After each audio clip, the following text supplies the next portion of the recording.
Hello and welcome to Legalbytes. If you're new here, my name is Alita. I'm a lawyer licensed in California and DC, and on this channel, we explain the law one bite at a time.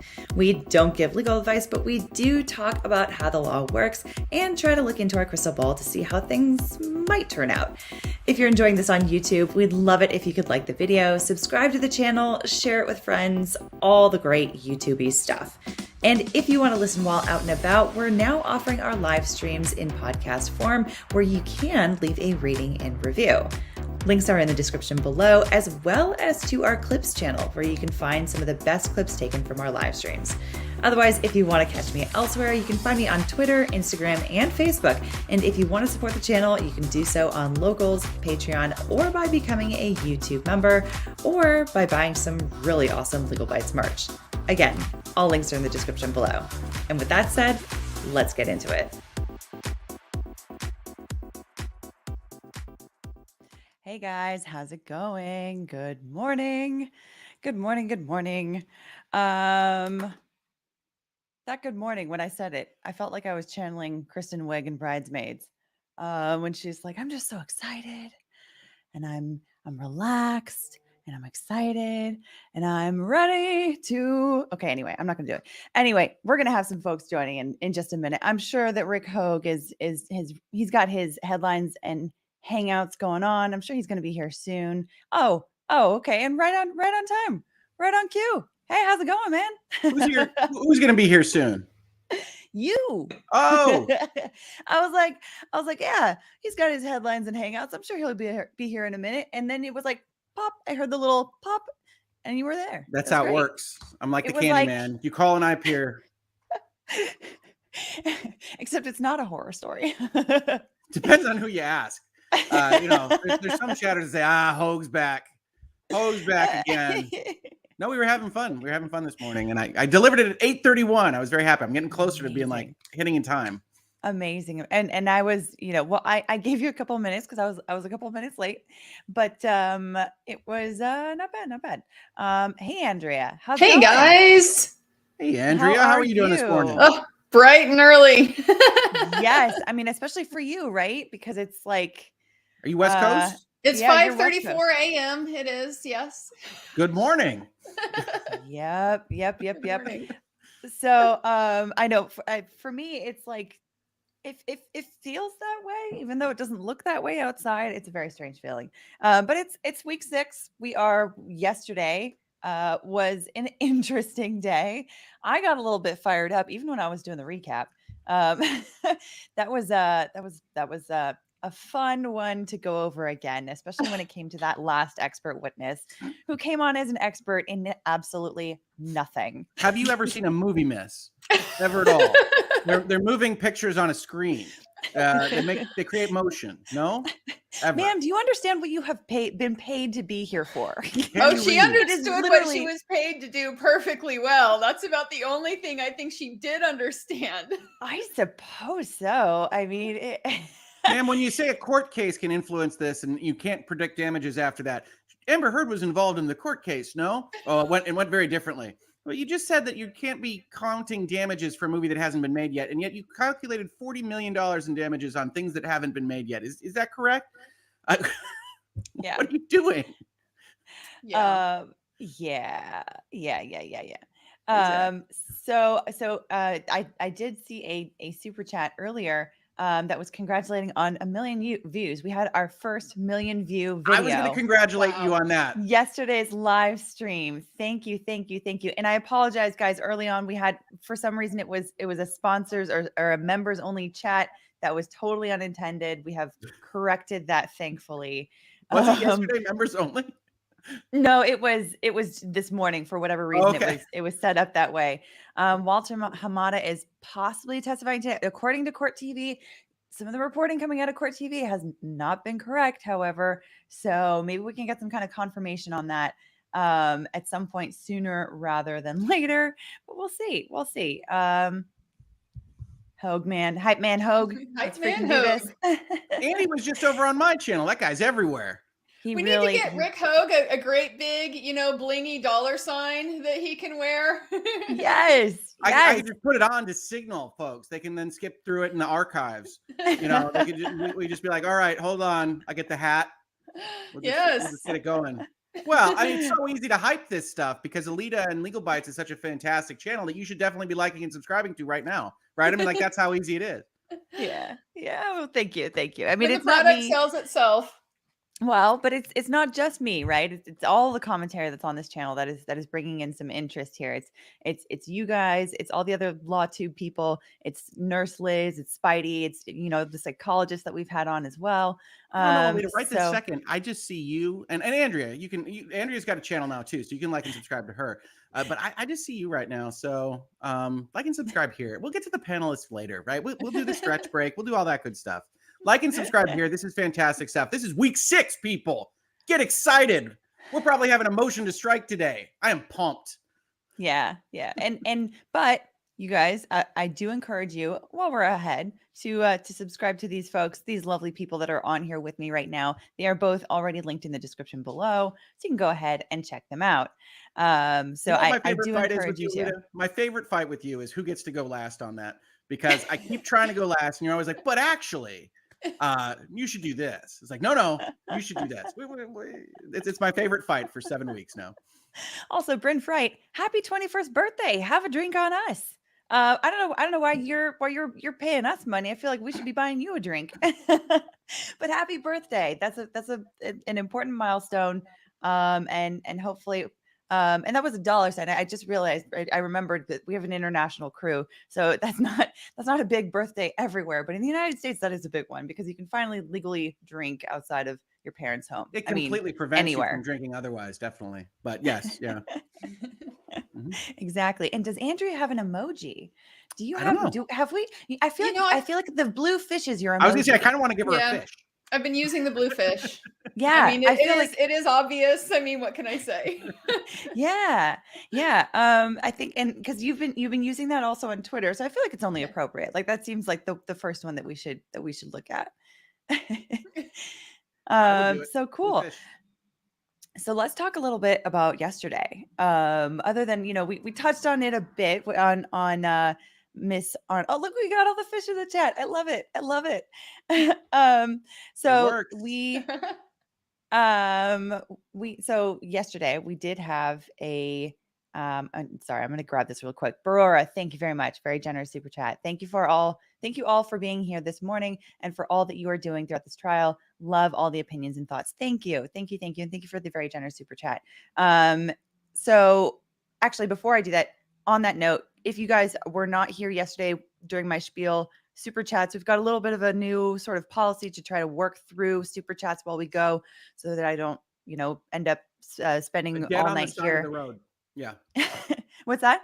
I said, so you don't end up dead on the side of the road. Exactly. And so that because you guys, out of generosity, you will have killed her.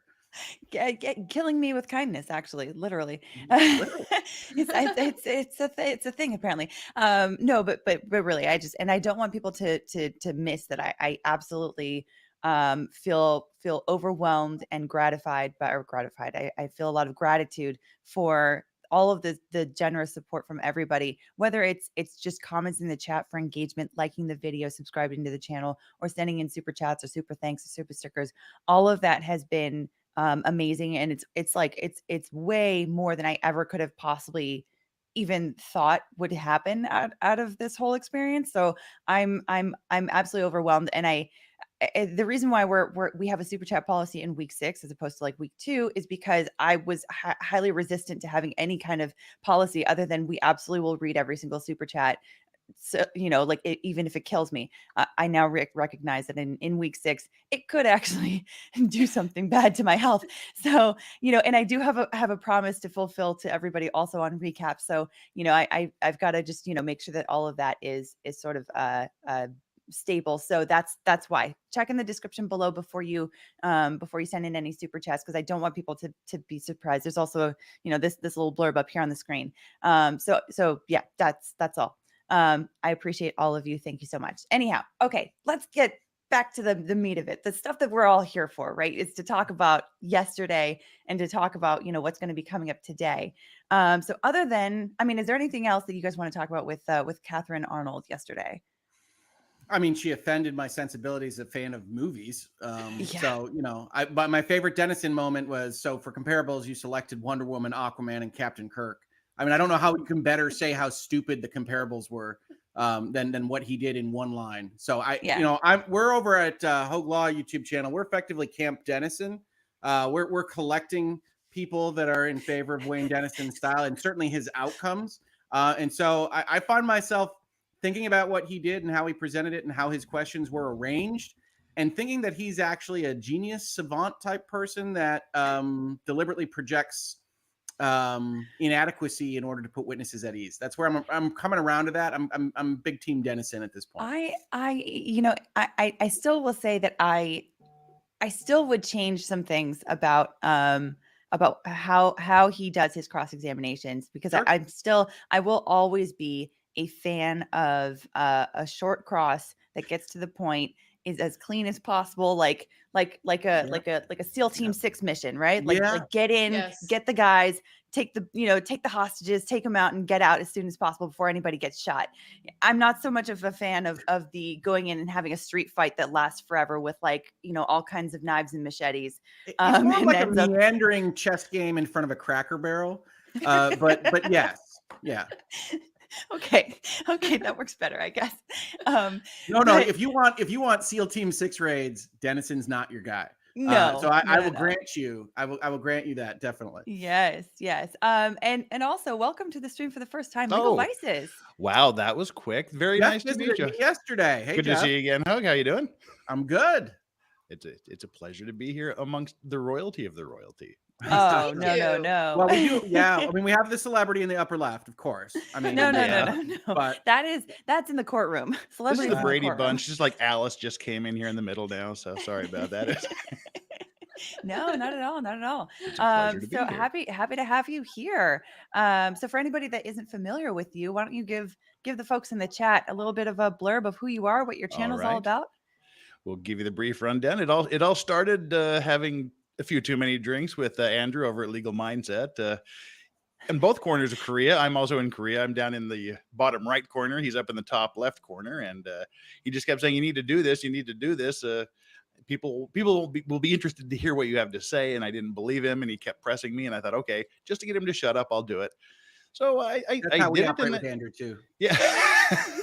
So it's been about 2 weeks. I'm having a lot of fun so far. It's been very, very interesting to get involved in. I've been here in Korea for the better part of 34 years. I've worked for a Korean law firm for the last 26 years. We do mainly about 70% would be admiralty, maritime work, ship collisions, explosions, crew injuries, cargo, shipbuilding contracts, things like that. The other 30% would be about maybe 2%, 3% corporate white collar crime things, and the remainder just your standard setting up companies, writing and reviewing contracts, things like that.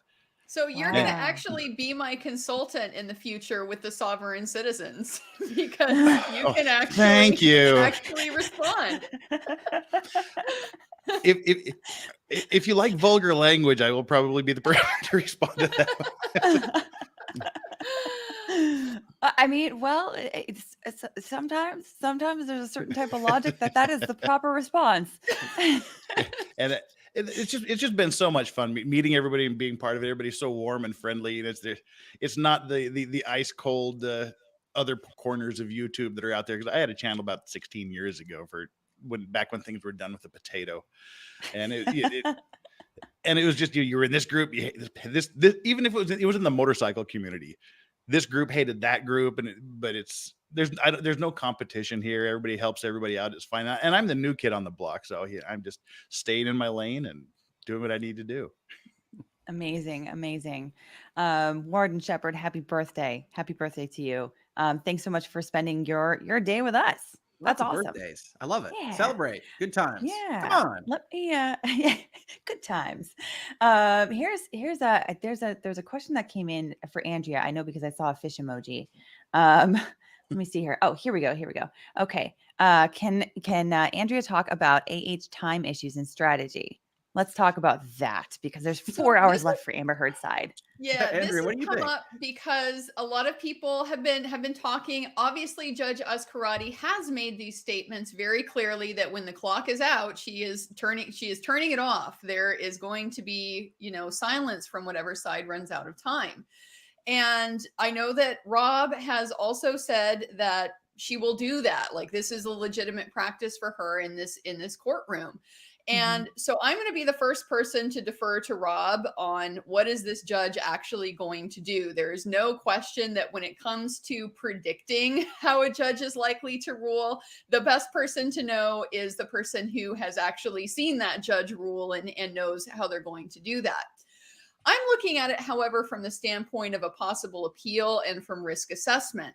And so the concern that I have with this approach is that there does appear to be some pretty strong law in Virginia that says that the right of cross-examination is fundamental in a trial. And so there was at least one case where the Court of Appeals said you cannot simply not allow somebody to not do cross-examination on a material issue just because you've set a time limit on this trial. This is a concern to me because this type of error is what they call a structural error. It means it doesn't even matter. Amber wouldn't have to show that it would have changed anything in the outcome of the trial at all, that she would have been able to accomplish something with her cross-examination. It means that the process itself is so fundamental to what it means to having a fair trial that in that particular case, they said, we got to do this over again. So I'm looking at this from Judge Askarati's point of view and perfectly understanding, yes, you can't just hand over your courtroom schedule to the litigants to decide how they want to handle it. You have to be able to constrain it somehow. You are the judge. It is part of your job to manage the case. But at the same time, actually cutting off any cross-examination just because the clock has run out, that is going to be a very risky decision from a legal standpoint. She does not want to be reversed. She does not want to be the reason why this case gets sent back down and they have to do it again. So I don't know what she's actually going to do. This is a little bit of a higher stakes decision for her to make than it is in just, the random 2-day divorce trial or something like that, where it's not really such a big deal if it were to get sent back down. So these are just the things I'm trying to point out to folks that may influence her decision. They may not. We'll have to see just once the time comes. But that is something I think to be aware of that's potentially lurking and could affect the calculus that she's engaging in. Well, one interesting thing there to me is exactly whether or not Amber Heard's team intends to just fly through it and force the issue, or tries to keep within the parameters of they have 4 hours left. Because if they just go nuts and say, we're just going to fight you on it, you're going to get some kind of hearing, you're going to get some kind of decision. And that'll be interesting in of itself. I tend to, in terms of why this is so important and so high stakes, I mean, people need to understand that cross-examination is a fundamental aspect of due process. And that's a constitutional kind of limitation. And so Virginia has some backing language. And I'm glad that you found it, Andrea, that says, cross-examination is important. But there certainly are arguments for, if I tell you 61 hours at the start and I give you time limits, and it's not quite the same as we have to end May 27th and I don't care how it gets there, and then I'm cutting everybody off 2 days early because we're not going to make it otherwise. That's different to me than, here's your resources, your allocation, go for it. I want this to be fair on equal time. And then one can definitely argue you had a right to cross-examine. You wasted it on day 3 of Johnny Depp. If you don't have it for Kate Moss, you had the right. That's on you. And check out this chat from Law and Lumber as well, who, of course, is a Fairfax litigator. He said, Andrew's analysis is great. Remember when I told the story about the redirect that was given to my opposing counsel? You got a courtesy 3 minutes. I think that's the most likely option. 5 minutes to get 2 to 3 questions in. I think that is going to be the most likely. And she will be strict on that, too, if she does that. That is probably going to be the best option for her to say, you know what? I gave you something. I gave you something, and this is how you used it. And so that's it. And give you plenty of warning ahead of time. And I know that there will be people that will be upset about that, that it should be the clock and they mismanaged it, that they should bear the consequence for that. And I completely understand that approach to it, because we've seen just over and over again the dirty tricks that has kind of characterized Amber Heard's team's approach in this case. But the reality is that is simply the safest decision. It just cuts the legs out of a potential appeal argument that she would have, that is no longer available by just giving her, like you said, 2 to 3 minutes, 2 to 3 questions. You get to hit them on the material issues that do potentially affect their case, and you've just completely taken away the possibility that that's going to come back and bite you later. So I personally think that would be the smartest decision for Judge Azcarate to make. I'd also offer, I'd be willing to bet that Judge A did not set up the time limits assuming there would be 12 hours difference for the last 3 days of the trial. That's almost insanity. It is. So it's aspirational, right? I mean, it's stay in your lane, be managing your resources teams so that you're roughly even as we head into the last couple of days, because you know what kind of times you need. And Amber Heard's team said, screw it. And we've got 4 hours for 3 days. And then also on top of that, though, thinking about it from the other perspective, is that she also has to be fair to the other team that has made strategic decisions to stick to the timeline. So she has to be fair to them too. Yeah. I mean, they could have spent a lot more time hitting more witnesses, putting on another witness in their own case in chief, but they played things so that they could have enough time, and they have played things very strategically, very successfully. So, she also cannot disadvantage the other side for playing by the rules that she set in the court. So yeah, having a very limited opportunity for cross-examination, giving them 5 minutes is going to be, I think, probably the best option. I do agree with you on that. Ari, thank you so much for this generous super chat. Says, hi from Brisbane, Australia. Love you all. And I apologize if I pronounce Brisbane, but I apologize if Australians pronounce it otherwise, because I realize that sometimes when I pronounce things, I get people in the chat saying like, yesterday it's Zendaya, not Zendaya. Sorry, guys. I've got Zendaya's in my head. The next time Zendaya comes up in this trial, I'm going to say Zendaya. Yes. The next time someone compares Amber Heard to Zendaya, I'm still going to laugh, but I'll say Zendaya in my head while I do it. Exactly. You saying that right now is the first time I've ever heard it pronounced that way. I've said Zendaya my whole life, but we were yelled at pretty good. So I see people Brisbane. Brisbane. Okay. Brisbane. Heavy on the first. Okay, great. Thank you, guys. And that's exactly why I said that, because as soon as I said it out loud, I was like, maybe not. I'm never going to say everything to the satisfaction of people that ask. I will do my best. So from Brisbane, Australia, love you all and appreciate all your hard work. Hoping not to hear Elaine say "what if any" today, but not liking my chances. 0%. At least AH Times runs out, we shouldn't have to hear that again until Friday.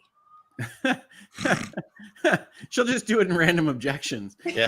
She has her needs. Yeah, somebody was counting them up and said on my channel this morning that it was 78 what if any's yesterday. 78. It's so physically painful. Westy, thank you very much for the generous super chats. I've been looking forward to these streams like I wait for the next episode of Star Trek.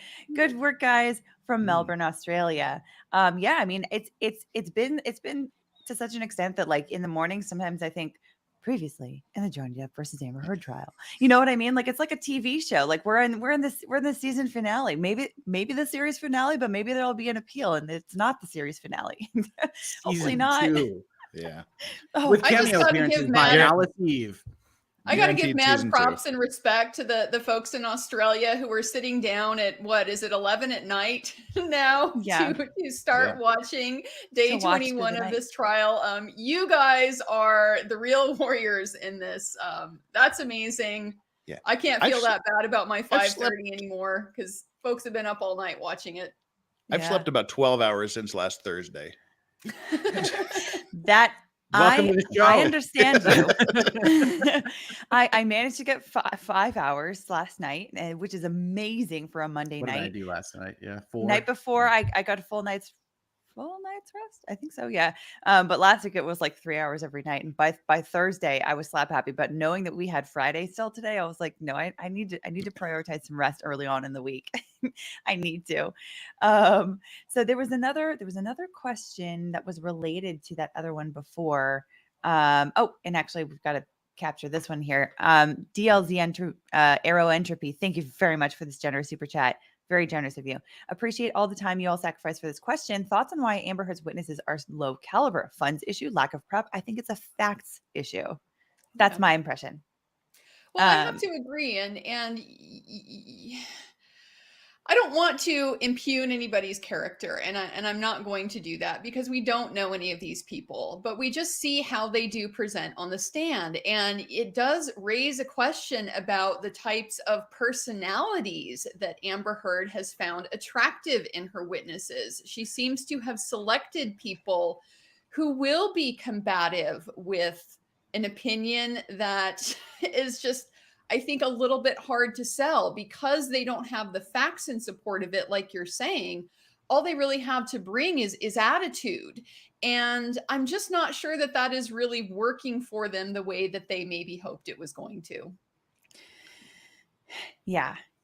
And here's a question too, but yeah, no, I do agree. Lindsay Schwolgen wants to know, can they object if they run out of time? Yes. Objections are not counted as part of that. No, but I definitely agree. Yeah.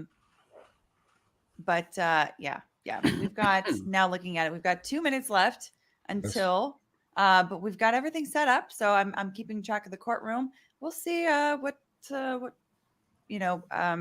quickly we get things up with the court cameras. Do we think they rest, or do we think they have another witness? I think they have at least one more witness. They got to rest. To rest as soon as possible, or not. Agreed. I'm a clock. I go tick, tick, tick. Tick, tick goes the clock. Yes, exactly. Good morning, by the way. Good morning. Michael Gaunt, thank you very much for your generous super chat. Your Brisbane comment means I have to test you on some English places. Loughborough, Bicester, or Worcestershire. Okay, I think that one I know. Isn't that one Worcester? Michael, Worcester, this isn't is a it? great use of the chat. Worcester? That's what I Worcester. Oh my God, I'm sorry, guys. I know, it's crazy. Clearly, I need to spend more time in the UK. And Teignmouth, or just I would say Teignmouth. I think it's probably Teignmouth. Teignmouth, yeah, not mouth, myth. Just wait till people start slinging Irish names at you. Oh dear. Yeah, he says he didn't give Welsh. In Irish, he right? didn't ask for Welsh pronunciations. Yes, no Welsh pronunciations. Welsh Labro. The chat is suffering. Worcester, Labro, Loughborough. Okay. Worcester, really? I'm getting used in the chat. I know all the folks from the UK are like just absolutely dying right now because I'm just super chat. Worcester's in Massachusetts. That's all I know. Guys, send me your geography places, and maybe I'll be able to pronounce a few. Send me horrible things to try to pronounce. That sounds like a fun day. I live in this place called I absolutely love it. Thank you so much, Michael Gaunt. That was fun. Loughborough. The chat says it's Loughborough. Loughborough. Okay. Wow. Okay. Yeah, we've got a few Indian, Native American names out in Utah for towns that are kind of hard to pronounce. Teignmouth. Yes. Bister. Yes. Oh my gosh. Okay. So funny. Anyhow, well, let's get some questions in before we get silenced by the chat because of court proceedings. Allie Hargrove says, can you explain why audio is inadmissible if it has anyone's voice other than AH or JD? The finger incident audio is damning. We've got this in our asked and answered videos. So this is one of the things here is that we've got we've got Johnny here. He just walked in. Where's Johnny? Fairfax courtroom. And now it's, of course, it's gone. Yeah. Good morning. Judge is in. All right. It's my understanding. Nice on the blue. dot. So, Allie Hargrove, check I'm not the gonna bring asked and jury answered out videos. to take them back in. They're So all when time they- stamped, after we so you finish can our find that motions exact question. and they come out, I'll let Oh, you she's say. We've got resting. They're motions. going to do the Okay, motions. let's We've just got go. motions. Wow. Oh, all right. So based on them resting, you have a motion? They rested. And I did Yay. receive your memo ahead of time. I got have one to right do that. after 6 weeks. Yes. Okay. I have. All right, let's do the motion to strike then. Yes, sir. Which is more entertaining in terms of the outcome than last time. I think it's just gonna be oral arguments. Oh, Godzilla Ben Chu. Here we go. Yes, sir. Good morning, Your Honor. May it please the court, Ben Chu for plaintiff Johnny Depp. Mr. Depp hereby moves to strike defendant Amber Heard's counterclaims because Ms. Heard has not proven by clear and convincing evidence that Mr. Waldman made the 3 allegedly defamatory statements with actual malice. Right, but clear and convincing is not my motion to strike standard. Understood, Your Honor, and Okay. we have cited the Okay. standard in our brief. Thank you. Moreover, Your Honor, the court should also strike defendant's claim for immunity and attorney's fees based on Virginia's anti-SLAPP statute, as she is not entitled to immunity under the statute. Because we know that the court has carefully reviewed our motion papers, I will just hit some of the salient points. Thank you, sir. Thank you, Your Honor. Please do. I would mention, Don't waste my time. however, Your Honor, that because this is not included in our brief, that there is no record evidence whatsoever that Mr. Depp even saw any of the three statements that Mr. Waldman made prior to being served with the counterclaims in this action, which we believe is relevant to many of the legal standards. And as Your Honor is aware, Ms. Heard had signaled for the past week that she was planning to call Mr. Depp in her case in chief. And it was our anticipation that she would try to fill what we believe is a gaping hole with respect to the elements of her proof. Again, there's no record evidence whatsoever that Mr. Depp ever saw any of the three statements about which Ms. Heard is purportedly suing him for $100 million. As Your Honor is aware, the elements of defamation are as follows.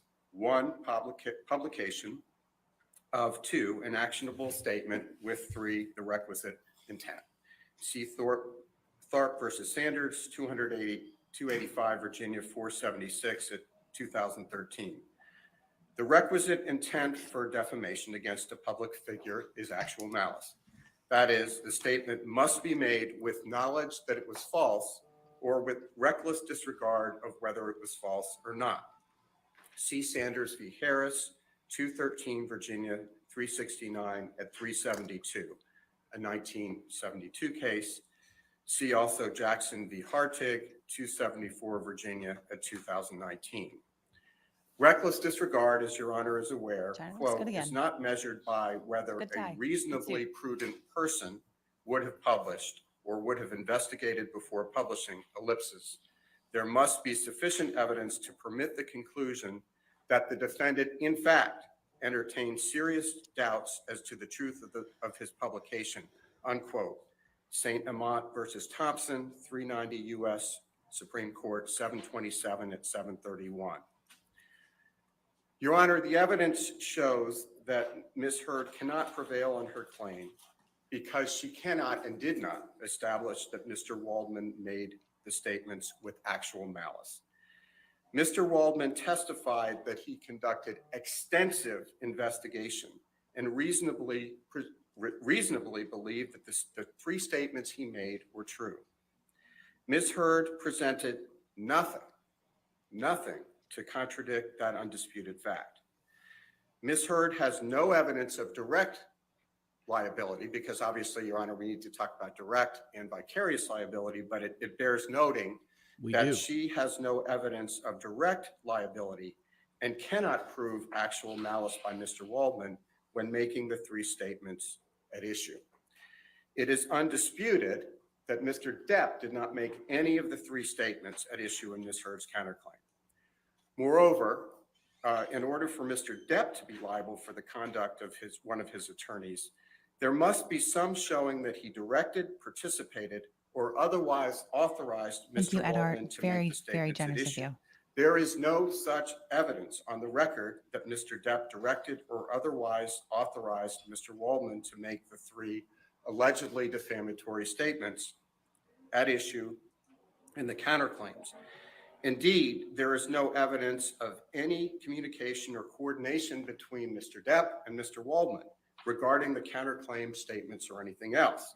For this reason as well, Your Honor, Ms. Heard cannot meet her burden of proving that Mr. Waldman was acting within the scope of his employment as our agency on behalf of Mr. Depp. Jury is not here. Again, it bears noting that there's no evidence that Mr. Depp even saw the statements by Mr. Waldman until he was served with the counterclaims well into this case. It was more than a year after Mr. Depp filed his complaint And Ms. Heard lost a series of motions to dismiss that she finally asserted her counterclaims, most of which have already been dismissed by opinion letter of this court. Whereas here, there is no evidence of direct liability, Ms. Heard must rely on a theory of vicarious liability to hold Mr. Depp liable for the actions or statements, rather, of his purported agent, Mr. Waldman.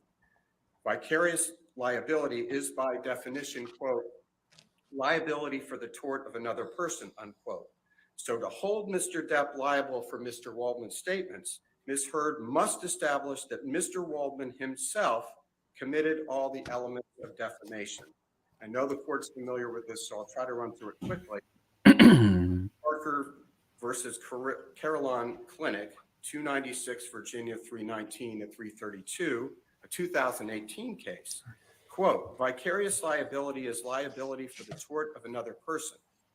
It necessarily follows that a claimant cannot make out a case for vicarious liability against an employer without first proving that the employee committed a tort within the scope of his employment. See also Roughton Pontiac Corp versus Alston, 236 Virginia 152 at page 156. Which standard Ms. Heard has not met? And Your Honor, we cite a string citation to cases from other jurisdictions, which we obviously are not binding on the court, but we believe are influential. We presented those to the court for its review. It is Ms. Heard's burden to prove by clear and convincing evidence, or ultimately, to prove actual malice by Mr. Waldman, not Mr. Depp. And while it is well settled law in Virginia, as Your Honor has pointed out last week, that an agent's knowledge can be imputed to a principal, and this is the Allen Realty Corp versus Holbert case, 227 Virginia 441 at 446. Ms. Heard's counsel cannot cite any case law stating that a principal's knowledge is imputed to an agent. In other words, Mr. Waldman must have made the statements knowing that they were false or with reckless disregard as to whether they were false. And Mr. Depp's knowledge cannot be imputed to him. There is no evidence in the record that Mr. Waldman knew the counterclaim statements were false. Indeed, Mr. Waldman did not even know Mr. Depp or Ms. Heard at the time of any of the alleged incidents at issue, and thus had no personal knowledge of what transpired. And this is reflected in the trial transcript that Mr. Waldman met Mr. Depp first in October of 2016, long after the fact. Nor is there any evidence in the record that Mr. Waldman subjectively entertained any serious doubts about the falsity of the counterclaim statements. Quite the opposite. The evidence shows, and it's unrebutted, that Mr. Waldman had very reasonable grounds to believe, and he did believe, and will to his dying day, that Ms. Heard's claim of abuse were patently false. Mr. Waldman testified at length about 29 witnesses he believed disproved Ms. Heard's false claims of abuse. See the transcript at page 6008 through 6012, and I won't run through all of that. But his testimony that two trained police officers, Officer Science and Haddon, were called to the penthouse on May 21, 2016, and saw no signs of injury on Ms. Heard's face, as well as, quote, Ms. Heard's own witnesses who have testified in various forms at various times that there were no injuries to her face whatsoever between May 21st and May 27th, 2016, when she walked in to court with her publicist, her lawyer, her former best friend who no longer speaks with her, for a no-notice ex parte TRO. Some of the witnesses whom Mr. Waldman has cited, they include Laura Devanere, Melanie Iglesias, who, as Your Honor recalls, was Ms. Heard's makeup artist, who decided to end any professional or personal association with Ms. Heard. Samantha McMillan, Hilda Vargas, Isaac Baruch, Trinity Esparza, Cornelius Harrell, Alejandro Romero, and Brandon Patterson, just to name a few. No reasonable jury could find that Mr. Waldman acted with actual malice in making the allegedly defamatory statements. He was not present for the alleged incidents. He has no personal knowledge of any of the alleged incidents. What Mr. Waldman knows is a product of the legal work he did, the sleuthing he did on behalf of Mr. Depp. Ms. Heard cannot possibly show that Mr. Waldman acted with actual malice, and her defamation claim must fail. 2, Mr. Waldman is an independent contractor, not an employee. Mm-hmm. It's axiomatic, Your Honor, that a person who hires an independent contractor is not liable for the independent contractor's actions. See hit this over Sanchez the versus weekend. Medicorp Health It's very System, gratifying. 270 Virginia, 299 at 344. An independent contractor is a person who is engaged to produce a specific result, but who is not subject to the control of the employer principal as to the way to bring about that result. See Atkinson versus Sachno, 261 Virginia, 378 at 284. That's a 2001 case. An outside lawyer retained by a client in connection with litigation is an independent contractor.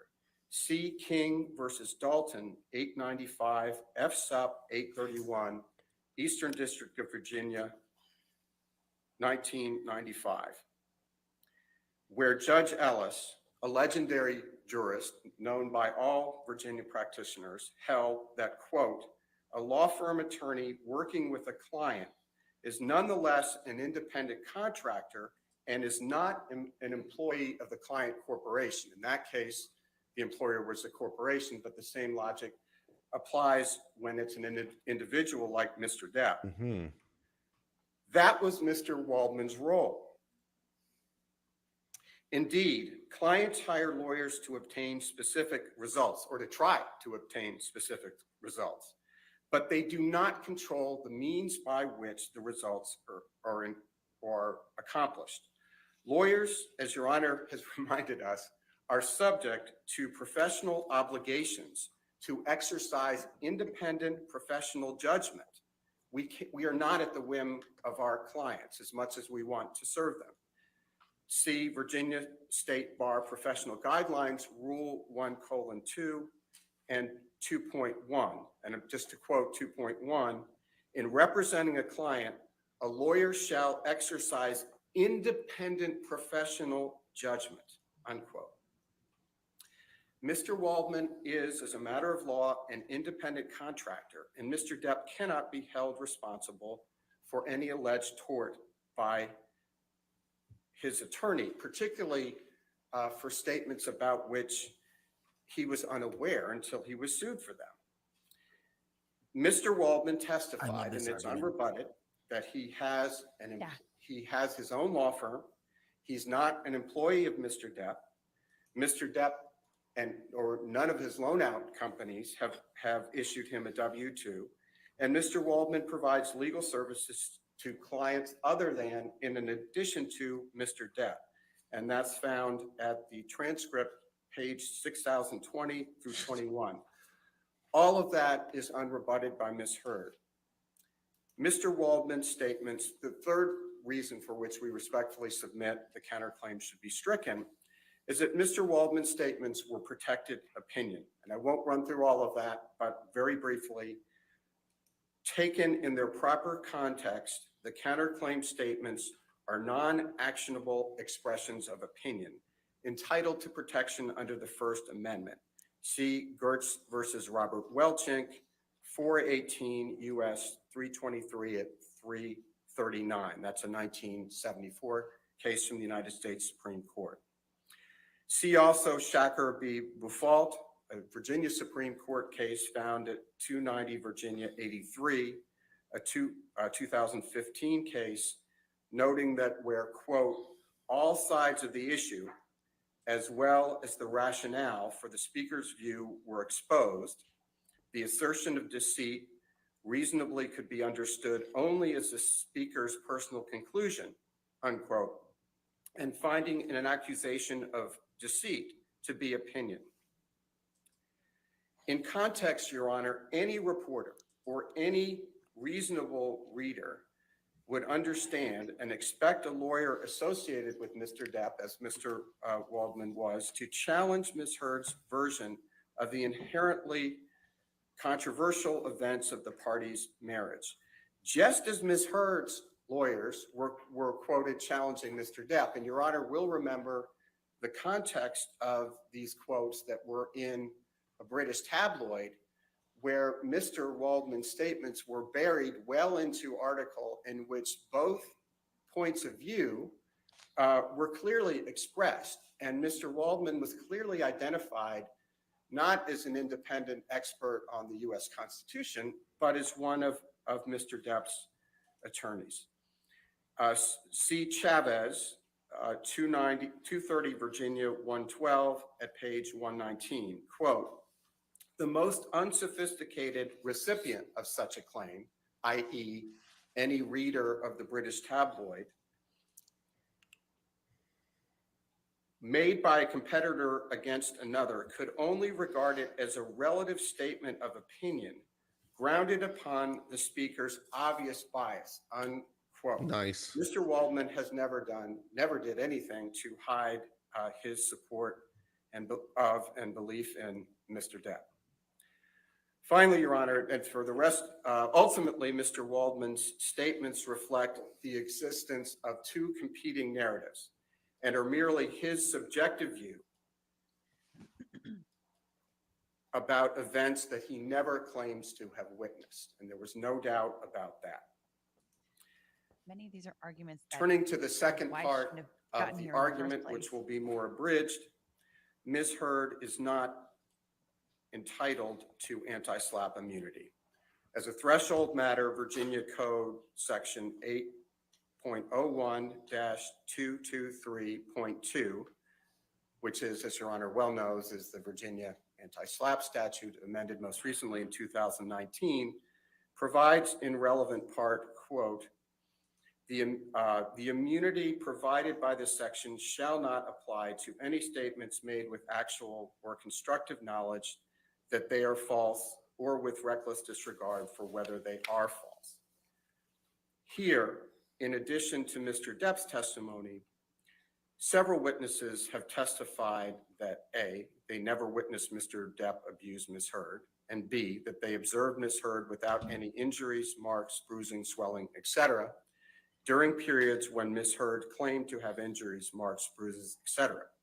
Such witnesses include, but are not limited to, Isaac Baruch, Kate James, Dr. David Kipper, Nurse Debbie Lloyd, Officer Sines and Haddon, Officer William Gatlin, and former U.S. Marine Starling Jenkins. Ms. Heard's request for anti-SLAPP immunity should be stricken, and even if there were disputed facts as to that,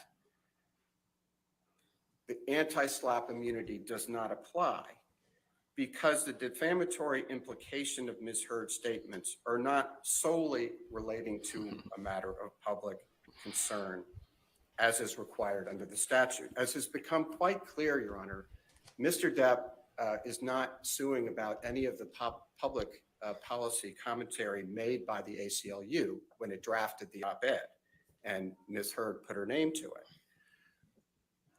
What he is suing about here are the three statements that were directed at him. He has no issue with women's rights. He supports women's rights. In fact, he was the one, Your Honor, as Your Honor knows, who made that first $100,000 contribution to the ACLU, and he made it also to the CHLA. Your Honor, at this point, I'm going to object. Mr. Chu has largely just read his brief and confined his arguments to those directed in the motion, but like we saw with the last motion to strike, he's now directing his arguments to something other than what's at issue here. And I would object because I think making an argument not to you, but to the cameras, it threatens, it's disrespectful to the court and everyone's time. Seriously. Get out of here. Wow, The that's integrity of this process and Overruled the risk. Chu is Your crushing Honor, it. I don't like outside the way that matters. this looks to the public. It's his argument. Thank you. Thank you. Thank you, Your Honor. Get out of As here, I was man. trying to say, what You Mr. accuse Depp the is suing integrity of the about are process. the 3 statements. Well, Come on. And Yeah, let's talk very about that, clear, Rottenborn. despite the pious Let's talk about what opening actually statement does impugn the that process. about the First Amendment, that with the testimony of Terrence Doherty and the emails that were admitted as exhibits, that the ACLU and Ms. Heard were conspiring to make it very clear that those 3 statements were related to Mr. Depp, because otherwise nobody had any interest in the article. And it's crystal clear from that. They wanted to time this thing with the release of Aquaman, which was her first film of any significance in terms of popularity, and to do that. That's very clear. So the charade that this had something to do with public policy is risible, and that is not why the anti-SLAPP protections were enacted. They were enacted to protect the rest of the article, not what Mr. Depp is suing about. As generally analyzed by the courts, a matter of public concern is one which relates to, quote, a matter of political, social, or other concern to the community, unquote, as opposed to a matter of only, quote, personal interest, unquote. That's Connick versus Myers, 461 U.S. 138 at page 146. Instead, the defamatory implication at issue in each of the 3 statements at bar relate to the personal grievances between Mr. Depp and Ms. Heard, which does not rise to the level of a matter of public concern with broader implications for society beyond the 2 litigants in this action any more than Mr. Waldman's statements. I mean, adding the gloss of public policy might immunize the statements that relate to public policy, but those are not at issue here. Mr. Depp agrees with those statements. We're talking about the 3 statements that they very intentionally and very cleverly put in to make it clear the implication that it was about Mr. Depp. They had lawyers from the ACLU working around the clock with Eric George to be as clever about this as possible. And Your Honor remembers the testimony of Mr. Doherty about the consternation at the ACLU when they realized that USA Today and everybody else who read the article knew darn well that this was about Mr. Depp. This cannot be protected by the anti-SLAPP statute. It is a cynical runaround. And I think now that we have the undisputed evidence from the ACLU in the form of the testimony of Terrence Doherty, who's not only their corporate representative, he was their general counsel. He is a brainiac lawyer. They knew exactly what they were doing, Your Honor. And he referred to testimony of a woman at the ACLU who said she had nightmares about Ms. Heard, and he expressed no concern about that. Now, that was either because they knew about, that was either a reference to this game they were playing with the op-ed, or the conspiracy they had to cover up her failure to make the donations. The donations became pledges, but we have evidence that she refused to sign the pledge card. So she's caught either way. Simply stated, Your Honor, Mr. Depp is not suing Ms. Heard for making statements about society in general. I think that's very clear from the record evidence. Mr. Depp is suing her for publicly naming him as an abuser by implication and forever tarnishing his good name, an act that, coming from an ex-spouse, is fundamentally personal in nature. For that reason as well, Your Honor, Virginia's anti-SLAPP statute is not applicable. And based on the foregoing, Your Honor, Mr. Depp respectfully submits that the court should grant plaintiff's motion to strike the counterclaims and also strike her claim that she is immune under the anti-SLAPP statute. Thank you very much, Your Honor. 9.7 out of 10. Crushed it. Solid lawyer. Yeah. That's how you argue a motion. Look good. Thank you, Your Honor.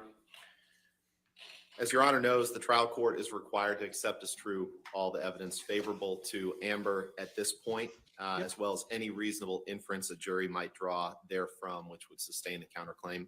That's the correct standard here. I'll address the actual malice argument first, the agency argument. Your Honor, there's plenty of evidence in the record from which the jury could determine that Mr. Waldman was Mr. Depp's agent. He made those statements. The statements referred to him as Mr. Say it Depp's with attorney. mountains of evidence. As Your Honor ruled on Friday with respect to the jury instruction conference, an attorney is an agent of his client. Mr. Waldman testified that he's been Mr. Depp's attorney since 2016. He freely admitted speaking to the press on Mr. Depp's behalf, and he refused to answer question after question about that agency, so we can't use that as a sword now. Mr. Chu puts a lot of emphasis on the fact that Mr. Depp allegedly didn't see the comments that were made that are the subject of the counterclaim, but as Your Honor well knows, whether he saw them or not is not the standard for agency. There's also evidence that Mr. Depp met with the Daily Mail with Mr. Waldman prior to the defamatory statements being made and released. I believe that was in February of 2020, just 2 months prior. Mr. Waldman also concocted a story that Amber was being investigated for perjury by filing a perjury complaint against her with the LAPD.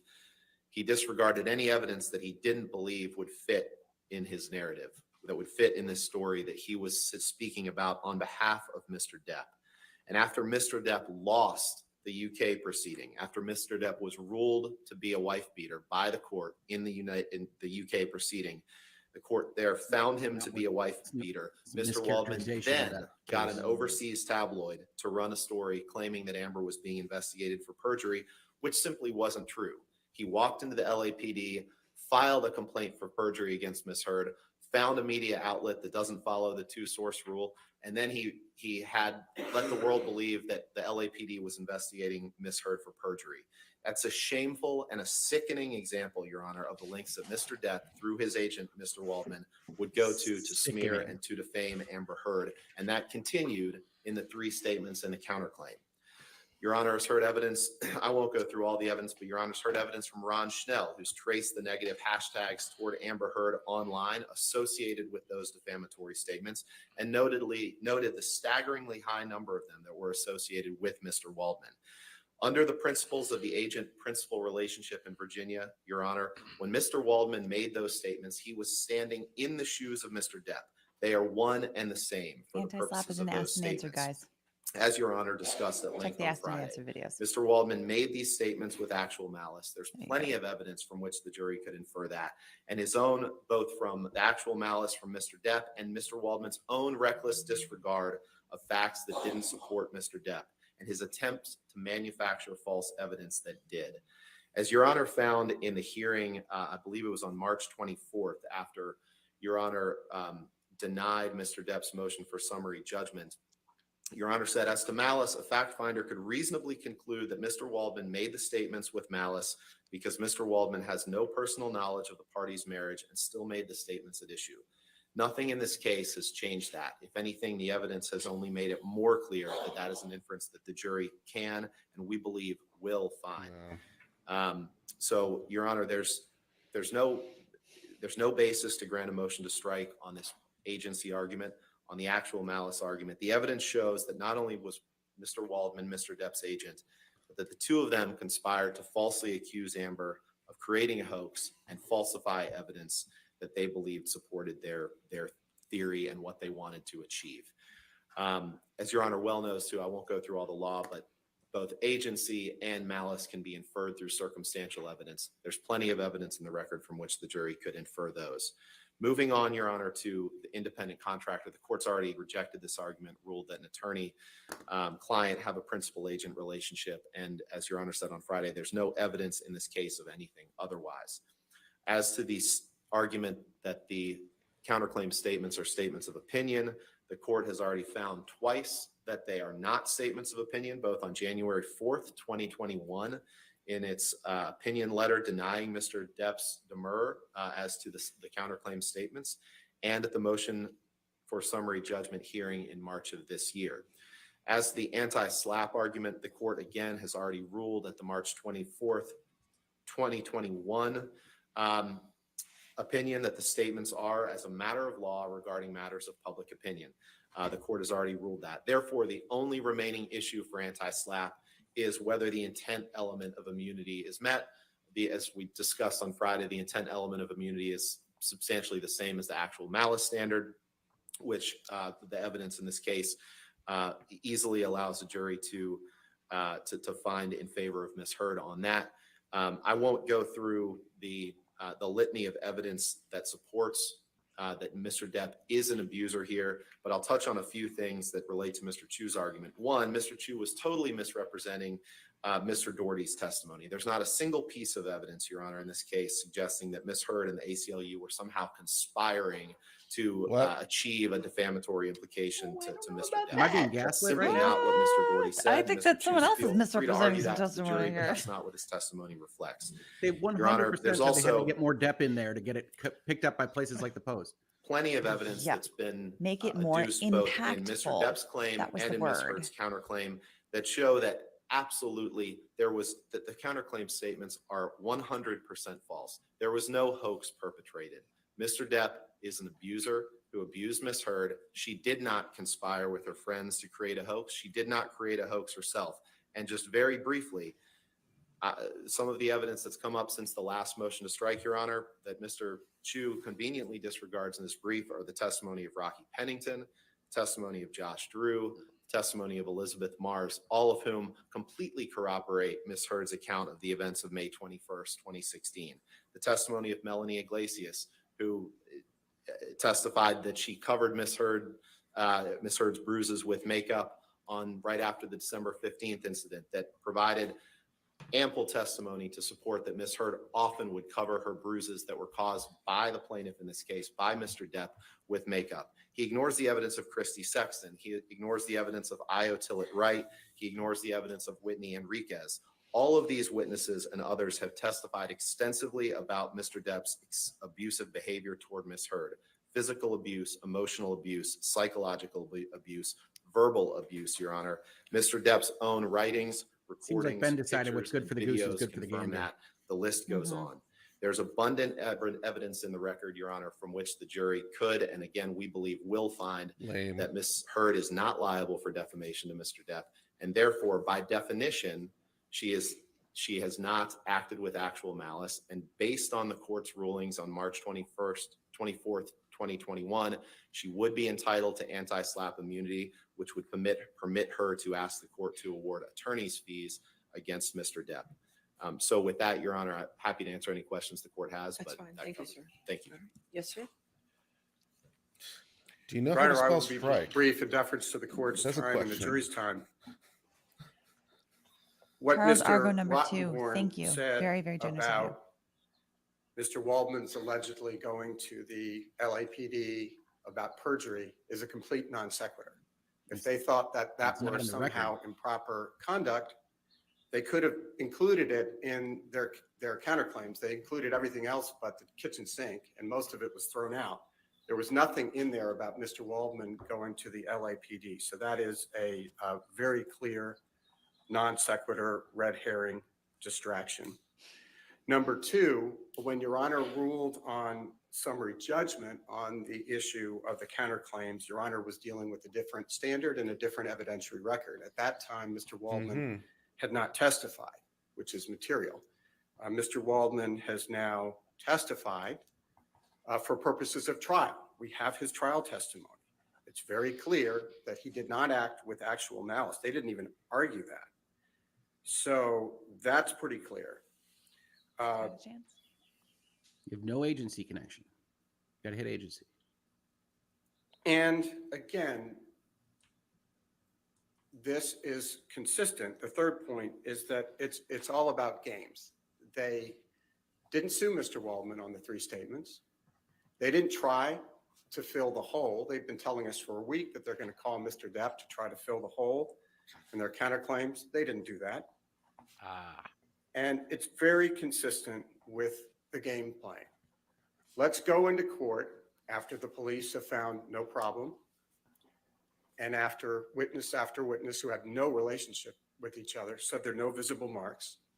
Let's not give Mr. Depp's lawyer the required 24-hour notice before the TRO. Let's march into court with our publicist, with our lawyer, with our best friend who no longer talks to her. Let's get a TRO. And when the Me Too folks say, why are you taking $7 million from an abuser? They said, I didn't take money from the abuser. I gave it all to charity. Well, they didn't. I don't think anybody should feel bad about them stiffing the ACLU, given what the ACLU did in this case. Nice. Burn. Monstrosity. But she did stiff the sick and dying children. It is gamesmanship. And that's what she's doing here today. But the law is the law, and they have not fulfilled he's their not wrong. burden with respect to the counterclaim. It just doesn't have much to do with this motion. Virtually no Yeah. nexus between That's Mr. true. Depp and Mr. Waldman as to these statements at issue, except for the fact that he is an attorney, and that is not sufficient in a case where they have not even established that Mr. Depp was aware of these statements. And they knew that they couldn't do it, and they didn't even try.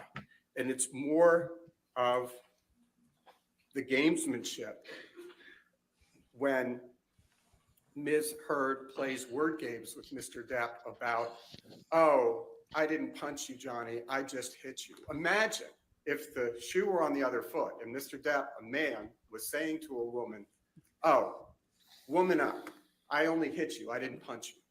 And when it was chilling, when she warned him on the tape, you go tell a judge, you go tell a jury that you, a man, were abused. See if they're going to believe that.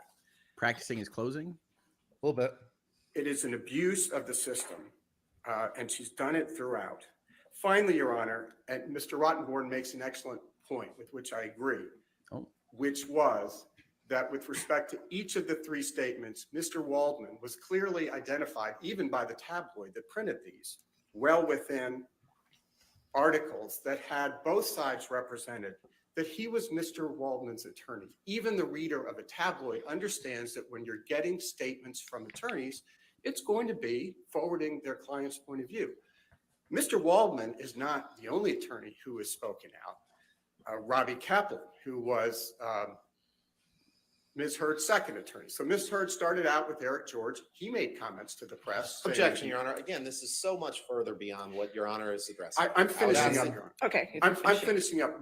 My point, Your Honor, and it's on point, is that Mr. George made statements supporting Ms. Heard's position. Ms. Kaplan made very clear statements supporting her client's position on the merits, and so did Mr. Waldman. But everybody knows when reading those that those are statements by partisans. So for the reasons that we've stated and the reasons set forth in the brief, we respectfully submit that the court should grant the motion to strike, or in light of the fact that Mr. Depp may reappear, at the very least, take these motions under advisement until the close of all evidence. Thank you, Your Honor. All right. Thank you, sir. I think you should All right. In win. this matter, I've reviewed all the defendant's evidence as to her counterclaim, and I've considered the arguments of her counsel and plaintiff's counsel. First, to address a few issues that I believe are outside the motion to strike, and that's as to the slap defense. The slap defense is just that, it's a defense, so it's really not considered in a motion to strike. Having said that, we went down that legal road on Friday as far as the slap defense goes, as far as the jury instructions. In this particular case, if the plaintiff prevails, it must be with actual malice. Therefore, if it's with actual malice, immunity does not apply under that statute. So we will deal with that with jury instructions, and we have. As to independent contractor, again, I think it's outside the motion to strike. However, Mr. Waldman was plaintiff's attorney since 2016. Before the initiation of litigation, there is evidence that Mr. Waldman had a certain role during the prior divorce proceedings in the UK case. Additionally, there is evidence that shows his legal representation was broader than just a limited litigation, as outlined in all the cases presenting an attorney as an independent contractor. So the only evidence in this case to this point is that Mr. Waldman was an agent to Mr. Depp, and that is the basis to weigh the motion to strike.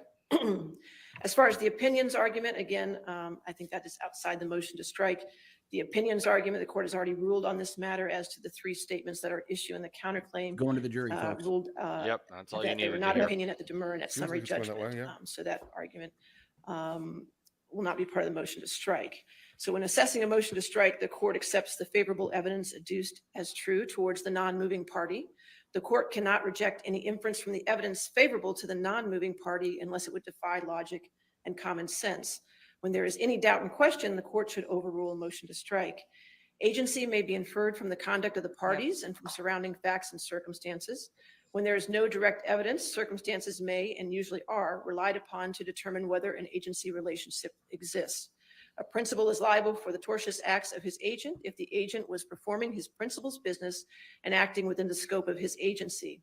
If an agent's tortious act arises from their agency relationship, is enacted in part to service the principal can be held liable for the tort.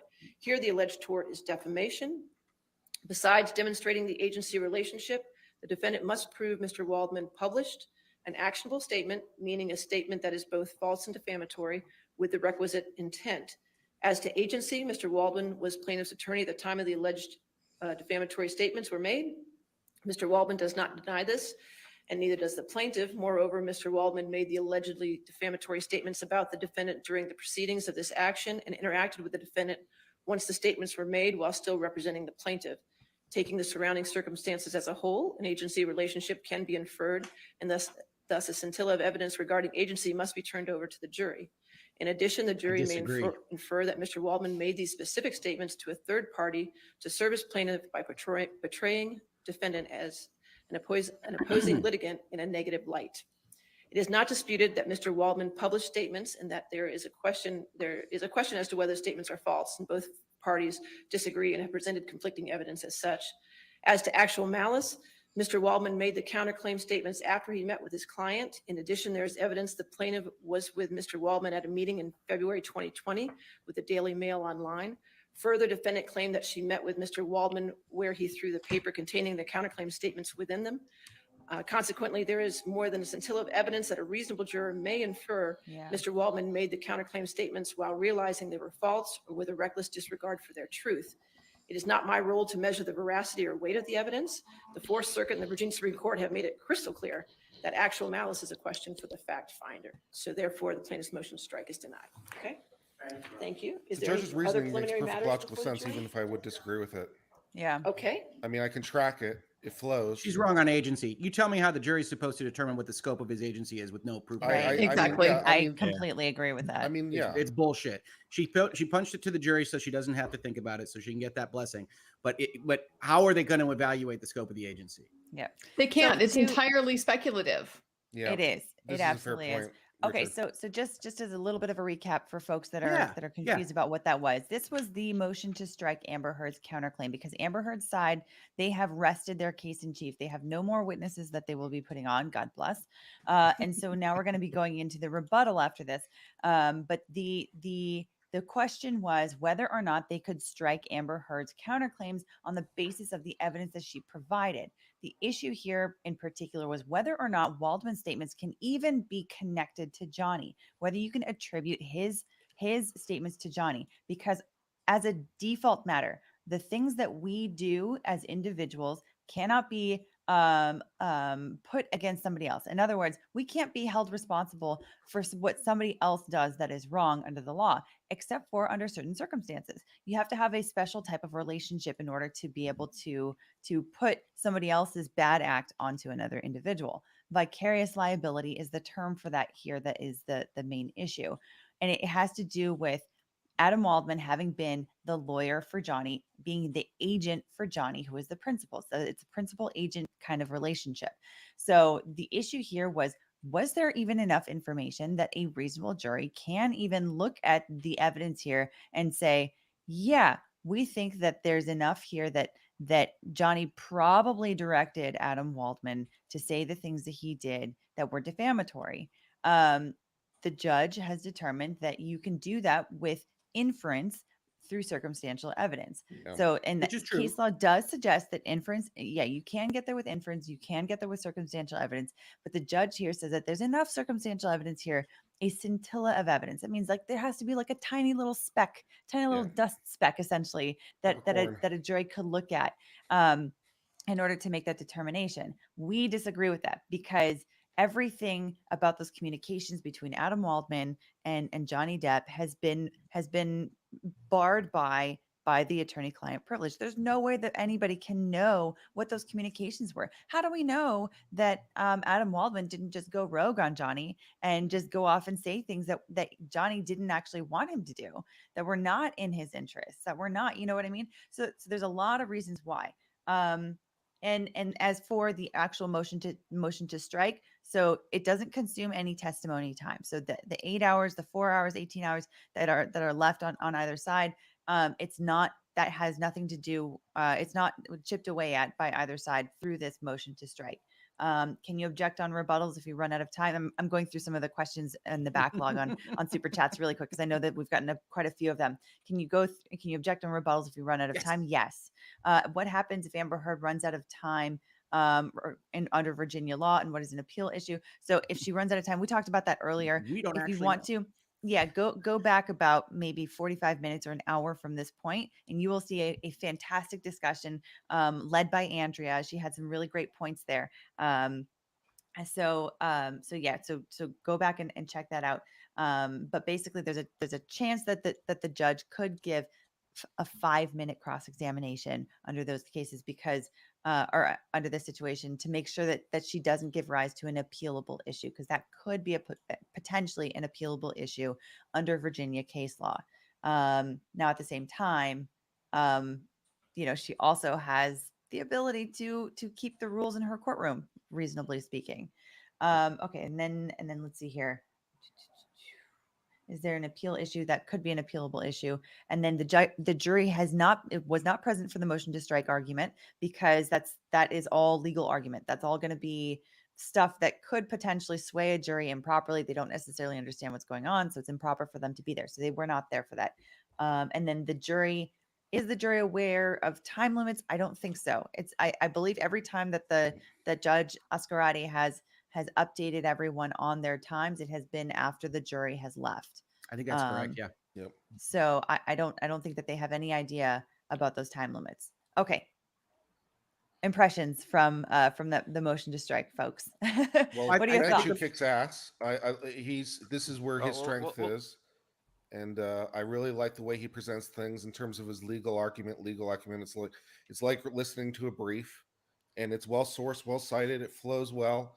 So this is a strength for his. He's like parallel to Vasquez, where Vasquez is good and cross. He's really good at this part of like the argument. So it goes to show his strength. I I kind of agree with Richard a little bit on the question of, is it speculation or is it inference? Is an interesting Right. question in Mhm. terms of the nature of the agency or the scope of it. Richard thinks speculative. I think there's a reasoned case for that. I think depending on how generous we want to be, there's a reasoned case for inference. So while I think I would disagree with the judge, I couldn't overrule her if I were in a position to do so. I think her judgment's within the bounds. I think it's Yeah. definitely within the bounds. And I think the chat needs to understand that like the vast majority of these are going to the jury. By the time you get to this point in the trial, Yep. the fact that I thought it was 50-50 was hugely high for something like this, because I just don't think they proved an agency relationship at all. And that's Yeah. the problem with reading between the lines and a lawyer. The other thing I would point out, and I don't know what this judge's background is there is no question in my mind that a lawyer serving in Adam Waldman's capacity, which is effectively Hogue Law capacity, is an independent contractor. We talk about tasks and I go off and do my thing. And then we talk with clients. There's no way in hell I'm an employee of my clients. Right. And so I would have taken that more closely. Essentially what the judge said is lawyers are special. And to my mind, if lawyers are special the other direction, that there needs to be Mhm. more Oh, come on, we're deference to special. commentating on your clients. Also, Hyatt, thank you for the very generous super chat. Says, so this means the jury will analyze and see if 1, the statements made by Waldman can be attributed to JD, and 2, is defamatory to Amber. Does this mean for JD to win, Amber has to lose her countersuit? Not theoretically. Practically speaking, it would be very inconsistent for both parties here to win. And the reason why is because they would have to each show that the other side made a false statement. And so it would be difficult for Johnny to make a false statement about her committing an abuse hoax while she's also making a false statement about him being an abuser. This is just kind of one of the peculiarities of this case, that factually you're really looking at two sides of the same coin. It is very feasible that both of them could lose because they both have burdens of proof to establish more than just the falsity of the statement. They could both fail on actual malice. They could both fail on, the issue of damage to the reputation. So that is a potential outcome that would not conflict. But I do think that as a practical matter, there's no path to both sides winning in this one. Only one of them can come out on top. Well, yeah. I mean, a jury can do it, but they won't. Getting back to this first thing, I think both of them did a really nice job arguing this, including Rottenborn from his position. And let's not get to the merits. Just as a matter of argument, they did nice work. But you could see that the judge had written out her decision. Oh yeah. And this is typical. This happens all the time, and there's nothing wrong with that. So she had decided this issue. This motion is coming. You have to give a ruling on it. She didn't want to look like a jerk. So she's reading her ruling after argument. So that argument was just for the record and show, effectively. And Yeah. as attorneys Very good work, point, us, Mike. it Very good doesn't point. bother us. It's just the way it is. You Yeah, never know. well, Someone could often- say something she hadn't thought of, but yeah. Hail Mary. This is often what happens in litigation when you have a motion hearing in any kind of a case, whether it's at trial or pre-trial. You oftentimes a judge will issue a preliminary ruling, so you'll know going into the hearing basically what the judge's thoughts are, whether the judge is thinking with you or against you, and kind of like what your roadmap has to be going into this hearing, how you have to convince this judge either to turn the ship around or to continue going down a certain path. So it's incredibly common for her to have essentially made up her mind before, but still listen to the arguments to say like, okay, this is nothing that you've said here has been particularly convincing. And Andrea, correct me if I'm wrong, but Ben Chu's arguments that he gave, they sounded like they were pretty much all the same as the arguments that we heard in the motion for summary judgment on these issues going into this trial also. Yeah, they really were. And frankly, this is a good legal argument. I would expect that if, Amber Heard achieves some miracle and wins a verdict in this case, that Johnny would appeal on those grounds. It is a question of legal interpretation as far as what is required to prove agency in this particular type of relationship. Also, this question of whether Adam Waldman has to be shown to be acting with actual malice, or can, Johnny's intent somehow be imputed to him? These would be very strong issues on appeal. So he is consistently raising them again and again to make sure that he's preserved them and to make sure that the judge has had ample opportunity to be able to consider those and rule on them.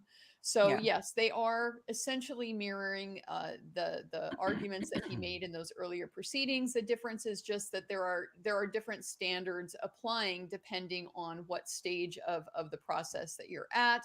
At the summary judgment, it's based on what evidence essentially could be available to come out at trial. At this point, we know now what actually has come out at trial. So just a little bit of a different way of looking at the same question. Right. And that's why Chu was so wise to say, you saw the Waldman deposition. That was the big key. They got nothing. Yeah. Mm-hmm. Yep. Yeah. And that honestly was his best argument to make. Time out question. It's also, thank you for your generous super chat, says, can JD take the agency issue to appeal if the jury finds for Amber's counterclaim? Yep. Yes. Yes. That's exactly Yeah, but why you bring it. yes, exactly. The only issue with that is that her reasoning was actually pretty decent. So, how successful that would be, I don't know. Even if we disagree with, even if we ultimately disagree with what it is that she concluded, it's not well, yeah. Judges What else? Her reasoning was pretty decent. I could see an appellate court saying, no, jury shouldn't have seen this. They hadn't established agency. Yeah, I'm not saying they and what I'll would, but say it's possible. about this issue that I think possibly, makes it a lot stronger than a lot of appeal issues.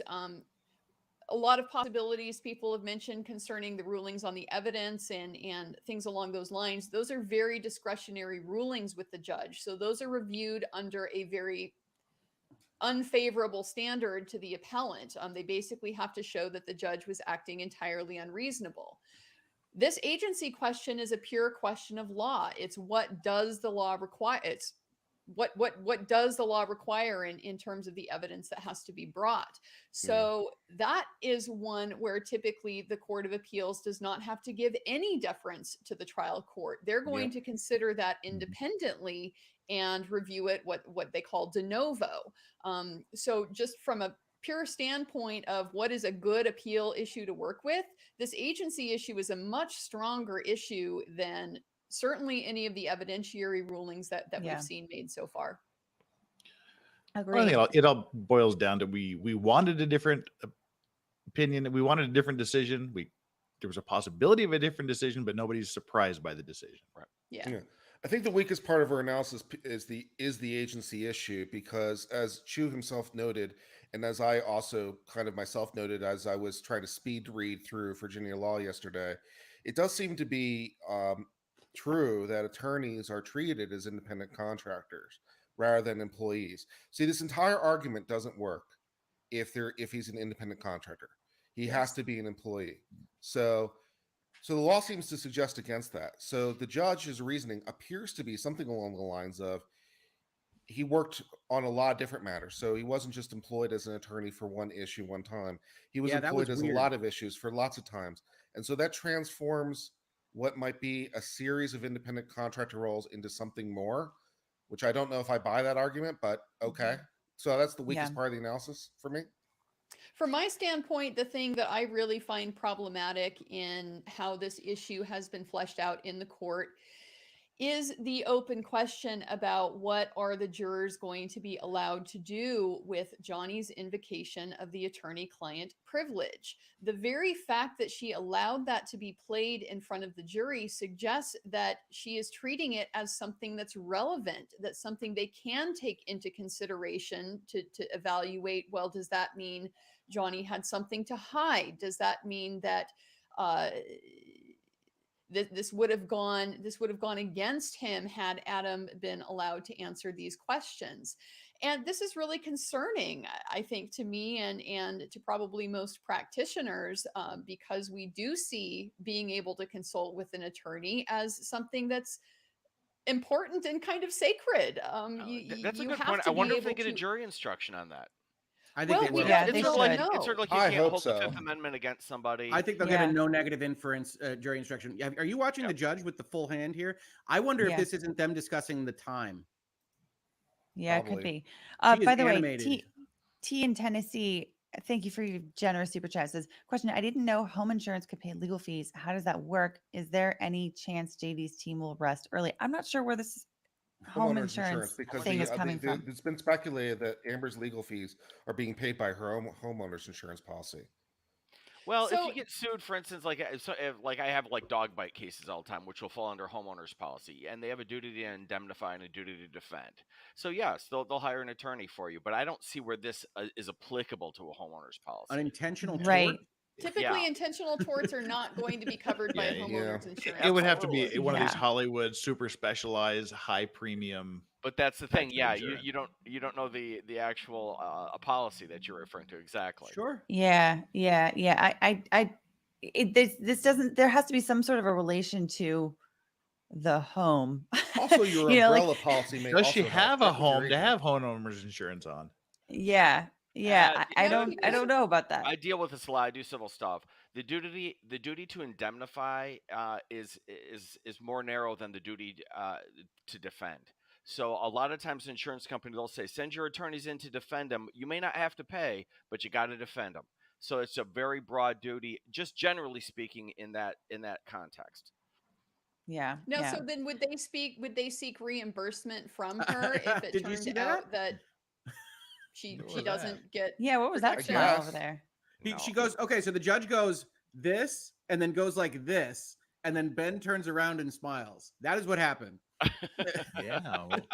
Doing a little Hmm. hokey pokey over here at the bench. I can't believe we're Interesting. nerding out at this level on YouTube right now. Honestly, This is pretty That- bad. I love it. But also I wanted to address one thing that I've gotten a lot of questions. I'm sure you guys have all gotten questions in your DMs and your mentions and emails and stuff about this hot mic, I guess, that we could kind of hear yesterday from Dr. Oh. Spiegel just before he testified. Now there has been a lot of speculation as to whether he asked if he could lie on the stand. I highly, highly, highly doubt that was the case. Number one, asking that outright is not a good idea. Not very smart for somebody who's, yeah. I mean, we could all have our opinions as to his Are you intelligence all level, but taking notes about a goddamn criminal conspiracy? yeah, but also for him to do that in court when he knows that there's cameras in the courtroom, Yeah. there's a lot of people, a lot of supportive people for Johnny Depp around him. That would not be a good idea.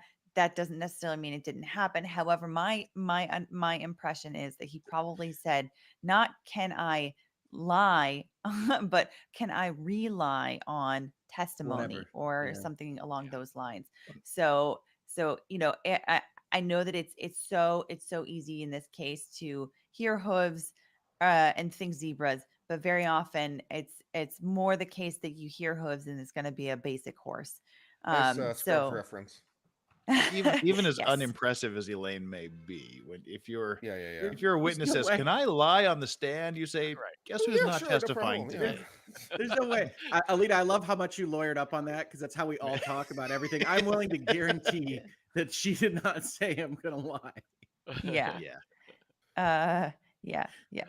So Where do I come to it's collect on that one, right? I just Okay, all right, I yeah. wanted to address that because I know that Yeah, we've gotten a sure. number of super chats on that, and folks have a lot of questions. So I think I'm just happy we got a Wire reference and a Scrubs reference like right on top of each other. So Yeah. I'm having a good morning already. I know. And I started the day with a bridesmaids reference. It was great. Oh, So yeah, I miss Bridesmaids. All right. yeah, it We'll was get some before Harry anybody Potter else in? was here. All Yeah, right. we'll get Harry Potter in, of course, always. There's One always of time my for Harry favorite Potter. comments, I'll do it right now actually, halfway through the trial is it just me or do the last names of Johnny Depp's team remind me of the good Harry Potter houses and the last names of the Heard team remind me of the bad names of the Harry Potter houses? It's like, and I was like, I was originally going to dismiss this, and I was like, Camille Vasquez and Ben Chu against Ben Rottenborn and Elaine. You know what? Yeah, it does sound like there's You know Slytherin what, versus commenter? Gryffindor. It's the Rohirrim against the orcs. Yep. How much do you have to hate yourself to not change your last name at this point as well? I want to know. What Scrubs They're reference? also Well, a Dickensian. I know the horses and zebras from Scrubs. Alita might know it from somewhere else. I give credit to Scrubs. You know what? Sorry.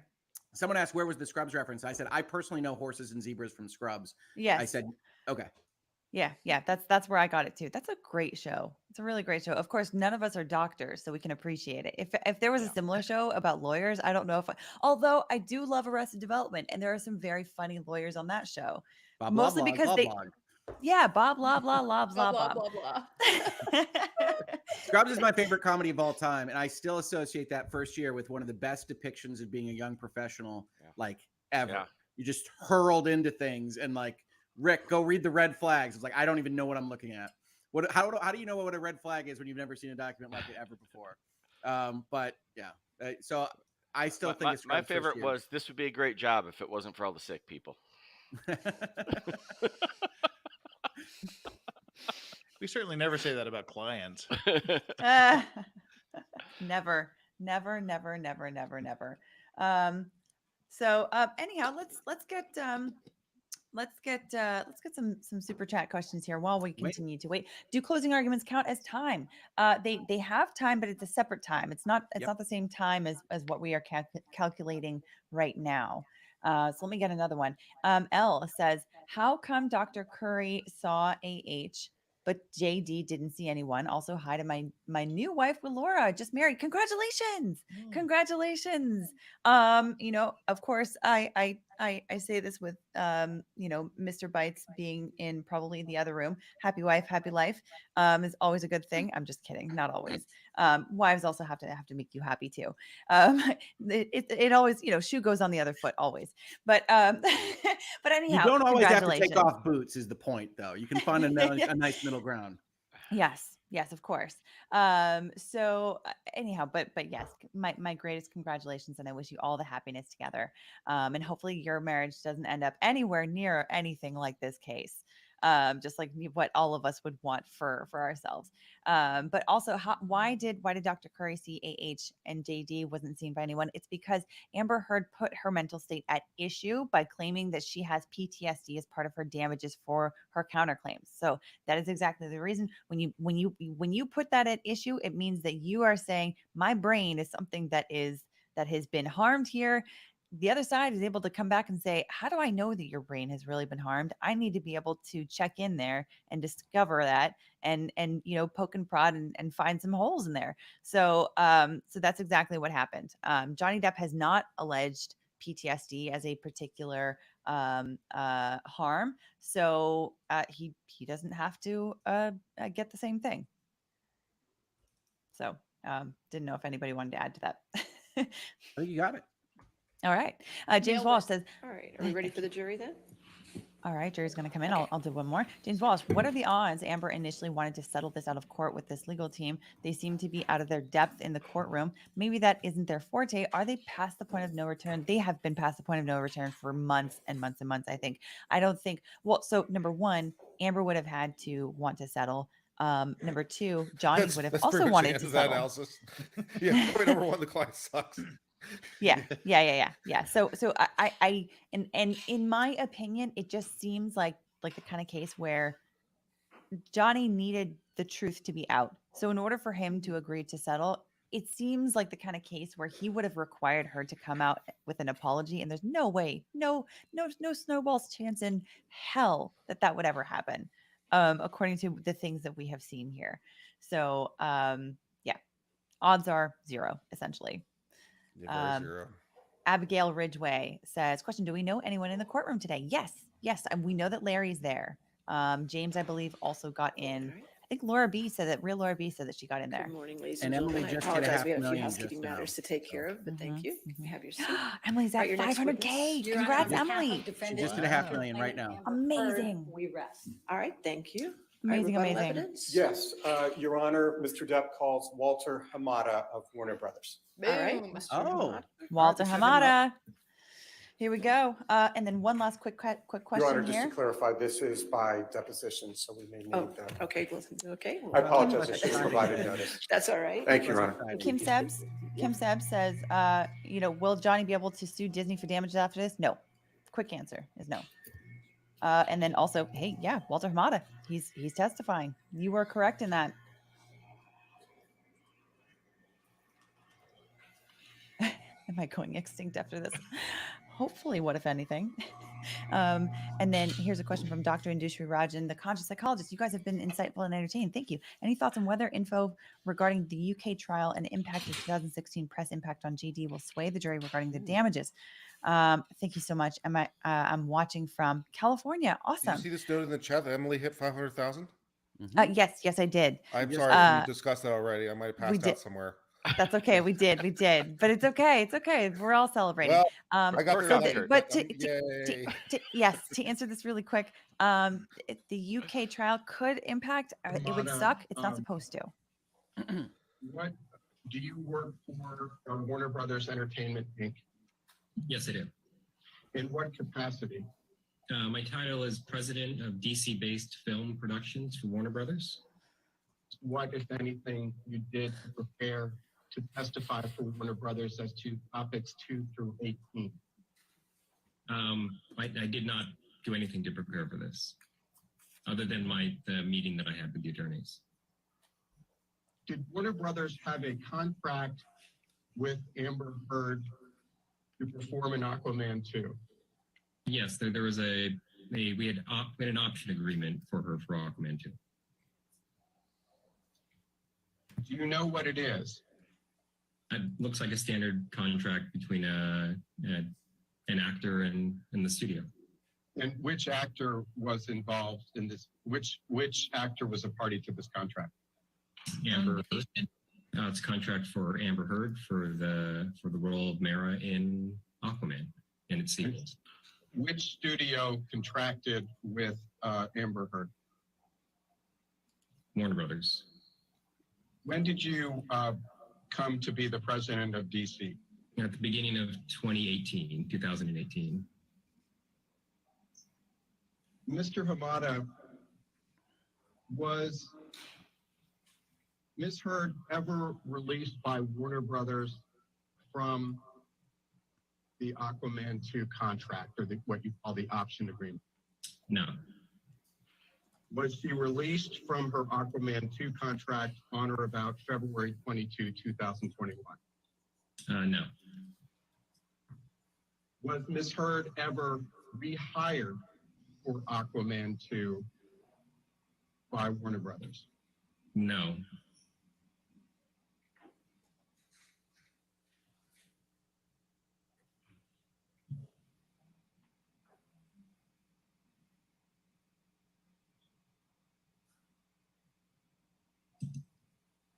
Did Ms. Heard receive a pay increase for Aquaman 2? No. Why not? As a rule, as a company, we go through a lot of trouble when we make our deals with our actors. We get options on them for subsequent movies. And I think traditionally, prior to me joining the company, every option was renegotiated. And one of the things that we were trying to put a rein in on was not renegotiating every deal, with the understanding that people come in and make these deals and they have an understanding that there will be options and that there is a deal in place. And it was a big part of our philosophy that we were going to hold people to their options moving forward. But did Warner Brothers at any point in time reduce Ms. Heard's role in Aquaman 2? The role in the film the size of the role in the film that she has was determined in the early development of the script, which would have happened in 2018, I would say. Well, so and from there, beyond normal development, the role sort of, the character's involvement in the story was sort of what it was from the beginning. Was her role ever reduced for any reason? No, I mean, again, from the early stages of the development of the script, the movie was built around the character of Arthur and the character of Orm, Arthur being Jason Momoa and Orm being Patrick Wilson. So they were always the two co-leads of the movie. Did Warner Brothers ever plan to portray Ms. Heard as the co-lead in Aquaman 2? No, the movie was always pitched as a buddy comedy between Jason Momoa and Patrick Wilson. Okay. Was Ms. Heard cast in Aquaman? Yes, she was. Was Ms. Heard cast in Aquaman 2? Yes, she was. Was Ms. Heard paid for her services in Aquaman 1? Yes. Was Ms. Heard paid for her services in Aquaman 2? Yes. Was her compensation for Aquaman 2 affected in any way by anything said by Johnny Depp? No. Was her compensation for Aquaman 2 affected by anything said by Adam Waldman? No. Was her compensation for Aquaman 2 affected by anything said by anybody representing Johnny Depp? No.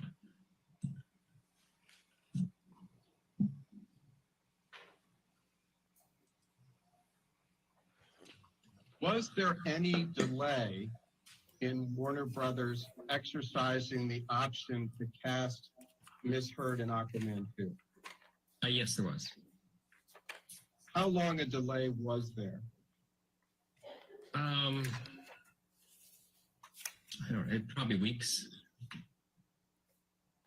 What was the cause of the delay? There were conversations about potentially recasting. Who was the producer?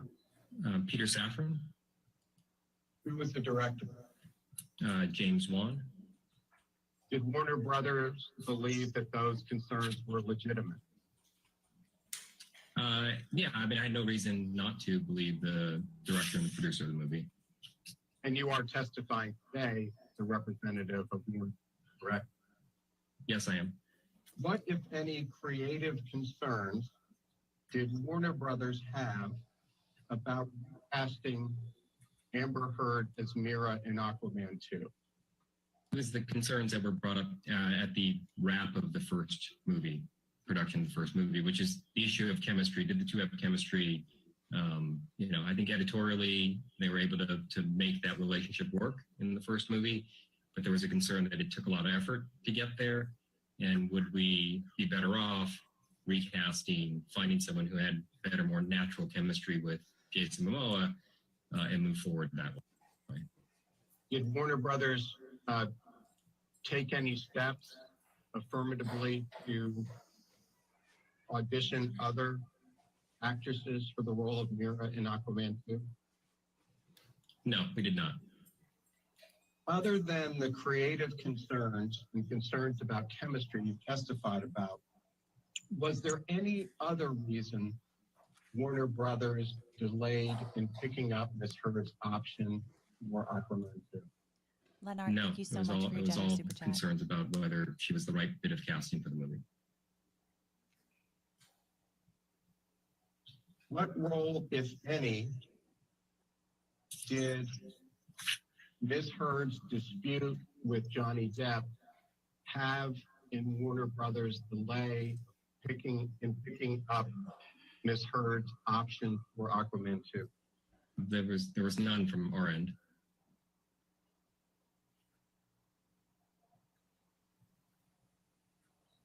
No dispute. Or At any didn't point play a in role. time, was Warner Brothers considering paying Ms. Heard more money for Aquaman 2 than is set forth in the option contract you previously identified?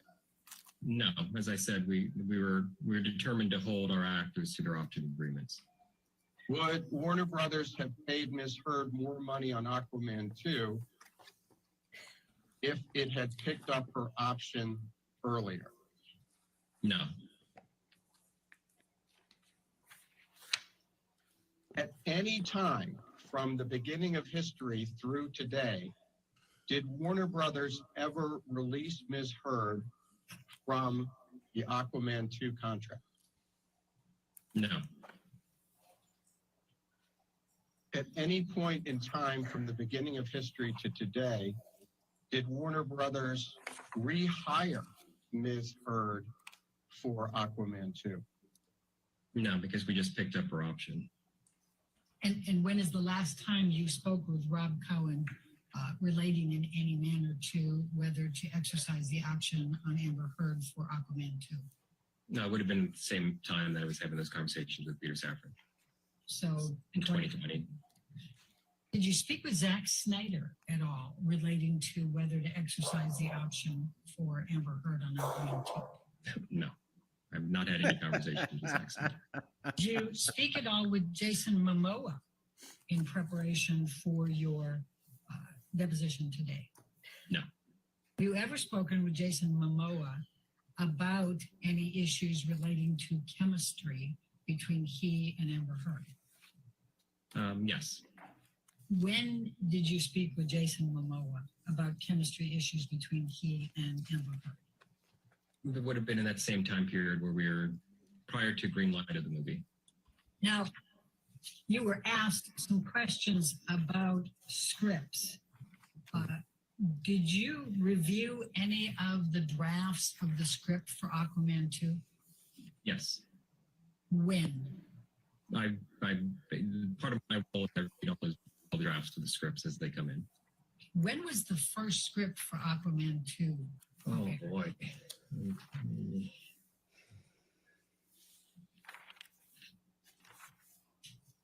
I cannot tell you. Probably in 2018, the latter part of 2018 would be my guess. And how many versions of the script had been written by the beginning of 2021 for Aquaman 2? Oh, there were probably half dozen drafts of the script. All right. What, if anything, did Rob Cohen say to you about chemistry? What specifically about the chemistry between Amber Heard and Jason Momoa? just the fact that they didn't really have a lot of chemistry together. The reality is it's not uncommon on movies for two leads to not have chemistry, and that it's sort of movie magic and editorial, the ability to sort of put performances together, and with the magic of a great score and how you put the pieces together, you can fabricate sort of that chemistry. And so I think at the end of the day, I think if you watch the movie, they look like they had great chemistry. But I just know that through the course of the post-production that it took a lot of effort to get there. Sometimes you don't. Sometimes it's very easy. You just put the characters on the screen together and they work. And sometimes it's harder. And so, can you give me anything more specific about what it was with Amber Heard and Jason Momoa that was difficult for the chemistry? no, because it's like what makes a movie star a movie star. Like you know it when you see it, and the chemistry wasn't there. Ooh. Now, you've used the term fabricated a number of times. What did you do to fabricate the chemistry between Amber Heard and Jason Momoa? Yikes. Well, those are just, it's editorial. She can't And a even good fake editor and being a good likable and filmmaker attractive. can pick the right takes, can pick the right moments. It's funny because so and many of put the reviews scenes talk about the together. lack of chemistry. Again, score So many. is a big, the music in a scene makes a big difference. It can make a happy scene feel sadder or a sad scene feel happier. And so it was sort of it's just the magic of It does. post-production, It's everywhere. editing, sound design, music, etc. And what do you mean by fabricating, though? I mean, were they literally Good one, Heather. I falsifying, love it. or were they No. just picking the best No. music? Falsifying Let me finish my Aquaman, question. Elaine? Were What they the heck? picking Literally the best music falsifying. and picking the best looks because that's their job and that's what you do on every scene? That is what we do in post-production. That's what filmmakers do. This is on any production. You're doing that. You're putting performances together. Sometimes it's easier than others. This one was more difficult because of the lack of chemistry between the two. But they were able to, James Wan and the editor were able to get it to a place where the end result actually works. I hate and it's great. It gets it. And in fact, that's the job of every filmmaker, right? Is to put all the course. combinations together to make the most successful production. Absolutely. I'll tell you what has been marked as exhibit number 5. It's ALH 18247. And this is a text message exchange between James Wan and Amber Heard. And you mentioned James Wan was the director of Aquaman 2, is that correct? And That's correct. And Aquaman, the first one, correct? That's correct. All right. And James is texting to Amber on August 25, 2018. You rated really high with the audience, exclamation mark, exclamation mark. You see that? Yes. This is August 25, 2018. What's going on August 25, 2018 that would cause the director to send a text message to Amber saying, That'd be a test screening. So during our post-production of the movie, we test the movie with an audience, and the audience tells us what they liked and what they didn't like. And so that's what he's referring to there. and they really liked Amber Heard, correct? Yes, she did. She tested well. It hit $1 billion, is that correct? Yeah. And more specifically, did you play any role in the determination to communicate to Amber's representatives that Warner Brothers was considering not exercising her option? Yeah, probably in the sense of we had the conversations, and I believe, if I recall, we had, that's where Peter Safran offered to reach out to the agent and express which direction we were leaning. Have you seen any document that says there was any chemistry issues between Amber Heard and Jason Momoa in Aquaman 1? Documents? No, I mean, those were all conversations. But if Jason came back and James Wan came back, you were guaranteeing that Amber Heard would play Mira, correct? That's correct. Okay. And Jason Momoa was able to negotiate a different compensation structure, was he not, for Aquaman 2? That's true. He did renegotiate. Now, Aquaman was the highest grossing DC film ever for Warner Brothers, was it not? Yes, it was.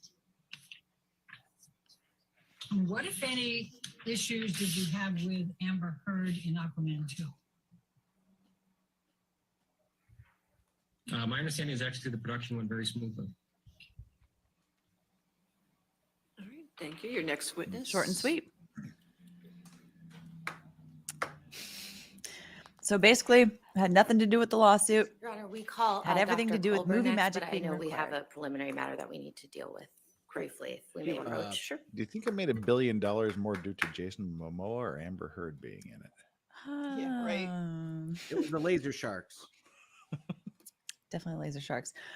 So who did they say was the next witness?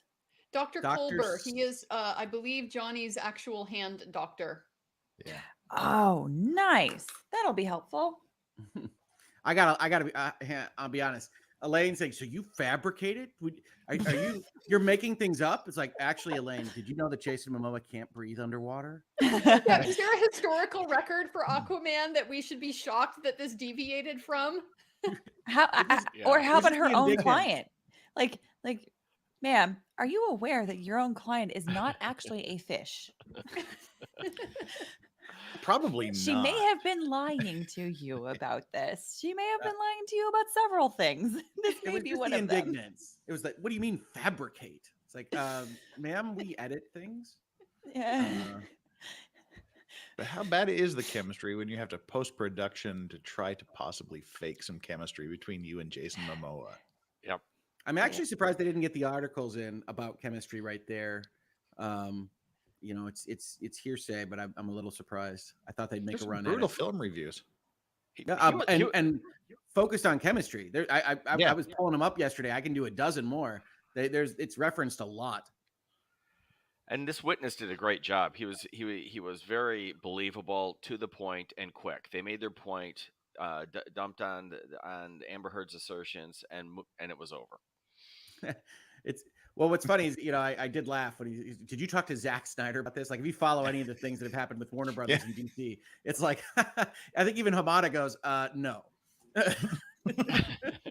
And to answer this the super chat question, do defense questions during the video count against their time? We're not entirely sure. Our understanding is that time is counted according to who wants that particular bit of testimony in, because oftentimes the questions, the testimony that comes in that is favorable to Johnny Depp's side may have come in through a question by Elaine Bredehoft. That's partly because of the way that the nature in which these depositions have come about. So we're not entirely sure about that. I wonder if that's and what then they would be fighting about, though. Could be. Could be. And then CB, can JD's team use deposition to run Amber Heard's time out? Possibly. Again, I guess it depends how it's calculated. Yeah. Yeah. If so, I would find just the most random, pointless video that you could find where they made the most comments and objections. Yeah. It Yeah. seems Where- kind of unfair to do that. Yeah, but that is strategy. What do I know? Yeah. I mean, it's strategy. That's also on Amber Heard's side to make sure that they have time for that kind of thing. Well, they certainly So- can't argue that they've used their time wisely in view of yesterday and last Thursday's lineup of witnesses. Okay, you're right. But if I could be advocate for Amber Heard here for just a second, you know, they agreed on the edits for these depositions, like at this point, 2-3 weeks ago. So yes, they ran into the ditch themselves, but they didn't actually know they'd be standing in the ditch at the time. So one of the discussions might be, because it seems to be like, if we're looking at the stopwatch and we think about the differences between the days, that they were counting the half where you talk against the half that you talk, and like the deposition would have a number that it counts for either side on it. That everybody asking, hey, can you run out somebody's clock with depositions? And we say, well, that doesn't seem likely. That might be what they continue to fight about. If they have more deposition testimony, I think that first discussion was definitely a time discussion. Obviously speculation, but that's what I think it was. So looking at this, I don't know what they're trying to sort out here, whether it's experts or depositions or anything else, but it's very interesting because 4 hours in 3 days. It's crazy. Yep. Agreed. Now, so this is going to be Dr. Kohlberg. Do we know how this is spelled? Can I get somebody? Does anybody have a list of these rebuttal witnesses? I know some people sent stuff yesterday, tagged me in some stuff yesterday. I can look it up. Yeah, I get a lot of stuff, so I don't That's what have I'm it here for. organized here It's no worries. because it's not on the he's not on the witness list from what I can see. I think he is on the witness list. I'm just going to double check. Is he? Okay. Yeah, I'm his guessing it's hand Culver with a surgeon is K? on the list. It's like Holder, I think it is. Oh, Holder? Oh, then maybe I misheard. I was talking with Andrew, Legal Mindsets, about it earlier, and someone had a screen capture of the witness list, which I'm trying to find. Okay, because there's also I know that there's a list from Court TV that was put out yesterday, and somebody had sent me some screenshots of that, which is different from the initial Culber. Okay, Kulber. Okay, That sounds like what they said. okay, yeah, that does sound about correct. So I am looking here. I don't see him on the initial witness No, he's list. not on the initial witness list. Yeah, I think you're okay. right. I think he may have been a deposition. I'm going to check that now. Okay. Oh, here we go. I got it. Thank you. Somebody did send me Court TV's tweet. Thank you guys. Thank you. Okay. So yeah, Dr. David A. Culber. Perfect. Culber, Thank you. yeah. Kulber, yeah. Yeah. Alrighty. Question. Why didn't JD's lawyer yesterday ask the film expert what was the cause of Waldman's statements? Reference to Amber Heard herself making the first accusations. What was the cause of Amber Heard's statements? I think maybe because They can't testify.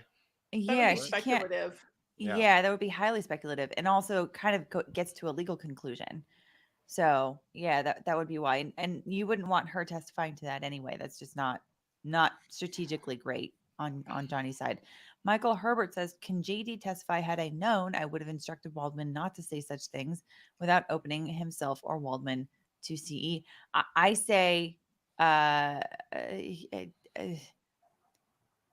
no, you don't want to do that at all, because as soon as you start to comment on any of the communications that he had between himself and Waldman, then you start opening up and wearing down that attorney-client privilege, and that is ironclad. So the best answer is to say, I'm not answering that question at all, like regardless of what the justification could be.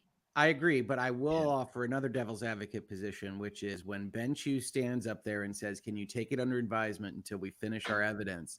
It suggests strongly to me that they have a plan to bring Johnny up to discount the Waldman agency thesis, and that one of the strategies they might be doing is trying to run down the time and bring Johnny up last to be the last in front of the jury, and with no/limited cross-examination. I think the problem with that one particular statement was the "had I known." That opens up the door to "what did you know?" Yes. So you'd have to couch the arguments very, very carefully. And I don't know if I would trust Johnny to be concise, brief, and carefully crafted in his answers. I think it would be more specific than that, but I think it might be the plan. Ben Chu saying, "Can you wait until after we're done with evidence?" I think that's the plan. All right, ladies and gentlemen, I apologize again. We have a few things to take care of. We're just going to go ahead and take our morning recess now for 15 minutes. Do not discuss the case and do not toss anybody, okay? All righty. Do not do any outside research. Sorry, that was the same thing. She seems to be getting happier as we get closer to the end. Well, because she has fewer administrative tasks to take care of, fewer like weeds to untangle. That's my guess anyway. I don't know. Yesterday she seemed like she was going to kill him. Is that WebEx? Okay, so I'll get that set up. Everybody felt like All someone right. was going to All die. We'll go ahead and take a break. Let's make it 10:50 to give them time to look at everything, okay? All rise. Judge is walking out. Taking a break. Yeah, and for a judge who likes her schedule, taking the break an hour early. I don't know. That must be a real issue there.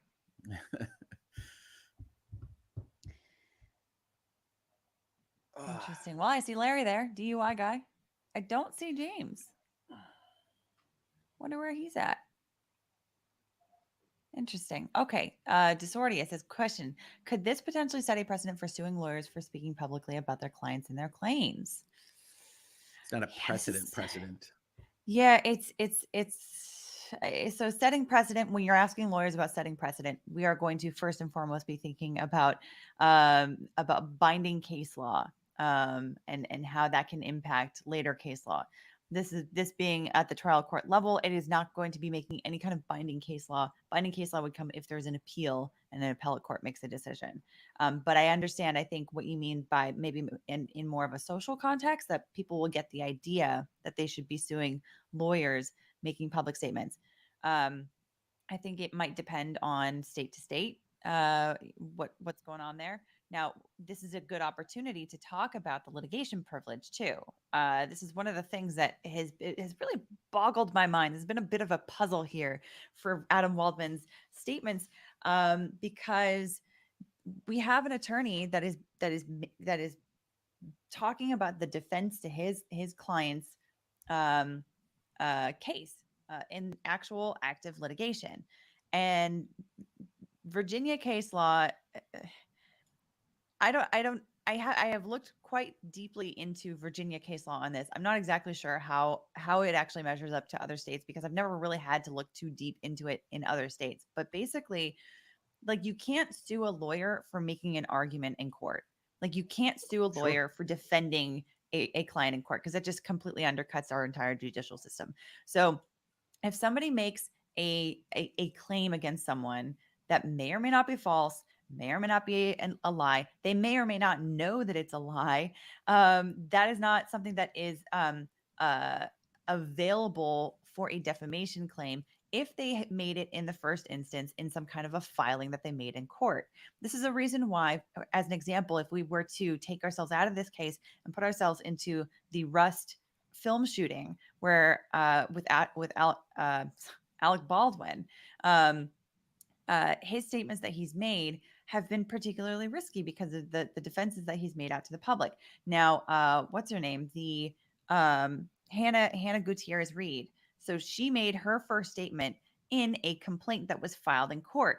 That is the safest thing that you can possibly do to make your initial statement to the public, is to make it in a filing, because there is something called the litigation privilege. Everything that she asserts in that complaint cannot be held against her in a defamation claim, because she's making it in court, whether it's in a filing or physically in court. Now, statements to the public, to journalists, in the realm around a lawsuit, that's where things can get a little bit more hairy. And that's the reason why in this particular case, the court has allowed these defamation claims to move forward, even though it's very, very clear that we are talking about an attorney who is representing his client and representing his client in the press in response to other statements that are being made by Amber Heard's attorneys. It's very strange, especially if you look at the Sun article where those statements were made by Adam Waldman. If you look at that article in the context of everything else that is said, it is so bizarre to look at that and say, yes, of course, this is defamatory, when any reasonable person that is reading that article understands that, like, this is an attorney that is defending his client in the public. He's doing what any attorney would do, doing what any hired gun would do. So it's a very, very strange case. But if you look again at another defamation case, the Jussie Smollett case, there's defamation claims that are asserted by the two brothers that were implicated in that case. They have sued Jussie Smollett's attorney for also making statements on TV about them. So there are a number of cases that are kind of, have this sort of element of statements to the press in the midst of a lawsuit, that can be implicated. But it's a little wild in this particular case. I don't know what your guys' thoughts are on the whole litigation privilege here. Well, I mean, I don't think it's privileged. I do think I think I've said this elsewhere. It makes your heart palpitate if you're going out with a statement on behalf of a client and think that something like that could come around on you and be part of $100 million litigation against your client. So I don't love their theory. I talked about agency. I talked about how attorneys work. I will say this. I think they haven't proven their case. I don't think there's evidence. I think there's every possibility that they were acting nefariously, to deliberately put false statements out there. That's different from the legal question to me in terms of what is actually in court. But I don't think I have anything to add as to what you said. I think you can go too far. I think this is probably not what I would describe as going too far. So Yeah. I think you said it perfectly. Thank you. Yep. La Pistolera says, question, what does the notepad that lawyers like Camille look like? There are multiple columns with one showing questions, potential objections, responses, etc. I don't know exactly what their style is. Every attorney has their way of structuring, you know, the testimony that's coming in, what kind of a box that fits into in terms of elements. There might be a column for objections that are possible. There might be a column for arguments and which way it ended up resulting. This may be notes that she is taking to prepare herself for closing arguments. So because, you know, remember, like as they are going through, they are preparing closing arguments starting from day one. All of the evidence that comes in is stuff that they are going to be putting together for all of that. So my guess is that probably is what she's doing with her notepad there, is figuring out where the weaknesses are in the testimony that has come in versus the testimony that has been kept out. And basically so that she can use that as efficiently as possible when the time comes to actually write the closing argument that they are going to be writing. Oh, James didn't make it today, unfortunately. Oh, that's a bummer. That is a real bummer. it's also surprising since he's got the system down. One wonders what Friday's going to look like. Well, I did see on Twitter that Real Laura B said something about the fact that she was initially number 4 in line, and then a massive crowd came in, and then she was number 79.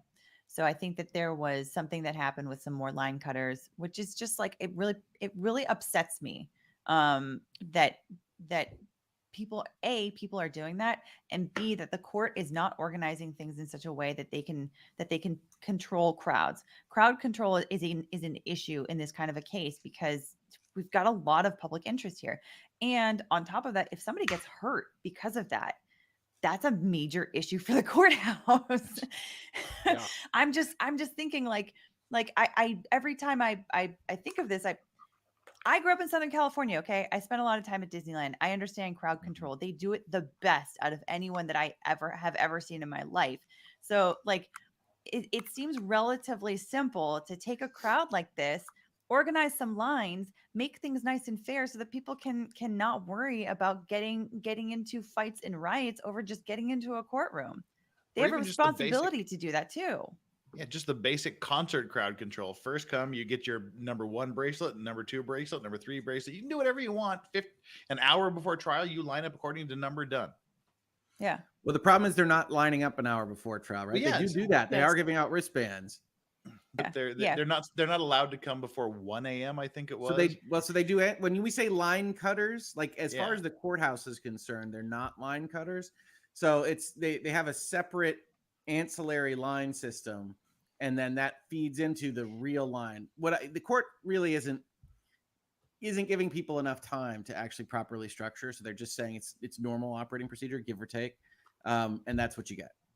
Is that wristband methodology. So I think at least for Thursday night, they should pull out the stops. But yeah, I mean, even just setting up a rope line so that you can physically keep people from, concert crowd control. Same thing with any kind of a marathon. Like this area is not like an area that doesn't understand how to control crowds. This is the DMV area.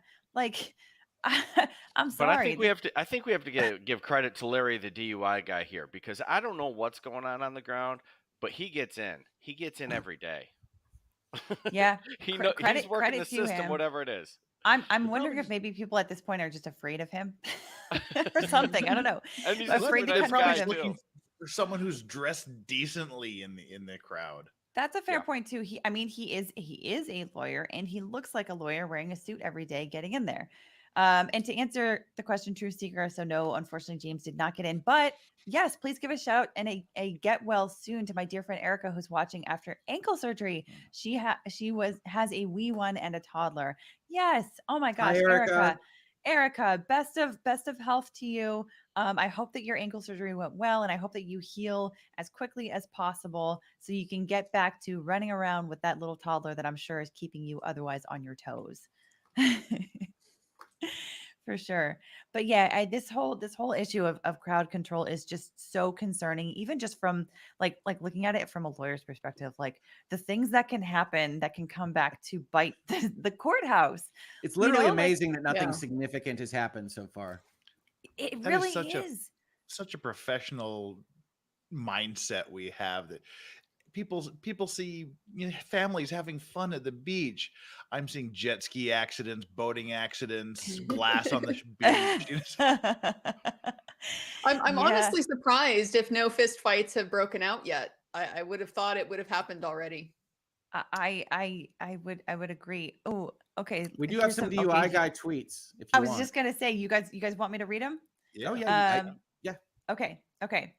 So starting from 5 minutes ago, UI guy says the AH lawyers arrived this morning and say good morning to each other after they appear deflated and lacking in energy and fervor.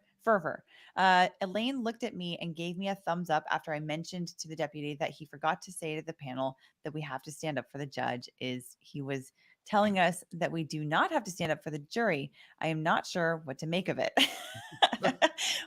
Oh God, she doesn't know who he is, clearly. Then he says, when JD walks into the room, a girl behind me says, my heart is racing. I respond with, welcome to the Depp effect. And then he says, I cannot believe that the defense rested this morning, but it kind of makes sense because they only have 4 hours left and they have to save it for cross-examination of rebuttal witnesses in to bring their own witnesses. Yeah. So that is 2 minutes ago, and that's it so far. We might see some more tweets from him because it was these are some pretty rapid fire. Oh, here's another one. When Chu made the slap argument, the courtroom audibly shifted. I want to hear how it shifted. Yeah. We're gonna continue to I'll keep an eye out on this for when we get another tweet from him. But interesting stuff. So yeah, it sounds like there were some massive line cutters today, and it sucks. I hate to see it. I hate it, just like I hate seeing review bombing, and like I hate seeing like other stuff like that. But anyhow, so how about Walter Hamada's testimony? That was nice and short and sweet, and just basically swiftly undercuts Amber Heard's damages calculation, doesn't it? Oh, Any I other so thoughts look on that? forward to the rebuttal case, how it's just so much tighter and cleaner because it's responsive to what came out in her case rather than just the wide ranging directs that we've seen. I think there's going to be a lot of bam, bam, bam, quick and dirty, good moments getting in and out. And that's what I'm looking forward to. Awesome. Beef Squatch says, question, didn't Catherine testify that Amber Heard continued her L'Oreal contract or get other endorsements after the Adam Waldman statements? She walked in Paris Fashion Week 2021 and maybe other influencer ads on her socials. Andrea, I feel like you know this best. Yeah, they did. They testified that they did pick up her L'Oreal contract, that they initially extended it for only a short period, but they have subsequently extended it. So she is still a L'Oreal ambassador. She did walk in some show that L'Oreal put on during Paris Fashion Week. She was heckled and booed on the runway. So you can kind of understand why L'Oreal maybe isn't making her front and center as they might have liked. But, that's the consequence of your hiring choices. I suppose so. Joanne Trinette Dellis Reyes says, give a shout out to my daughter, Samantha Sky, please. She'd be stoked to hear her name. Thanks for making this trial understandable for us. Of course. Yes, Samantha Sky. Hey, how's it going? Thanks for watching. Thematic says, Legalbytes question, if Adam Waldman didn't make statements to the world about Amber, would we even be at this juncture? Would the judge just side with Johnny Depp? It's not up to the judge. It's up to the jury. I think this is an interesting question because I think that Amber's biggest problem, her biggest blunder, her biggest mistake was filing the counterclaims in the first place, because this would have been a much weaker case for Johnny if Amber didn't bring in all of this extra stuff, and if she didn't also have her own burden to prove all of this. What do you guys think about that? She would have made up a counterclaim no matter what. She would have Yeah. she would have cited somebody else. Completely agree. Yes. She would have sued for any reason whatsoever. Wow. I agree. Okay. But what Amber if Heard she just can't get didn't? out of her own way. She had a reasonably strong case against Johnny's defamation claim until she chose to get on the stand and testify. Had she just stayed out of it and held him to his burden of proof, I think she'd be in a much stronger position to be able to argue that this was my reasonable perspective on our relationship. But as soon as she gets on the stand to recount, she just blows any possibility of giving her the benefit of the doubt out of the water. The counterclaim is exactly the same thing. We wouldn't know about her borderline personality disorder and her histrionic personality disorder had she not insisted on going down that road. She is 100% her own worst enemy in this case. Well, you're absolutely. She's too smart by half. Mhm. And she wanted to get in that little dig about Kate Moss, and now look where we are. The phrase that I like to use is smart enough to be dangerous. And for her own case is mostly in this particular case, I think, at least from what I can see. Pamela 2am says, do you think the jurors will understand inference? They're lay people and not lawyers. It seems complicated to understand. I'm so worried. Thank you. Well, I think that, like, think of the jurors as the way that you're thinking, right? Like these are people that are I mean, we like to talk a lot about the jury being emotional beings, but they're also logical beings. They are able to look at that and say, I don't understand how you can say that Johnny has directed Adam Waldman to say anything here. I haven't seen any. Like, where are you guys getting this? Like, are we supposed to pull this from thin air? Like they might be thinking that as well. So, you know, the idea of inference and circumstantial evidence, those will all be explained in closing arguments as well. Those are terms that should be explained, and hopefully they will be explained well enough that the jury can take down the definition, go back into the jury room and say, okay, that's what this is. But I don't see it. I don't see it here. Plus, I think from a juror's analysis, they're going to go look at just the underlying case and say, I think she was wrong. And it's going to be much more simplistic than that. And just on the merits, we're not going to sit here and think about the agency issue. They're just going to say, I think she's full of it. We're ruling against her. Done. The jury undercutting all my instructions are mental going to play patterns. a huge part in this. The jury instructions. I mean, how detailed are they? How much leeway do they give? What do they say? Well, I think Mike's right insofar it's literally Johnny Depp versus Amber Heard. Like Yes. like the fundamental question the jury is going to go in there and answer is Johnny Depp or Amber Heard. Yes. And then And and one then of the figure out things from I've learned to be very humble about as a lawyer is appreciating that how I think about the case is dramatically different from how the jury thinks about it. Almost 100% of the time, when I've had a chance to talk to the jury after the fact, they have decided the case based on things that I didn't even think of. Absolutely. Yeah. And also there was a previous super chat there that was talking about the counterclaim. So apparently that was actually filed by Amber's current legal team. That's so surprising. And I really don't pity them as much on this case because it really means that someone there either didn't do a legal analysis and someone did not brief this issue there, or they did and they did it hastily, or they did and they did it half-assed. And so I don't blame them for the problems that they have right now in this case at all. These are totally avoidable. I don't understand how any single lawyer on her team sees the facts of her case, looks at the arguments, thinks about, this is a lawyer making a claim in representation of his client.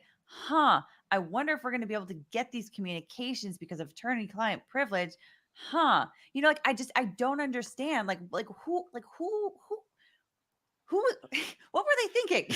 The answer is they did what Amber wanted. I mean, I think Yes. that just becomes abundantly clear more and more every day. And the timing of the counterclaim is important too. Remember, she first filed in her counterclaim this argument that the great bot conspiracy had been perpetrated by Adam Waldman and Johnny Depp to harass her and violate the Virginia Computer Crimes Act. Well, this got thrown out. But before it was even filed, as they were going into the UK trial, when Roberta Kaplan was still the lawyer, there had been publicity about this report that she got from Bot Sentinel, supposedly analyzing the nefarious activity. But even this report only identified 13 suspicious accounts out of like hundreds of thousands of people who have tweeted about Amber Heard. So it's been known to be factually deficient from the very beginning. It's been known to be legally deficient from the very beginning. Amber chose an attorney who was willing to barge forward full speed anyway, in spite of those. That's what she wanted, and it's what she got. Which is nuts, because Rottenborn went to Stanford. I mean, it's like, and I know that the rankings of law schools is not everything, but that is a very difficult school to go to. I'm flabbergasted. I'm flabbergasted that someone, you know, with that kind of a legal education background is going to fall victim to that. It just goes to show that every lawyer can make mistakes, and the U.S. News and World Report rankings for law schools really doesn't necessarily mean all that much. I don't know. We could go either way on that. I will go the latter way, which is, the credentialism of law schools is whatever. I mean, I've had the dumbest ass lawyers from freaking Harvard and Yale, and the smartest from a tier 3 school. So there you go. The smartest from places I've never heard of. She's a superstar lawyer. Exactly. I mean, Camille's from a tier 3 school, and she did a phenomenal job on the cross-examination and gets all the props for that. So this case, if anything, you're right, Rick. If anything, what if anything does this case tell us? It tells us that law school rankings don't matter. Okay. Well done. Thank you. Does defense get rebuttal too if they have time? Now, I thought somebody yesterday, I don't know if I was dreaming this. Does Amber Heard also get some rebuttal time because of her counterclaim? A limited rebuttal time, Andrea? She gets last closing. We're waiting for the jury. She gets a sir rebuttal if she has time to do that, and she will be last in the closing because she gets a sir rebuttal. That's my understanding. Okay, then I'm corrected in the things that I was saying before, because I thought that was not the case.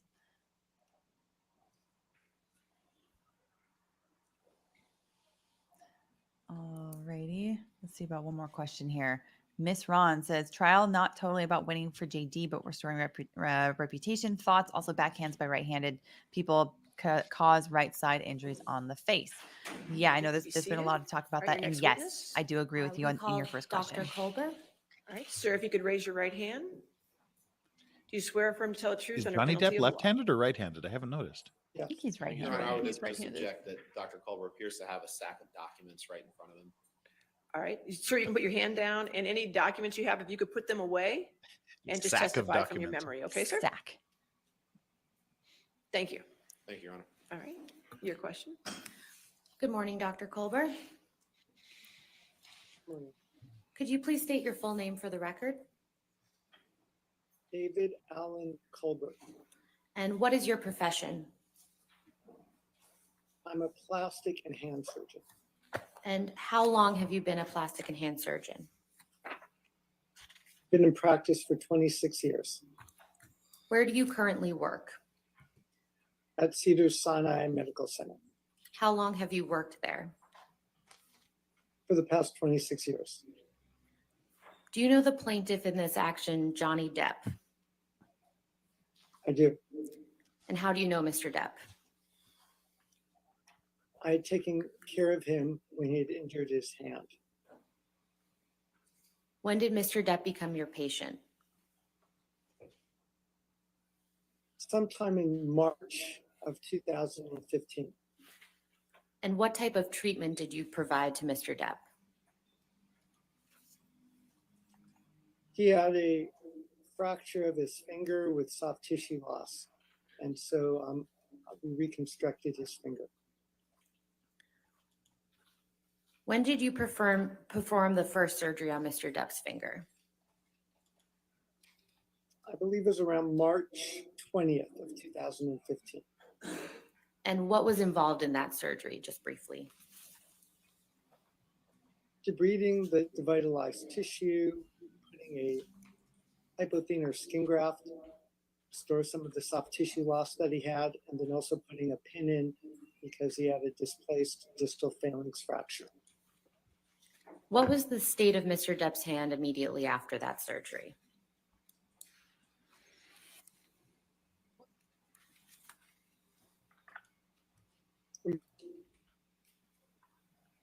I'm sorry, I think the audio cut out a little bit. Could you please repeat your answer?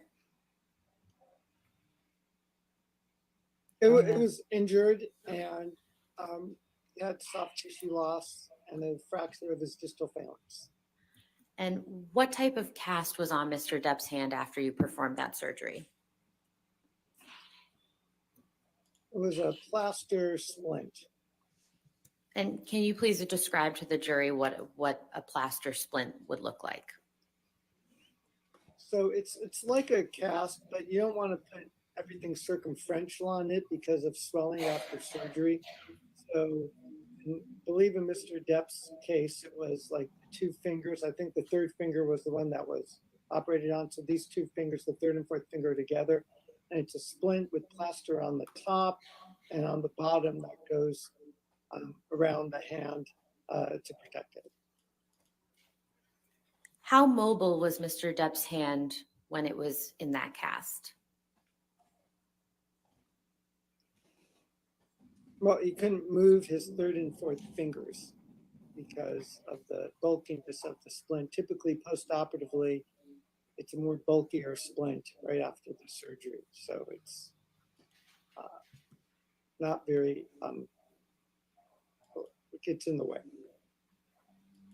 Could Mr. Depp grab someone with that cast on his hand?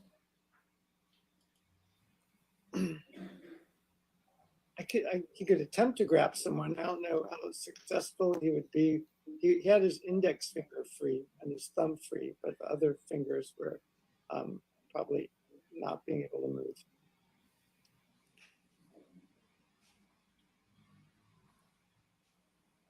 How long was the pin in Mr. Depp's finger?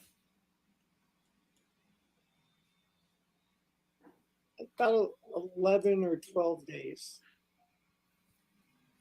And how was the pin removed? It was removed under local anesthesia in my office. How long did you ultimately treat Mr. Depp for his hand injury? For several months. And why was that? It was a bad injury. It required a few more little office procedures to clean up the tissue. He had an infection as a result of the injury, so he had to be on antibiotics for some time until it finally completely healed. Do you recall when the infection developed? It was a few weeks after the surgery, and that's when I took out the pin. When was the last time that you saw Mr. Depp? Sometime in 2015. I don't recall when. And when was the last time that you spoke to Mr. Depp? The same, around 2015. Thank you, Dr. Colbert. All right, cross-examination. Oh, Wow, that was that's quick. Short and sweet. I'm so used to these taking days. Good morning, Dr. Culber. So you said that this plaster splint was put on after surgery on March 20th, 2015? Yes. And a plaster Yeah. a plaster splint, is that sometimes called half a cast? Sometimes it's called half a cast or a soft cast, something like that. Yeah. And it's made of plaster of Paris, right? Correct. And plaster of Paris hardens like a cast does, correct? Yeah. It is a cast. So other than the fact that it's a little smaller than a cast that goes around your whole hand, it's just as hard as a cast that would be put on a broken arm or a broken hand, correct? Well, it's softer on the side, so the fingers can expand for swelling. So it's not fully, the plaster appears circumferential around everything. So there are areas that are softer, allow for swelling. But the parts that are covered with plaster of Paris are just as hard as any other cast, correct? Correct.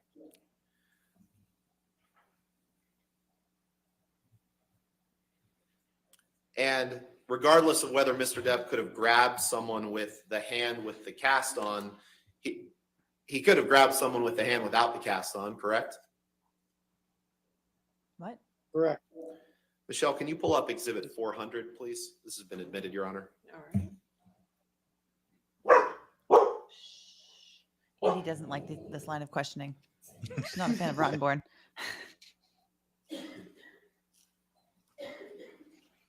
Permission to publish. Yes, yes, sir. Kevin. Dr. Culber, I'm just going to ask Michelle here to just scroll through these pictures, and I'd ask you to take a look at them. Your Honor, I'm going to object for lack of foundation for these photographs. They're already in evidence. With respect to the questions. They're in evidence. Thank you. Michelle, if you could go back up to that, stop right there. Is there anything about the cast that was put on Mr. Depp's hand on March 20th, 2015 that would have prevented him from doing this damage to Ms. Heard's closet on March 23rd, 2015? Objection calls for speculation. Yeah, a little bit. I mean, he had his other hand available. So. No further questions. Thank you. All right, redirect. All right. Also short and sweet. Dr. Culber, how many fingers were in the plaster portion of Mr. Depp's cast? I believe 2 or 3, at least 2 were, and the third one and the fourth one. And why did you call it a soft cast? Because it's not fully, plaster doesn't go around the entire hand because you allow for swelling. So there's plaster to protect the fracture. So there's a little plaster on it, but it's on the top and the bottom, but it's not completely circumferential. So there's soft spots to it. And where are those soft spots located again? Usually we'd put a piece of plaster underneath the fingers and on top, and then the sides of the fingers, it's soft so that the fingers can swell after the surgery. Could Mr. Depp have hit someone with the hand that had the cast on it? Dangerous question. He could have hit someone with it. It probably would have injured, damaged the cast. Okay. Did you ever notice any damage to Mr. Depp's cast when you treated him after the surgery? I don't recall. But nothing that comes to mind. Could Mr. Depp form a fist with the cast on? No. No further questions. Thank you, Dr. Culber. All right, thank you, sir. That completes your testimony. Thank you. Well, that was zippy. All right. Your next that- witness. The highlight for me So was refreshing. foundation objection on photos and evidence. I don't know. I like that. Plaintiff calls Richard Marks, Your Honor. Wow, I would like to have heard some testimony about the angle of blow for the injury to sort of counteract. So just a Sorry, reminder, I'm there's- an expert. I don't think you need to though. He was Yeah. properly Skips a taken second down, I to- think, yeah, sir, you've yesterday already- by just a Camille reminder that you're on still cross. under oath, okay, sir?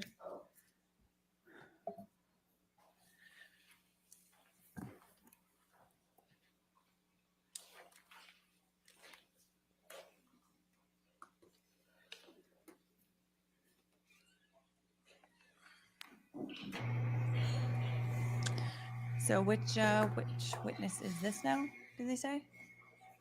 It's Richard Marks being recalled, the Oh. entertainment expert. Okay. Why did I not recognize him? He just hasn't said he's invented Star Wars. He worked on Jaws and he did the robot.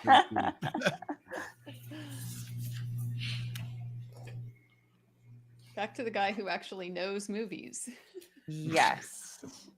There is a Oh my difference there, isn't God. there? There is a massive difference. He knows because he made them all. Sure. Yes, ma'am. Thank you, Your Honor. Or at least he. Welcome you know, back, Mr. Marks. He argued the deals. You've testified in this case previously, but would you just briefly remind the jury who you are? I'm Richard Marks, and I'm a full-time entertainment transactional attorney. I make deals every day for productions and for individuals. I'm in the trenches negotiating and then making sure the contracts reflect the deals. And I'm very much distinguished from the other side's expert, who is not an attorney, who's not in the trenches making deals, is not in that day-to-day process. And are you familiar with the testimony of Catherine Arnold in this matter? Yes. Have you been asked to analyze that testimony and provide opinions in response? Yes. And generally, what are those opinions? Well, my opinions are that she's very slick and smooth, but she's not an expert in deal making. Her assessment of damages is built on nothing, and it's wildly speculative. Are you familiar with Ms. Arnold's opinion that it's customary for an actor to renegotiate the fee for a subsequent picture option in a multi-picture contract when a film is successful? Yes, I heard that opinion. And are you also familiar with her testimony that under those circumstances, an actor will renegotiate a 50 to 100% increase in their salary for the next optional film? Yes, I heard her say that. Do you agree with those opinions? Absolutely not. Why not, sir? Well, what we're dealing with in this case is a test option agreement. And that's an agreement. It's a multi-picture agreement. And it's the nightmare for people like me. The test is going to take place, let's say, for 10 actors the next morning at 9. And you have to fully negotiate a contract that might cover 4 movies and have it signed before they're allowed to test, so that if they're chosen for the part, we have the full contract. There's no renegotiation. So you've got a contract for a multi-picture deal. It's usually a franchise, and you negotiate the first movie. And normally, if they get the part, they're the chosen one. They're the Stars Born moment, if you will. They get the part. Normally, their salary is inflated from their normal salary, because now they're going to play a character that could go on for 4 movies. In this case, Ms. Heard's first salary when she got the part was $450,000. If Warner Brothers and DC Comics decided to make a next movie, they could recast her. They had no obligation. All they had was an option. But if they did cast her up front, that they had agreed to more than double her salary, like 2.25 times to get to the $1 million. These are large bumps, if you will. If an actor is on a series, say, they go and they have 5 options. They go up in increments of 5%, 10%, 20%, not these multiples that you see in a test option agreement. And that's one of the reasons that they aren't renegotiated normally. They are in some instances, but not normally. What's the significance of the test part in a test option agreement? The test significance is that an established actor usually wouldn't test. They'd be offered the role. Ms. Heard was in a group of actors that needed to be tested to see if the studio wanted to hire them. And then if they hired them, they would be locked up for potentially 4 movies at very lucrative increases, because after Aquaman 1, she gets to $1 million. Aquaman 2, she gets to $2 million. and Aquaman 3, excuse me, you get to $4 million. These are unheard of bumps if you're going on a normal career and trying to increase your salary by increments. In your West Texas experience, Zombie what Slayer, is thank you for the customary generous super for chat. negotiations of Also, multi-picture deals? Congratulations, I guess. Hope you feel Well, better. I think what happened in this case was customary for negotiation of multi-picture deals. And by that, I mean that you assume success. The reason you go from the first Justice League movie where Miss Heard played Mira the first time, the reason you more than double her salary is you assume success. So you've already built in the bonus that Miss Arnold was referring to, a renegotiation, if you will, for the third movie. Instead of doubling her salary, Miss Arnold said it would only be fair to quadruple her salary. And that's just not the way these idiosyncratic contracts work. They're a very small portion of the contracts we deal with.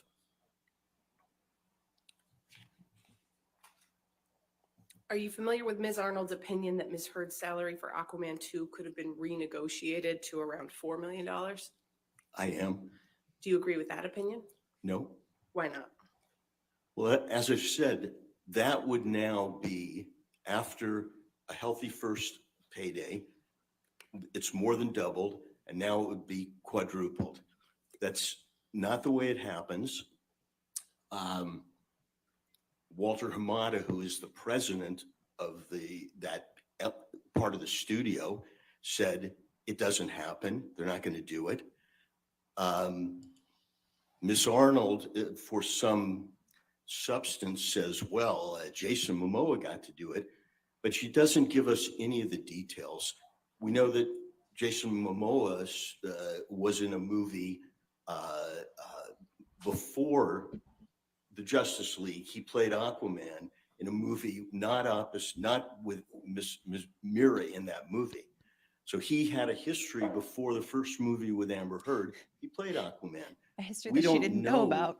what his contract, the state of it was when you got to Aquaman 2, and she says, unsupported, that he renegotiated. We're not sure what he renegotiated to.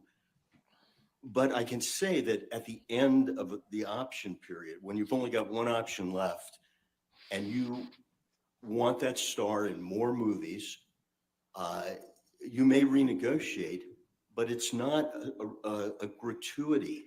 It's, we'll give you more for the last option if you'll give us 3 more options. It's a give and take.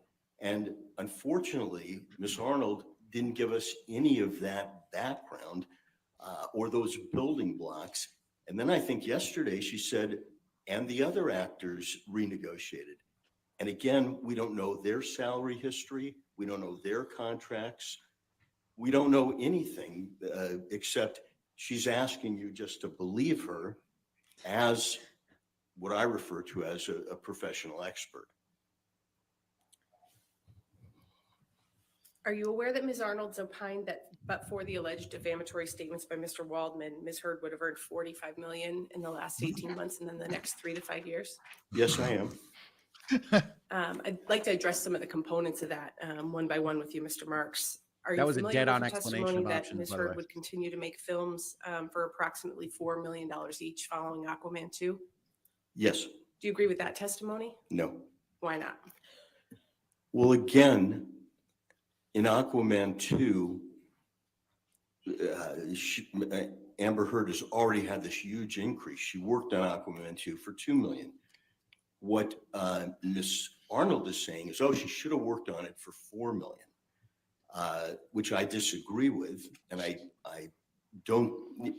think there is reasons to negotiate. They weren't here in this case. So the $4 million I have a disagreement with. But even if it was at $4 million, or if it was at $2 million, the 4 or 5 movies that Ms. Heard might get might be independent movies. They might be standalone studio movies. They might be passion projects. Every actor has a quiver full of quotes, and their highest quote is for the superhero fantasy a journey. Their lowest quote might be for the Independent Passion Project, where they'll defer their salary and almost take nothing to work, just SAG minimum.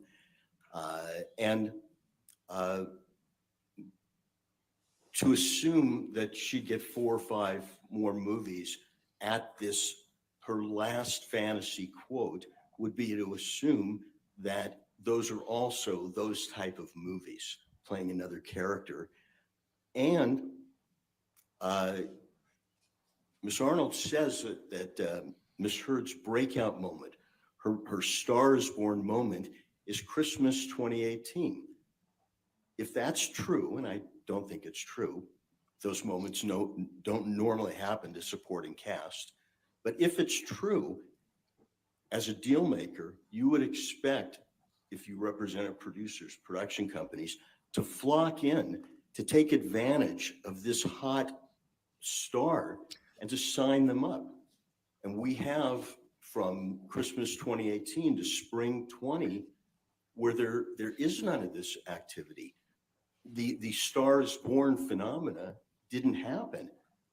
Miss Heard starred in one series of 8 episodes, and she earned a healthy fee, $200,000 an episode.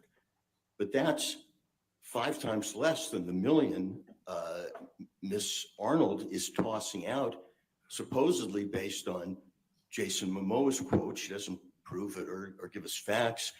And Jason Momoa is not a comparable actor. He's been in a series where they shot 78 episodes, 44 episodes, 21 episodes. He played Conan the Barbarian. He was in Game of Thrones. It's not a comparable. Unresponsive to. All right, I'll sustain the objection. Next question. Mr. Marks, we'll get to some of those issues in a moment, but I want to take you back for a second. I believe you testified a few minutes ago that your understanding is that the last option in a multi-picture deal might be renegotiated under some circumstances. Do you have an understanding of whether Aquaman 2 was the last option in Ms. Heard's contract with Warner Brothers? Oh, no. Aquaman 2 has not even been released, and Warner Brothers has a 4th option for Aquaman 3 or another movies where Mira appears, that character, and they've agreed to double the salary again. So it's in success, and that assumes that they recast and that they make the movie. Are you aware of Ms. Arnold's testimony that Ms. Heard would have made several $1 million on endorsement deals, such as the one she had with L'Oreal? I'm aware of that testimony. Do you agree with that opinion? No. Why not? Again, this is a business of personalities. We didn't, after the breakout moment that Ms. Arnold talked about, Christmas 2018, we didn't see endorsement deals flocking to Ms. Heard during that 16-month period before Adam Waldman made a few statements in the London Daily Mail, I believe it was. We didn't see those endorsements coming to her. We didn't, what Ms. Arnold shows you is these non-comparable actors, they had endorsement deals, but she doesn't show you when she describes the breakout moment and why she's comparing Amber Heard to these, what I call uncomparable actors, but she's making the comparison. She's saying, well, they had all these deals, why wouldn't she? But for the statements that happened 16 months later, and I guess my primary question is what happened in the 16 months, even if you believe 3 statements in the Daily Mail are the stake through the heart of this Stars Born moment. Do you have an opinion about Ms. Arnold's testimony that Ms. Heard would have made $1 million an episode in a couple of streaming series following her A Star is Born moment? Yes, I heard it. I have an opinion. What's your opinion? Well, After Aquaman 1, this is a major coup. Amber Heard got that role. She tested for it. She could have been the other 19 actresses or 10 or whoever else tested, didn't get it. She got the role, and she got her salary doubled for Aquaman 1 to $1 million. Now, Ms. Arnold wants you to believe that that $1 million would translate into, she'd get that for each episode of a series. We know what she got for a series. She got a series in that period after Christmas 2018, before spring of 2020. She got a series. It was 8 episodes, and it was $200,000 an episode. And Miss Arnold is from somewhere in a glib way saying she got a couple series and $1 million each. And I can tell you, as someone in the trenches, rarely does an actor get $1 million for a series episode. And again, in those 16 months, there were no offers for series at $1 million an episode. In fact, her only series is the 200,000. And if you look at her resume, the series that Miss Heard were in, I think the longest one ran 8 episodes. Jason Momoa, if you were to believe Miss Arnold, and somehow Jason Momoa's agent broke their confidentiality in the agreement, and he had a series at $1 million an episode. If you're to believe that, Jason Momoa has had a series with 78 episodes, with 44 episodes, with 21 episodes, with 18 episodes, with 21 episodes. He was in, again, there's not a comparableness there. We spoke a few minutes ago about the test option agreement. What's the significance of the option part of that agreement? The option part of the agreement gives the employer, the studio, the option. They don't have to do anything. They have an option to either employ you at a very healthy salary to play this role or not. They can recast the superhero role. You just have to think of how many actors have played Batman or Superman. They can do what they want. And indeed, since there's no contract, they only have a choice to exercise their option or not. They might say, we're not exercising unless you reduce your compensation. Who knows what the negotiation would be? But it's not a contract until the studio exercises the option, and they don't have to. What's the alternative to an option agreement? Well, the alternative is most agreements in Hollywood, you're hired to play the role. Or once you exercise the option, then it becomes, for that picture, an agreement like others in Hollywood. You are now hired to play that role. So most contracts are guaranteed, you're hired to play the role. In an option agreement, once they exercise the option, for that movie, it becomes a guaranteed contract. That's what exercise means. Are you aware that Ms. Arnold testified that Ms. Heard was released from her Aquaman 2 contract and then subsequently rehired?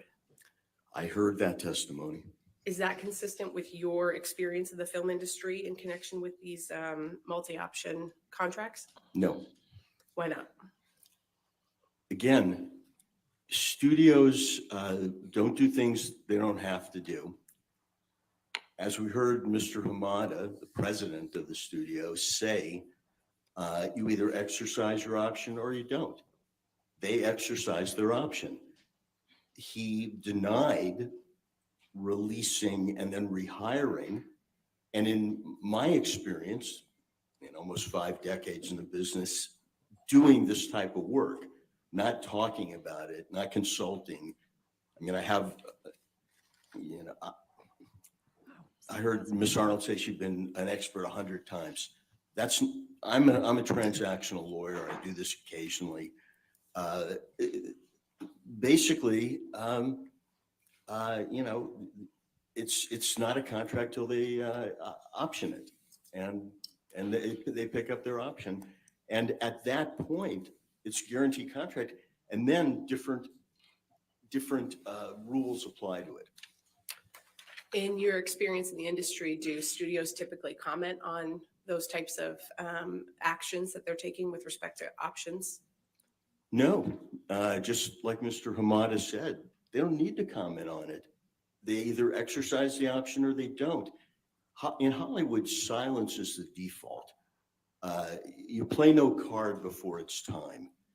And the cards there were exercise the option or not. And I was surprised by Mr. Hamada under oath, basically saying that there was this discussion of chemistry. That Objection, Your Honor, hearsay. I think it was an in-court statement this morning, I believe, Your Honor. That's fine. It's the same hearsay that you were. It's hearsay like evidence. yesterday. It's an in-court statement. Yeah.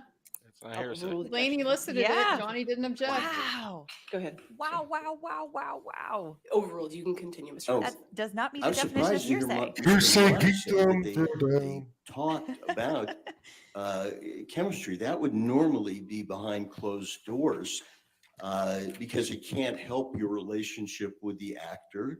You're either going to exercise or not. And that was quite a bit of candor from someone at his level. And so therefore, I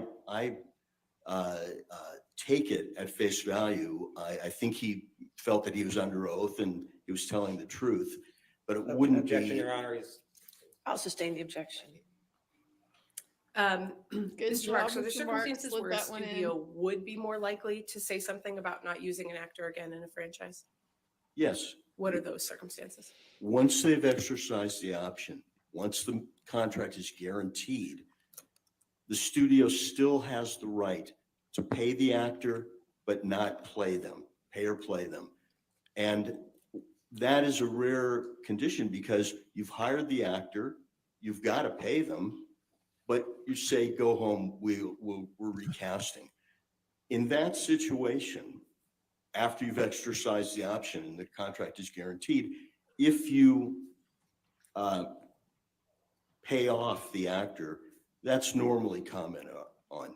That becomes a bit of information because it's not normal. Is that circumstance different from Ms. Heard's contract with Warner Brothers for the Aquaman movies? Oh, yeah. Ms. Heard's contract, again, it was just an option. Either we exercise it or we don't. And if we exercise it, she's in the film. If we don't, she's not. Until we exercise it, we have our right to recast or not make the movie. And even after we exercise it, we still have a right to recast and not make the movie. We just have to pay her salary. Do you understand that Ms. Arnold compares Ms. Heard's career trajectory with that of other actors, including Jason Momoa, Gal Gadot, Zendaya, Ana de Armas, and Chris Pine? I heard that. And what's your opinion of those actors as comparables for Ms. Heard? Even Ms. Heard's agent, Jessica Kay, said that 4 of those actors weren't Objection, Your Honor, comparable. hearsay. It was And I in believe court. Same response, Your Honor, that it was in testimony that was played earlier this week. Yeah. I mean, that's not what she Exactly right. testified to. I mean, he's Then that's characterizing the testimony that mischaracterizing was the conveyed evidence. to That's the not jury. hearsay. Yeah. She testified to that, Your Honor. But you can cross-examine. Yeah, exactly. Suck it. Ooh. Suck good. Again, Lady Elaine Look. Fairchild not gave the look. Jason Momoa was Aquaman. Chris Pine was Captain. Yeah, that was quite a look from Elaine. Gal Gadot was Wonder Woman. Zendaya has been working on Disney Channel since she was 13. She's in all the Spider-Man We've movies. learned. She goes by one name. Ana de Armas. She goes by you one know, name she with was great in, evidence. Yes. A movie that they called. I mean, he's not wrong, but it's just her a funny breakout. point to make. That's how It much was better as she a is. nude She needs poster. one She's name. been an ensemble piece, Knives Out. These are not comparables. Now, Ms. Arnold stuck to Jason Momoa, who's the most non-comparable because of his history and his career. But she didn't give us the advantage of telling us what his contracts were, what he renegotiated to, what he earned. She didn't give us any of those building blocks. She set him up as a comparable and then said what Ms. Heard should earn, but she never gave us the salary of Jason Momoa or the other comparables. And she gave us 15 million she proclamation built too. like this house of cards on nothing. She showed You us sit on a throne of lies. with her words the beautiful clothing that the emperor was wearing, but we can see, if you know the business, has no clothes. Objection, Your Honor. that he Go wasn't. beyond the scope of the question. All right. Objection, Your Honor. He's using a metaphor, and I don't like it. You were just speaking about Mr. Momoa as a comparable. Are you aware that Ms. Arnold compares Ms. Heard to Mr. Momoa as an he's actor with objecting to the form of the life answer. experience, A little who was bit, able yeah. to That's a renegotiate good his one. salary for significant increases in bonus? Yes. What's your response to that opinion? Again, he didn't have comparable franchise experience to Miss Heard. He was Conan the Barbarian. He played Aquaman in a movie that Amber Heard was not in. He played Aquaman, not a supporting character like Mira. It's just not comparable. And you can say the words, but I saw nothing from Miss Arnold to back it up, something to build on, which if she was a negotiator in the trench, the studio negotiator would say, okay, so show us, where's the comps? Let's talk numbers, because ultimately that's where we have to get to, not just because you say it's so. We just don't believe you. You've got to show us. In your experience in the industry, what factors influence the negotiation of the terms of a film agreement with an actor? Well, I mean, first, it depends on the film. If the film is $1 million movie and everybody's deferring their salaries, that's one thing. If it's a superhero movie, that's another. But for deal makers and negotiators, the best predictor of what the deal should be is past earnings, precedent, comps. You also look at the budget of the movie, what it can bear, because if Jason Momoa's comp is $10 million, but the budget's $10 million, obviously he has another price for that movie. But the best predictor of future earnings is past earnings. And I didn't see any Ms. Arnold talk about past earnings at all, except the earnings in this rarefied superhero 4-picture deal, where instead of incremental increases, which you normally see,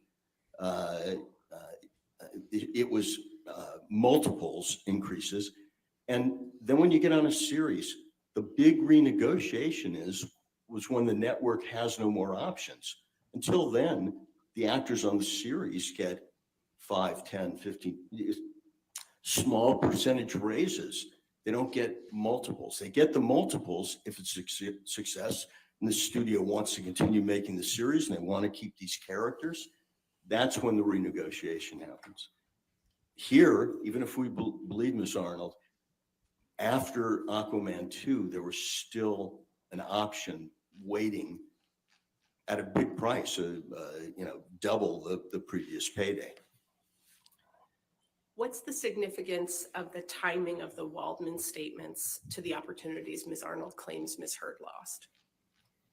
Well, the argument, as I understand it, is that Ms. Arnold says that Ms. Heard lost all these opportunities because of those losses were caused by Adam Waldman's statements 16 months later. So I think the timing. Sure. Don Wrinkles over here is pretty great. I will tell you that from a transactional perspective, everything is dead on. Nice I don't Don know what Rickles blast. Though.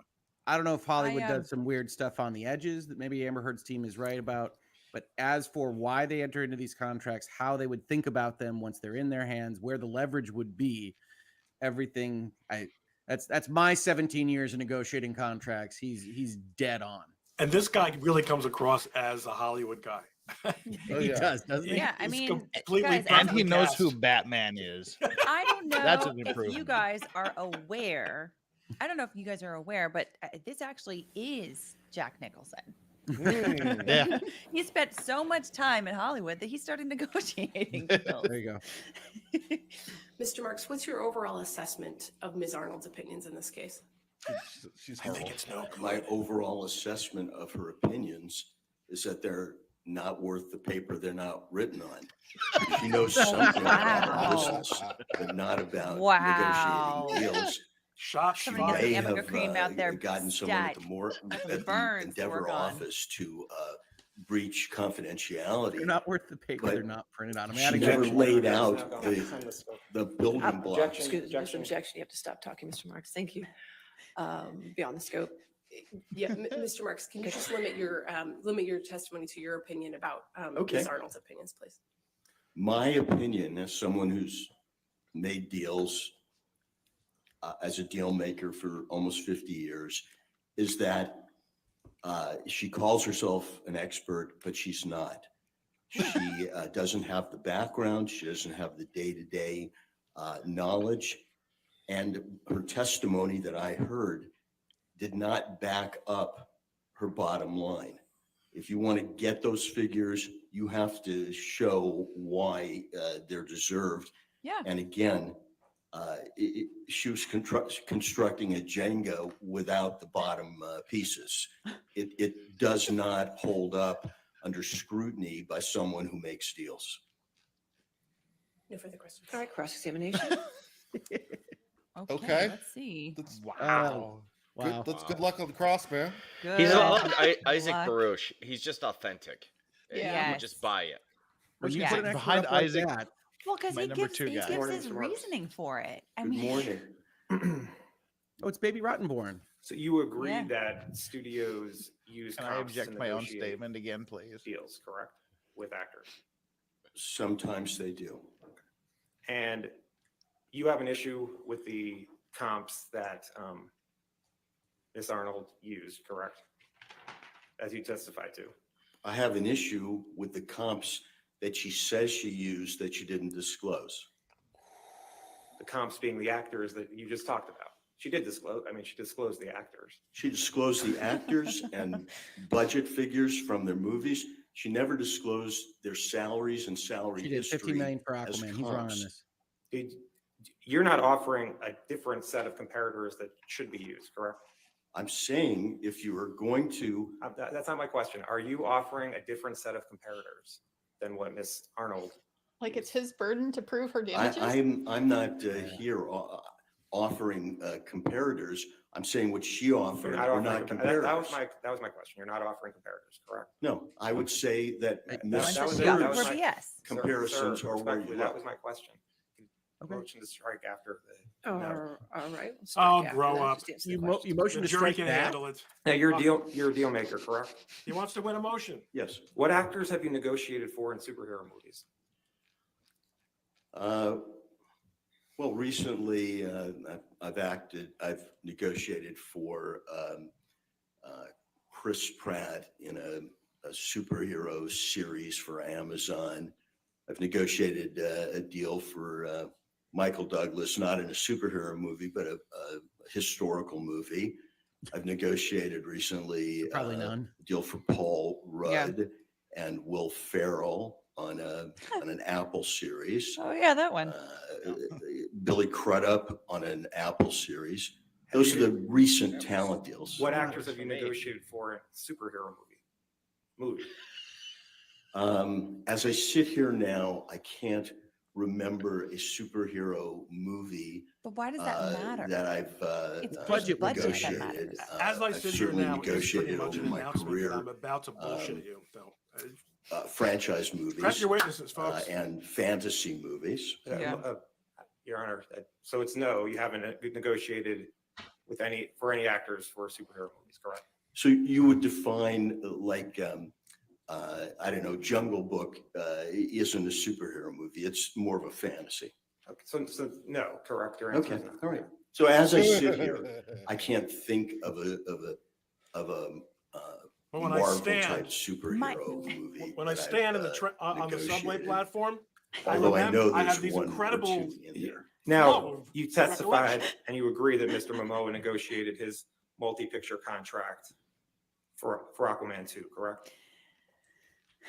I heard Mr. Hamada say there was a renegotiation, but no facts were pro-offered, such as he didn't have an option.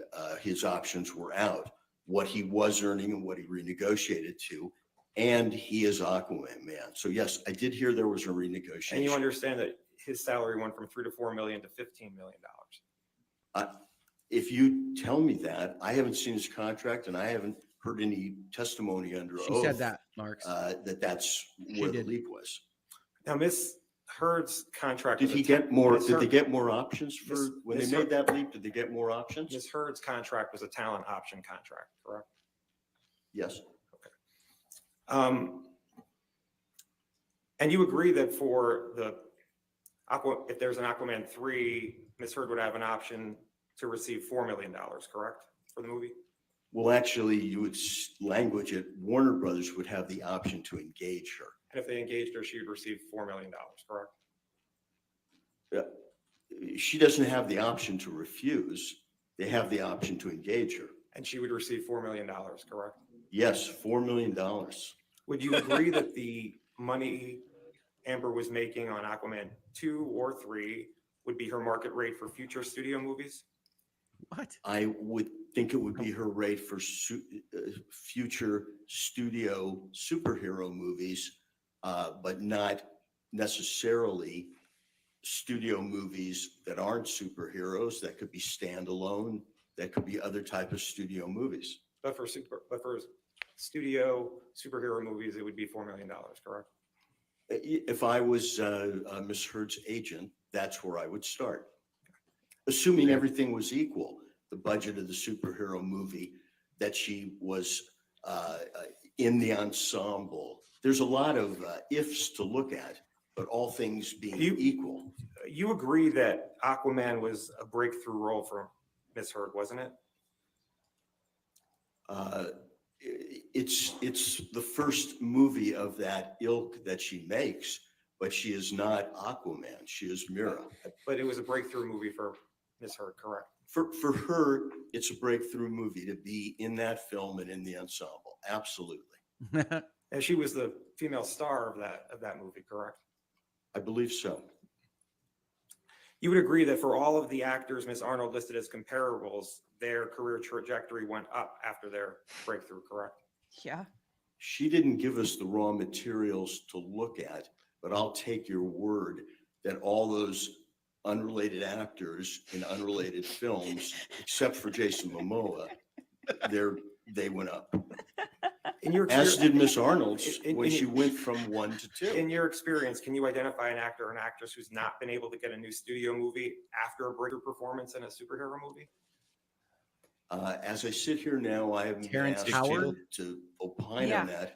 Mr. Cheadle? Terrence Howard would be one. Don Cheadle took it over. Terrence Howard is the answer to that question, sir. Yeah. But a female star in her breakthrough movie in a superhero movie, can you identify any actress who's not Evangeline gotten another Lilly. studio movie after that?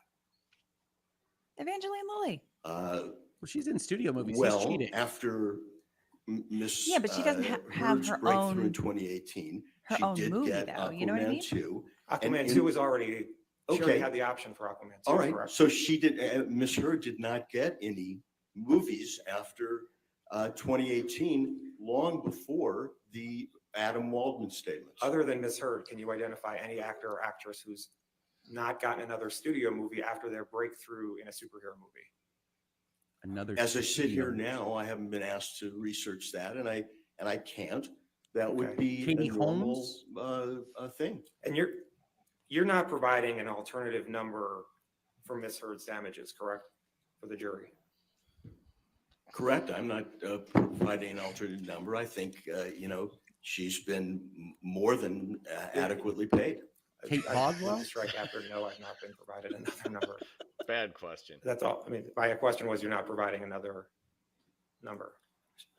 I think it's in fairness and the full answer of the question, Your Honor. It was a yes or no question. He said his answer was no. I'm not going to strike it. Okay. All right. No further questions. All right. Redirect. I'll just limp away Finish now. on the L. Yeah, that was a. Mr. Marks, in response to some questions from Mr. Lederhaft, you were Don't even do a redirect. discussing some franchise and fantasy movie agreements that you've negotiated with actors. Could you just describe some of those for us? I think this is okay, right? Like, talk to us about how awesome you are. and then we'll I've drop had it. such a long career that I mainly forget what I've done, but I I'm negotiated so all experienced. I forget my experience. contracts for I feel this Pinocchio man. I love it. that was produced. I couldn't tell you everything I've done. Yeah. I'm happy to Now, remember is my Coming open to cases. America the original? Yeah. Is that a fantasy movie? The Golden Child, is that a fantasy movie?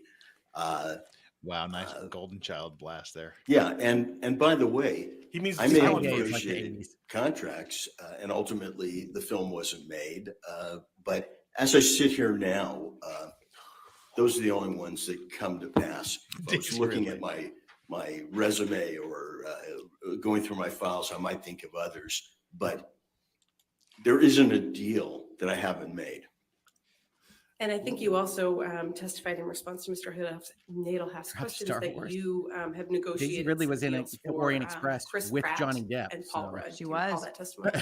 Yes, these are for streaming series. I think she's Do you also happen to supposed know to be if in both of Knives those Out actors too. have played Marvel superheroes?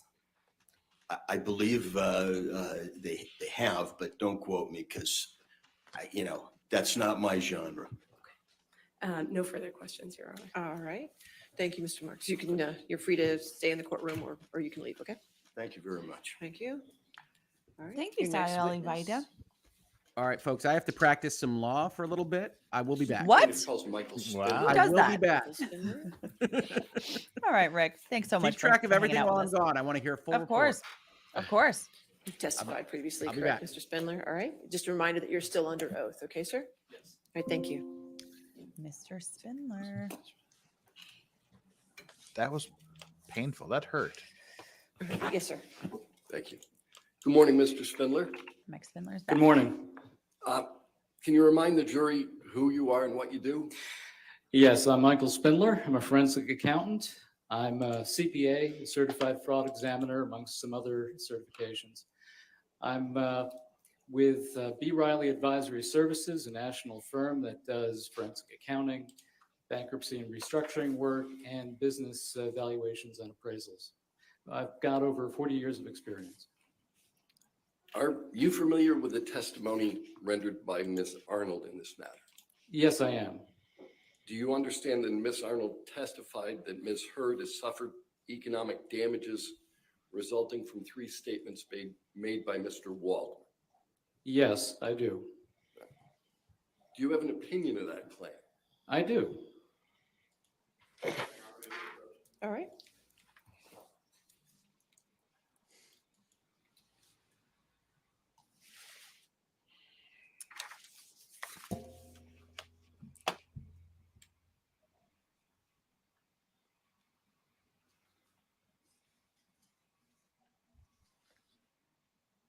What happened here?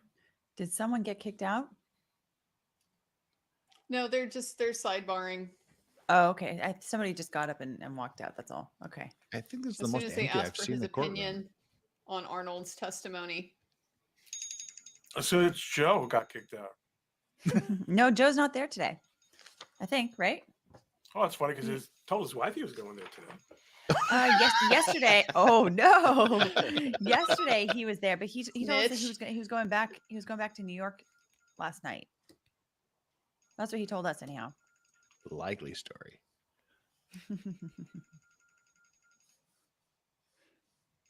Yevgeny likes the maritime lawyer. Hey, Здравствуйте, Евгений. Как дела? Привет, давай. Or so they say. What could this sidebar possibly be about after the question of do you have an opinion regarding his opinion? Beyond the scope of his disclosure. Be my But then guest. what is, yeah, I guess I didn't read the disclosure, I must admit. Objection. He's about to say Thanks, Mr. something Spindler. bad for our case. Now, you indicated that you had listened to Ms. Arnold and she testified on behalf of Ms. Heard relative to economic damage. It was foundation. Have you formed an opinion as to the testimony and opinion rendered by Ms. Arnold? Yeah, that's what I. Yes, I have. What's that opinion? What a waste of It time. is not adequately supported and it is unreasonable. Boom. But what's your real Can you opinion? tell us how her There were methodology multiple is shit? elements to that analysis. Both damages that related to her film career and to endorsements. Have you analyzed both those issues? Yes, I have. What is your opinion of the claims that have been asserted relative to the film career and endorsements? Okay, well, first of all, with respect to her damages calculation, there was no calculation per se. She initially looked at these comparable actors and seemed to use that as a basis for numbers. She didn't provide the underlying calculation. She didn't provide underlying support. And then it appeared as though in her testimony, she backed away a little bit from that, but she still suffers from the issues of not providing detailed calculations or support for where those numbers come from. And she still, to some extent, appears to be using some kind of comparable analysis. All right. What is the type of analysis that you think is appropriate here?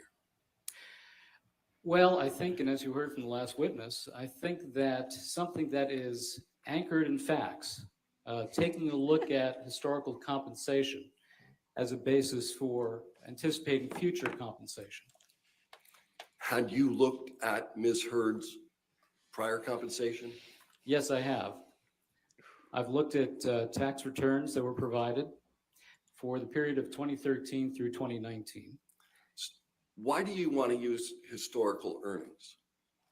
Well, once again, you want an analysis is anchored in fact. I don't believe that Ms. Arnold has done that in her analysis. So here we've got some actual data, we've got some historical compensation, and as the last witness mentioned, that often provides somewhat of a basis for future anticipated earnings. In addition, I believe that Ms. Arnold herself said that she had hoped to be able to look at a renegotiated salary for Aquaman 2 and then use that as a basis for future compensation, that being the new kind of base, if you will. All right. Were there any years in particular that you focused on in your analysis as to Ms. Arnold's testimony? In terms of the historical compensation? Yes. Well, for 2013 through 2019 in total, her compensation was around $10 million for all those years combined. In 2019, the last of those years, her compensation was somewhere between about $2.6 million and $3 million. Now, that's a good year. That's known as a clean year. What do you mean by a clean year? Well, for example, 2019, you had Aquaman was released in December of 2018, and that was a successful film. So in 2019, you've got the benefit of that kind of success, and you also don't have any potential impact from the alleged defamatory Waldman statements that occurred in April of 2020. So 2019 is clean of all that. What did you understand Ms. Arnold's methodology to be? Her methodology, make it up as she goes, initially appeared to be based on these comparable actors that she had identified. And theoretically, the compensation that they earned, although she doesn't identify what that compensation is or provide any support for it or any calculations. What is your opinion of that methodology from an accounting perspective? That methodology was unsound. It's just unsupported. There are no numbers. There's no data that she provided and support for that. What methodology did you understand Ms. Arnold to adopt at trial? Okay, well, it looked like somewhat of a mix and match approach. She used different approaches, I believe, for different elements of the damages, although it's still a little bit unclear to me, a little bit vague. But there are 4 basic components that she was looking at, and we can go through those in any order you wish. All right. With respect to the television series portion of her analysis, what do you understand that methodology to be? Okay. Objection, Your Honor. May we approach? What a great moment it would have been for a what if any methodology. Oh, huh. If any.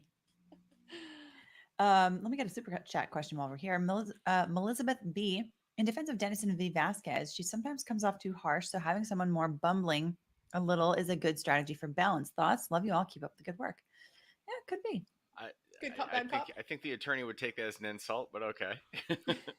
Funky Anouk says, do you know anyone who is familiar with Japanese law with any social media? The foreign community here is desperate for someone to explain some basics.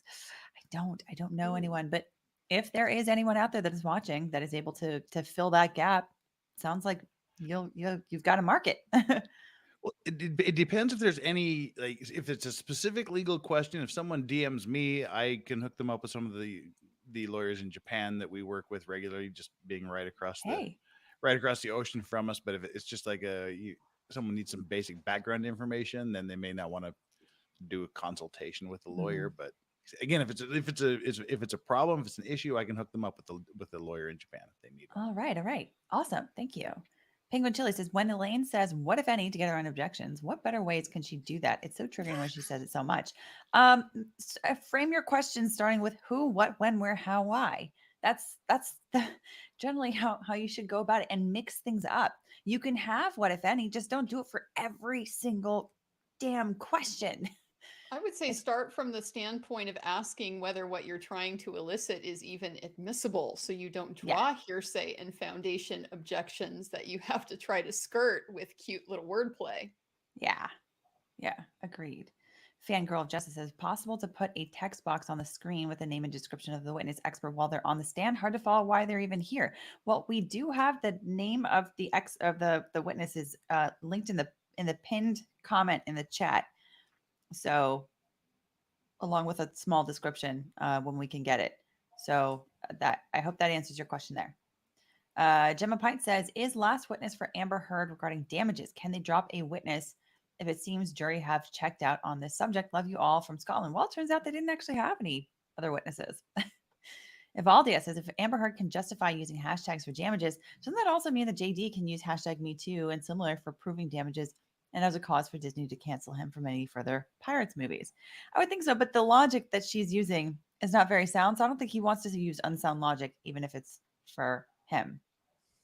Library of Maury says, can Amber Heard on appeal submit new evidence, i.e. pics? No. It's appeals are made on legal arguments, not factual arguments. So the trier of fact is the jury here. Yeah, when not you file an an appeal, you have to prepare a record and provide it to the appellate court. Exactly. Yeah, exactly.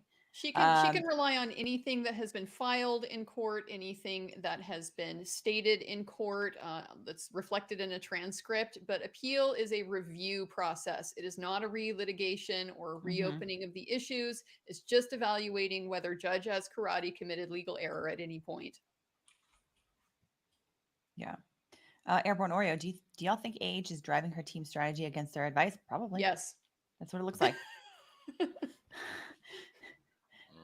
Paulina, can you read this? I live in Brazil, Sao Paulo State City, Águas de Lindóia, I think, maybe? I don't know Portuguese, but hopefully I got that right. Shows. Did you analyze what historical earning Ms. Heard had during the period that you were concerned with relative to television shows?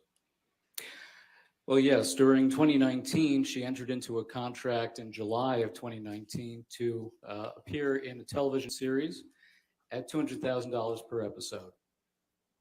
All right. What about endorsement deals? Did you look at what she had made on endorsement deals during that period? She did have a contract with L'Oreal at $1,625,000. All right. With respect to her movie roles, what were her historical earnings during that period? Well, certainly for the most recent years, you had the Warner Brothers deal, which was a 4-picture deal. The first film was $450,000. Then the first Aquaman was $1 million base fee. Then $2 million for Aquaman 2. And presuming that there was an Aquaman 3, that would have been $4 million. Okay. Why do you look at historical earnings as part of your analysis? Because you want your analysis to be anchored in facts. You want it to have a sound methodology, and you want to come up with a reasonable result. So if you take a look at, for example, the analysis that Ms. Arnold did, it didn't appear to be. Let's just look at the analysis that you're doing. What you said, I think, is you wanted them anchored in facts. Why? Because that provides a sound basis for coming up with something with reasonable certainty. There's AICPA, or American Institute of Certified Public Accountant guidance with respect to reasonable certainty. And those are the basic elements of it. Thank you. No further questions. All right, cross-examination.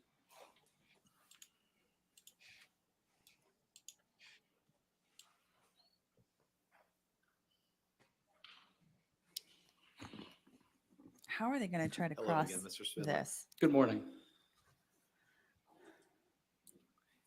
I'm going to ask you a few questions that may refer to the statements in Amber's counterclaim against Mr. Depp. When I refer to those statements, I'm going to refer to them as the Depp-Waldman statements. Do you agree that we can both be on the same page No, what I'm referring no, to? don't do it. Don't. That's fine. You can use your terminology. I'm sorry, there's an objection, sir. Hold on. Can we approach it? Okay. Yeah. Thank you for objecting today. You should have objected to that yesterday too. There was no examination on that. This is beyond the scope of that.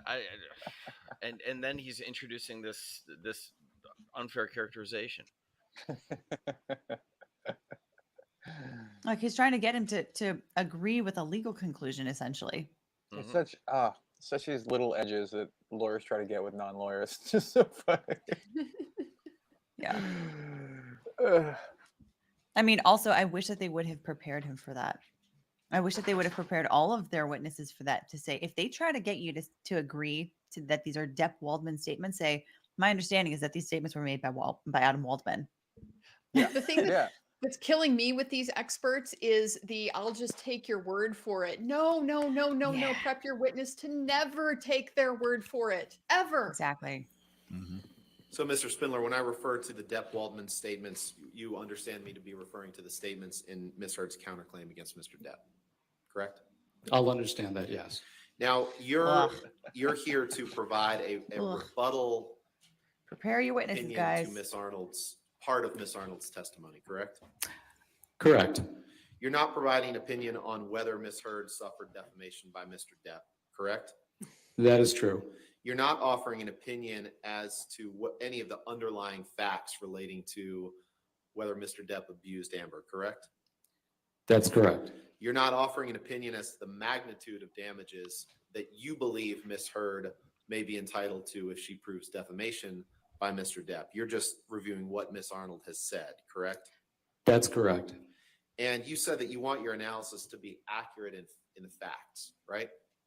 Anchored in facts. Anchored in facts.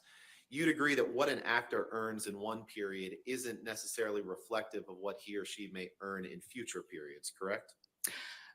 Correct. And that's because there can be some variability. An increase in the number of roles may lead to greater income, correct? I'm sorry, could you repeat that? I was speaking, I didn't hear. One of the reasons that what you earn in one period may not be reflective of what an actress may earn in future periods is because an increase in the number of roles may lead to greater income, correct? The number of roles or the particular project itself, yes. Sure, getting better roles may lead to greater income, correct? Correct. And the same is true for an endorsement. As an actress's profile grows, the amount of money that she may be able to earn from endorsements grows as well, correct? It can.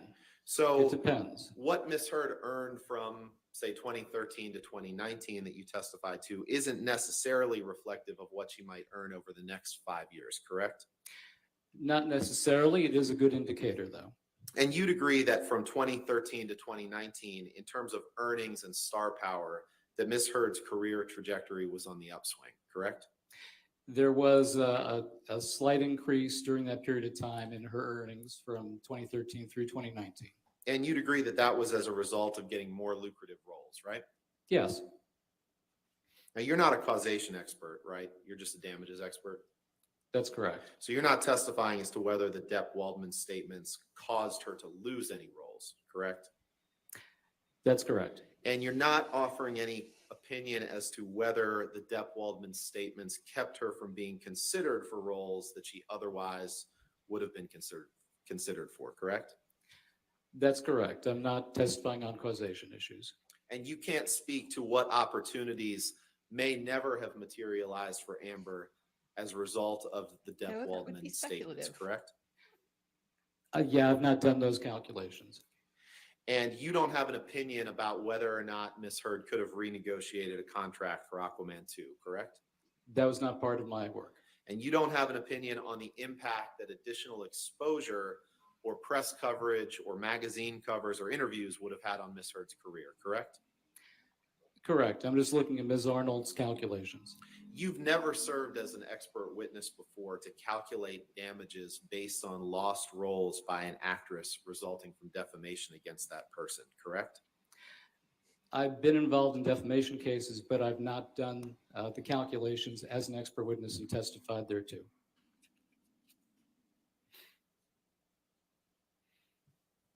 And there's never been an instance in which you have served as an expert witness in a case to calculate damages based on alleged defamation against an actress, correct?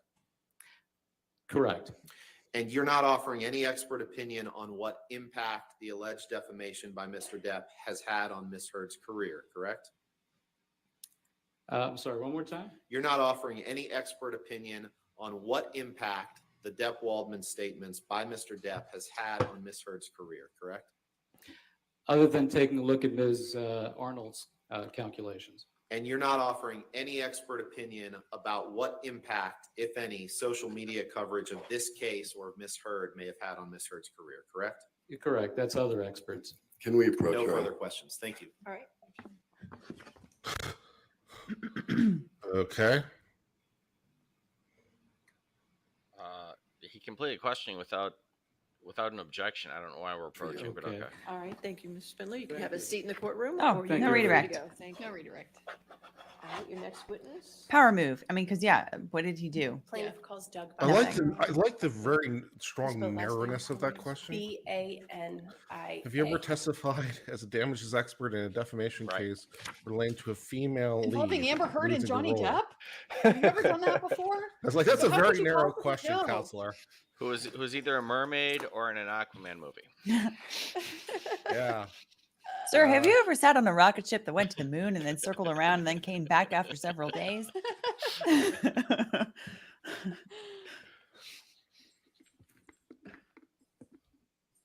All right, which witness is this?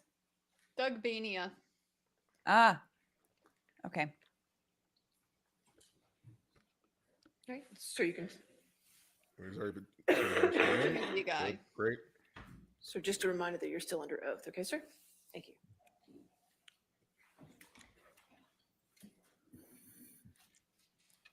Good afternoon, Mr. Banya. I Good really afternoon. like Amber's Can you place of briefly shining. reintroduce yourself to the jury, please? Yes, hi, Doug Banya. I am from Nevium Intellectual Property Consultants based in San Diego. I value intellectual property. I provide litigation support. in infringement and defamation cases, as I'm doing today. And I use internet and social media analytics in both of those services. Any all working Q scores Since you before? last testified in this case, the jury has heard testimony from Ronald Schnell and Catherine Arnold. Are you familiar with their testimony? Yes. Were you asked to analyze their testimony and provide opinions in response? Yes, I was. Have you formed opinions in response to the testimony of Mr. Schnell and Ms. Arnold? I have. Generally, what are those opinions? Generally, Mr. Schnell provided no evidence of a correlation between the Waldman statements and the hashtags and the spikes of those hashtags on Twitter. Second, based on my internet and social media analytics investigation, I've concluded that the alleged comparable actors that Ms. Arnold came up with are not comparable with Ms. Heard. And then thirdly, Mr. Schnell and Ms. Arnold both failed to provide any evidence of a causation as it relates to the Waldman statements causing any economic harm to Ms. Heard.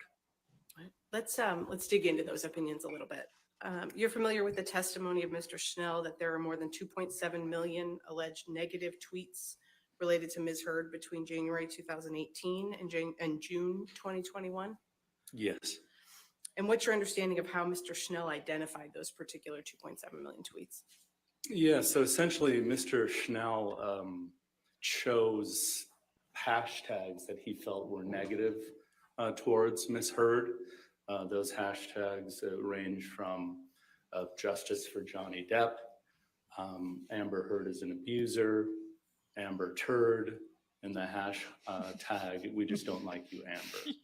So then he used those hashtags and he searched through, using the Twitter API, searched through various tweets and then came up with any tweets that were using those hashtags. Did you conduct an analysis of those tweets? Yes, I was given that exact, the data that Mr. Schnell used on a hard drive. So yes, I dug into that data as well. And what was the purpose of your analysis? So what I'm trying to do, and what's at issue of the case today at this point is, were these tweets, did they contain the Waldman statements? That's what where we're at right now, are the Waldman statements. So I wanted to analyze those tweets to determine which ones, and if any, contain the Waldman statements. And what's your understanding of what the Waldman statements are? So my understanding is there's three Waldman statements that were published in the Daily Mail. The Daily Mail is a UK tabloid, and Mr. Arnold was quoted in three of those articles. And those dates were on April 8th, 2020, April 27th, 2020, and on June 24th, 2020. And my understanding that those quotes, sorry, I think I said the wrong name, but those quotes are the only remaining in this case. Did you analyze the timing of the tweets that we were talking about as compared to the timing of the Waldman statements? And that's exactly what I did. So I wanted to look at the Waldman statements, look at the dates that they happened, and then analyze those as compared to the Twitter data that I had. Have you prepared a demonstrative that reflects that aspect of your analysis? Yes. Your Honor, may I approach? Yes. Did you show counsel?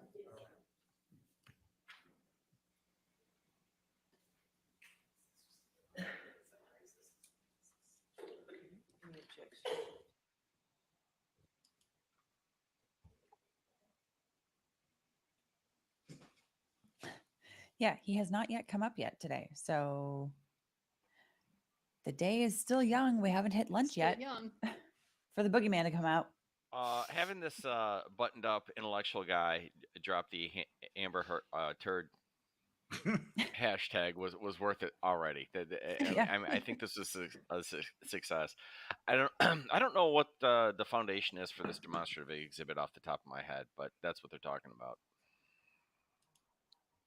I really want them to be bringing in Amber Heard's Wald Mignon tweet that launched the hashtag of the Wald Yeah. Mignon that they're now trying to say is 1293 out would of just be Waldman's marked for fault. identification as demonstrative and can be published to the jury.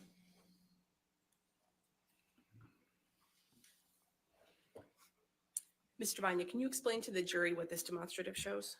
It's in. Yes.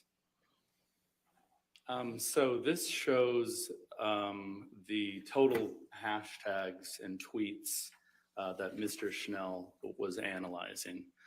This is the summary data that their tweets that are running from January 2018 to June of 2021. And again, these are related to the four hashtags that I discussed. Whenever I get an assignment such as this, when I'm dealing with a defamatory statement that's allegedly gone viral online, where there's economic damages involved and there's a lot of data involved, I like to take the data and I like to do a 30,000-foot view of the data to see what I'm looking at, to see if there's anything interesting, odd, different about data. And the first thing that I noticed is 35% of the tweets were prior to the Waldman statements. So again, remember, my assignment is to determine if the Waldman statements are part of the tweets that Mr. Schnell analyzed. So obviously, if these tweets were prior to the Waldman statements, in no way could they have anything to do with the Waldman statements. So that was the first issue that I noticed. Then I noticed what I like to call kind of the alleged defamatory time frame. And as I discussed, that's when the Waldman statements were published. That's the date down here. You know, the first one was in the beginning of April, and the last one, which is the third one, was at the end of June. But what I found interesting is only 2% of all of the tweets happened during this Waldman statement period. So really, these are just observations. And for me, there were red flags that I made note of. And then I just continued with my analysis. What other work have you performed in connection with forming your opinions about the purportedly negative tweets?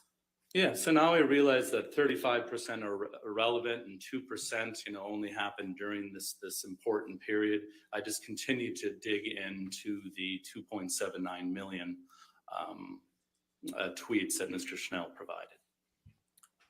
And Tom, can we take that one down? And Mr. Banya, have you prepared another demonstrative that depicts that analysis that you were just describing? Yes. Your Honor, may I? Okay, yes.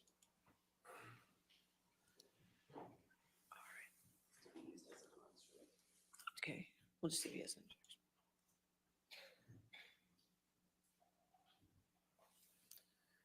No, I'll give you time to look at it, sir.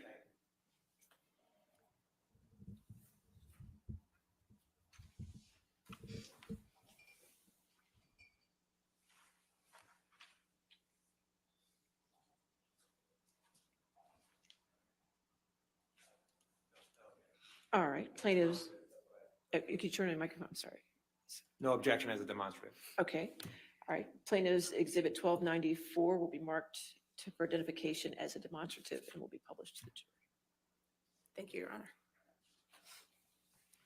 Mr. Banya, can you explain what this demonstrative shows? Yes, this is showing the various spikes as it relates to the hashtags that Mr. Schnell testified about. This is actually an exhibit or a demonstrative that he used in his testimony. What this is showing are the largest spikes related to the hashtag Justice for Johnny Depp. I don't know if you remember his testimony or any of his demonstratives. The other three hashtags did spike at the same time, but a very small spike. So what I'm showing you here are the 6 top spikes in Mr. Schnell's analysis. And what's important here again is the very first spike and the largest spike, again, happened before the Waldman statements. So what I'm trying to figure out is what tweets were related to the Waldman statements. So this number one spike, which is the biggest spike, was prior to the Waldman statements. So it's irrelevant to the case. And then the second thing I noticed that was That's some good interesting data. here is here are the dates in gray right here. This is the time in which the Waldman statements happened. And you're going to notice, as we discussed before, only 2% of the tweets happened during that time. But I found it very interesting for such a viral event that has potentially caused such economic harm. There's no spikes in this area. And actually, you're going to see that Mr. Waldman, his statement came out here in the first April 2020 article. Then the second one came out here.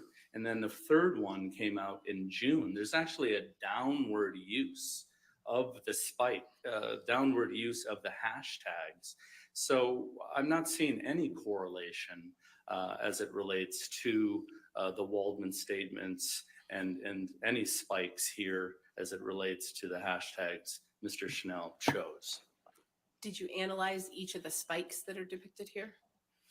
Yeah, so what I did is I looked at the 6 different spikes, and you're going to notice that each spike represents a month. So Good one, the Sean. second spike, is July of 2020, and so on to the 6th spike going to April 2021. And what I did is, I don't know if you remember my last testimony when I went into Google search, and I'm able to go into Google search. I went in and I typed in Amber Heard. And then after you hit search, you can use the tool and you can go back in time. And I chose each 6 of these dates to go back in time to see what was the media talking about back then. What was the general public being fed as it relates to Amber Heard back during those spikes.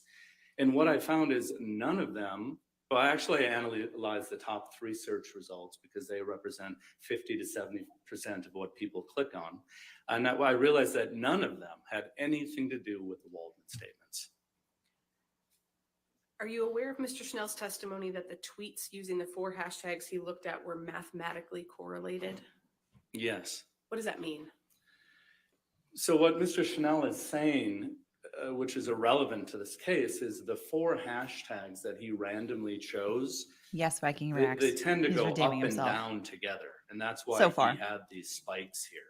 So the correlation there is how those 4 hashtags work or dance together going up and down. But first of all, the hashtags have nothing to do with the Waldman statements. And the fact that there's a correlation with the hashtags is irrelevant to this case because we're dealing with the Waldman statements, which none of that correlation analysis he did had to do with. How do you know that the correlation doesn't have anything to do with the Waldman statements? Can I clear this at all? No. Oh, yeah. Well, first of all, I know because that would happen right here. If when Mr. Waldman, one of his quotes was published, you would see a big spike right here. And then you would see maybe a little noise down here. And then the third time you might see second time a big spike, and the third time a big spike. That's not here. So that's telling me there's no correlation between the Waldman statements and this hashtag use. And then I've actually provided evidence that there's no correlation because I analyzed each of these spikes and none of them had to do with the Waldman statements. Is mathematical correlation the same as causation? No. Why not? I mean, correlation is simply a relationship between 2 or more variables or 2 or more things. In this case, the correlation question is, when the Waldman statements were published, at the same time, did you see a correlation with spikes in these hashtags? And again, can we clear this? You see none of that right here. It's actually a downward trend. There's no spikes, there's no correlation. So, again, Mr. Schnell provided no evidence of any correlation. What correlation opinion did he provide during his testimony? Well, he provided the correlation that the 4 hashtags, spike together. But again, the hashtags have nothing to do with the Waldman statements, and the facts that they're correlating or moving together is irrelevant to the case because the case is about the Waldman statements. So what is causation then? So causation is where one thing causes a change in the other. So as it relates to this case, did the Waldman statements cause Ms. Heard to have economic harm? In other words, did the Waldman statements cause Ms. Heard not to make as much money in her career? And again, Mr. Schnell provided no evidence of this. Ms. Arnold provided no evidence of this. And as a matter of fact, during Ms. Arnold's testimony yesterday, she didn't even know what causation was. She was asked, the difference between causation and correlation, and she said that she's not a semantics expert. We're not talking about the words. When That was a good moment. To damages, you have to prove causation prior to calculating damages. So there is no causation that's proven here. Therefore, a damages analysis is not appropriate. Did you hear Mr. Schnell testify that he agreed with your opinion in this case? Yes. And what's your understanding of the opinion that he agreed with? Well, he agreed that he failed to link the spikes in the hashtags on Twitter to the Waldman statements. Did he try to do that? He tried to do that. But again, his analysis was looking at the word Waldman and looking at the word Waldmanian, and then trying to say that 25% of the tweets included those 2 terms. But first of all, Waldman isn't the issue here. It's the Waldman statements. And Waldmanian, I don't even know what that is, but it's not relevant to this case. I love Twitter We can take hashtag that one analysis. down, please, Tom. Mr. Banya, what other work have you done in connection with forming your opinions about Mr. Schnell's testimony? Again, the assignment was to determine if the Waldman statements were part of the tweet. So I continued to dig in, to the data. I believe the next step is, now that I've excluded, the 35% that was before the Waldman statements because they're irrelevant, I wanted to really analyze from the April 2020 forward to see if any of those tweets, contained the Waldman statements. Did you prepare a demonstrative that reflects that analysis that you did? Yes, I did. Your Honor, may I approach again? All right. Yes, ma'am. Oh, come on. We didn't figure this out last time. Okay, well, let's get another question here. L says, if H loses, Any objections, sir? No objection as a never mind. All right. We'll mark it for identification as plaintiffs 1295 as demonstrative. DUI guys there. Published to the jury. So, Mr. Banya, did you consider the content of the statements made by Waldman as part of the work that you did? Yes. Yeah, so here I reviewed the Waldman statements again. And what I wanted to do is I wanted to determine what, if any, tweets included the Waldman statements. So what I went back to the Waldman statements, and I came up with key terms and key themes for those Waldman statements, which are listed here. The Waldman statements were about abuse hoax, sexual violence hoax, and fake sexual violence. So what I did is we're now dealing with a 1.2 million tweets because, we're starting in April 2020 because that's when the Waldman statements started. And what I did is I searched the 1.2 million tweets, for these 3 phrases. And I determined that there were 751 tweets that included those key terms, which is 0.06% of the 1.2 million. And then as I was sifting and sorting and analyzing this data, I realized that a lot of these tweets had the exact same language. It was interesting to see it was the exact same tweet because I'm analyzing the language to see if it matches one of these 3. I realized that a lot of these tweets were retweets, likes, or shares. So therefore, I eliminated any of those, and it came down with 95 unique tweets. And then what I did from there is I analyzed those to determine if any of these terms were in there, and I identified 5 tweets that were related to the Waldman statements. Do any of the hashtags Mr. Schnell analyzed include the words from the Waldman statements?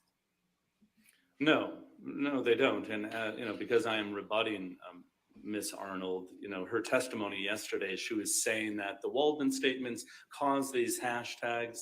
Then throughout her testimony, she walked that back and admitted, no, none of these tweets have anything to do with the Waldman statements. They don't include the Waldman statements. These hashtags are only hashtags that Schnell, in his opinion, felt that they were negative towards Ms. Heard. Based on your expertise, what are your overall opinions about Mr. Schnell's testimony and the Twitter hashtag data? Mr. Schnell provided no evidence that any of the tweets were related to the Waldman statements. Mr. Schnell, there's no correlation there. He also provided no evidence that there's any causation that, the Waldman statements caused any economic harm towards Ms. Heard. Your Honor, I'm about to switch to a different topic. I don't know if you want to I break now appreciate or the push. Friends All right, reference, it's gonna be Lara a- Flint. A little while, I assume. A little Get bit him, more. Poindexter. Okay. Let's go ahead and break for lunch, ladies and gentlemen. Okay, do not discuss the case and do not do any outside research, okay?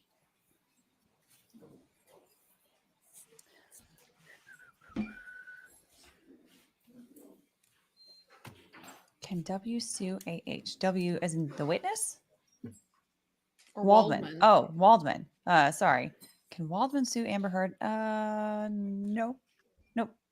Because like I said, there's a litigation privilege. So all of her Yeah. allegations have been made in the process of a court proceeding and a complaint in open court. All right, we'll come back at 1:40. That's all then. litigation Is that privilege. right? All right, thank you, Your Honor. Don't know what other basis he would possibly be able to sue her on other than possibly defamation, but wouldn't be able to there either. So looks like we're just kind of putting a nail in Amber Heard's case piece by piece here. Is that how everybody else feels about this? Yeah, not It a very does, and dynamic nail. I think it's a really smart move to focus on rebutting her counterclaim before they move on to the rebuttal of Johnny's own case, because they are trying to drain the clock. They're trying to get her to have to come in and spend time on these cross examinations that then she won't have when Johnny Depp calls Kate Moss and the guy from TMZ and those types of witnesses. So really good strategy, I think. Yeah. It also Yeah. just makes them generally look stupid. So yes, first they want to get rid of the counterclaim, but they just sort of look silly generally, and it sort of, just sort of throws shade on their whole theory on everything. Yeah. I mean, yeah, because it's even though the motions to strike did fail, as we've said before, it's hard to win on those. It's like really, really hard to win on those. So even though it didn't succeed on Johnny's side, that doesn't mean that the jury's going to come back and decide in favor of Amber Heard. I mean, yes, the fact that there was even a good argument to be made there is a clear indication of the idea that Amber's in some serious trouble when it comes to the jury, because I don't see them coming in her favor. No. So On that counterclaim. No, that counterclaim, I think, was it Rick who said it the best? Like, the counterclaim just sunk her case. Just everything. Yeah. If she just did not file the counterclaim, it just I said let that. in so much stuff that is okay. You said that. I'm sorry. I Yeah. didn't wanna- yeah. No, that's okay. But like- other people probably have said it too. Been a theme It's throughout not an this independent case. idea. Basically, from the moment she filed it, what a mistake it was. Every time I just think of like a witness or like a counter witness, what's going on. I'm like, oh, this witness is here because of the counterclaim. Oh, this is terrible. Yeah. I did have one question, and maybe it's a little too in the weeds. Let's But do it. because I Let's thought do it. the Let's get into the Q score was real. Q score witness was very good, very convincing. Like, it made sense. I was following all the data but he was trying to reduce all the amounts of tweets, right? And he was like, well, we analyzed, and really, it's not 2.7, million tweets. It's 1.2 because it starts at the time the Waldman statements were made. Totally fair. Totally makes sense. But then he was like, and then we looked for repeated language, and we saw that a lot of them had the same language. Therefore, those are retweets and don't count. But isn't that not how Twitter works? There is, if you retweet it, it is still one tweet, right? So the duplicative language tweets are separate tweets. They're different accounts tweeting the same language, which in my mind doesn't mean you can cut those out, right? Were they differentiating that way? I mean, maybe I missed that. Well, he didn't explain it that way, but he said, he was like, then when we analyzed it, there were all these tweets that had the exact same language in it, and those were what we called like, shares, or retweets. And then he deduced it down to 95 unique tweets, which to me, I was like, I mean, maybe, look, I don't, I'm not a social media, I had the that's not my same industry. thought. But that was very weird to me. That seemed like it was the one part of his I had the same logic trail that all of a sudden had me like, oh, it sounds like you're So- trying to just reduce the amount of unique tweets. So maybe that's what exactly with that. Yes, but his methodology is transparent. No, at least. absolutely. Like that's what I liked about it. He's saying this is what I did, and if you retweeted it, it didn't count. Now, if you think you should count it, but that's what I did. So Yeah, no, that's in totally, that sense, totally I thought fair. it was very strong. Yeah.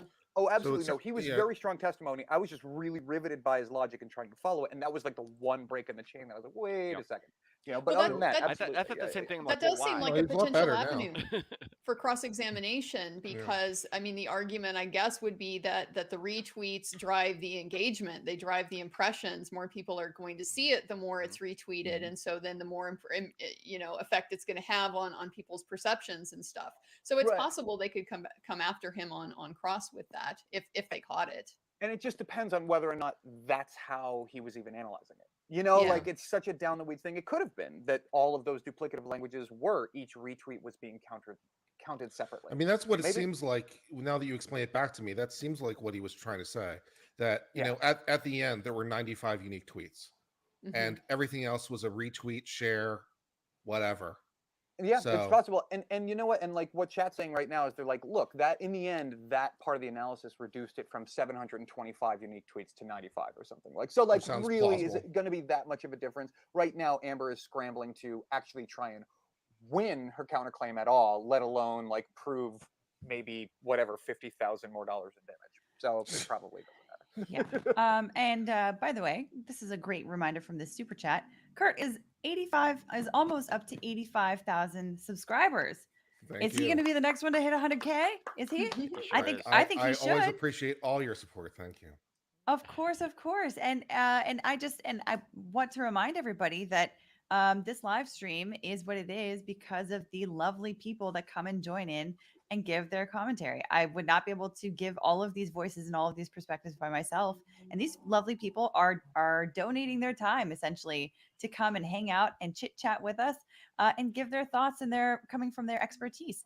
So if you guys do really appreciate it, one thing you could do is, of course, like the video. That's the easiest thing you can do. But another thing that is super easy and really, really effective is to actually go into the description below, find the list of folks that are in there, click on those names that are hyperlinked, and go to their channels, subscribe to their channels, watch their stuff, and like all their videos and all that kind of stuff, because it helps to maintain the entire community and helps us all grow together.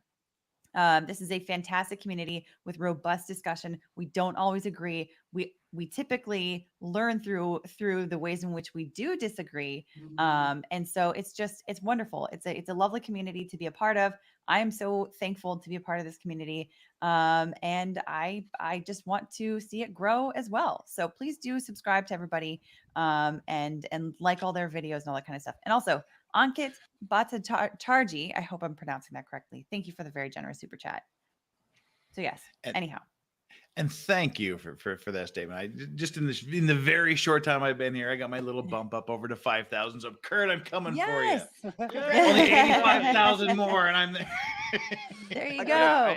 I'm going to shill for Kurt too, because I don't think most people realize this. If you go over to uncivil law, they're singing. I mean, that's part of the mix. And, yes. And it's fantastic.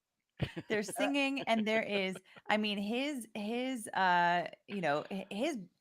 his brain will make your brain grow. Seriously. Like I've said this so many times that like his is a big brain channel. You can go to some channels that are more, like I feel like on my channel you can get more of the feels, more of the empathy vibes and stuff like that.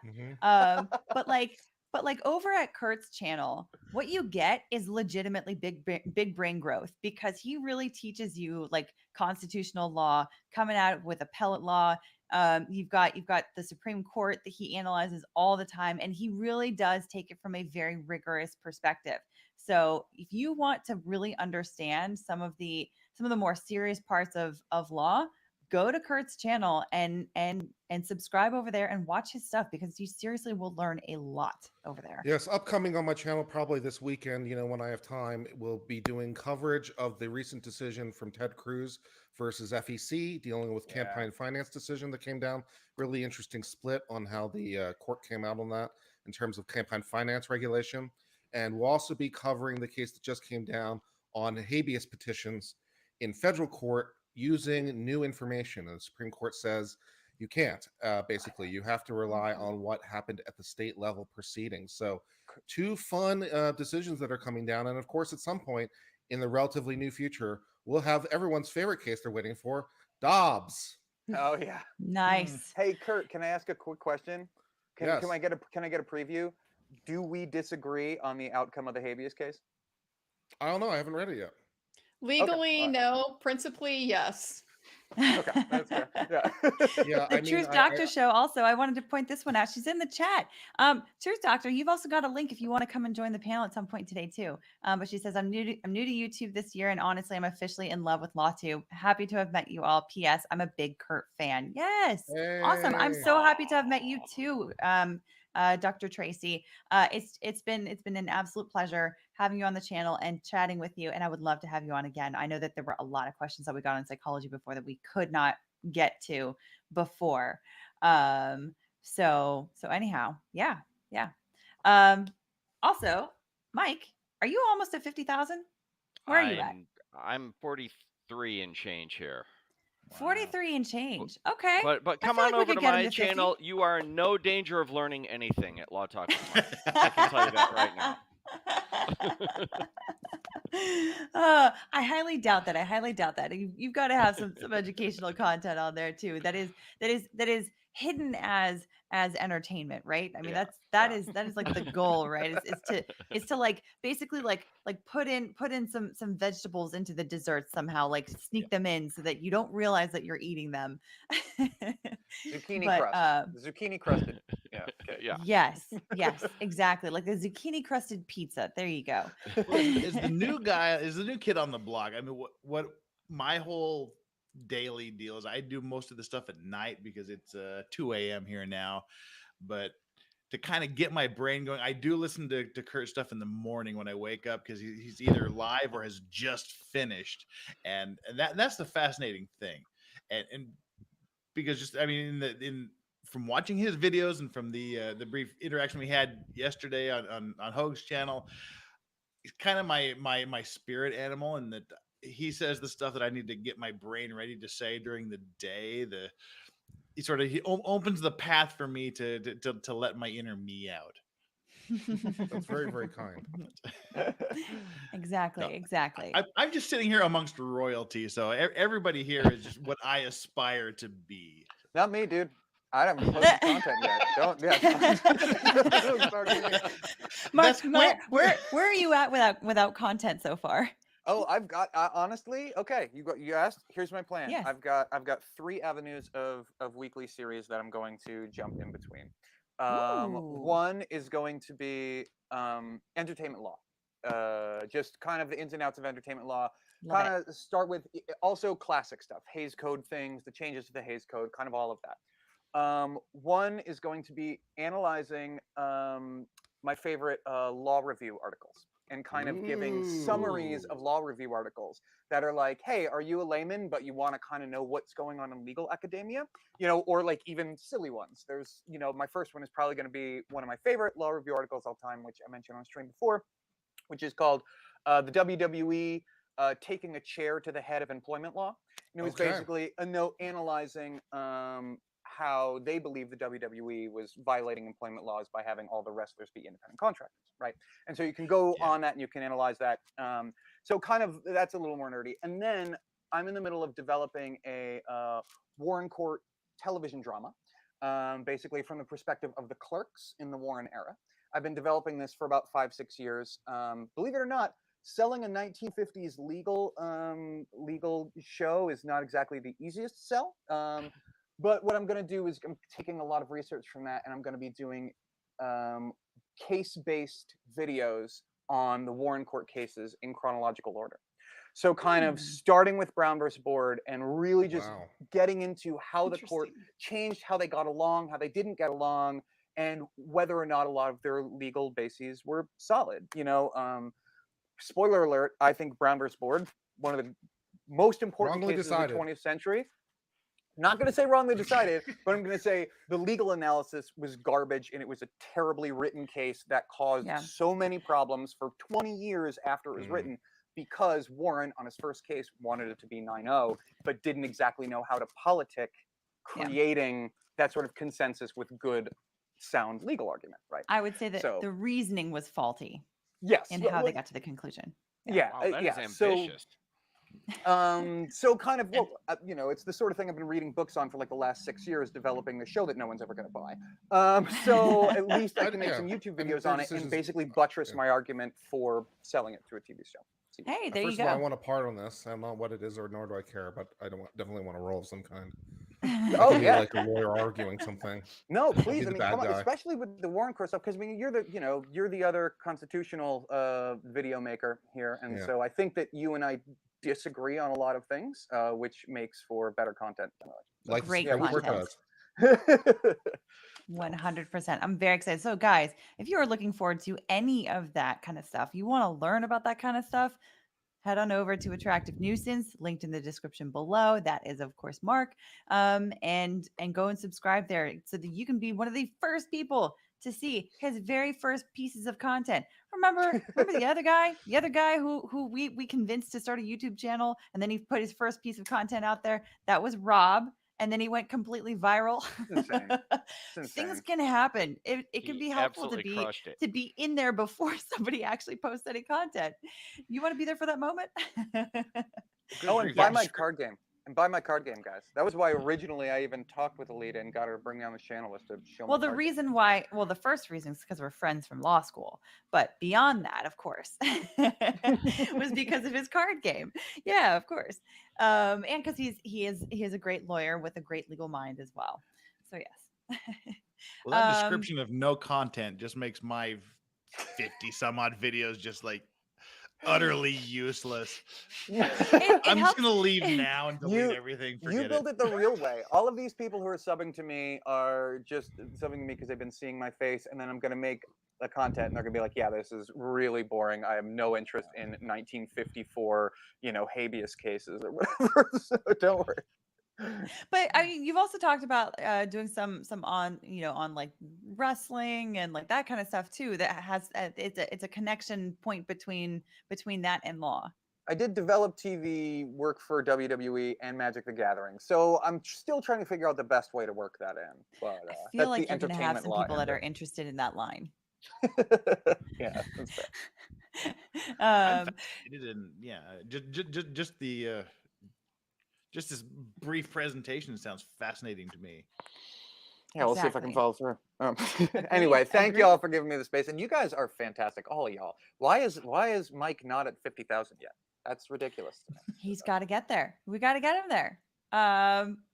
We will by the end of this week. I feel like we'll get you to 50,000 for sure. But yeah. So. Okay, let's get some super chat questions here, shall we? While we wait, because I don't see any live tweets from Larry, our DUI guy in the room. But when those do populate, hopefully we'll get a notification of that, and then we can check those out.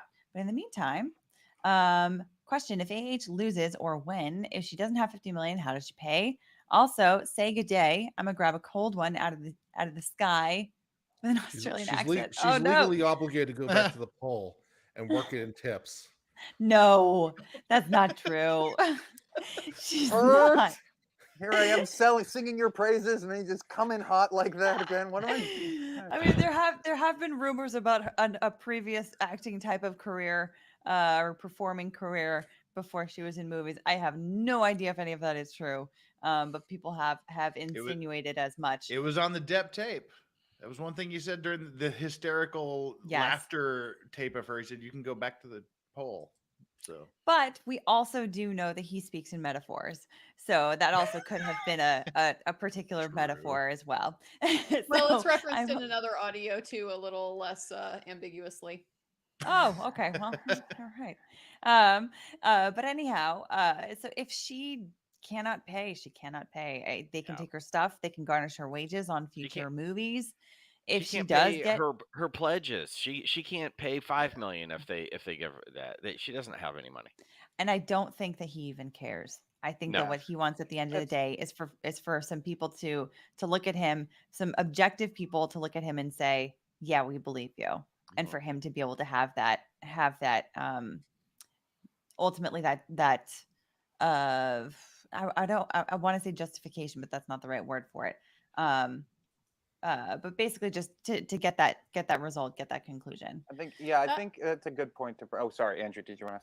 Oh, I was just going to say that said, I would not hold it against him one bit if he decided to go 100% balls to the wall, Ron Goldman with his judgment and chase her for the rest of her days for what love she's it. done. Wouldn't hold that against him at all. Sell off pieces of it to all the really mean debt collectors. Here I was going to go the exact opposite way. And I was like, I know a lot of us here have been rooting for like the slam dunk, but like, I think when it comes to these civil things, it is really important to remember that what these people have a dispute with each other. And however it is best settled between the two, that the one who deserves justice gets the justice they want. Yes. And that is the win, and that should be the win. And I don't necessarily think No, it's spiking not the good football enough. is the well. This involves the public now. But I want there blood. is space for both of those points in the same space though, right? Then Like he- you can then say he- that this is between two people, but also I don't hold it against him if he decides to Oh, no, if he pursue wants that to- money for the rest of her days. If he wants to Goldman it, he can totally Goldman it. That is totally his right. I'm just saying that if he chooses not to, I don't think that any of us should view that as like Also- just like and then he Also, goes a good step point. further and pays the $7 million. yeah, I think his end game is to restore his name, and I think what would make him happier than anything else would be then to get another project, not Pirates, something else, and just kick ass with it, and then he That's would also a just good walk point, Chuck off and Toad. say, "I'm happy." yeah, and I think and there is nothing we've seen so far in this trial that would make us think that's not going to be the case, right? Yep. Oh, I saw an Mm-hmm. article just last week, and of course, these things are speculative, but it suggested that Robert Downey Jr. is trying to get him on with Sherlock. They're of course old Yeah. friends. Robert Downey Jr.'s had his own, problems and redemption Yeah. story. God, how amazing I would that mean, be? yeah, That would work. Talk about a roadmap for somebody with a redemption story, right? Yep. Yeah, I right. mean, Yeah. like that is a good friend to have. Yes. Let's get another question here. Natka Neskadova says, maybe I am missing something, but wouldn't it be incredibly silly for Mr. Waldman to publish under his own name? I don't know, but I guess I would go for anonymous link instead. Greetings from Czechia. Well, he was making a statement to the press. They had asked him for a statement on the litigation in the UK as representing him as his attorney. And if you look, you can find that article. If you look at it, the other half of it is them asking for statements from Amber Heard's attorneys and them making statements on the case. So it's like you read it in context and you understand exactly what it is. Like it's not like he's walking around and making statements about like, oh, she's a hoaxer, she's a hoaxer, she's a hoaxer. They're asking him about the case, and he says this is what his position is. She's lying. She concocted this whole thing with her friends. She did this, she did that.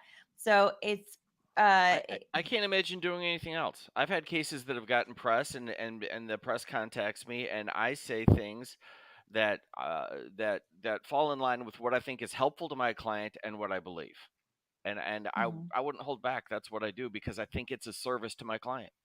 That's exactly what I saw him doing. I completely agree. David Case says, question, how many staff members and attorneys would be working on this case? A lot. Yes. How many can you afford is the question. How many can they bill? Yeah. Yeah. I mean, because it's like you've got the folks in the room, you've got the folks back at the firm that are maybe managing managing things from behind the scenes, watching it, seeing if there's anything that they need. You've got the folks that are, maybe not even necessarily the attorneys, but staff that are helping to arrange breakfast, lunch, and dinner for these guys, maybe arranging for them to get coffee, maybe arranging for hotels if they are needed. I mean, Camille's from Southern California. Ben Chu, I can't remember if he's from LA as well, but like No, he's DC. He's DC. Okay. But there's a number of these attorneys that have been flown in from elsewhere. And so there's a lot of coordination that has to happen. Then there's also the witnesses that have to be coordinated, whether they are coming in person or whether they are testifying via video link. You have to make sure the tech is working. You have to make sure that everybody's got notepads and The pens and exhibits. Oh my post-its and the God. exhibits, Yeah. exhibit binders. Like you've got to have all these transcripts ready. You've got to have somebody that has highlighted the transcripts with page and line number so that in case there's an impeachment, if somebody says anything that is contrary to what they have said before, that you can go in and just very smoothly hand the attorney the page and line number and saying, this is exactly what you need to use right now. Everything aside, the people sitting in the second row look like they're doing nothing, but they are the absolute busiest people in this. They're the ones that have to have everything indexed in their head to go, oh, here's the piece of paper you need to look at right now.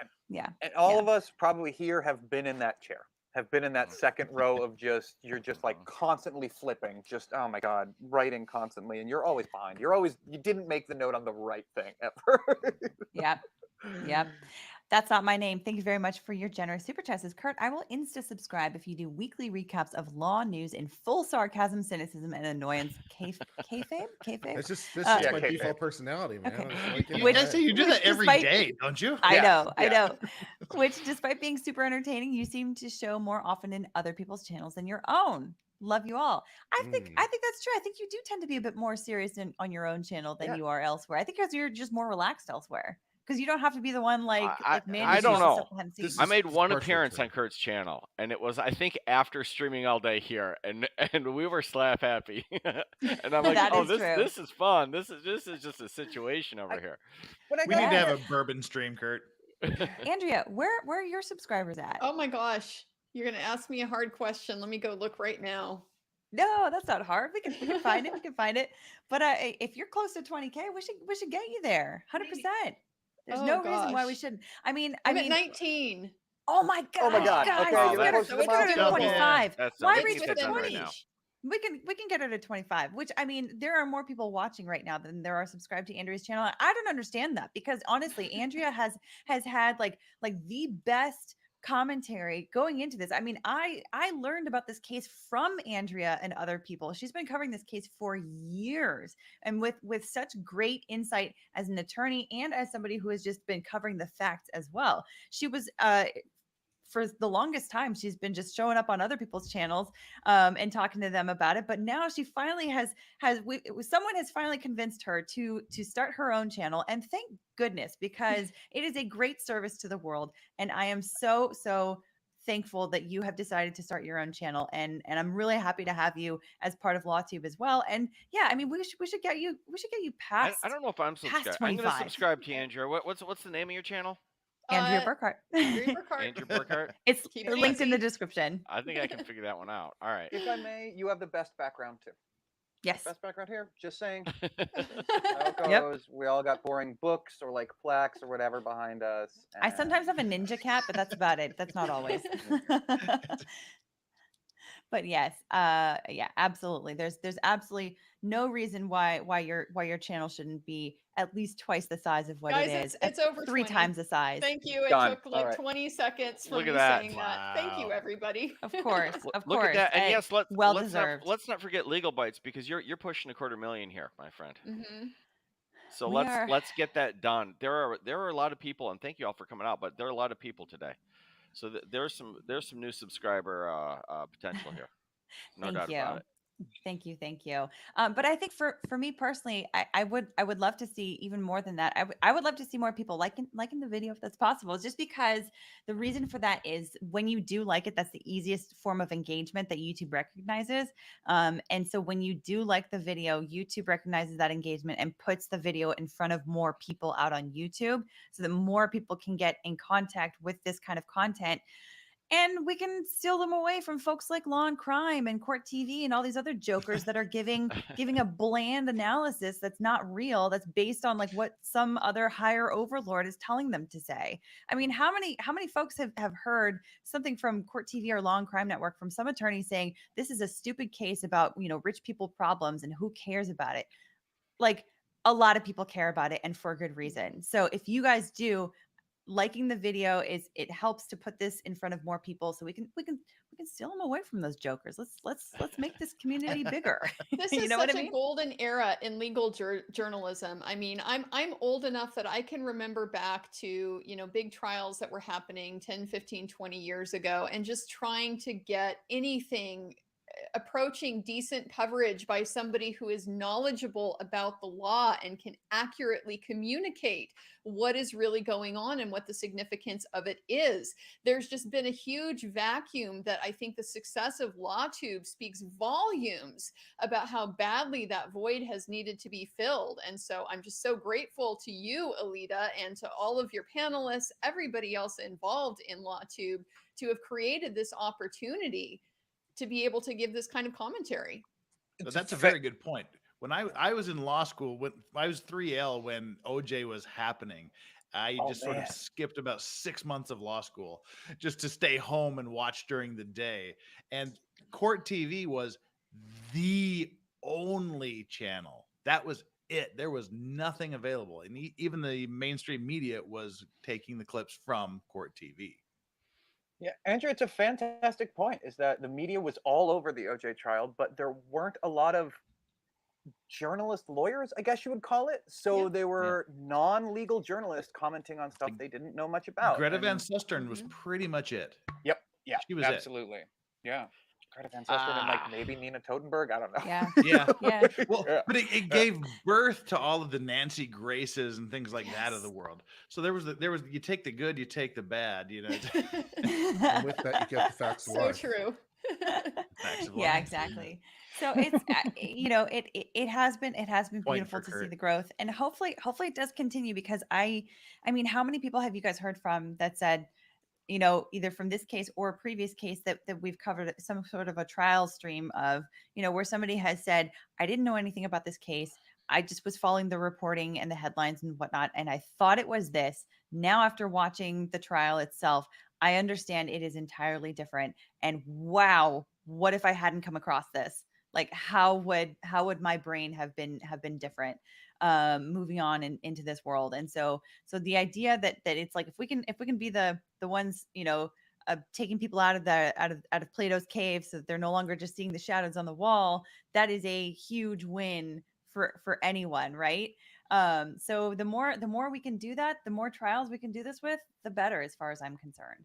I'm so grateful for this community, because I have people finally like me, and they're interested in things like me, and are interested in talking about esoteric things or deep things. Like even in bar associations, I have tough times talking to lawyers about, deeper concepts and stuff. It's like they're not really interested. So I'm just grateful for a community where I have all these friends and I can talk to about stuff I care about.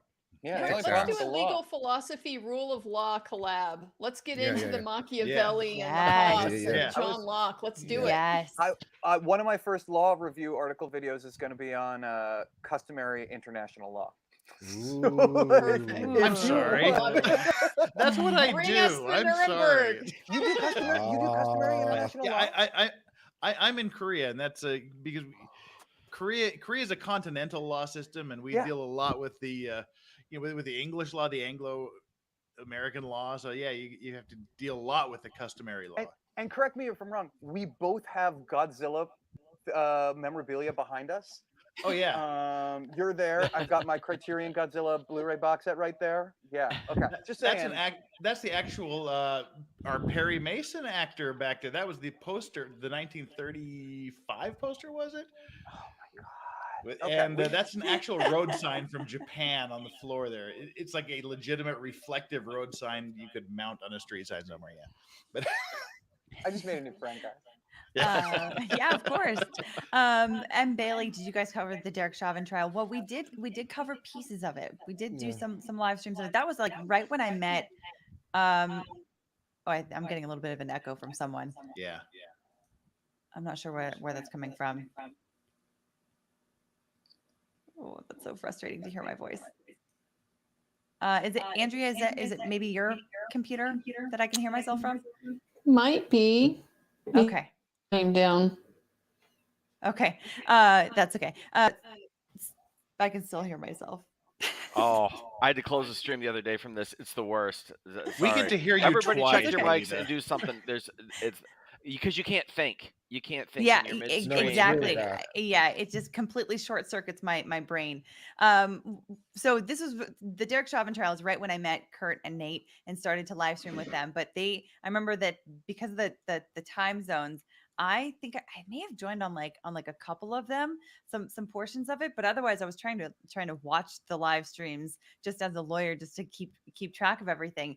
And then it was Rittenhouse was the first time that we really all jumped on from soup to nuts, doing the whole thing, and that I think was a huge lesson for all of us about the benefits of doing that. So speaking of the Rittenhouse trial. Hey, Natalie Wisco, how's it going? Hi, I'm okay. How are you? We're doing well. So have you been able to catch any of this trial today or this week at all?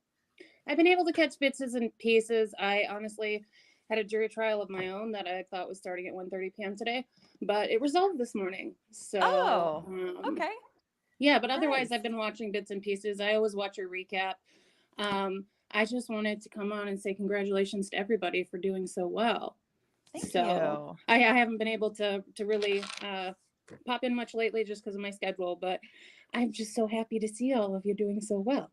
Well, if you had a jury trial going today, you're Yeah, I would prepping. hope You, not. you didn't have We'll anything. excuse right. you. Right. Well, Isn't that and just the then- most frustrating though, when you spend months preparing and then finally someone decides not to go through with it at the end, like 5 minutes before? Happens all the time. I mean, in this case, it was in his best interest, so no, I'm not that frustrated because it's going to be the right outcome in the case, and he's going to end up being in a better position. I mean, it's something wherein, we got rid of I was able to get rid of the big charges in it. Felon in possession of firearm, 2 felony bail jumping, things like that.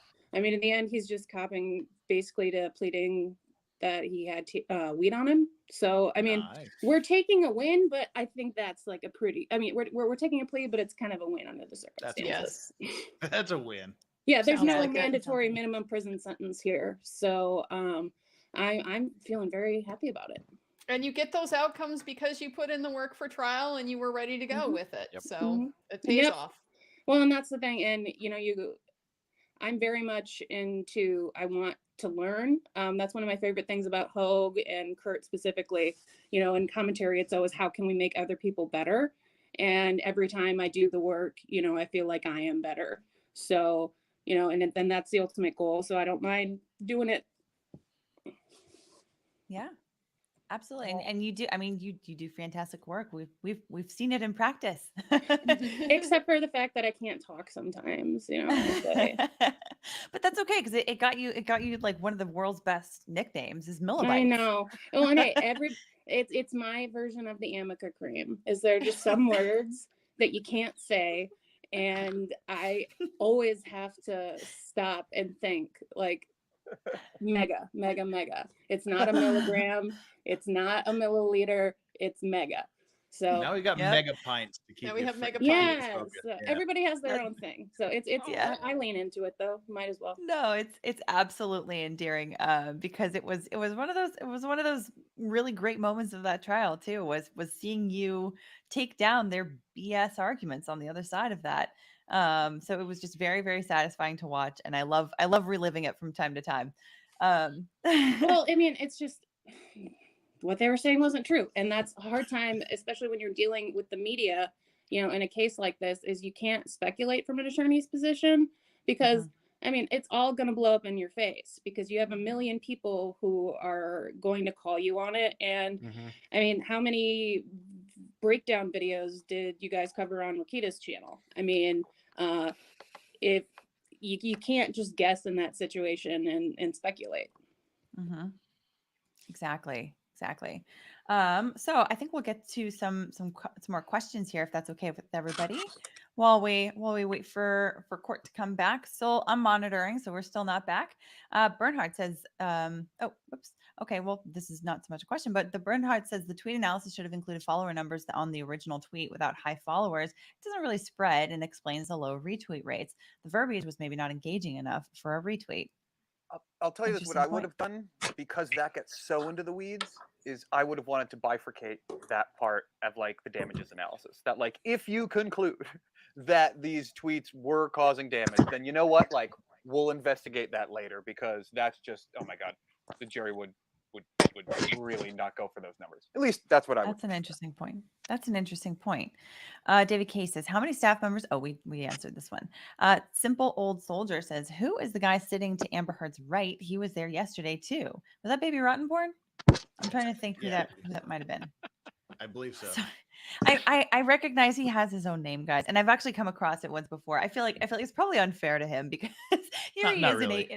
in a international trial, and he, we do give a little bit of a ribbing for objecting to his own question, but of course, we did to Natalie Wisco and their lawyers too, Agent 47. Of course we did. But it's that. That's a fair point. But I for some reason, Baby Rottenborn is just a name that has stuck because he seems like a junior version of Rottenborn. Anyhow, I think that might be who this person is talking about. Kat Stallsworth says, do you just cover civil cases, or can I bribe you with a large pledge to cover the Vallow Daybell case? Well, guess what? I'm covering it. That guy over there, all the way on the end.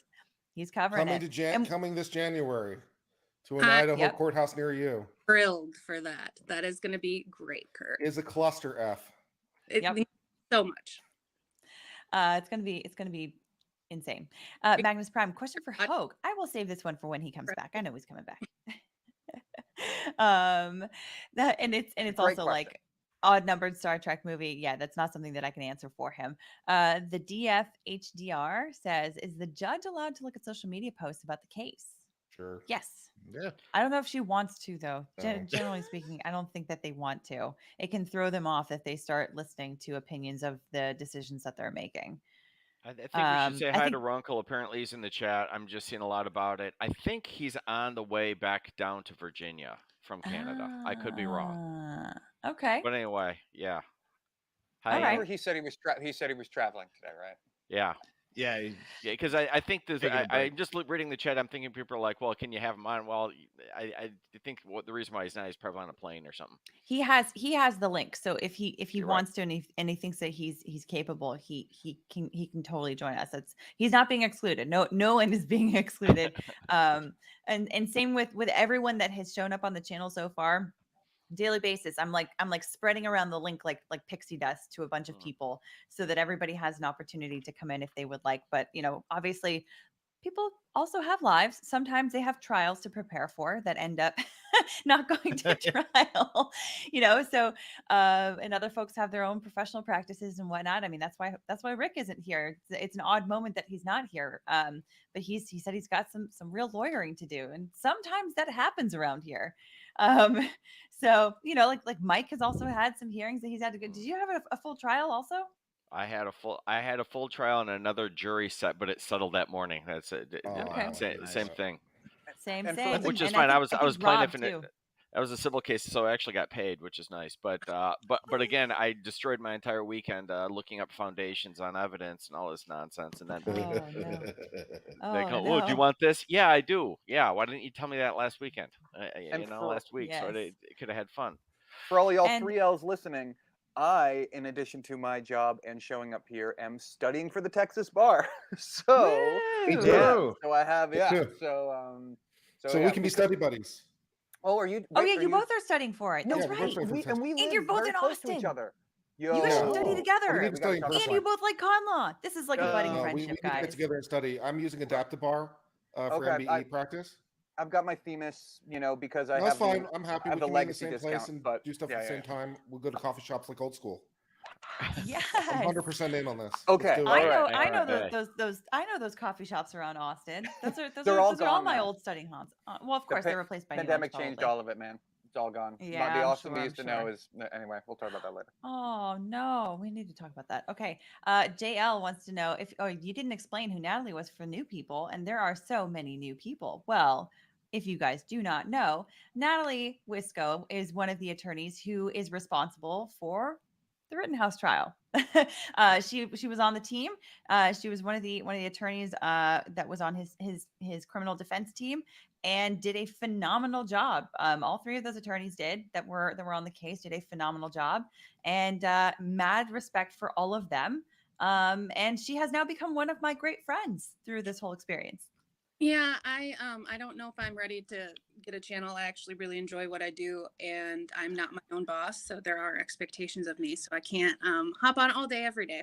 But no, it's just fun to do. And I mean, I really like talking about the law, and I think it's so important that people who aren't lawyers know more about the law, which is why I'm such a big LawTube fan. Oh, I did see Dominic Black at the grocery store yesterday, though. Oh, you did? Yeah. How's he doing? Don't like running into people in real life when I'm in my attorney clothes. That I can understand that. I can definitely understand that. And I see folks in the chat saying that court is back. That is not correct. I am watching the feed right now. In fact, I will prove it to you.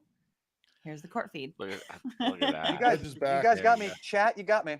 You trollers. I was like quickly chatting Alita privately, being like, "Oh my God, court's back on." You got me. Unless Sky News is not right or something, I can pull up on another page to see if another feed is showing up there. But this is according to Sky News. So this is something that sometimes happens. Also, I miss Leslie too, Curtis. I miss Leslie so much. Thank you. Give me just 1 second. Yeah, I see we have a super chat on that too. Let me see here. Nope. Entertainment Tonight has the same thing. So does Entertainment Tonight's in Law on and this? Crime. I would be if I were running Entertainment Tonight's programming. Hang on a second. Law and Crime is showing something else. It looks like have they recalled what's her face from yesterday, Catherine Arnold? Oh dear, I hope so. No, this is yesterday's feed. They're like showing. Oh, you know what? No, they are talking about yesterday's. I think showing the low light. Yeah, I think so. Okay, yeah, guys. No, this is all folks are. Yeah, no, this is this because it looks like because Amber Heard. It's cutting back to Amber Heard when she was wearing the Colonel Sanders outfit. So yeah, that's the lunch show. Man. Yeah. Okay. Yeah. This is the lunch show. Am I gonna have to defend that tie again? Yes. No. It's fine. It's fine, just not for court, in my opinion. It gave me an opportunity to put my fez on yesterday in the stream, so that was nice. I have my Rey Mysterio mask back there. Maybe I can put it on again. So anyhow, all right, let's get some questions here from the from Super Chats. Question for sorry, that one I'm saving. Question: didn't the UK trial actually find that the Sun had no reason to believe the article was false when they printed it? Is that not different than finding he was a wife beater? Didn't the UK trial actually find that the Sun had no reason to believe? The UK trial. Well, okay, TLDR. The UK trial has absolutely no bearing on this case. It has no bearing on this case. It's different law, different facts, different everything, different system.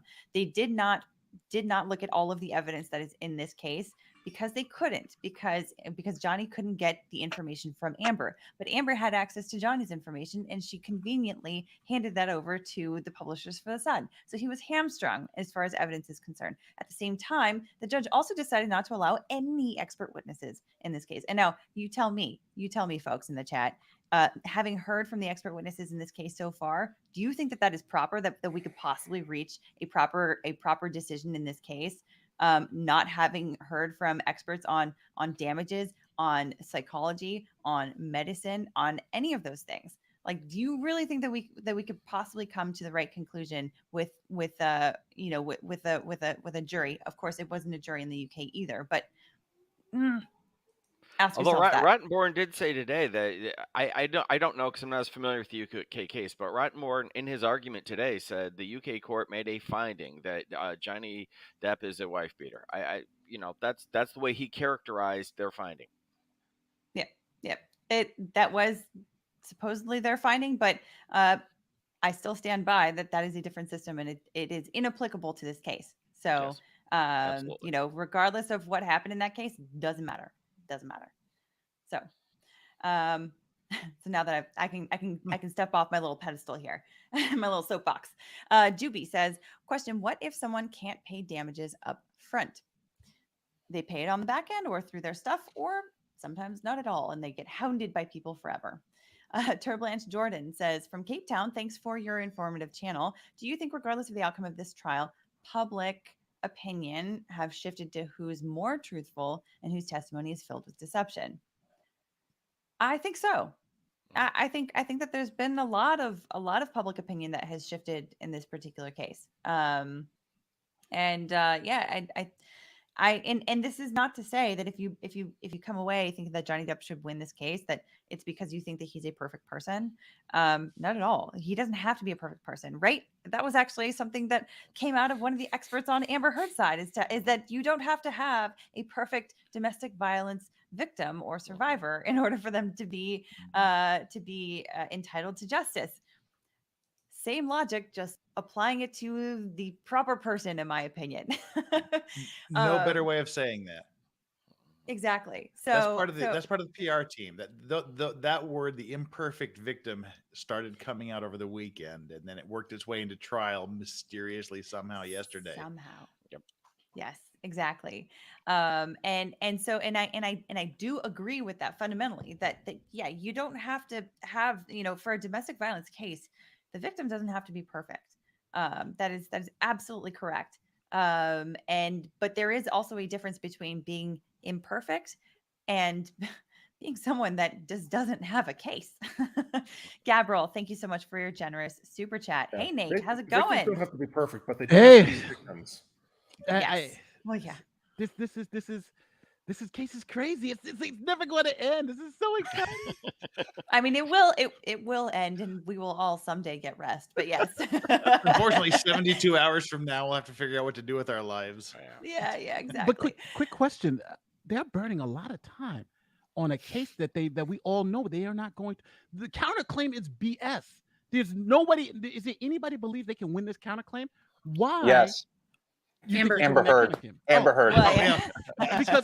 Because with only 4 hours left, they've probably already spent an hour defending a counterclaim that we all know is going to lose. Yeah. And now this witness who's now blown up their causation piece of it, they got to go and now spend probably like another hour to clean this up. How much time if you're walking out of the day with less than 2 hours or 2 hours at most, you have 3 more days left. What the hell are they going to do tomorrow? What the hell are they going to do on Thursday? Brutal. Get them to burn all their time and call Johnny Depp for the Johnny Depp love hour. I wouldn't call Johnny. We get no cross-examination. I would call Amber as a hostile if they don't get a chance to review it. Why not at the end? Why not call it a hostile? You saw how she works already. Well, realistically, what we discussed earlier is that most likely with what Judge Oscarati is going to do is she's going to allow them to have a limited cross-examination of like 5 minutes. Okay, like 5 minutes. Yeah. Because that way it eliminates some of the arguments on an appealable issue. Because of the case law in Virginia. That was Andrea. Andrea had some very good points on that. But 5-minute cross-examination of Johnny Depp is like one question. This is brutal. Yeah. So let's get some more questions here while we continue to wait here. Mandalore Wise 01. That was one of should the slash nicest things could- anyone ever said to me. Oh, which? Oh, I'm so sorry. Somebody What, just what called was that? I'm what just was- saying, no, it was was the not. It was comment? not a question. It was just one of the. Mark is Luke Bryan Okay. in disguise. Finally Something. figured it out. Random. Hey, but we're all waiting for court. Yes, I That's can the see nicest it. thing anyone's ever said. I can see it. I can totally see it. Mandalore Wise 01 says, should I glean anything from the vast difference in case law being cited by each party? I haven't heard Rottenborn reference a single U.S. case. He did though in the counterclaim arguments, if I'm not mistaken. He has cited to some case law, and in fact there has to have been case law in his favor in order for him to win on that counterclaim issue earlier, right, on the motion to strike. So I wouldn't. And he was responsive to the case law cited. I think he was. did a nice job responding to that. So I mean, like, it's not just a matter of citing your own cases. He was in the framework of it. Yeah. So Camille Sorry. Gonzalez has a question for Natalie. If you were on Depp's legal team, what would you focus on the most to prove his defamation case? I know you do criminal law, Mm. but maybe you can. Response is I don't. If I was on the legal team, all I'd be able to do is approach it from kind of a criminal defense standpoint, which is getting into reasonable doubt in her statements, things like that. There is such a different standard, though, as to what you need to prove in a criminal case versus a legal, a civil case. Civil case, yeah. You know, I like to think I'm awesome all the time, but I would not to represent somebody in a defamation case. So I really don't know. I'm going to defer to the civil people as to that. I learn a lot by watching this. I've learned a lot about civil law, things like that I didn't know before by watching this trial, or hadn't really thought about in the grand scheme of things. So, I mean, I think, just from a working on a high profile case point, I think that's really the only thing I can opine as to. And I mean, I think they've been doing it. As on Depp's legal team, you have to stick with your theory of the case and you have to commit. I think that they're definitely playing the long game, which is key in this case. And, there have been some issues with, different attorney strategies, things like that. But you have to remember that they're all a team as well, especially on Depp's side, as this is working as a team and someone might take a concession in one place in order to get a bigger win on another thing. So I think that, yeah, safety first, then teamwork is basic, to throw out an Amber Heard movie reference line. Also, yesterday, exactly. we got, and then we limber got up. killed. That's true.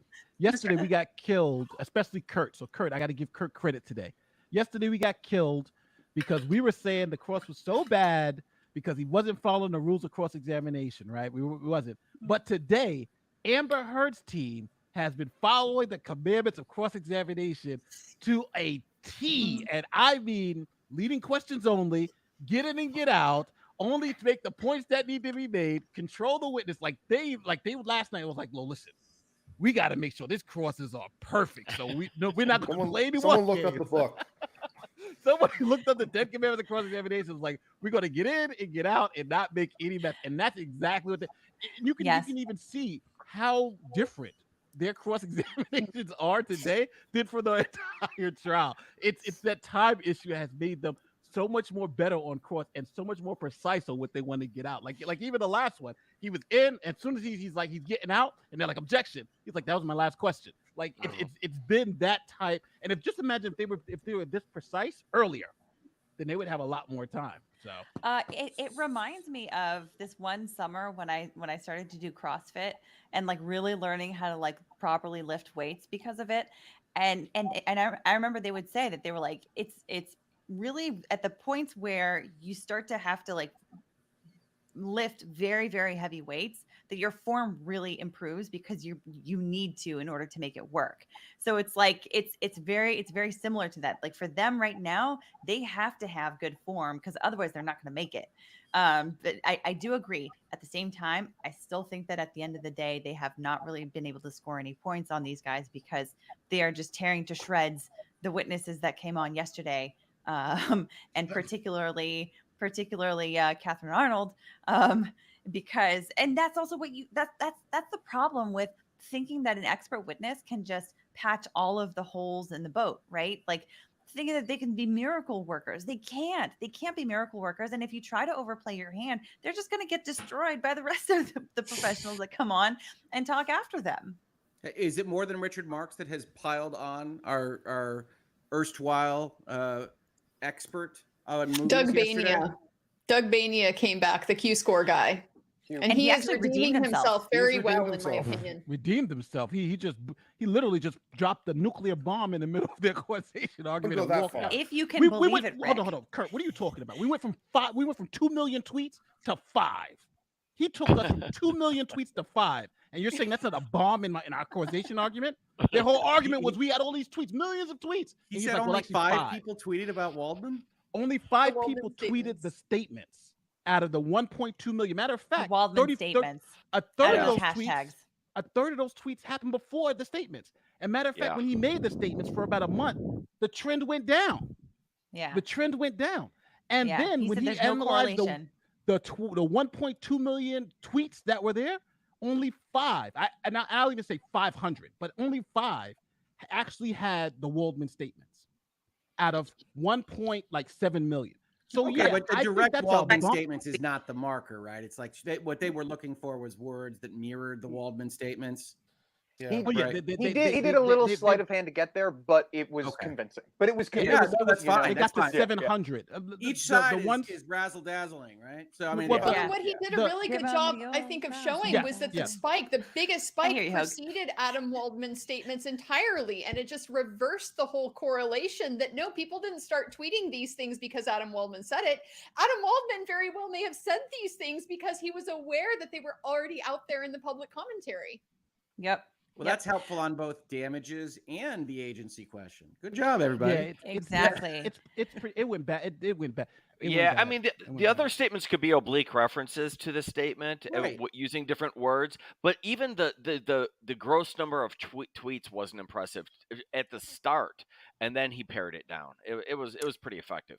Yeah. No matter yeah. what you think, the jury heard that only 5 times Waldman's statements were in tweets out of 1.2 million. That's Yeah. something That's that good. it may I not think be that's it may effective not be here, rhetoric. but that's powerful to a jury sitting there like, oh God, I thought it was 1.2. How we I get agree to it's 5? effective rhetoric. I just think it's cheating a little. Of course And it's that's- cheating. Of course and it's that's cheating. kind of- You wanted to be fair? Of course. Yeah, I mean- We're out to win.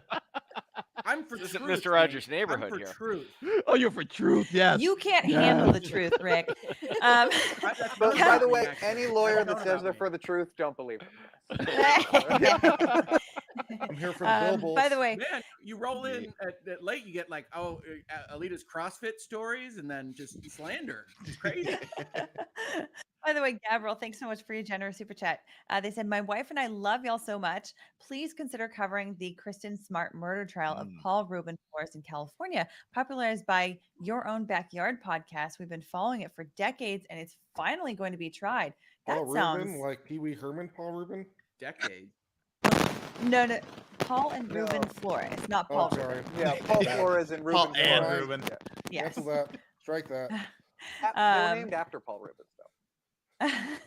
Both of them. But interesting. Yeah, I don't know anything about this case, so I will have to look into it. So yes, thank you for alerting us to this. And then I think we have another question for Natalie, which should Nice. be coming up. Hey, Natalie, by the way. Hi. If it comes up from the Muffin Man, if he hears it, we're Well, trying we to tried coordinate their stuff superpowers. while folks know. are here. I know. I'm being yelled at audio. Is that me? Oh, he Mr. Muffin, says where are you? He can't find it. It's okay. It's okay. I'll pull up another one in the meantime. So let's see. Could I glean anything from the vast difference of case law? Okay, so we got that one. Stella Annie says, is the judge allowed to follow social media? Yes. She's the Don Hinton, judge. who is the woman sitting in the front row behind JD's team? She walks in and out with JD. Is she one of his attorneys? I don't know. I assume you're talking about the she's kind of short. She's got like shoulder length white hair. Andrea, The do you know? brunette lady? The brunette lady is Joelle Rich, and she is one of the attorneys Oh, from the JD's UK, team. and she's I still thought an it was Amber advisor Heard's. to him as regards to reputation rehabilitation. I misread that. For some reason, I was thinking Amber Heard's team. Yes. Okay. Yes. Thank you. Thank you. Yes. So yet another lawyer on the team. Oh, sorry. I didn't mean to make that go away. Okay. Anindya Sundar Day says, "Hey, weren't you in the Rittenhouse trial, Miss Wisco? You studied the picture metadata. Did Binger get disbarred? I'm from India." I don't know if you can answer if you got disbarred. I don't know if anybody can answer that. I'm sure she could. I mean, it would be public knowledge one way or another. Well, It's on the bar. Well, I'm just saying, I don't know if any of us know. Well, That's true. Yeah. he had been, I'm sure Kevin Matheson would have posted about it on Twitter. So just That's true. Yeah. you guys would have heard about it if it would have happened. Yes, yes. But the other parts of this are yes. That is the one and the same Natalie Wisco, also known as Ms. Millibytes. Millibytes. Millibytes. Willowbytes sounds like a pretty nickname. cool Willowbytes. app. Yeah. Willowbytes helps you find your perfect tree. Oh. I love it. I love it. Next question is Bogey 34. Does the person doing cross have to be the one to object on direct? Why isn't Camille official objector for JD team? Oh yeah. If not, so yes, no, they have to be the same person. As Rob has very succinctly stated, one horse, one rider, essentially. Not a horse and a horse today. Yes. If I may Samantha quickly Siberine. interrupt, we're getting Yes. on 3 a.m. here in Korea, and I have to Oh, wake up in 3.5 Oh. hours. Oh, Ladies and gentlemen, thanks for having me here. It's great And to see you too, bro. Get some sleep, Jeff. Yeah. Just looking at the panel here, to quote Batty, for the replicant from Blade Runner, if you guys could only see what I've seen with your eyes looking at this panel, you guys are awesome. Thank you, sir. Thank you. Amazing. Well, I thought the and judge we just are- thanked you, Jeff. Like, you'll leave it. Hope to see Amazing. you all again soon. Absolutely. It was so wonderful having you here. Oh, thank you. You're so sweet. Of course. A couple of Samantha people were Siberini. asking. A couple of people Okay. were asking about the $50 bet. Listen, that $50 is not happening, and the reason why is even though she did drop a tier, I can't take that money for that bet. See what it was really, it's such a technicality. So it's just like we've decided to call off the $50. It doesn't make any sense. And if I'm gonna win, I want a real win, and that wasn't a real win. That was kind of like it could be a win, but it's really not a win. So yeah, we've graciously let each other out of the bet. So for those of you asking about the $50, it was not paid. It's not going to be paid because it was too inconclusive. That's what lawyers are known being for, Nate. It's gracious? definitely not fighting over technicalities. Wow. Well, here's a question for Natalie also. Is Miss Wisco, do you have how much have you seen Binger memes? You've seen some. You reviewed some on the review. Oh, yeah. That's Legalbytes is follow, Legalbytes' clip channel because I believe it's all on the clip channel. So It is. We clipped out that whole meme review into a separate clip, and that was so much fun. I love so much fun. Yeah, it was great. Man, it Ben was great. Chu seems like he's in a mood. Did you just see that walk back? Yeah. That was He's quite the happy. gate. He's Quite like, the. Did you see what He's just happened this morning? prancing. Yeah, he's like, you saw what just happened this morning? Oh my God, I'm so happy. Maybe they told him how much time she has left. 6 minutes, 13 seconds. Boom. Oh man. But as a practitioner, Sam- we got to be happy about the crosses, though. The crosses are so much tighter today. I gotta say, Yes. they've been really on point. The Amber crosses because they have Yeah. six minutes to do them. Yes. Yeah. Yes. Should have Watch them started the have their trial most that way. effective. Watch them have their most effective cross examinations in the rebuttal after they run out of time because they absolutely can only ask like 2 questions. So it's like Back they against ask the wall. only the important ones. There were no Objection, Nate, tears. there were no tears. Okay, let me get another question here. Samantha Siberini says, would anyone on the panel want to become a judge someday? Thanks for the awesome commentary. Kurt has definitely said multiple Kurt? times he'd love to be a judge. You can't I see me shaking my strongly head. I have to prefer be Court of vocal. Appeals, so I No. have to deal with more legal issues. Not but me. I'm just a I'm just hat. I'm just gonna do municipal court, traffic court. Fine by me. Just want to sit. Wow, nice. Yep. I mean, I'm with with her, Idiotis. it's Court of Appeals or bust. Yeah. Yeah, no doubt. Yeah. Oh, Idiotis says, can any of the comments that you guys make here potentially be a problem for your professional lives if you were to comment unduly negatively about a judge and then end up practicing before them in the It would take a future? lot. Yeah. Yeah, it would. Also, none of us, I mean, the only person that has any experience with this judge is Rob, and he hasn't said a single thing that was bad about Judge Ascarati. Not even close. He has a lot of respect for her. Marco Sanabria, thank you so much for your generous super chat. Says, hey folks, amazing channel. I've learned so much. I had asked this before. Apologies if it had already been answered. Dumb question. No such thing on this channel. Says, is the jury given any sort of training as to how to analyze process evidence when they get to deliberate? No. They're given Do you need to approach instructions, for a moment? no Thanks. training. They probably got like a 15-minute video before they got seated. Oh, the video. Yeah. Oh, why? It's so painful. Yeah. Ooh, Crusader Saracen, Sharafi versus Vasquez. Who had a better Vasquez. cross? Vasquez, yeah. I mean, You think so? Such a different case. They're different things. If you're looking, Yeah. like, I mean, and Corey's cross was, you know, such a small portion of that, and he didn't have as much to work with. All things considered, it's apples and oranges, and they both did great in my Your opinion. next question. Agreed. Mr. Banya, before lunch, we were talking about your opinions in That's the use response of to the Amber Heard's testimony of witnesses. Mr. Schnell. To Did you get to ask also them analyze second the bite at the testimony apple. of Ms. That's why. Arnold in this case? Yes, I did. And are you aware of her opinion that Ms. Heard's career would have followed the same trajectory as that of Jason Momoa, Gal Gadot, Zendaya, Ana de Armas, and Chris Pine, if not for the Waldman statements? Yes. What's your understanding of Ms. Arnold's basis for her opinion that Ms. Heard's career should have been similar to that of those identified actors? Miss Arnold stated that when producers or her industry is looking to hire talent and actors, that it's important to best understand the public's perception of the actors that they're considering, and that it's important to look into social media to see what is happening with the actors they're considering for either a movie or even an endorsement opportunity with companies. So that was her approach. And is that the process she followed in providing her analysis of those purportedly comparable actors? No, although she stated that, she went in and brought in these comparable, alleged comparable actors, and without really reasoning behind that. Yeah, thanks for joining. Did you conduct an analysis based on your expertise in social media and internet analytics of Ms. Heard compared to the actors to whom Ms. Arnold compares her? I did. And what did you find? Well, since Ms. Arnold stated that the proper approach is looking at the public perspective, looking into social media, and she did not do that, I felt that was the best approach to do this based on her words. So yes, I did go into best understanding the public perspective of Ms. Heard and the alleged comparable actors using Q scores. Then I also went and did some analysis online and on social media as well. Can you briefly remind the jury what Q scores are?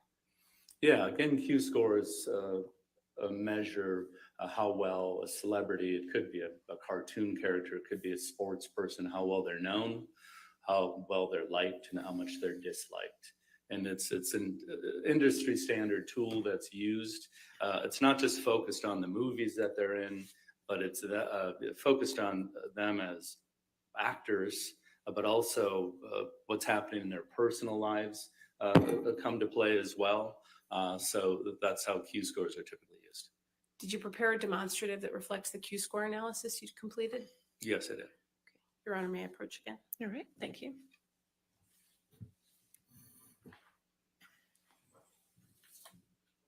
Well, everybody loves a redemption arc, so go Q score guy, go. No one on this panel has worked in Q scores, right? Because like I'm getting kind of like No objection. PTSQ All right, or we'll whatever. identify plaintiffs 1296 My Q score is for 140. identification and publish to the jury. I have no idea. I've never Mr. Banya, what encountered point in it time before do this these trial. Q scores represent that are reflected on your demonstrative?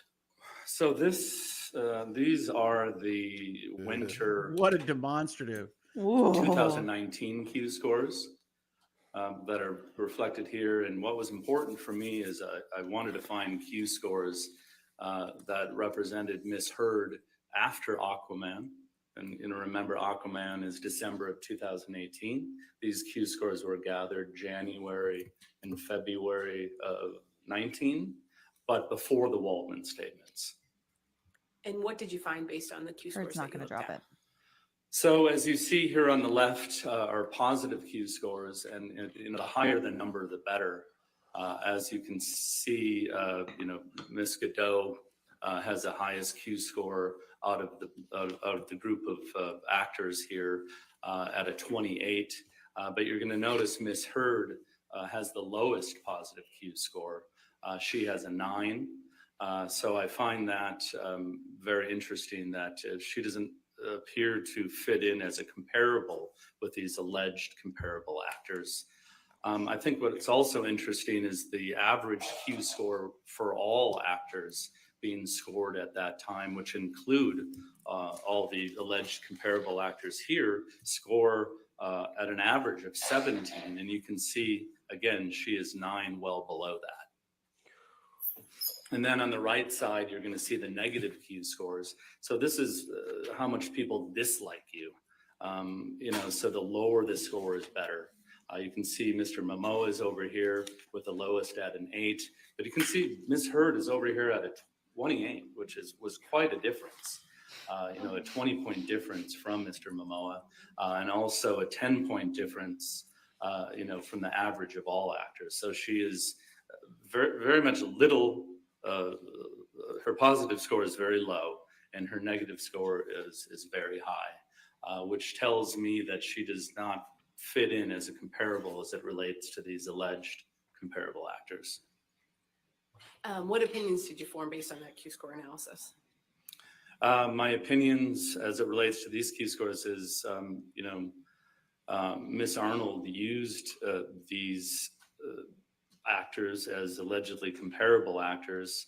But really listening to her testimony yesterday, it appears that she's abandoned this approach.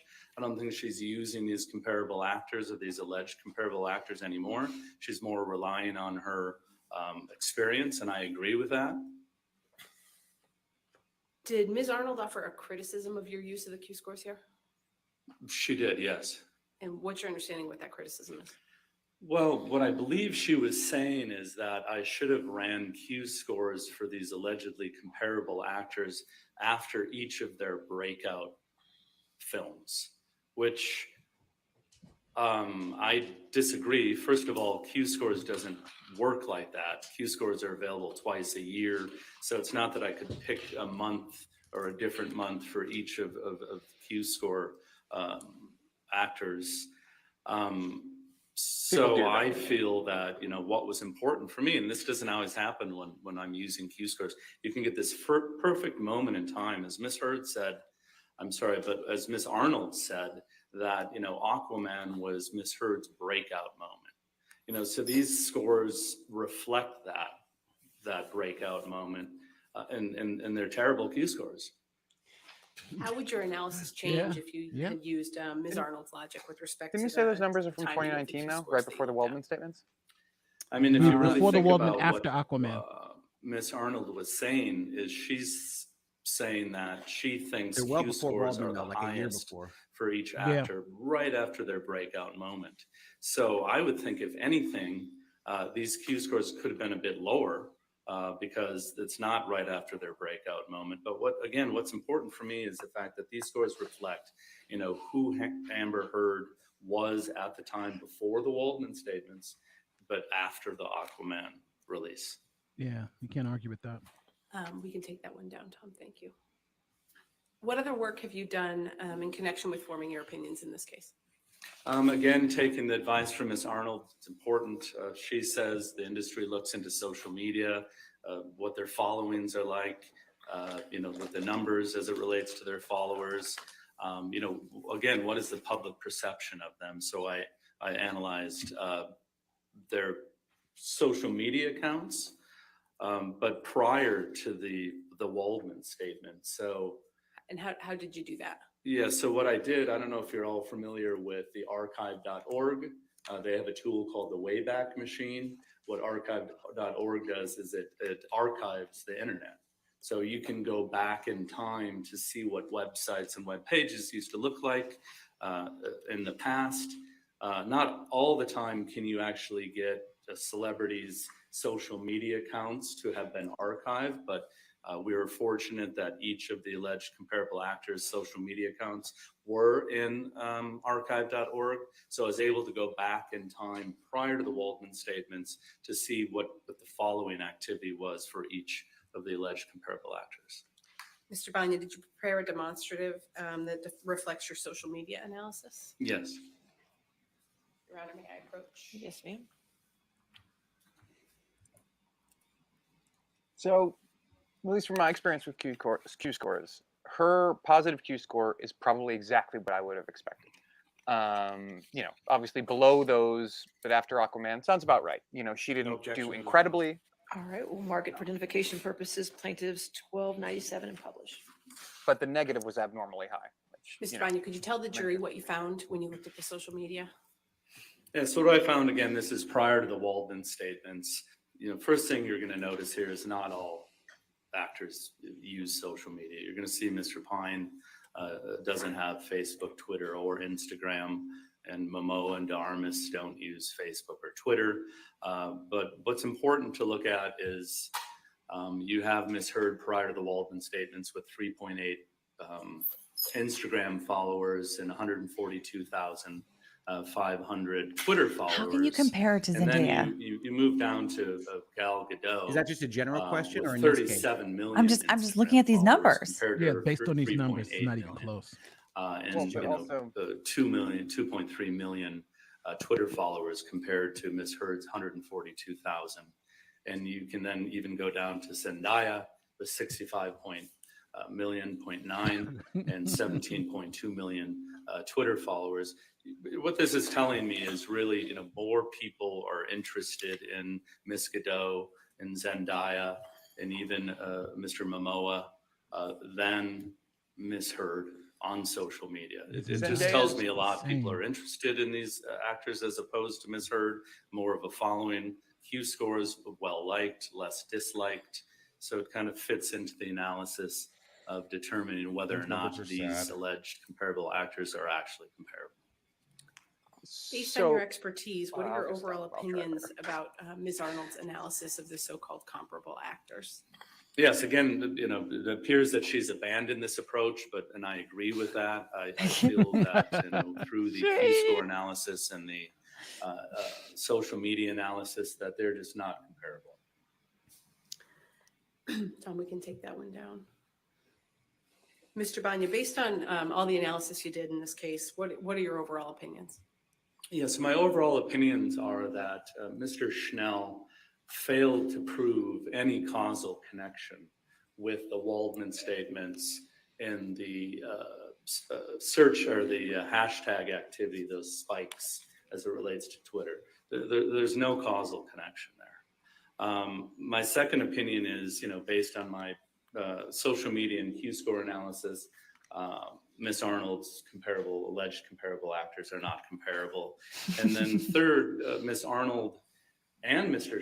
Schnell both failed to prove any causation as it relates to the Waldman statements causing economic harm to Ms. Heard. So, you know, as a damages expert, which Ms. Arnold is, you need to take into consideration causation before you can calculate damages. You look at damages and you look at this allegedly damaging event, and not only do you have to prove that 100% of the damages because of these Waldman statements, she didn't even consider COVID. It happened at the same time. You know, a lot of actors probably made a lot less money because of COVID. Maybe films didn't get made. And, you know, when you do an analysis of damages, you prove causation, but you also have to look at everything else that might have caused this alleged economic harm. And she didn't look into any of that. She didn't even know what causation was. So I don't think that the damages is the appropriate approach in this case. No further Hit questions. her Your Honor. again. All right, cross-examination. Here we go. Watch, it's gonna be tight. Tight. Leading questions only. Because it Control the has witness. to be. It Let's see how has to tight be. they are. Are they going to CrossFit their way through this? Good afternoon, Mr. Bennett. Hi. Yeah, you're not a damages expert, correct?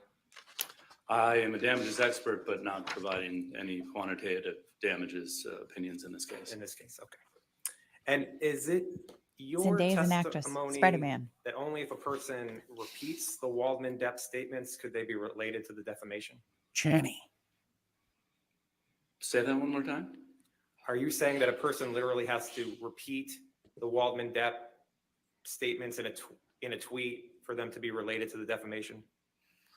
No, if you looked at my analysis, I did pick the 3 themes as it relates to the tweets, and I analyzed those themes, and I came up with 5 examples of when those themes were used. And you ran searches for, quote, abuse hoax, sexual violence hoax, and fake sexual violence, and you ran all those in quotes, correct? I did.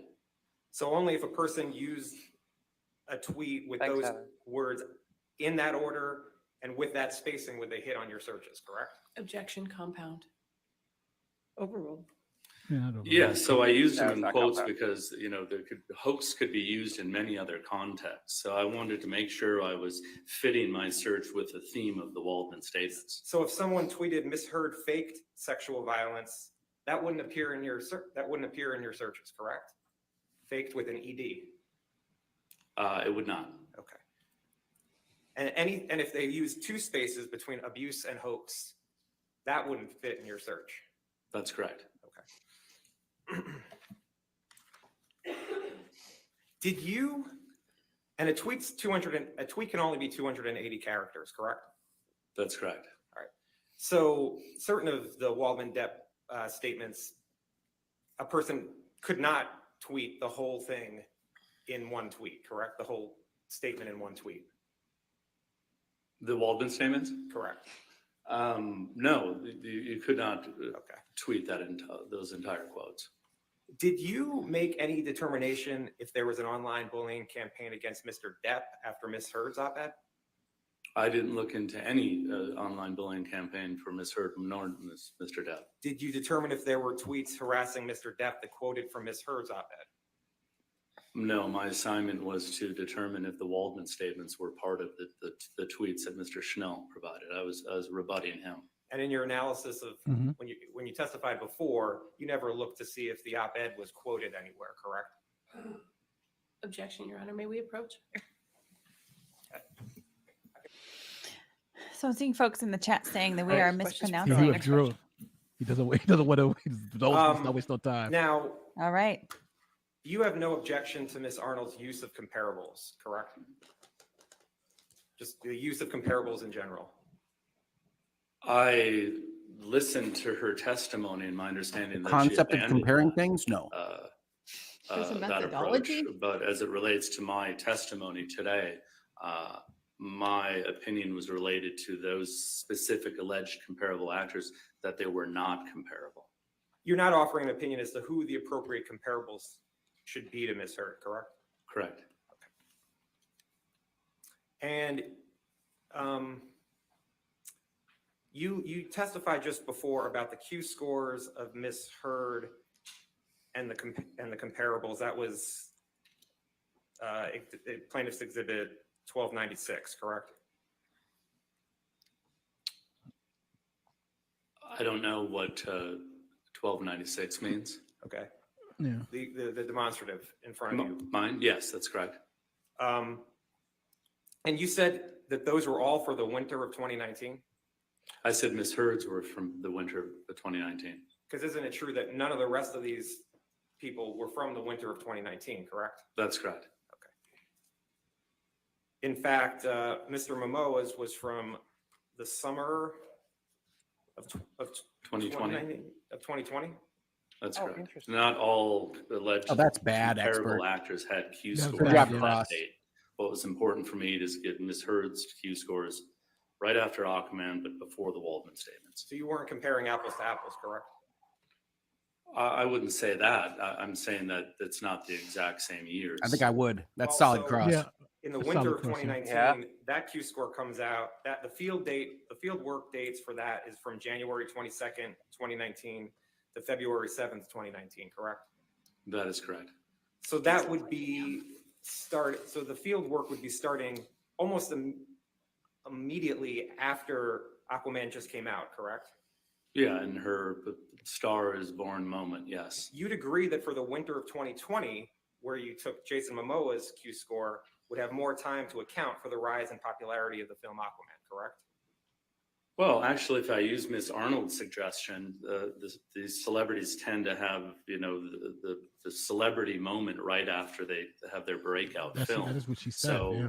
I disagree with that. I think That's a maybe good his rebuttal. Q scores could be lower as it relates to when I use them.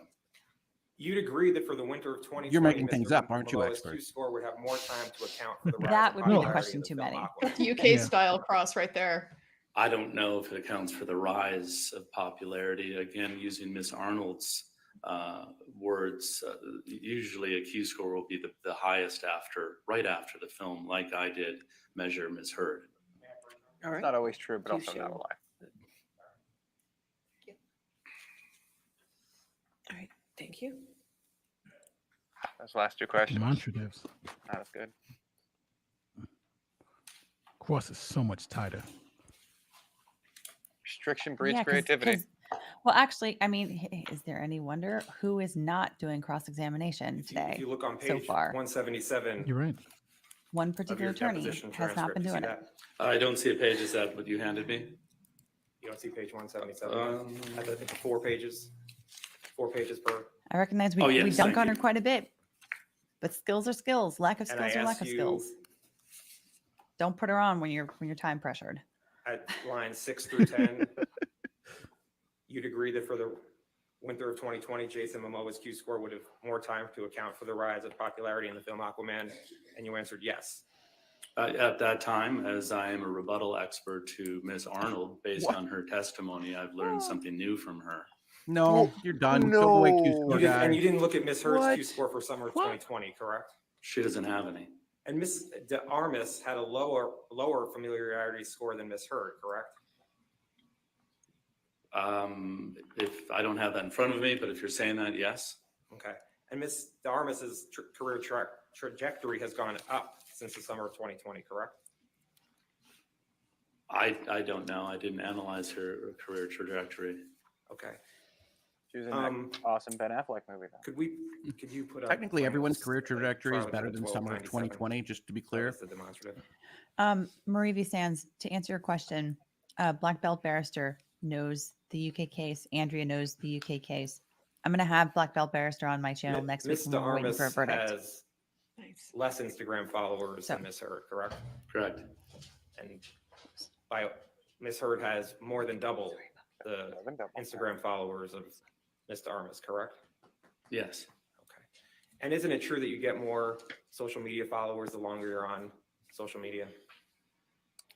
Not Depends on what you necessarily. say. It doesn't work that way. It depends on many other factors. So Miss De Armas had a lower familiarity score and less Instagram followers, yet your testimony is that she Fewer would not be a is proper the comparable word to for it. Miss Heard. Fewer, not less. Nice, It, Alita. it bugs me. It bugs me. I'm That's my sorry. pet peeve. I hate Yes. the And you're not lesson. offering not true. a different set of people who should be comparables, correct? That's correct. Thank you. All right, Mark, we can get into Both are discussions fine. on linguistics later.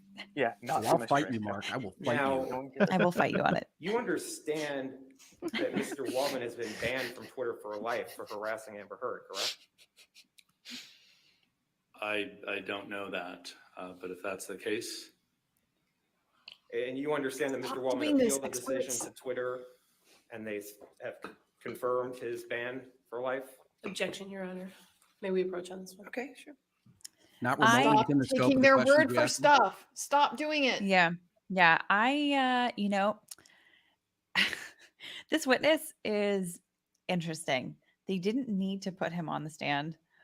And his first time he was by far the weakest witness that they put on there at any rate.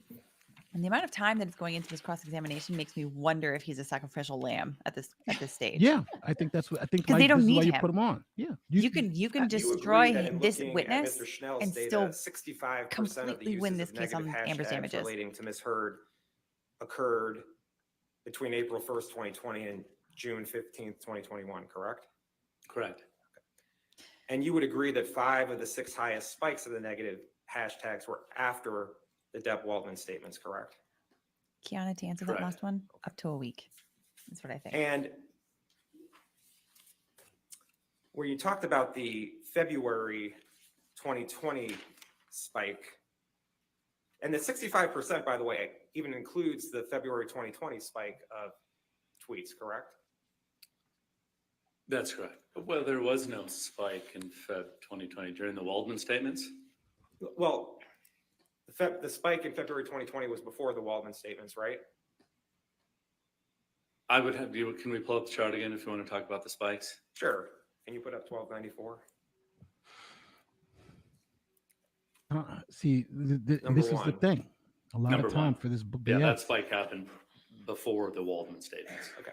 And there was hardly any activity in negative hashtags until February 2020, correct? That's correct. What could have happened And then? you understand that the spike in February 2020 was related to the partial tape that Mr. Waldman and Mr. Depp leaked to the Daily Mail, right? I'm aware that the articles were related to Heard admitting to hitting Depp. And you understand that Mr. Waldman testified that Mr. Depp and Mr. Waldman met with the Daily Mail in person to provide the partial tape to the Daily Mail. Objection, Your Honor. He talked about what What's- the number one related to. What's the objection? Sorry, lack of foundation and, I'm asking if he knows or he doesn't. All right, we'll rule. So what's important to me is the fact that this spike is prior to the Sir, Waldman statements. do you know if Mr. Waldman testified that Mr. Depp and he met with the Daily Mail in person to provide the partial tape? No. In February of 2020. You don't know one way or the It's other. irrelevant to my opinion. Okay. And the spike in July of 2020 came right after the last defamatory statement by Mr. Depp and Mr. Waldman, correct? The July spike, which is number 2, is not related to the Waldman statements, and there are articles related to abuse between Heard and Depp and feces found in Depp's bed. And that's based on Google searches you did? That's correct. Okay. And the July spike in time came after the June 27th, 2020 defamatory statement by Mr. Depp and Mr. Waldman, correct? All they have That's correct. Okay. is post hoc or go proctor And hoc. 5 of the 6 I would spikes object to came this after characterizing it as the defamatory defamatory statement. statements, correct? After the Waldman statements, yes. Assumes legal I think conclusion. the Now, jury can see through you it. testified before that you I like that he's- eliminated The way that shares the language and that the witness likes is of using the though is the Depp-Waldman Waldman statements from your statements. That's good. analysis, right? Yeah. Repeat that, please. Did you say that you eliminated shares and likes of tweets that included the Depp-Waldman statements? That's correct. When I was doing my analysis, I noticed the exact same text was a part of many of these tweets. Don't shares and likes disseminate the negative information? That's quite possible. You're not But if it willing to doesn't have concede that negative shares and information, likes- it doesn't disseminate. Come on now. And you agree, right, that use of the term The witness hears Waldman every or question. Waldmanian It's occurred not even what's over being said. 25% It's the of question. the time in the negative tweets toward Ms. Heard from April 2020 through January 2021, correct? Although it's irrelevant to this case, it has nothing to do with the Waldman statements. That's what Mr. Schnell says. You don't disagree with the search results, correct? Although has nothing to do with this case or the Waldman statements, I do not disagree. So if people are tweeting about Adam Waldman or Waldmanian at the same time as tweeting negative hashtags about Amber Heard, it's your testimony that they have nothing to do with this case? The hashtags have nothing to do with this case. That's what you're saying. Okay. Yeah. Okay. And even if they include the negative Fair enough, hashtags, cross-examiner. You should just let him Mr. die on that Waldman's one. name and Waldmanian, you're saying they have nothing to do with the defamatory statements. All 4 hashtags that Snell used had nothing to do with the Waldman statements. Yeah. Waldman himself has nothing to do with the Waldman statements. We're talking about the Waldman statements here.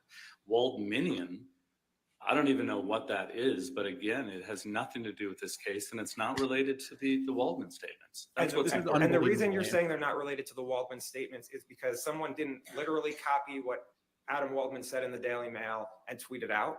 Well, I looked at enough tweets that included the name Waldman that have nothing to do with anything negative or the Waldman statement. No, they must have, I mean, had, Mr. they must have Wald- had to have the negative hashtags toward Ms. Heard, because the only way that those would have been in the data you looked at would have had the negative hashtags. 20 minutes for toward Ms. Heard. cross-examination. We're already He 20 wasn't minutes looking- in. It was looking Yep. at that universe, correct? Well, first of all, Keep I going. don't agree Keep that going. the Get the street fight in. justice for Johnny Depp is a negative Just hashtag. runs down the clock. Amber Heard. He might be So, Yeah, listen, the I assignment was to determine if the increasingly, I tweets that think Mr. he's Schnell the sacrificial presented black hole. were It's related just sucking or in all the included time. Waldman statements.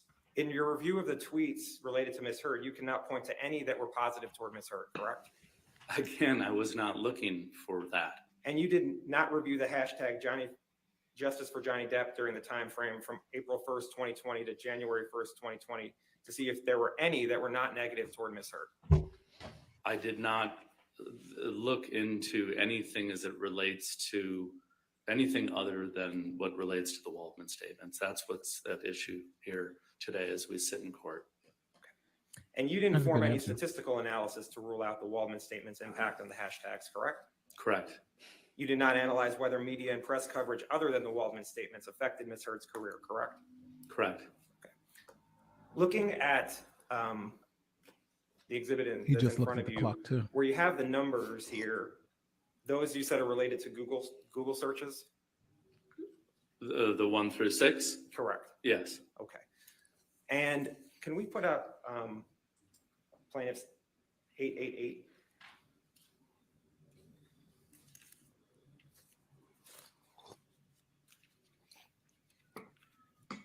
And we could just start at 1. Do you understand that your Time is running out. Time is running out.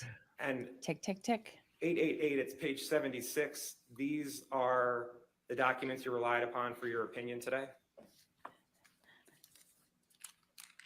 Yes. I hear the Captain Hook And theme in my are head. these the search, where it has the different letters? You gotta get to the These big are the branch searches development. that you ran for the No, I was various thinking like the time actual frames Captain Hook and the that articles with the that came up clock for in the numbers 1 through background. 6. Oh, for the yeah. Because I hear No, I the time mean, ticking by. Obviously, document 1A is the Heard supplemental expert witness disclosure. These But are, you're a crook, Captain Hook is these also are a good one. documents that I used throughout the time I've been working on this project. So these aren't related to those 1 through 6 numbers. Okay, these are documents you relied upon for your opinion today? These are documents that I relied upon when I presented my designation. For your opinion today, that you're offering today? Yeah, these are the documents that, yes, I've relied on throughout this case. Okay. And actually, Michelle, could you turn in this designation to,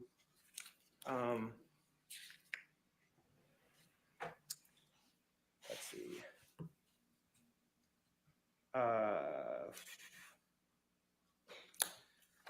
Hold on 1 second.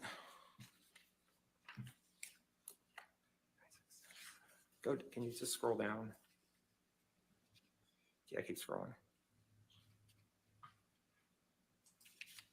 Just keep going.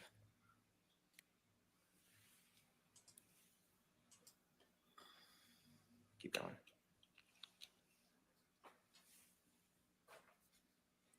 Okay, stop. TikTok. This was the chart you provided with your designation for your opinions in this case, correct?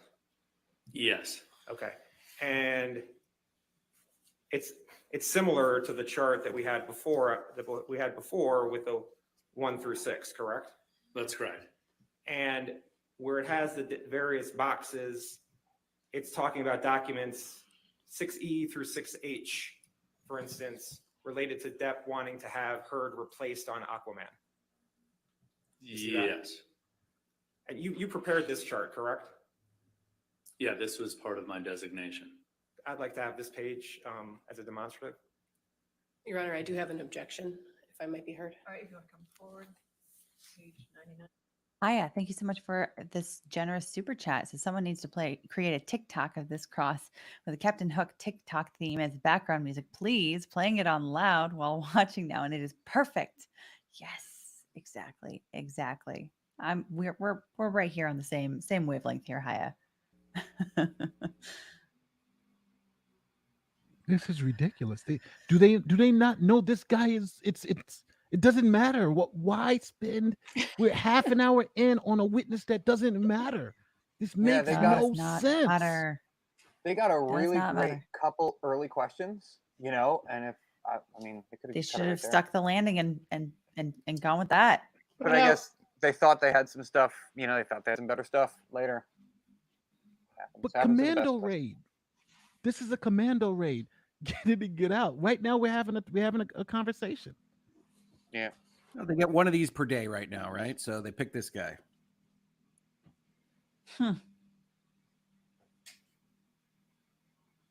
just think this strategy is just such a loser, boy. Because now you're talking about leaving a day with probably at least like 2 hours left, if less. It just makes no sense. It makes no sense. Yeah. Agreed. Yeah, I mean this whole bringing him back in today just seems like I don't quite understand why, other than to be a sacrificial lamb. He hasn't really given too much that has been helpful, that actually like moves the needle in any way. Like they didn't need to. I'm wondering if they could have brought in somebody more effective.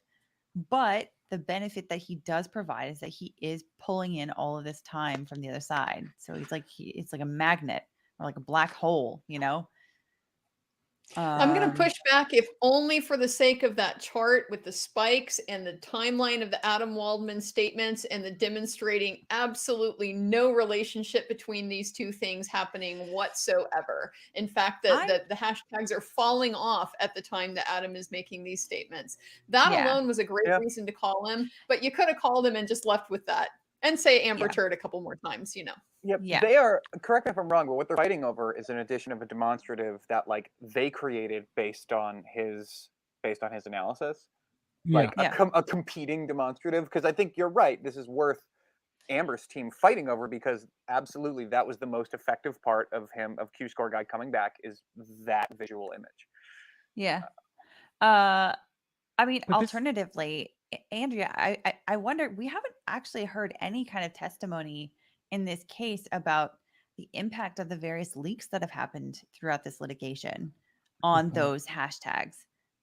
You could probably see a much more direct correlation. I wonder if they had gone that route and said, not only does it not have anything to do with Adam Waldman's statements, but here it is right here. This is from Amber fumbling the ball herself with these statements that she has made, that these things got leaked, the body cam footage got leaked, and this is what people are actually responding to. Like that would have been so much more effective. Yeah. He's definitely running with a clock in here, though. He's moving fast. Yeah. This clock is running out. So he got denied. Yeah. You could tell by his reaction. He was like, oh, man. All that time. Didn't you better end have up some working. good questions. He's looking for his page now. Mr. Banya. Let this go. You got to save time. Other than there's a clock check.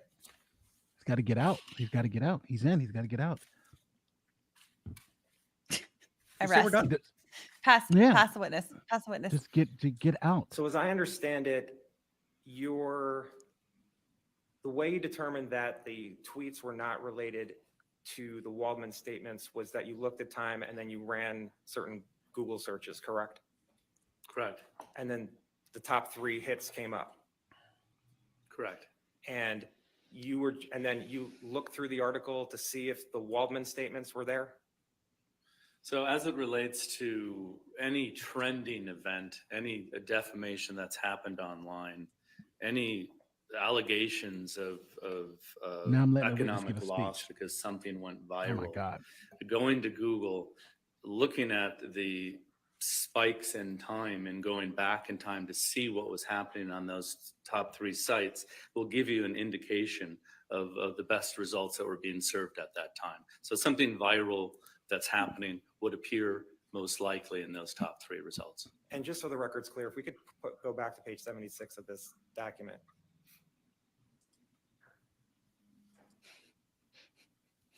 numbers 6A through Thanks, Acromat. 6N, going to the next page, those are the headlines of the searches that you found? Correct. It's very funny, Acromat. And you don't disagree that that negative tweets toward Ms. Heard have continued throughout the analysis of the tweets, correct? I'm not looking at whether they're negative tweets or those hashtags are negative.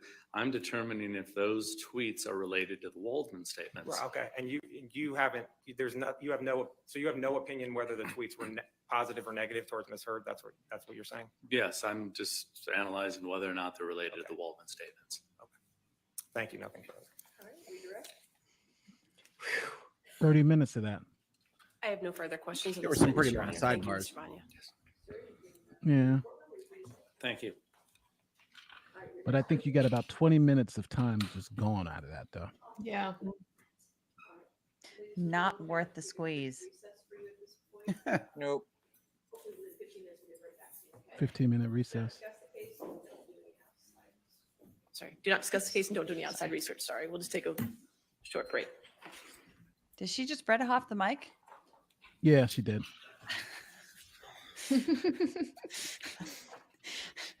Because I don't want to be offensive to boomers, so I didn't want to say boomer the mic. I gotta say this is classic. Not seeing the forest because the tree is in front of you. Yeah. You know, Just this so is that we're on the classic. same page. Here we go. Again, Timing. Timing. Keep standing. Yeah. hold on. This is All the right, forest. just so we're on the same page with Mr. Knight's testimony. Actually, could Mr. Knight go back out? Get out Get of out here. of here. Get out of here. Get out of here. We don't want you here. You can't sit with us.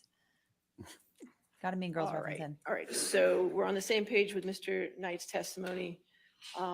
There is a rule on witnesses. However, Mr. Knight's a rebuttal witness. The purpose of excluding witnesses from the courtroom, usually it's a courtroom, is to deprive a later witness of the opportunity to shape testimony to correspond with that of an earlier witness.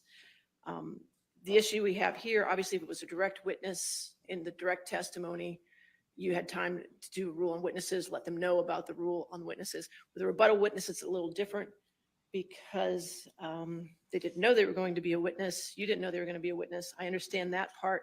The problem is the courtroom in this particular case appears to be the world. So what we have to do here is I'm going to do a voir dire, and I'll allow both sides to ask questions as well of Mr. Knight to see what he has seen of the case. And I'm just going to use the factors that the case law in Virginia uses, which the factors to consider, because the court does have broad discretion to permit or prohibit a witness to testify in this particular circumstance. So the factors I'm going to consider is if the impropriety was intentional, which we'll find out, the prejudice attached to it. Also, if the excluded witness learned about substantive aspects of the case from an earlier testifying witness, and whether that knowledge had any effect on his or her testimony. So those are the three factors I'm going to look at in weighing this decision. So keep that in mind when you do your voir dire. And it's my understanding that the evidence that Mr. Knight will testify only relates to Hicksville. Is that correct? Okay. All right. Now we can have Mr. Knight. Oh, another Hicksville. There's somebody in Hicksville that saw something from the trial. Is it Miss Mary Sue or whatever her name is? Oh, it's Mr. Knight, whoever that is. Mr. McKnight. Here he I comes bet right it's now. the guy that owns it, or Mr. that Knight, did if you the, come forward. repair To be sworn. afterwards. He's not on the list from yesterday. Do you solemnly swear or are going to testify truthfully in this case on penalty of law? What are you using, Alita? The leaked list? Yeah, from Hmm. Court TV. Okay. He's not even on the leaked list. Well, it's not the first time they've gotten some big things. What we're doing is I'm just going to ask you a few questions outside the presence of the jury. Then the attorneys are going to ask you a few questions, okay? Then I'm going to have you step back outside after that, okay? No problem. All right, what's your full name, sir? Morgan Hippie Knight, Okay, you don't have to be that close. All right. All right, how do you spell your last name? N-I-G-H-T. Okay. All right, and sir, before I can allow you to testify, I just want to ask you a few questions. Have you seen any of the trial that's been going on for the past 6 weeks? approximately 5 weeks ago, Oh, a no. friend of mine texted me Yeah, that this is why he's Hicksville was up. They already knew mentioned, and this. I watched a little clip Oh. where Okay. it was mentioned. Which clip did you watch? I believe it was somebody testifying about, I think it was the security guard testifying maybe about Hicksville or. About Hicksville? Yeah. I forget about exactly Hicksville. who was testifying, but it was something where Hicksville was mentioned and. That's probably That's out out. then. Yeah. Goodbye, Mr. Knight. Something Goodbye. about a wrist or something like that. But it's good that he's telling All that right. he's And being what did you extremely do honest. after that? Yeah. Yeah, At some point, absolutely. did you This get is in exactly what contact should with happen. attorneys? So I didn't reach out to them. I didn't really care. Okay. The innkeepers that worked at Hicksville before reached out to them and said, we saw some stuff that wasn't true. And then they asked, Yeah, is they're it okay if I definitely out. give the attorneys your phone number? So the attorneys reached out to me Okay. And when did the attorneys reach out to you? May 3rd. May 3rd. And you talked to the attorneys at that time? Yeah. Okay. Not Camille, but Geraldine. Okay. And then have you seen any other parts of the trial? No, she instructed me not to watch anything about it, No. regardless of if it was about Hicksville or not. So I've been Since May keeping 3rd. off the internet and turning off anything that seems to be like it's on social media. So I just don't watch any of that. Okay. All right. And questions, Ms. Spreader? So, Mr. Knight, you were contacted by an attorney for Mr. Depp on May 3rd? Yes, Okay. And you said it was Carolyn? Geraldine. Geraldine. Oh, Geraldine. I got it. Okay. And I what? think it's pronounced Geraldine. Okay. Can you tell us? I was gonna say, I trust him, his pronunciation way more than hers. Yeah, she just asked me my recollection of the Because she's evening, mispronounced and literally everyone I and told her, everything. and she said, okay, would you mind testifying? And I said, sure. And she said, okay, well then we're not sure if we're going to call you or not, but just in case, please don't Megan, watch I doubt anything it. having to do with the case. And I said, I will do. Now, how is it that, to your best knowledge, how is it that Geraldine was able to get hold of you? How did she know that you knew something? So, like I said, two of my innkeepers, my innkeeper and my manager, had reached out to her team, I think through email. And one of them texted me and said, hey, do you mind if we give Geraldine your phone number? You're right, Now, he is on there. You also communicated on Twitter, did you not, about this case? Yeah, 2 weeks prior to Geraldine reaching out to me, someone had made a comment about something that happened by the fire pit, and I said, that's not my recollection. I didn't see, that's not what I saw. So who was it that made a comment about something that happened at the fire pit? So once I was told about the fact that Hicksville was mentioned, I went and did a Twitter search of Hicksville trailer. So it was, I don't know who it was, but I was just like, what are they saying about Hicksville? And so that was why I did a search, just to see, because it was weird and fascinating, because the night to me wasn't that remarkable in the context of all the different experiences I've had at the Trailer Palace. So explain to me, please, what you mean by you did a trailer search. So if you go to Twitter and you put in keywords and do a search, all the tweets regarding that subject come up, or anything with those keywords in it. So that is how I found the tweet that I replied to. Okay. And how many tweets did you find that mentioned Hicksville when you did that trailer search? Probably like 5 or 6. I only replied to one of them. Okay. And what do you recall those tweets saying about Hicksville? The one that I replied to said that there was some incident by the fire pit, and Johnny was yelling at Amber, and I replied that I didn't see that. I was there all night, and I was working that night, so I didn't see anything like that. Guys, so you know, they're trying to figure out So if he's your best okay to recollection serve as a on that one witness was that Yep. somebody said based on what he knows somebody and was what he's testifying seen of the that Johnny trial. was yelling at Amber? Yeah, and I believe grabbed her or something along those lines. Do you recall who said Johnny was yelling at Amber and grabbed her? I have no idea. It was a stranger, so I didn't really pay attention to who was writing it. All right, and you said Sure. that you responded to it. How did you respond? And the jury is not present. I said that's jury is not here not for what this. happened. I was there all night. Yeah, these broadcasts Yeah, need a little light to basically. show whether the jury's in Paraphrasing, the it room or was not. a Did few you months ago. say anything Yeah. about what you thought happened? I just said that didn't happen. I didn't say what. I mean, I believe I said maybe something along the lines of, from what I saw, Amber was the one acting jealous, not Johnny. And you said this to one of the tweets. Yes, Do you recall whether that was the Umbrella Man? I don't recall. That's a ridiculous name, though. Okay, so tell me about Aw. the other Do they mean five, umbrella guy? Yeah, that tweets umbrella guy. You call seeing when you ran your trailer That's a ridiculous search. name. I come think they on. were similar in nature, but I don't. It's okay. That specifically ridiculous name remember has the over details of 250,000 them. subscribers now. That was pretty much the only It's one. interesting. If the biggest concern is remembered, comporting your and testimony with another, that's this the is kind of only the one I opposite replied to. problem. Yeah. Do you remember anything about the other five and what was said? No.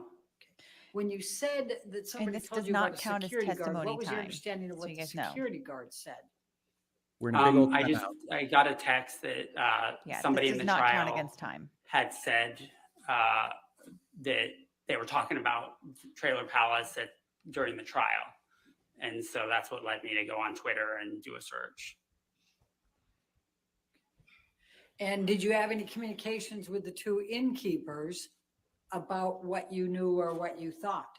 No, I hadn't talked to them in years and So- still haven't regarding the case. So how is it that the innkeepers then contacted you and said, do you mind if we give you the telephone number to the attorneys? Because they still have me in their phone, and Christy, who was the manager at the time, is the one that texted me and said, hey, do you mind if we pass this along? Mr. Depp's attorneys want to talk to you. Do you mind if we pass what along? Your phone number. Right, but how is it that, what is the communication you had with the innkeepers that even led them to understand that you believed you had knowledge about the Hicksville incident?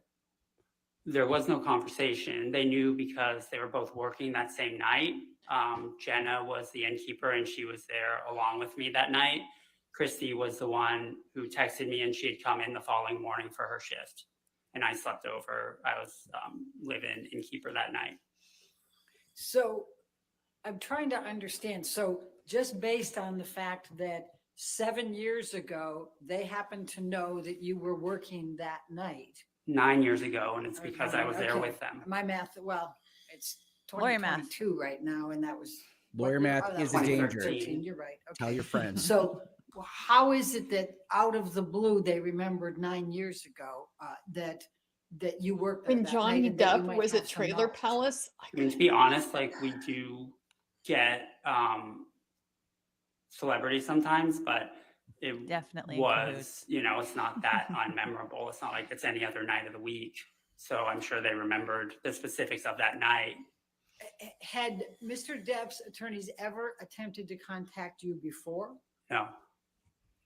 Had you ever attempted to I contact will update Mr. it when Depp's it's attorneys confirmed that he's before? going to testify. No, I had no Don't worry, interest. guys. It's like All right. ready to Have go. you had any conversations with Mr. Depp's attorneys other than the one you described with Geraldine? Since? Yes. Well, I met with Camille last night. All right. And what was that conversation? Please describe. I just went through, the story again that I had told Geraldine. And let's hear what that story was. You want me to go through Yes. the whole story? Your Honor, we would object to attorney work product. There's no attorney work product. No, I'll overrule that. All right. objection. That's okay. I mean, if you're planning on having him testify, Go ahead, sir. Yeah, Please sure. continue. So he's going to pre-testify right here? That I described like them getting to the Trailer Palace, the me showing them around, the interactions I had when I was on duty with Mr. Depp and Miss Heard, how the evening progressed throughout the night, the levels of drinking and drug use that I witnessed,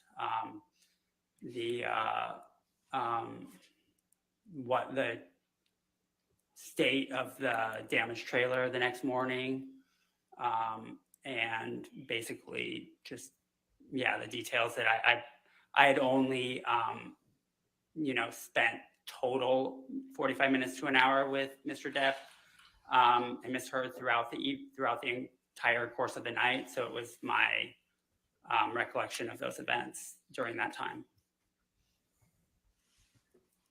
And what did Ms. Vasquez say to you? Your Honor, this is beyond, we object on the grounds that it's beyond the scope of the voir dire, No, which is I limited think to the whatever three she said criteria. to him But is may I very please finish critical. stating my objection, Your Honor? Go ahead, yes, sir. The objection is that it's beyond the scope of the voir dire. Your Honor enumerated the three criteria which are relevant here. And this is a rebuttal witness, so. Your Honor, whatever Ms. Vasquez shared with him is going to be very important here because they knew by this time he was going to be a witness. So That's last night. So how does that fit into one of the three factors of deciding whether or not he's going to testify? Well, one of the three factors, Your Honor, may I approach so the witness doesn't The jury's Doesn't not want here, to say it Elaine. publicly. But she said the witness doesn't hear. I see. I think Okay. she All just right. doesn't want to embarrass herself. All right. Yeah, and also, The and also camera. she's saying, yeah, may we approach so that I have an extra 5 seconds to look at the three things and come up with an argument for why it fits in. Yeah. Give me a second. Give me a second. Yeah, I I'll don't come blame up her with for that. Yeah. it. I like, We've all been there. Camille whispering or saying it's a rebuttal, and Ben going, "Yeah, I can say that." And it's a So rebuttal. I wasn't paying attention for a little while. We're doing voir dire Ms. outside the presence of the Vasquez, jury. We are. provide you with any information that anyone had testified to or said at any point? No, she didn't talk about anything except for asking me my experience and just getting a clear understanding of what my experience was. She didn't mention anything outside of the scope of what I saw and just asked me for the facts and told me just tell the truth and let me know, Do you know Because what she's any not a of the bad lawyer? witnesses said in this trial? about, outside of what I described earlier with the, a friend of mine texting that someone was talking about Trailer Palace, I do not. Do you know whether any of the witnesses testified about any jealousy? Other than the tweet that I replied to, no. All right. Thank you. Your Honor, may we approach? All right. Well, do you have any questions? All right. Sir, if you could have a seat back outside the courtroom. Sure. Thank you. Oh, they don't. I leave my Depp didn't need any Yes, you can questions. leave You're your letting it go with that. Smart. I think he's coming in. I don't think she got it there. Well, he's not comporting with an existing witness. Didn't it learn sounds any like of the details of the case besides just the Yeah. small thing on Twitter that doesn't sound like it was even recounting testimony. It was just a random person's tweet De minimis. because it's not even accurate to what the testimony has been. He sought out Hicksville, which is where he works. So it's not he didn't seek out Depp be heard or anything. Mm-hmm. Yeah. Yeah, I could think- see. I mean, I could see it going either way. I could see it going either way too. I don't think it's a big win or loss for either of the sides, right? Yeah. So Well, why was Hicksville- the voir dire being done outside the presence of the jury? Because we've seen voir dire in the presence of the jury. I think it's this because this is not an expert. well, and this Yeah, is they- also because the whole thing that he was about to be testifying to was outside stuff that he saw that the jury should not be seeing. So if he's going to say the content of what outside media he saw that may or may not disqualify him from being a witness, you probably don't want to say that in front of the jury who should not be Yeah. seeing it or hearing Fair it. Great enough. point. And this they're determining right now whether he will be considered as a witness to answer the super chat. So the determination has not yet been made. Am I correct? Yes. Correct. Yeah. That is what they're So determining. they've questioned him. Now they're going to go back and forth. Elaine's going to gesture wildly, and and then we'll figure out one way or another what Judge Ascarati decides. By the way, any of y'all been to Hicksville? No, It's No. pretty, it's I- pretty unless gorgeous. I've, It's you know, wonderful. I think I was just gonna say I think I've driven through. Yeah. I'm certain that I've driven through at some point.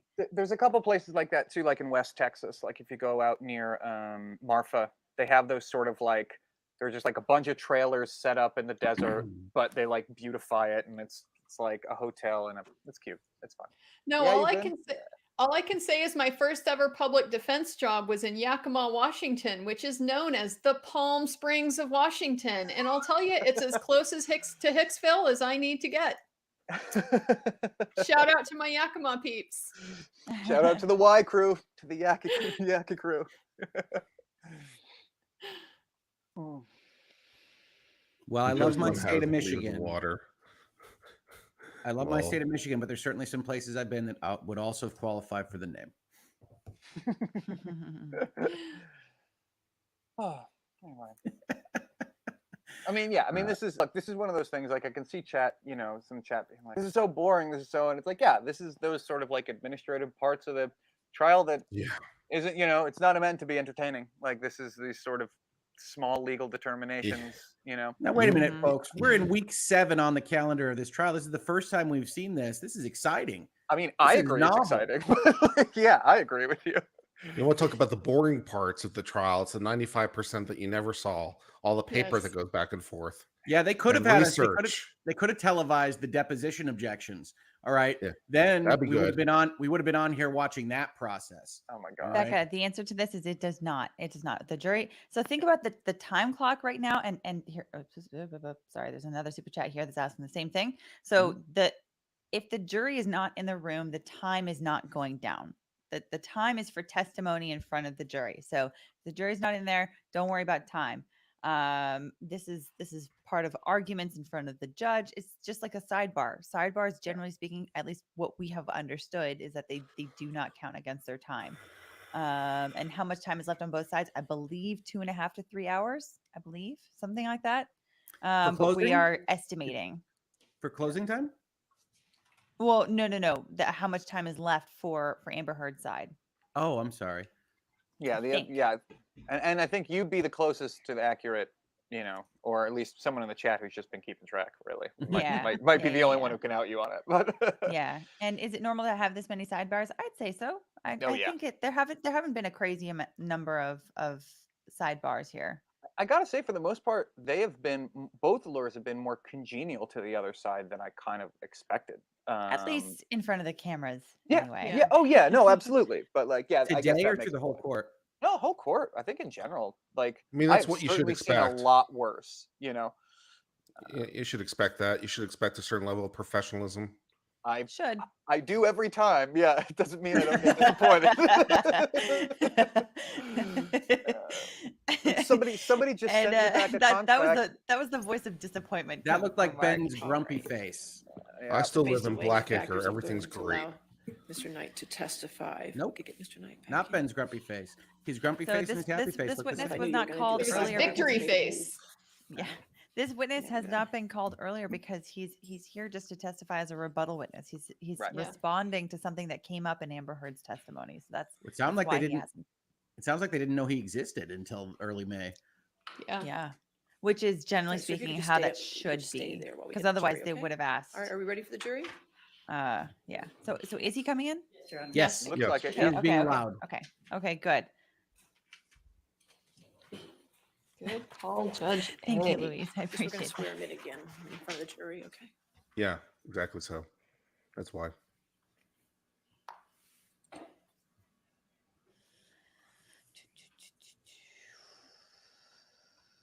Question: what is your take on the hot mic? Oh, we talked about this earlier. I think that is being misunderstood. I don't think that Dr. Spiegel actually asked, "What can I lie under oath?" I don't think he asked that. I think he was asking about relying on something, some kind of testimony, some kind of evidence.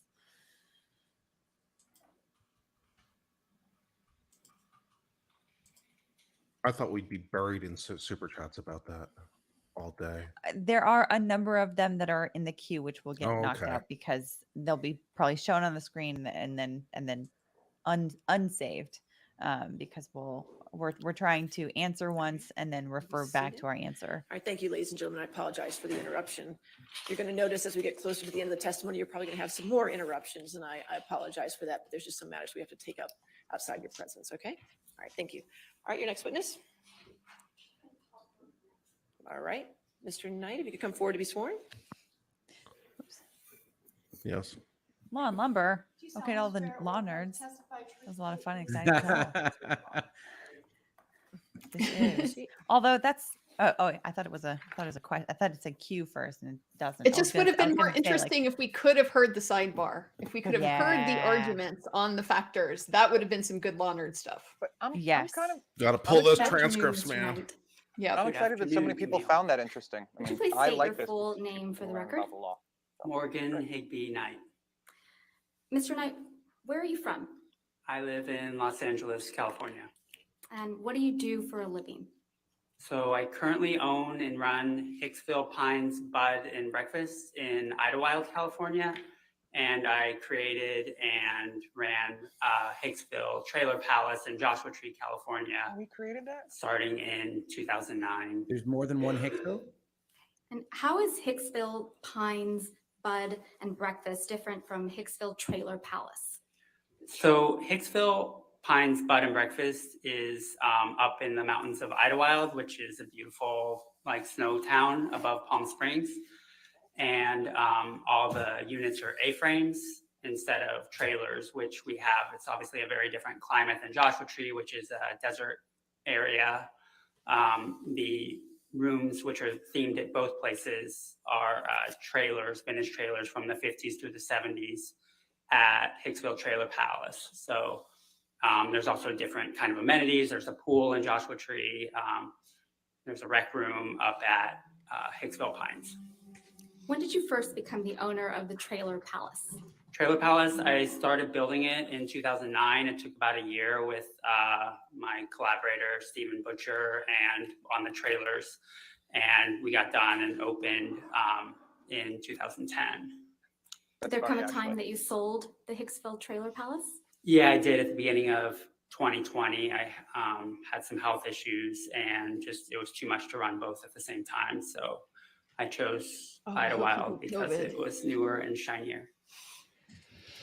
And just for my sake, how long did you own the Trailer Palace? So 10 years of us being open, 11 years total.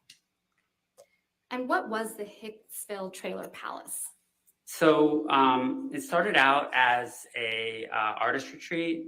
I was a filmmaker at the time and wanted a place to get away and work on film projects outside of Los Angeles. I also put in a recording studio so musicians could record records there. I had lived in New Orleans for 5 years, and there was an amazing recording studio there called Kingsway, where all the musicians would come and they'd live in this big mansion and record their records. And I just thought that was a really neat thing for artists to be able to get away and create create whatever they were working on. Over the course of the build out of all the trailers, themed trailers, which I'm a huge fan of this hotel called Madonna Inn. And, I love the Madonna Inn. So I wanted I've to been do there. really detailed themed trailers. It became too expensive to just make a living off of an artist retreat. So I decided before I was done to make it a hotel as well. And what were your job responsibilities, generally speaking, when you owned the Hicksville Trailer Palace? So I would be live-in manager some nights, a couple nights a week. I would also drive out from Los Angeles twice a week and bring supplies that you can't get out in the Yucca Valley area and Joshua Tree. There's just a lot of things like, Smart and Finals, Costco's and stuff. So I would drive that stuff out. There's also no USPS. So sometimes I'd have to get things shipped to my house and drive them out as well. I would also just do constantly building and creating new stuff at Trailer Palace, whether it's new trailers or amenities. So I would be working on that stuff as well. I'm a big fan of the fact that Disneyland is always making it better and better. And when you I were like the him. live-in manager, does that mean that you spent He's the gonna night get at the review Hicksville bombed in a Trailer good way. Palace? Yeah, we have a house on site where the recording studio was, and there's a comfortable in his bedroom skin. in there. So whoever is live-in manager those nights stays in the house and basically lives there. There's a kitchen and everything. Have you ever met the plaintiff in this case, Mr. Depp? I had met him really briefly at the Viper Room in the late 90s. I headlined the Viper Room, I by the way. worked with some of the people that performed Doesn't there surprise and was me. good friends with this girl Robin from the Pussycat Dolls and some other friends in this band, the Imposters. So I was there and I met him once. How about Miss Heard? Ever met her? I had never met her before. They were guests at the hotel. When was the first time that you met Mr. Depp and Miss Heard together? In late May 2013, when they were guests, Mr. Depp's assistant Nathan had rented out the entire place so they could have a night there in privacy. What do you recall, if anything, about Mr. Depp and Miss Heard's arrival to the Hicksville Trailer Palace? Mr. Depp got lost, so his security guard who arrived early asked me if I could go fetch them because he had an old car that didn't really fare on the dirt roads out there, which are pretty horrible. So I went out and made sure that they got themselves and the car back to Hicksville safely. Do you remember approximately at what time that was? It was 3 to 4 in the afternoon. What was Mr. Depp's demeanor when they first arrived? At Trailer Palace, he was super excited about the place, really complimentary, just had a lot of questions and was just seemed like he was in a really great mood. And how about Miss Heard's demeanor? Anything stick out? She was pretty quiet. She just kind of didn't say that much when I was giving them the tour of the grounds and the trailer. And was anyone else with Mr. Depp and Miss Heard when they first arrived? There's people that are arriving throughout the afternoon. So there was, I think 10 to 12 people total ended up staying. The security guard had gotten there earlier and just to check out the place. But yeah.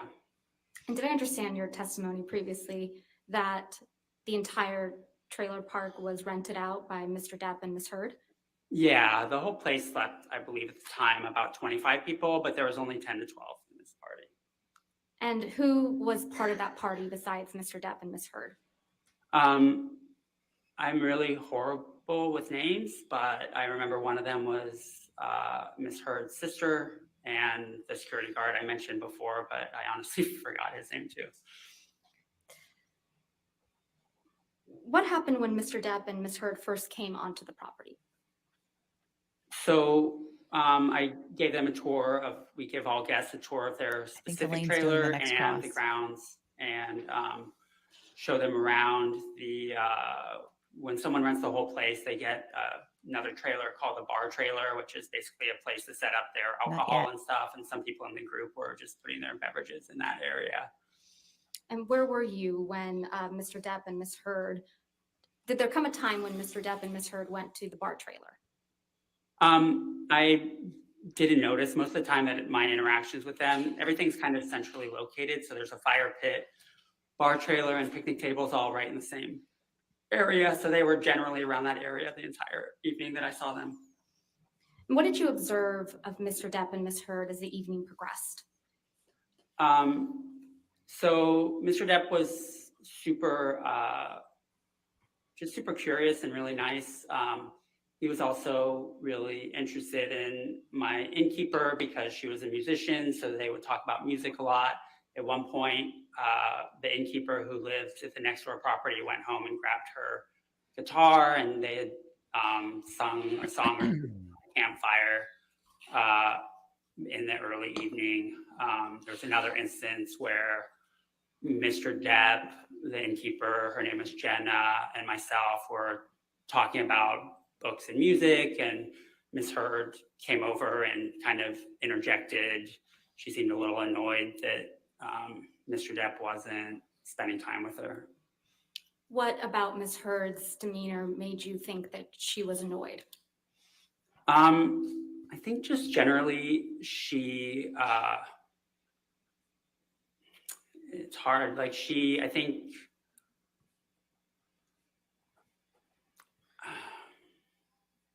I don't know. It was just like a gut reaction. Like I can't describe it, but you know. How long were you with Mr. Depp and Ms. Heard that evening, generally? So throughout the course of the evening, I was probably mostly with Mr. Depp, but 45 minutes to an hour total. So it was, yeah, that's over the whole course until the end of the night after the check-in. And did you have an opportunity to observe Mr. Depp interact with other people, guests of the property that evening? Yes, I saw him hang out with a security guard at one point, and outside of the time that him and Jenna were sitting around the campfire, he was off by himself a lot of the time, and Miss Heard was over at the campfire with her friends and seemed to have a good time. And if you haven't already, can you generally describe for the jury your observations of Ms. Heard that evening? Yeah, she seemed to be having a really nice time with her friends around the campfire. And yeah, everyone was in a pretty good mood. Did there come a time in the evening that you observed Mr. Depp and Ms. Heard have a disagreement or an argument? Yes. I was speaking with Mr. Depp, just one-on-one, talking about Hicksville, and Ms. Heard came over and she said that I want to talk to you, and seemed really upset about something. So I went and back in the house because it was really, they went off on their own, and she started yelling at him, and she started yelling at him, and I didn't want to hear it. It honestly was really triggering because I've been in an emotionally abusive relationship before. Objections. Move to strike. What's the objection? You're up. You're opposed. Okay, sure. Oh. Yeah, but okay. Try to put that genie back in the bottle. Jury, ignore the fact that he just suggested that Amber is an abuser here because of the way in which he was talking to Johnny and the way in which it triggered this particular witness because of the fact that he has had his own experience with having an abusive partner. It's not my fault you didn't voir dire that. Yep. Yeah. Seriously. Yep. Mr. Knight, will you please just explain for us what you observed when you saw Mr. Depp and Ms. Heard having an argument? Yes. So Ms. Heard asked him to go talk off to the side, and she was upset at him and she was yelling at him. And I personally had been in Objection. All right, I'll sustain the objection. Okay. If you could just explain to the jury what you observed when you saw Mr. Depp and Ms. Heard having an argument. Okay. He was kind of cowering and seemed almost afraid, and it was really like odd to see because he was older than her, obviously. So, but I just went back in the house because I didn't Objection. To what he did. All right, I'll sustain as to. Understood. So after you observed the argument, fair to say you went back to your house on site? Yes, I did. Yeah. What happened after that? So when I saw Mr. Depp on my next rounds, he apologized profusely and said, "I'm really sorry about that." She was upset. Objection, Your Honor. Hearsay. Sustain. Next question. What, if any, type of reaction did Mr. Depp have? He was just really. Objection, Your Honor. Hearsay. What? He can It's the testify to reaction. It's not the statement. All right, if you could make that clear. That's Yeah. fine. Just what type of physical reaction did Mr. Depp have after the argument between Mr. Depp and Ms. Heard? He honestly, throughout the rest of the night, became a lot more quiet and was just very more petulant. In the beginning of the night, he was a lot more outgoing and extroverted, and throughout, as the course of the night went on, he was less and less so and more quiet. Did you observe any of the guests consuming alcohol while on the property?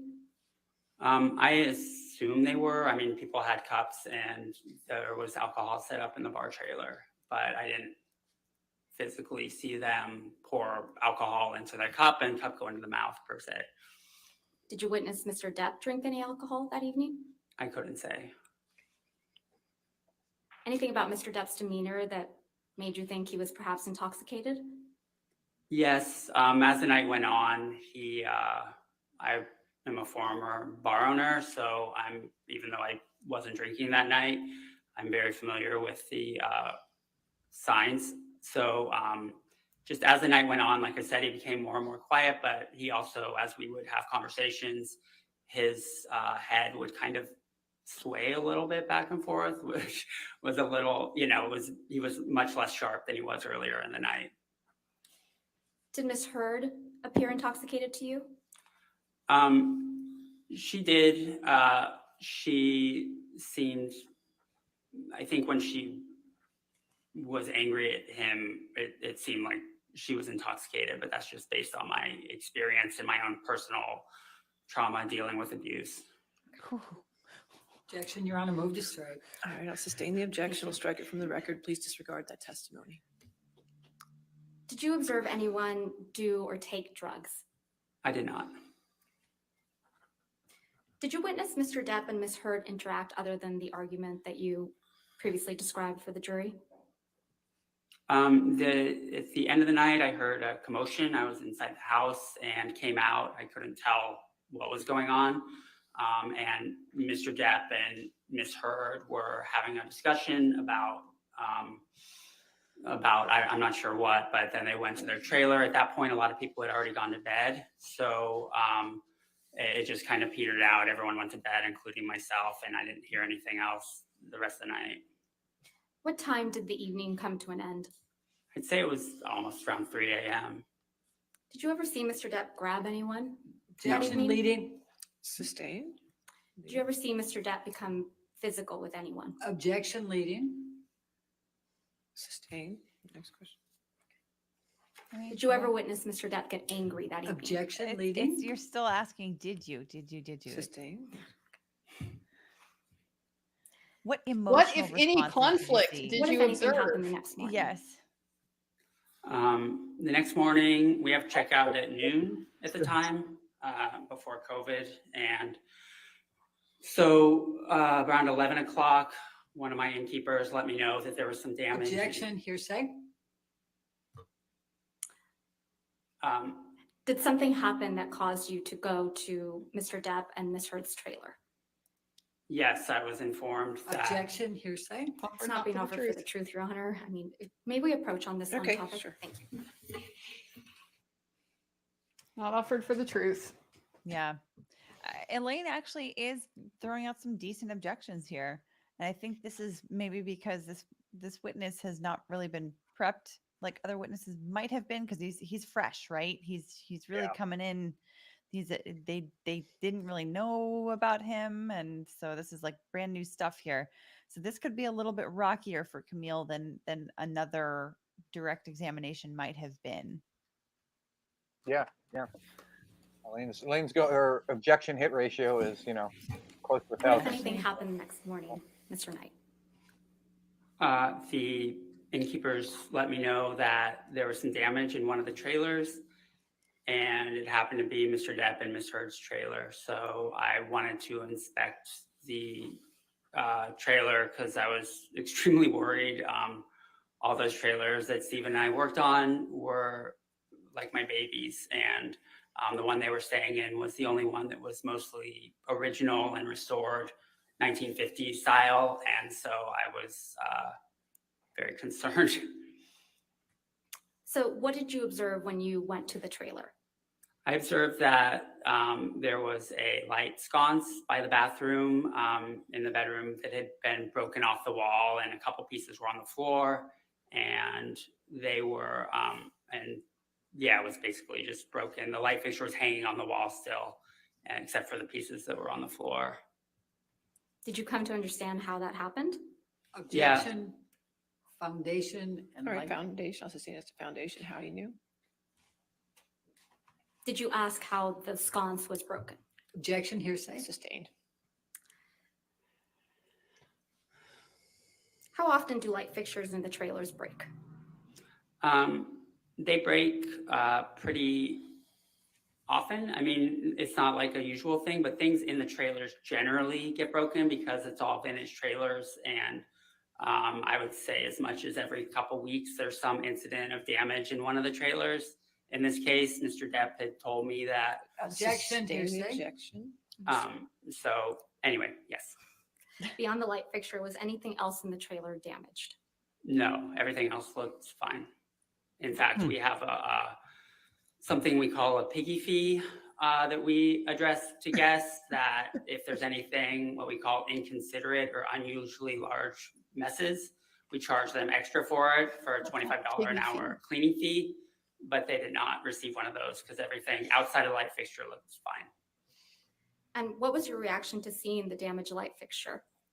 To be honest, I was relieved because it was not a big deal. I just there was already another light in the room. So I just tucked the wires in the wall until I had a few months later time to buy, it was matching sconce with another one in the room.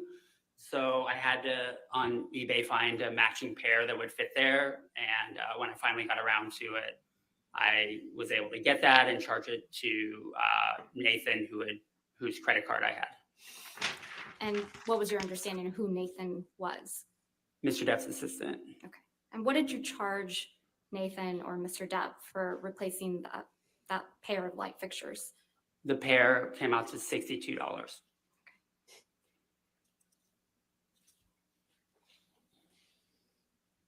Look at the smirk. The smirk. While you were on site, Mr. Yeah. Knight, did you ever wear a mesh shirt? I'll be back in a minute. No, I would absolutely never wear that. At any time during Mr. Depp and Ms. Heard's stay on the property, did you see Mr. Depp become physical with anyone? Objection, leading. Overruled. I'm sorry, that answer was? I never saw Mr. Depp get physical with anyone when I saw him. Thank you, Your Honor. Nothing further. Cross-examination. Thank you, Your Honor. Mr. Knight, you are a pretty big fan of Johnny Depp, aren't you? I am not. To be honest, throughout the evening, Sorry, I just asked you one question. Oh, I didn't ask you apologize. the rest of that. I You apologize. wanted to participate in this trial, didn't you? I did not. I You was knew- asked by the attorney and I wanted to, they asked me and I said, I'll be happy to come and tell the truth. You knew this was on camera, that it was being broadcast to a lot of people, and you saw testimony, did you not, in this case? And you seized the moment and responded to the umbrella guy, the lead person for Mr. Depp's Twitters. Did you not? Objection, Your Honor. Argumentative compound. Facts not evidence, leading. Mr. Umbrella Guy is the lead.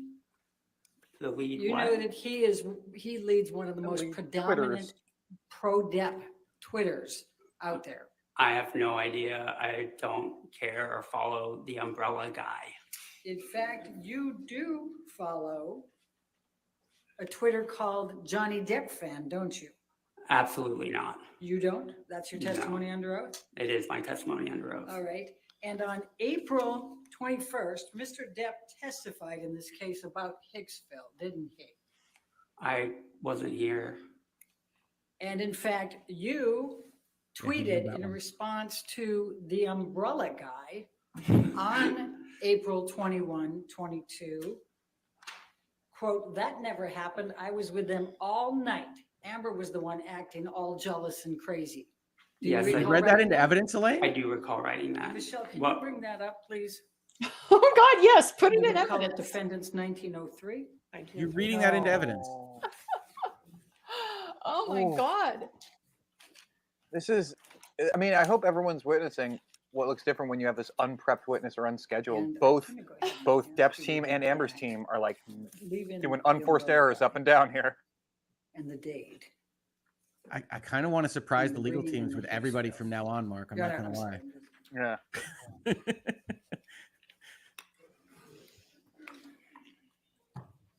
I mean, she is literally running this ball into her own end zone. I don't know why you would. I mean, they're trying to establish that he's biased, right? Yes. Yes. Yeah. Yep. I mean, and that's how.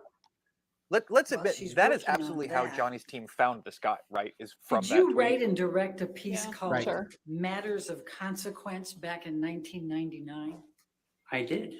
And didn't Mr. Depp's first wife, Lorianne Allison, work as a makeup artist on that? She absolutely did. Okay. And while we're looking at that, Furiously Googling for 4 connections. days after you There's an assistant tweeted somewhere to typing Umbrella furiously. Man, That was Umbrella Guy. the Umbrella Guy. I thought it was the umbrella guy. Well, all right, now we have this up. I'm going to ask you to take a look. What is Defendant's Exhibit 1903? Do you see that? I do. Okay, and that's from that Umbrella Guy on 4/21/22, correct?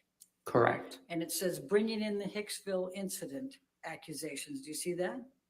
I do. And there's clearly Mr. Depp testifying there, likely a video, right? Okay. And you respond, that never happened. I was with them all night. Amber was the one acting all jealous and crazy. Do you see that? I do. Your Honor, I'm going to move the admission of defendants 1903. No Any objection. Yeah, Your Honor, we believe the first part of the that Umbrella Guy's tweet should be unredacted for context. Oh, I tell you what, umbrella guys I have have no a hell idea of what I was replying to. It's hearsay. having a hell of a subscriber. It's hearsay. I don't want that Your Honor, part. not necessary. You're going to approach. Rule of completeness, Elaine. Do you know how many subscriptions Umbrella Guy is going to get? Oh man. Oh my God. I mean, I get the strat that Elaine and their team is going with Yeah, here to yeah, try and yeah. show bias, but like, whew, I don't know, man. I don't know if I want all that stuff coming in. I don't know. If No, not into evidence. No, and it's Why funny. would you do this? They're It's funny making because they're making the decision on the fly, right? Yeah. They're like finding out information about this guy like immediately and just like running with it. I get it, but how can you have such bad instincts? Have you ever done a trial in your life? I don't know why you'd admit it. I don't know why you wouldn't just impeach him on it. I don't. Yeah. Yep. Can make that redaction. With that redaction, any objection? No, Your Honor, thank you. Okay. No, we have no 1903 will be objection. Evidence with as redacted. This perfectly nice, genteel-looking person said that, and they're absolutely welcome to present it as evidence. Yeah. There's nothing here that makes people think that he has said anything that has made him not likable or believable or anything. The Johnny fan one is interesting because I'd be willing to bet that somebody he followed changed their name. Oh, Or that he just didn't know. Yeah, or he just didn't reached know. out to the Umbrella Guy in this text, this Twitter, right? I wouldn't call it reaching out. And in fact, the Umbrella Guy is in Mr. Nice. Mr. Adam It's getting Waldman. referenced Do you know again? who Adam Waldman is? You have no idea, Well, Alita. he's testified You've missed the earlier show that he here. talks to the Umbrella They do what? He talks to the Why? Umbrella Guy? Yeah, were you aware of that? They admitted this into I evidence, honestly, it Alita. sounds like a What is this? What, Like what did they admit? This is his tweet saying he thought Amber was jealous and Now, crazy. 4 days after sounds like schizophrenia. this Elaine admitted it. event where you texted, yeah, it's in, Wow. okay, good. 4 days after that, you tweeted something pretty nasty about Elon Musk, didn't you? I did. Okay, thank you. So you don't like Elon Musk, right? This is how they're going to Judging impeach me relevance. when I'm on the stand in this I don't case. know That's how they're that. impeaching me. Overruled. Thank you. So that was the context of that is that he I had, didn't ask you for the context. I apologize. Okay, but You you don't have to texted apologize, but something that had just swear polite. words You're in it. arguing Would the you jury. agree about Elon Musk? Swear words. Yes. Now, let's talk about You were on Hoag's your channel, weren't you? And you swore, didn't you, sir? recollections here. 45 minutes to an hour. Your recollection is that Mr. Depp actually drove there? Yes. What type of car was he driving? This An is why old she's one smart. that was a convertible. An old convertible? I'm not a car guy, so I couldn't express the model. All right, and your recollection was this was May of 2013? Yes, Okay, do you recall when in May? late May. Okay, now you said that you spent a total of 45 minutes to an hour with Mr. Depp and Ms. Heard, is that correct?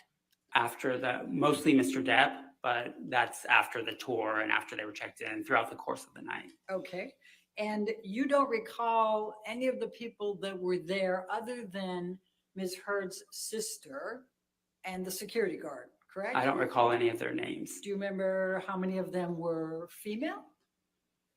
I believe it was predominantly female. Do you remember how many males were there?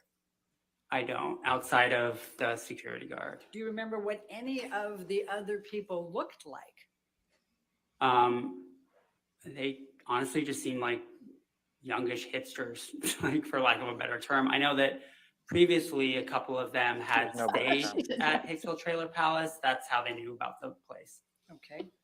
So you don't recall seeing how much anybody had to drink that night, correct? I did not witness that. And do you recall the use of drugs at all? I did not witness that. Okay. Were you sitting at any point with these people at the campfire? I was not. And when you said that that you saw Ms. Heard and Mr. Depp, and Ms. Heard was yelling at Mr. Depp, where were they? She pulled him for a chat, and it was off towards their trailer, like a little bit off towards the dirt. How many feet were there between the campfire and their trailer? The campfire and their trailer? Yes. Approximately 75. Okay. So where in that 75 feet did Ms. Heard pull Mr. Depp and yell at him and he cowered? 20. Okay. 20 from the campfire. From not the trailer. campfire. Yeah. So your testimony is that Ms. Heard grabbed Mr. Heard, pulled him 20 feet over, yelled at him, and he cowered. Yes, that's what I witnessed. And then did they go back? I went inside the house. So you don't know whether they returned to the campfire or they returned to their trailer? I do not. Okay. And do you know whether there were any disagreements or physical communications, anything of that nature at the campfire? I do not. Do you know whether Mr. Depp did anything to anybody else at the campfire? I didn't see anything. Okay. Do you know whether Mr. Depp grabbed anybody's wrist and asked them if they knew how many pounds of pressure it took to break their wrists? I wasn't there the whole time. Okay. Is it your testimony that Mr. Depp and Ms. Heard went last to their trailer? Everybody else went before them? The rest of the people, I think about half of them had already gone to bed, and it was all around the same time at the end of the night that the rest kind of scattered. There might have been a couple of people that went right after them or right before, but it was all around the same time. Okay, so your recollection is that when Amber and Johnny Depp went back to their trailer, that dissipated. Everybody then left at that point. Yes. Okay. Now, how far away was your house that you were staying in from the trailer that Amber and Johnny Depp were staying in? I'd say it was about 75 feet away. Okay. And the next time that you saw or heard anything was when you went there in the morning and saw the broken sconce. Is that Yes, correct? I didn't hear anything after went to bed. Okay. And that's the extent of your knowledge. Yes. Okay. I have no further questions. All right, read the room. Just have him repeat his damaging testimony, Elaine. She does not learn. Mr. Knight, how did you get involved in this trial? I got a text from one of our old employees who I hadn't talked to for Objection, years. hearsay. What? No, he just Don't tell us what the text said. Just He didn't. how did you Okay. get involved? I got a text from. I got a. That's still hearsay, Your Honor. Okay. No, he can say that No, he it's got not. a text. The fact of a text is I not was hearsay. asked. No. If it No, was, Objection, sustain that. hearsay. apologize. What did you? I got a What text. did you receive a text? Okay. Yes. From and whom? From a former employee. And how long had it been since you had heard from this former employee?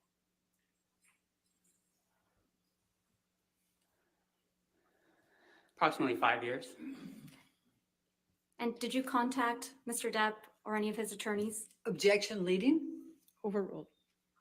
I did not. How did you get in touch with Mr. Depp's attorneys? They got in touch with me. Objection hearsay? Overruled. Go on, Mr. Knight. They reached out to me. Okay. Oh, all right. Okay. I don't have an objection right now. Thank you. It's only if he talks more. Next question. And how do you feel about participating in this trial? Objection, relevance? Extremely Well, relevant considering she brought it you up. accused him of- She just impeached him on it. Thank you. How do I feel about it? Yeah. I'm happy to tell what I saw, and that's the extent of it. I really don't care outside of that. Thank you very much, Mr. Knight. Nothing All further. right. I assume this witness is not subject to recall. Is that correct? All right. Sir, you're free to go. Thank you. Thank you. That All right, was your next wild. witness. Well, wasn't All that right. fun? Or is it gonna be a need a deposition, recap, or is it- obviously, because I Apologies, Okay. Your Honor. Okay. Thank you. Dr. Shaw. Okay, Plaintiff Dr. calls Shaw. Dr. Shaw. Okay, Dr. Shaw. Yeah, you did miss Elaine saying that umbrella guy about 6 times, and What- that what did umbrella she man say 3 times. What did she say about him? It was that the tweet, which we believe is probably what led Depp's team to him, was in response to a that umbrella guy summary video of whatever day was late April. That could have been you, Legalbytes. Ah, I know. I'm just kidding. No, I'm fine. That's awesome. I'm happy for him. I mean, he's putting so much work into this case, and seriously. Thank you, sir. I think Alita would have yes, just ma'am. collapsed on stream if Good they just said, afternoon, and you responded Dr. to a Shaw. legal Can you bite. please state your name for the record? My name is Richard John Shaw. Dr. Shaw, can you please describe your educational background? Another Brit. I'm a psychiatrist. I went to medical school at the University of London in England. I went straight after high school. That's actually the system in the British medical system. I did 2 years of preclinical training and then 3 years of clinical work with patients. Following that, I moved to New Zealand to do an internship. It was an internship in neurology, medicine, surgery, and psychiatry. I spent 3 years in New Zealand, and I did a year of psychiatry residency training. Excuse me. And Truth Doctor, come on if you want to join us. following that, I see you in excuse the me. chat. Following that, I moved here to the United States for the first time and did a residency in adult psychiatry at the Albert Einstein College of Medicine, which is in New York. That was 4 years of training in the Bronx. And I also did some subspecialty training in family therapy, couples and family therapy as in my 4th year. And after that, I moved to California, and I've worked at Stanford. I studied at Stanford. I did a fellowship in child and adolescent psychiatry, and I've been at Stanford pretty much since then. Dr. Shaw, what is your current position? I'm a professor of psychiatry in the Department of Psychiatry at Stanford. I also run what's called the Psychiatry Consult Service at the Children's Hospital at Stanford. What, if any, professional certifications have you received? I have what's called board certification in adult and general psychiatry. I obtained that from the American Board of Psychiatry and Neurology in 1991. And then I obtained subspecialty board certification in child and adolescent psychiatry in 1993. Are you a member of any professional organizations in the field of psychiatry? Yes, I am. I'm a member of the American Academy of Child and Adolescent Psychiatry. I'm also a member of the Academy of Consultation Liaison Psychiatry. How long have you been practicing psychiatry? If you include my training in psychiatry residency in the US, that would be since 1985. Is that approximately 35 years? Yeah, I think so. What percentage of your practice involves treating patients? Yeah, approximately 3/4 of my time is working with patients. I work in the pediatric hospital treating a combination of mainly children and adolescents with severe medical conditions, but also working with parents of children who have severe medical conditions. I also consult to the pediatric emergency room, and we evaluate patients who show up with suicide attempts and other serious situations. What does the remaining quarter of your practice entail? Well, as a professor, I have to do a number of academic activities. So I do research. I have to do a number of academic I do a lot of activities. teaching. I give lectures. I supervise residents, medical students, and fellows in psychiatry. I do some administrative work. Yeah, so it's a pretty diverse, varied day and week. Can you tell the jury a little bit about your research and academic work? Yeah, a lot of my research has involved looking at the issue of trauma and PTSD in parents who have medically fragile children. A lot of these parents are naturally really affected by their child's illness and develop trauma symptoms. So I've developed some interventions to try to help parents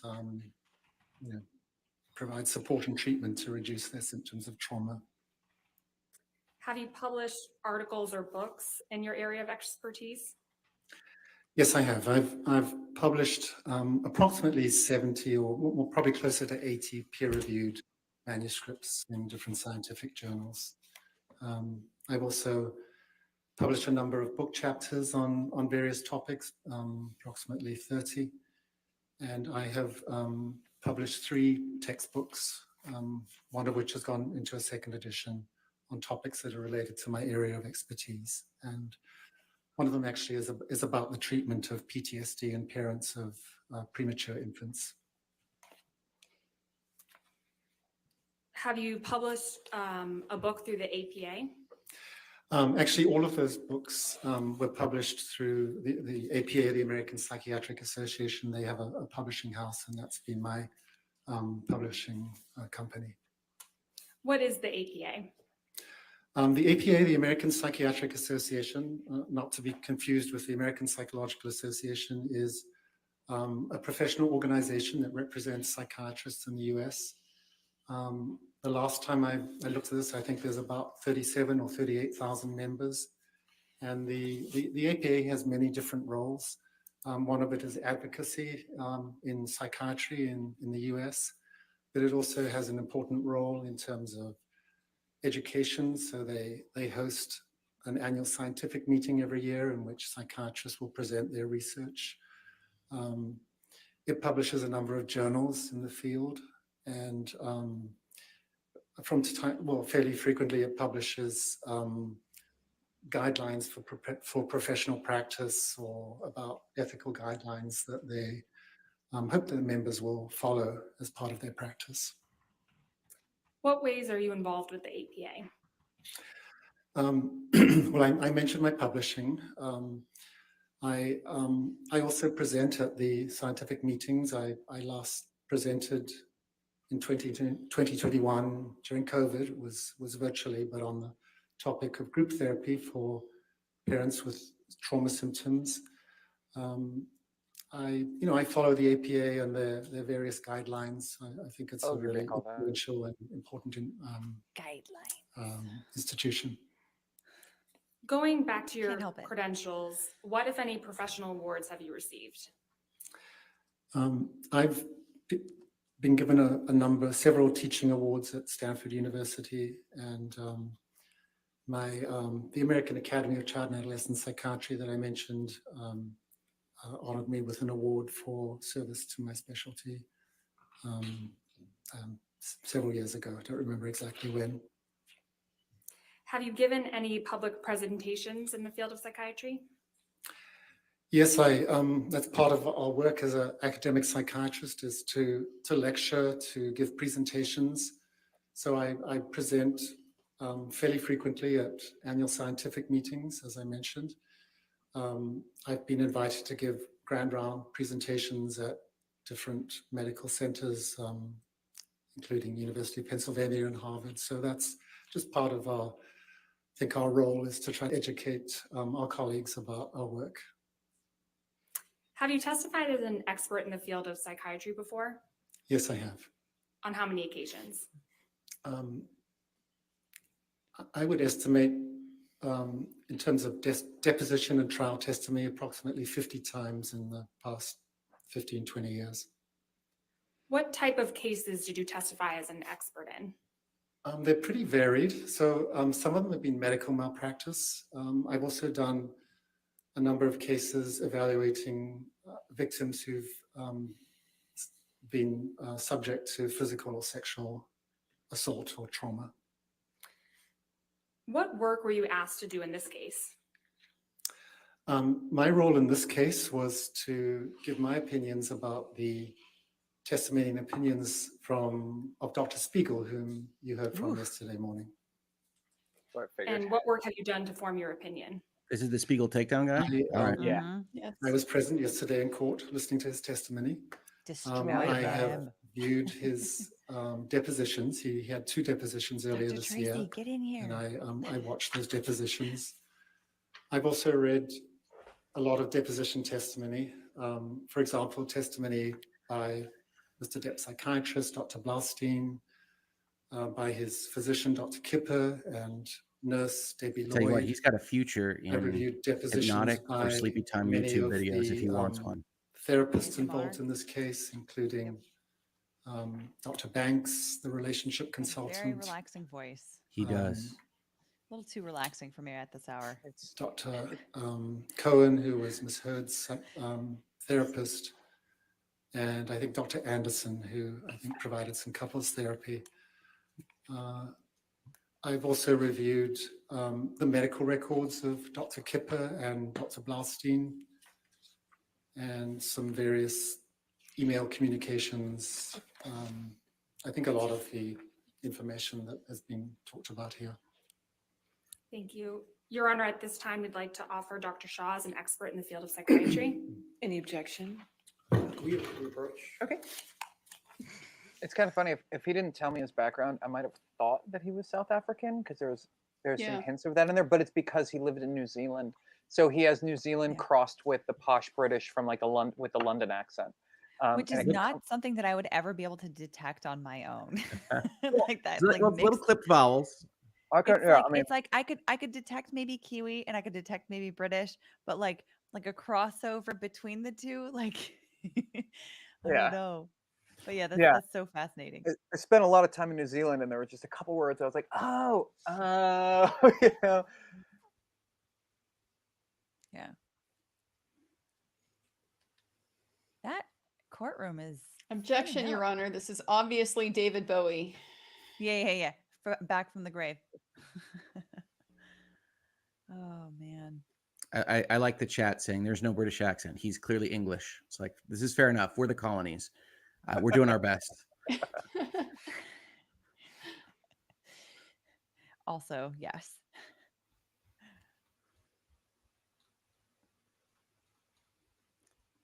I consider it a win if I don't accidentally say somebody that's speaking British is speaking Australian, British, New Zealand, whatever. Yeah. We're doing our best here. So any objection? No objection, Your Honor. All right, so he'll be moved as an expert. Thank you. Okay. Let's rock and Dr. roll. Shaw, you testified that you observed Dr. Spiegel's testimony yesterday. Yes, that's correct. And to reorient the jury, can you please generally describe the main areas in which Dr. Spiegel testified? Yes, he. Objection, Your Honor. They heard what he testified to. What's his All right. Foundation to reorient them. That's okay. We can move forward. Okay. Do you have an opinion of Dr. Spiegel's testimony? Yes, I do.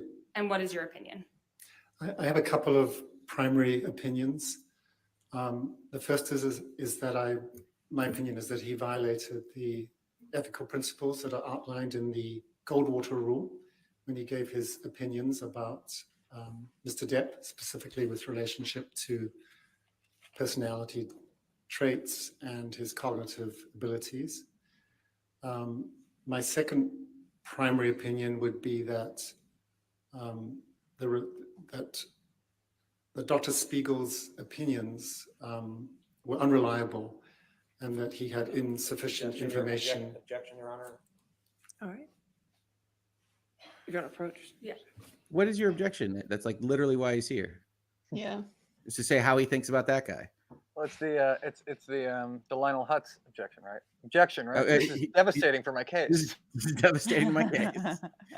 Objection, Your Honor. Good Lord.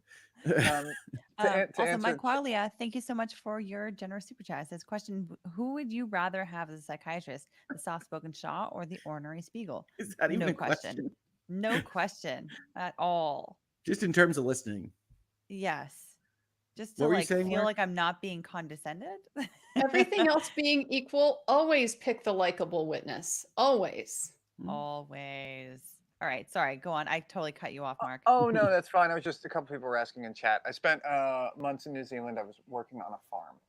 So what kind of farm in New Zealand? Based on what Mark. I know about you, that seems like exactly on brand. I want to interview Mark. Like literally everything. It's like, well, I was on a New Zealand farm. I ran with a biker gang in the deserts of Nevada one year. That's not public info. I just love it. The things that pop out when Mark gives a little background are really awesome. And then That I was a ran lot into of Nick Cage. Oh, I haven't run into Nick Cage yet. That's still why my Reed poster is unsigned to this day. You know, there it is. Yeah, see, one day. Any of y'all in chat know Nick, just send him this and say I've been trying to get him interview, to sign this for like 15 years. All right, I'll see if I can get in touch.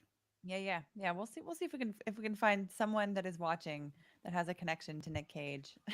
Tell him I wrote a one-man show about Ghost Rider and sold out the Alamo Draft House and the Nerd Melt Can Nerd Room with it. confirm I was there. It was very good.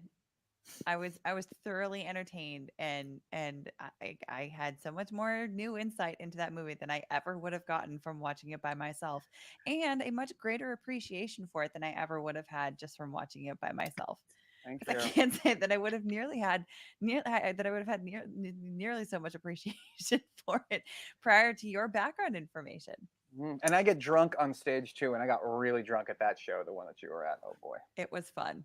It was fun. You had a lot of law school friends that were there with us. It was a very supportive crowd. You don't know. Somebody in the chat could know Nick Cage. You don't know. It's a big group. There are 70,000 people here. It's a big group and growing for Alita. While we're at this sidebar, since I haven't even said it really today, like and subscribe. Legalbytes is doing all this, putting all this together. We're having a great time conversing with people that were on New Zealand farms, people that made board games, people that love Nick Cage, and they're all Mark. You're repping an interview right now to a podcast, and I don't remember which one it was. That's Andy's. Now I'm like, uh-oh. It's oh, Andy. oh yeah. Oh heck yeah. That one's brother. good. That one's a good one. Okay. Yeah. No, that's a really good one. Wait, well, I'm actually booking another one right now, and I'm getting scared. I said a lot of shit over the years, Mark is going to hire a media scrubbing service. Oh yeah. Oh, already looked into it. Luckily, Let's I've get never to said 250K. Yeah, Alita's getting up there. 250,000 is within reach. Please do like and subscribe. Oh, okay. Yeah. 242. That's not bad. Yeah, that's exciting. Yeah, it's not bad. It's not bad. We can do this. It's literally now about 200,000 more than I started off with when I first started talking about Johnny Depp, which is insane. It's insanity. I really Come in.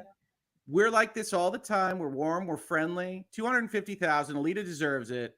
Like and Thank subscribe. you. And everybody complaining in the chat that I'm telethoning right now. It is a silent sidebar. So like and subscribe.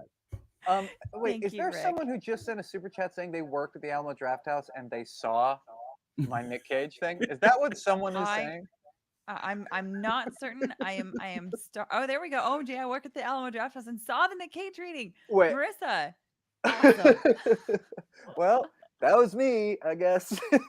Mark, when the group gets big enough, you start to get these wild connections. So if you do know Nicolas Cage or the Coppola family in generally, hook Mark up. You know how to get in contact with us. I was also part of the Screen Drafts mega draft where we drafted the best of Nick Cage Nick Cage movies, top 20. And, Where did Drive Angry rate? 11, I think, is where it landed. All right. It was kind of like we were doing like the best Dr. of the Shaw, IRS. you mentioned the Goldwater rule. What led up to the publication of the Goldwater rule? The Goldwater rule came about in response to an incident that occurred during the 1964 presidential election when Senator Barry Goldwater was running as a Republican candidate. And there was a magazine called Fact Magazine that started a campaign to discredit Senator Goldwater. And they obtained a mailing list from the AMA and sent out a single survey questionnaire to about 12,000 psychiatrists in the US, asking if they felt that Senator Goldwater was fit to run for office.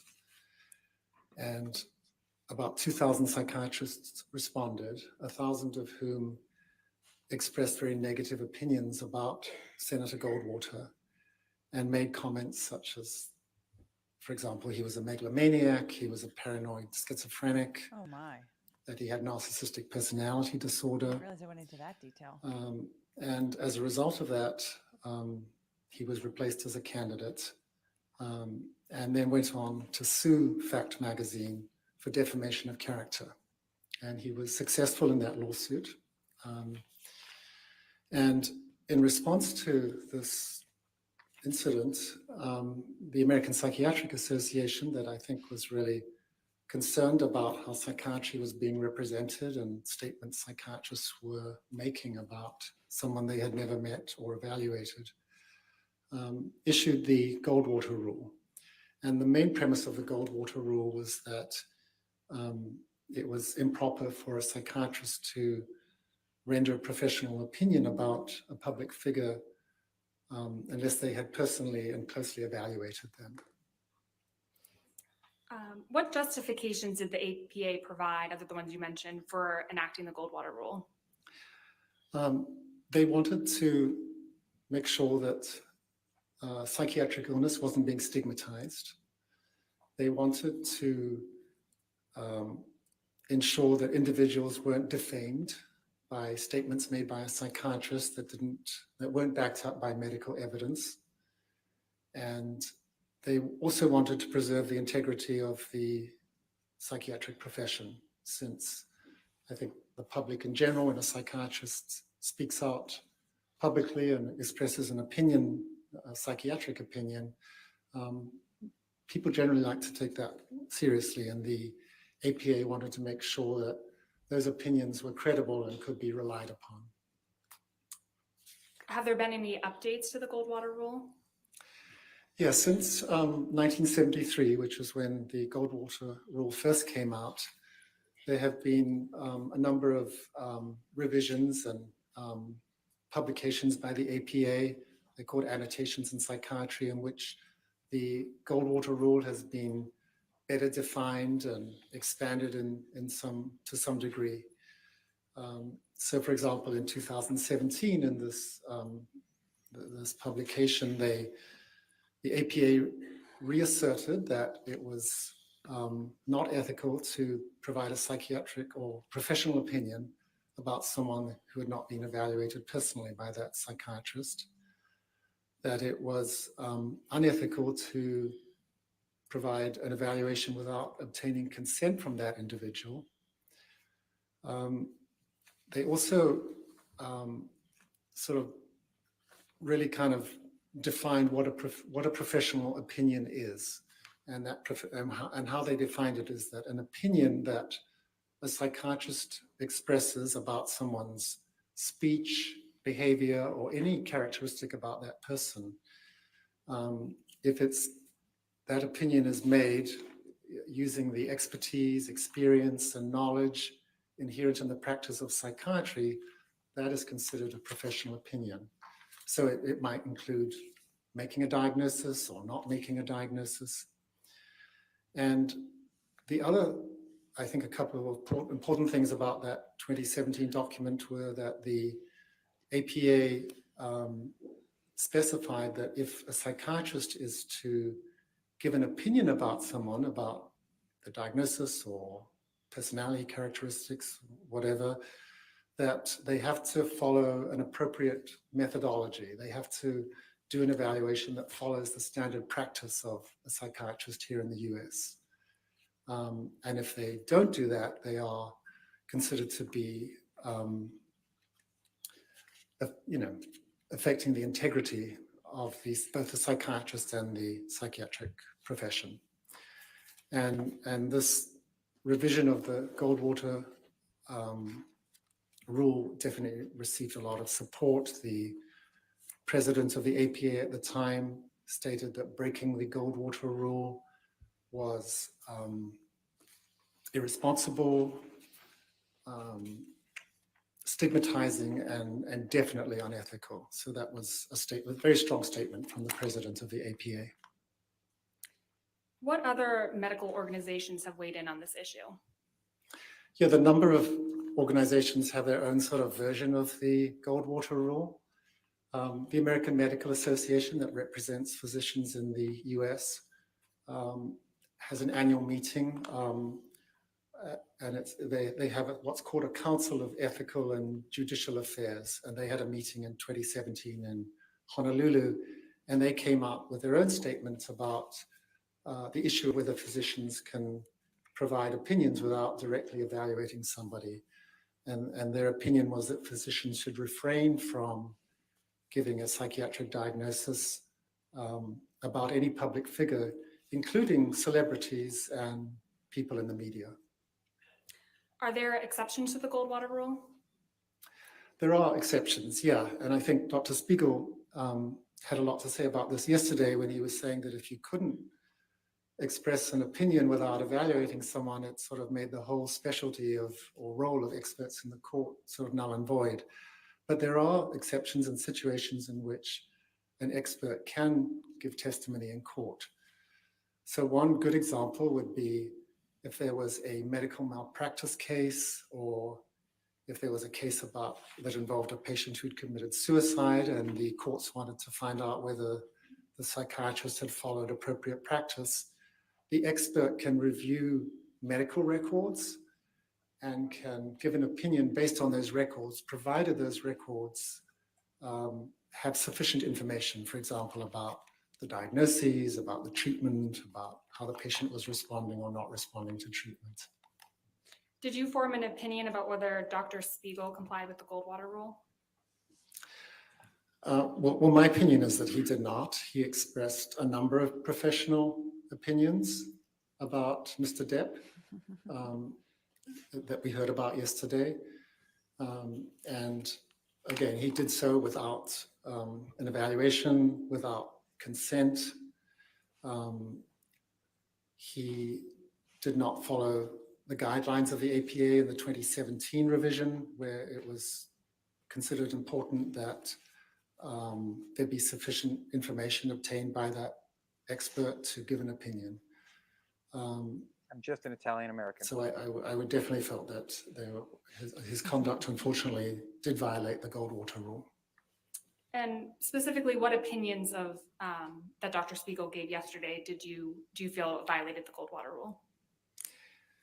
Yeah, I think that, well, there were sort of two primary ones. The first that you heard about was that Dr. Spiegel had professional opinions about Mr. Depp's personality.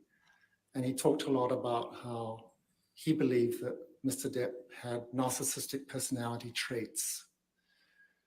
So, and he also, talked a lot about narcissistic personality disorder. So narcissistic personality disorder is a diagnosis in the Diagnostic and Statistical Manual. It's called the DSM-5 for short. It's a diagnostic manual published by the APA. Objection, Your Honor. Good Okay. listening.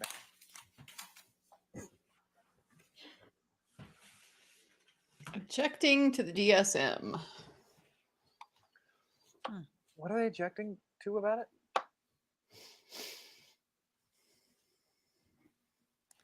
I cannot give my best crazy Nick Cage on someone else's stream. That is not. That is too much. It's not kind to Alita.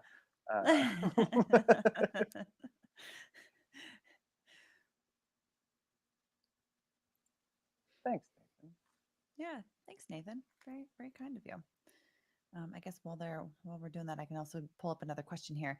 William Plummer says, question, how much trouble would Amber's team be in if they suggested that Depp was invoking the attorney-client privilege in order to hide collusion, i.e. that it provides a scintilla that the lawyer was acting as Depp's agent? Well, it depends on if they're making the argument to the judge, that's one thing, but if they're making that argument to the jury, then that is highly improper. And I don't know what kind of trouble they could get into. I don't know, reprimanded by the judge if it's really bad sanctions, but like mostly a Go ahead, reprimand, Dr. Shaw, really, please and continue. an instruction to the Sure. jury. So I was just talking about narcissistic personality disorder in the DSM-5. So the diagnostic criteria for that are, I'm not going to remember every word about this, but essentially it's a pattern of grandiosity, a need for admiration, a lack of empathy that's demonstrated by that person since young adulthood. And the DSM-5 has 9 specific criteria. And for someone to meet the diagnosis, you have to meet 5 of those criteria. And so when, as a psychiatrist, we're trying to make a diagnosis of any personality disorder or any diagnosis in general, the normal professional guidelines would dictate that we would do a very careful diagnostic interview. And there are actually interviews specifically written to assess personality disorders.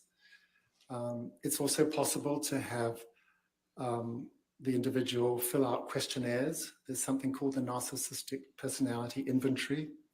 This is a 40-item checklist that taps into various components of narcissistic personality disorder. And it's also possible to get psychological testing, like the MMPI that I think you heard about in reference to one of the other experts here. So with all of this information, including collateral information from family members, work colleagues, information of that sort, it is possible to come up with a diagnosis of narcissistic personality disorder. So in the case of Dr. Spiegel,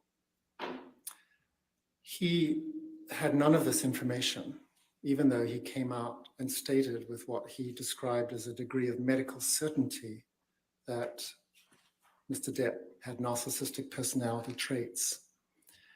And if you remember somewhat towards the end of his testimony yesterday, he was asked to, since he couldn't provide any documentation from the medical record about narcissistic personality disorder or narcissistic personality traits, he was asked about what is referred to a lot in his testimony as record evidence.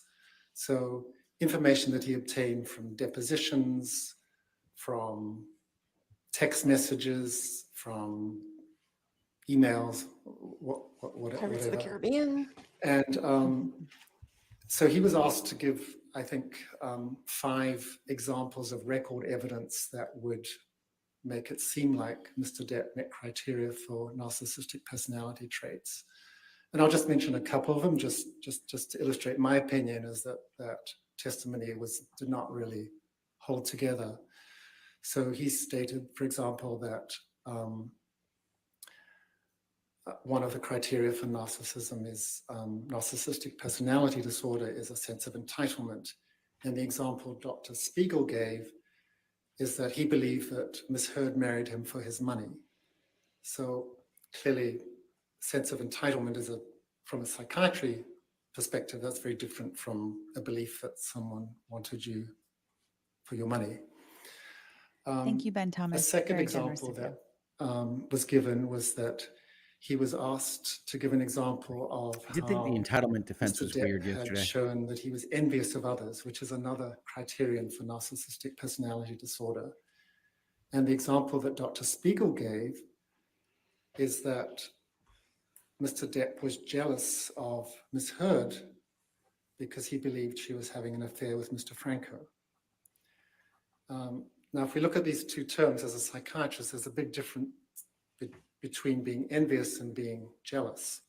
Very As a good point. psychiatrist, when I think about envy, I think about somebody wants something that someone else has, and it makes them feel Objection, Your bad. Honor. I think this is going beyond his All right. qualification. There's one He's legal giving his distinction or opinion as to how word Dr. distinction I agree Spiegel with. violated the Goldwater rule with respect to his testimony about narcissistic personality You're just traits. poking me right He now. did, but now sustain the objection. Next question. Okay. Okay, and you mentioned two major examples. What was the second one? The second one was confusing being envious with being jealous. Oh, sorry, Dr. Shaw. I mean, you mentioned two major examples of ways Dr. Spiegel violated the Goldwater rule. What is the second? Oh, sure. So the other big category had to do with Dr. Spiegel's evaluation of Mr. Depp's cognitive abilities. And his general opinion was that Mr. Depp had deficits in his memory, in his attention, in his processing speed, that he had word finding difficulties. Again, Dr. Spiegel did not evaluate Mr. Depp, and the information that he relied upon, there were two pieces of information. The first was that he watched a very long deposition that Mr. Depp gave the day after I think he had flown back from London to the East Coast. And he made observations about Mr. Depp's behavior in that deposition, and felt that he could opine or give an opinion about processing speed and other cognitive aspects.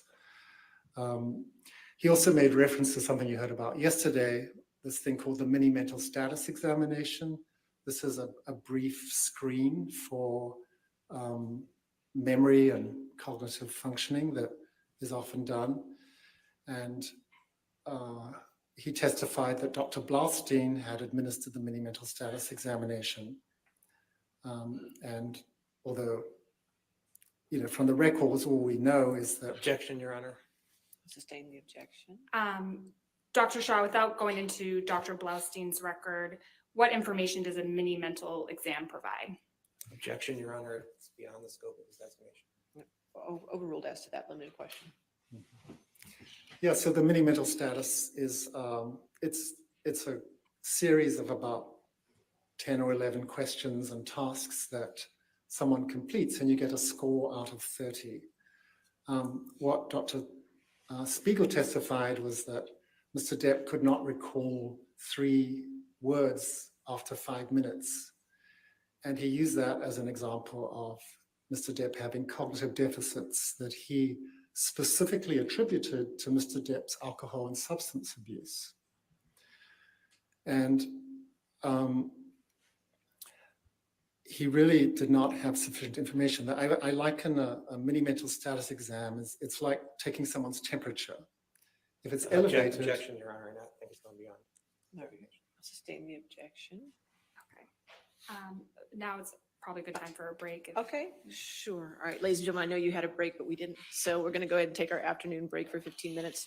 Do not discuss the case and do not do any outside research, okay? You can stay right there, Doctor. The jury's having a really weird day. Yeah. At least they have live bodies in front of them. Yeah, no, absolutely. But it's like they had the motion to strike today. They had the voir dire today. I mean, like it's they had the early break today. It's interesting. It's interesting. And it was interesting. The judge like kind of apologized to the jury last time. They're like, as we get closer to the end, there's going to be a lot more of this. Like, sorry, y'all. Yep. And I know you already had a break today, but we didn't. Okay, we'll come back at 4:17 then. Finish the day. Okay. Judge Escarati's like, I need a break. The break I don't is care when- about anybody else. I need a break from this. The break is calling when it. you ask me about Nick Cage, so it's fine by me. Oh man, that guy's believable here. he is believable. He's really good. He's His a current very good witness right witness. now? Yeah. Well, Not that's the problem. understanding these sustains that that Rottenborn Jr. is getting on these objections. I don't understand the objections, like to Blaustein's records. We saw Blaustein's records in his deposition. They are in evidence. Why on earth can't we refer to them again? Because he's an expert witness who's allowed to testify, right? He's been offered as an expert. I don't think they objected to hearsay, did they? I thought it was something different. No, I think that it's outside the scope. I think he's being called as a rebuttal, to rebut Spiegel's testimony. So anything that is outside the scope of Spiegel that he is mentioning, they are objecting to. I guess that you makes know, sense, but it makes no sense to me at all that he wouldn't then be able to provide context for this is why Spiegel is full of crap, because here's what a mini mental state actually is. And here's how you actually use it. And I Totally don't agree. understand these. What I see is a young female attorney who is not the most aggressive with her defenses, and that from my impression, you know, personalities maybe seem to be driving that a little bit more than substance. Yeah, totally possible. Okay. Totally possible. Could be. Could be. Rob, where you been? People in the Hey, chat have Rob. been asking for you. Court got back. How loud is the mic? I know you guys Real usually lawyer turn work. down. No, you're Yeah, good. you I sound already good. I already Okay. adjusted you before I brought you on. He's practicing figured that's law. Yeah, and trying to like play on 2x speed. This guy's voice on 2x speed is fun to listen to, by the way. We'll have to try that. Man, I thought I could have turned my camera off, leaned back in my chair. He was just, I would have fallen asleep because he doesn't change his tone. He sounds good. Yeah. I'm just loving the Dr. Spiegel takedown. I mean, so many times during his testimony, I watched it later as a recap. I was screaming like at the monitor while he was testifying, going, "How can you possibly say these things? You." Going almost as far as to say you unethical, or didn't get that far, but this guy appears to be doing that job for me. Well, you know why they focus so much on the Goldwater rule, because they knew they had a rebuttal witness that would hit him on it. So, Which yeah, actually, looking back on it, it makes me think he really should have spent less time on the Goldwater rule yesterday. Yeah.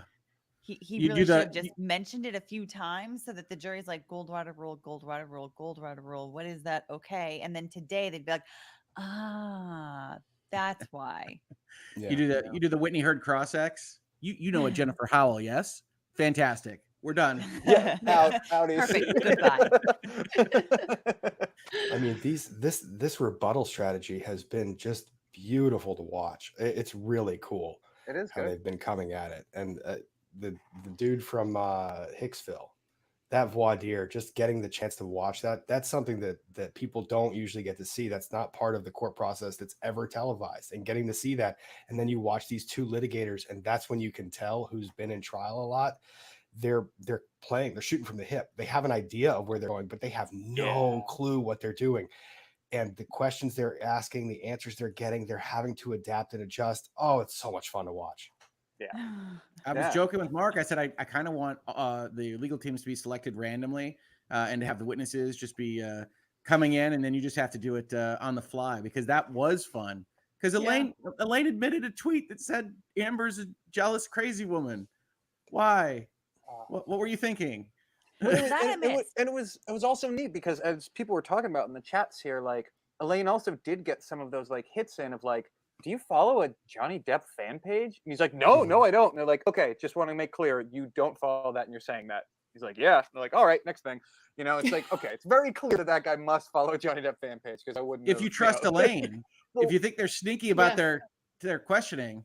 That's fair. It seems like some of the super chats and some of the other chats were like, he did, and they've since changed the name of the fan page to be like just Johnny Depp or something, you know, like something like that. But like, again, those are these sort of things that that you haven't been seeing, because all of these, they've been so crafted, you know, and they're not necessarily crafted well, but all of these things have been crafted, and there was this point, and this was, you're absolutely right, man. It was just, it's awesome. It was fun. The impression I get from Elaine is that she has probably done a lot of depositions, but I really don't think she's done a lot of trial, because her handling of him is exactly what you do in a deposition. You take him back through his story and you tease out all of these details, because that's what you then go and investigate to try to find evidence to contradict it or impeach it. But all you've achieved in the trial is just have him retell his story, his damaging story again in even more detail, when you have no ability whatsoever to show that any of it is incorrect. So it's just a terrible, terrible trial strategy. Yeah. It's a good point. Yeah. And to answer the super chat, why wasn't he impeached on the spot? In order to impeach him, you've got to have the information to back you up. If you don't have it, Yep. They You impeached him. can They just try to couldn't get him prove it. to be super honest and admit it on the stand. I'd But also it's be very also- interested in whether the Twitter account changed its name, because that has happened to people in terms sure. of what they're following and what bad things they're associated with. So I would want to know more of that history anyway. When I worked for Magic the Gathering, I used to post all those, like embed all of these tweets onto like Sure. different articles that I was writing. Always had to go back after they were published and make sure that whoever the Twitter user was didn't change it to like Mark sucks or whatever. Yes. Which happened all the damn time. And to the question right here, so previous witness testified to Hicksville.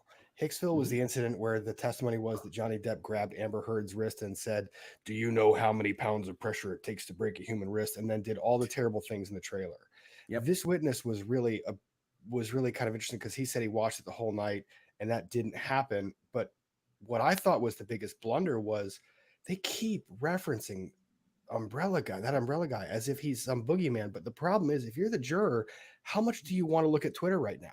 Like, how much are you looking at your phone going, it would just take a few keystrokes? Like, well, as soon as he starts getting referenced, I'm like, oh, well, we're going to pull up that live count. Let's see what happens there. He gained like 3,000 people in like 2 seconds. And I'm still confused as to how he even came up in the first place. Like how? Oh, you missed that part, right? Oh, that's right. Yeah, you took a break. So I understand that he came up and this is this very exciting thing, but like how did he even come up in the first place? It's the Elaine's origin story. brain? It's the unlikely origin story of Morgan Knight. Right. The reason he replied to an Umbrella Guy account, an Umbrella Guy recap video about the Hicksville incident, and he said, "I was there at the Hicksville incident. None of that happened." Right. So that was the tweet reply that got us in the situation. Pretty clearly, we'd have met, and this was on May 21st. So it was pretty clear. I'm sorry, April 21st. Thank you. So it was pretty clear that he got in touch with the lawyers basically through that, I'm sure, through that kind of saw the that official and story said, is hey, get in contact with me. The official story is the lawyers contacted him off that tweet. Yeah, he did not contact them. Yeah. And I believe that. Yeah. That makes sense to me. Whatever Which means they're lowly following paid that associate umbrella guy. attorney. Yeah, whichever lowly paid associate attorney is getting paid to look at all of the social media constantly. Hello, Team Depp. Yeah. You guys want to see something funny? Of course. Well, give me. Oh, is that, how'd you Are get you it? doing How'd you get it? experiments? This was Are you sent going to to do my another office. debunker? This was sent to my office. Yep. Look out, Along Rob. with- along with Seriously. other makeup. that Sounds like such a people- private eye thing. Shows up in an Also- unmarked envelope at your office. Tool Mom, thanks so much for your very generous super chat. Oh yeah. But so is it anonymous people are sending you makeup? Is that what's going on? Is It's that supposed to anonymous be like, people, hey, you so should it do a says debunking video, or is that supposed to be like a hey, you should cover up bruises that you're about to get kind of thing? I think it's probably like it's a do a debunking video, but it says from newbie law nerd. So shout out, thank you for giving this to me. I'll probably not be putting this on my face. He already but you has his never own know. foundation that he likes. You're Yeah, new right. to this YouTube game, man. You haven't found your right foundation yet. That's the only problem. That's it. Who among us Objection, hasn't lack of been sent? foundation. Who among us hasn't been sent makeup related to our YouTube channels? I mean, welcome to the club, Rob. Yeah. Yeah. Yep.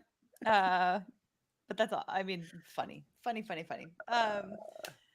Anyhow, Good Isabel question. Sanchez says, sorry if this has already been answered, but why Mr. Knight was able to give testimony without previous deposition is a comment. It's because he's a rebuttal witness. So he was only found during this trial or recently or something like more recently than when the disclosures were necessary for witness lists.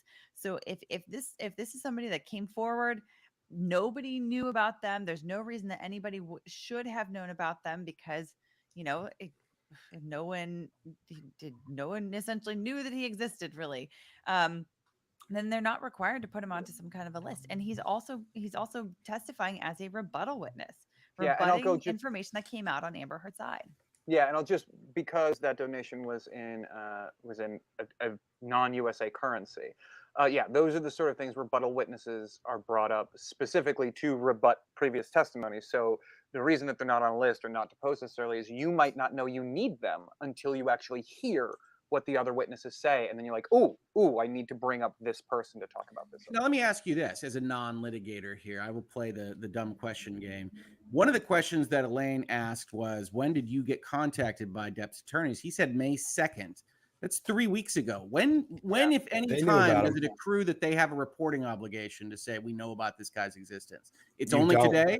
You Okay. do not Reasonable have time, I think. Yeah, reasonable time Reasonable before you time. find out that you intend to use him. Before And the use. even then, you basically supplement your witness list. Then there's an objection over whether the addition is in good faith. Then you give the judge a summary of what you believe this witness is possibly going to testify to. That can all be done either at a sidebar like you're seeing. It can be done in chambers or on one of these Fridays.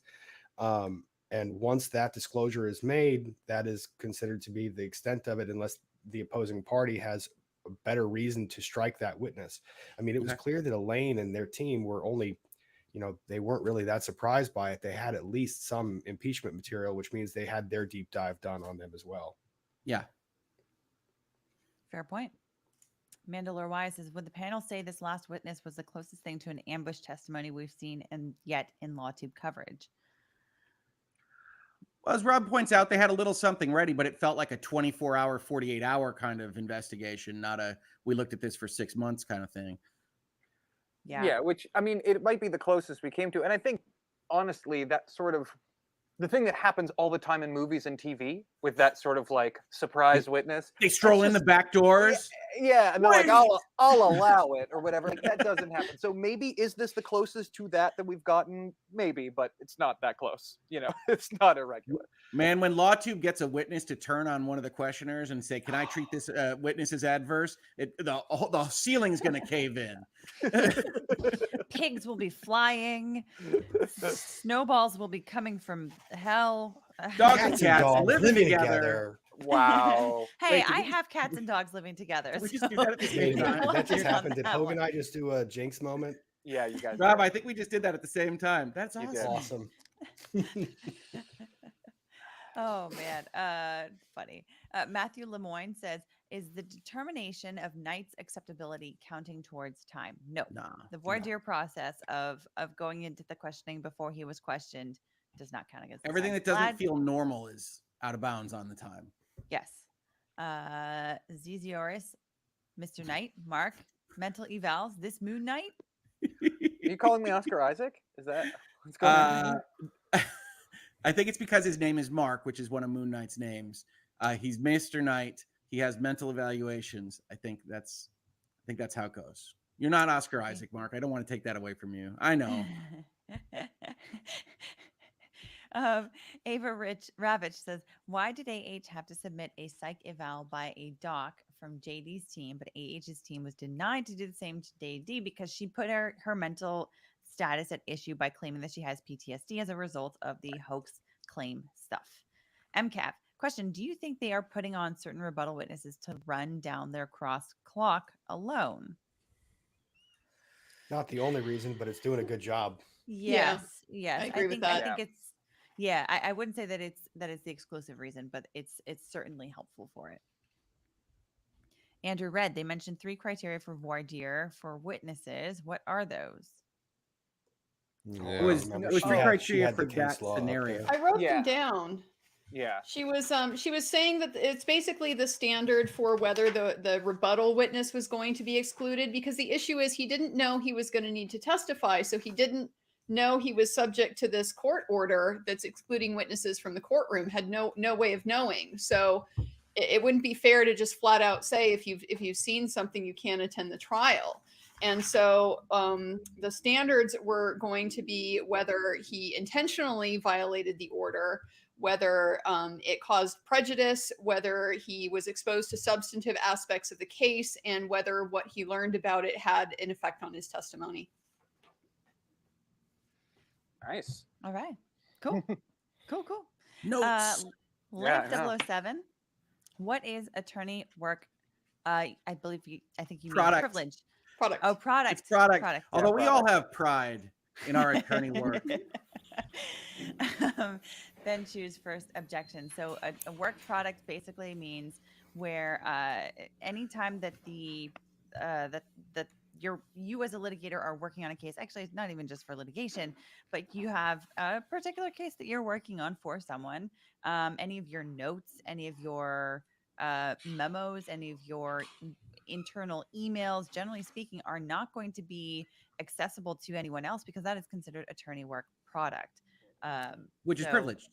But Ben Yes. Chu's objection there was silly because it was, I'm going to tell my story. He yells attorney work product. And my first thought is, you don't want to suggest that his story is attorney work product. Yeah, Yes. right. The courtroom looks I mean, empty why is the courtroom empty? Yeah. It's A just- lot of people left after this guy put some to sleep. They left. By the way, I'm Hey. not dead. Hi, Kurt. I don't know what that was. Hey, Kurt. Glad to hear it. Kurt, you missed. So Kurt and I were having in our little chat, we were having big linguistic arguments, and then Kurt All right, next missed question. the linguistic argument that they brought up at issue: jealousy versus envy. Dr. Shaw, is sorry, the Kurt. Goldwater Yeah. rule limited to diagnoses? I know the difference. It's not. It's includes all professional opinions. Do you agree with Dr. Spiegel that the Goldwater rule doesn't apply to expert witnesses? I don't agree, no. How could Dr. Spiegel express an opinion without violating the Goldwater rule? This has actually been a topic that's been written and published about. So it is possible for someone to give testimony about a matter without interviewing someone. And there's certain sort of ways that it should be framed.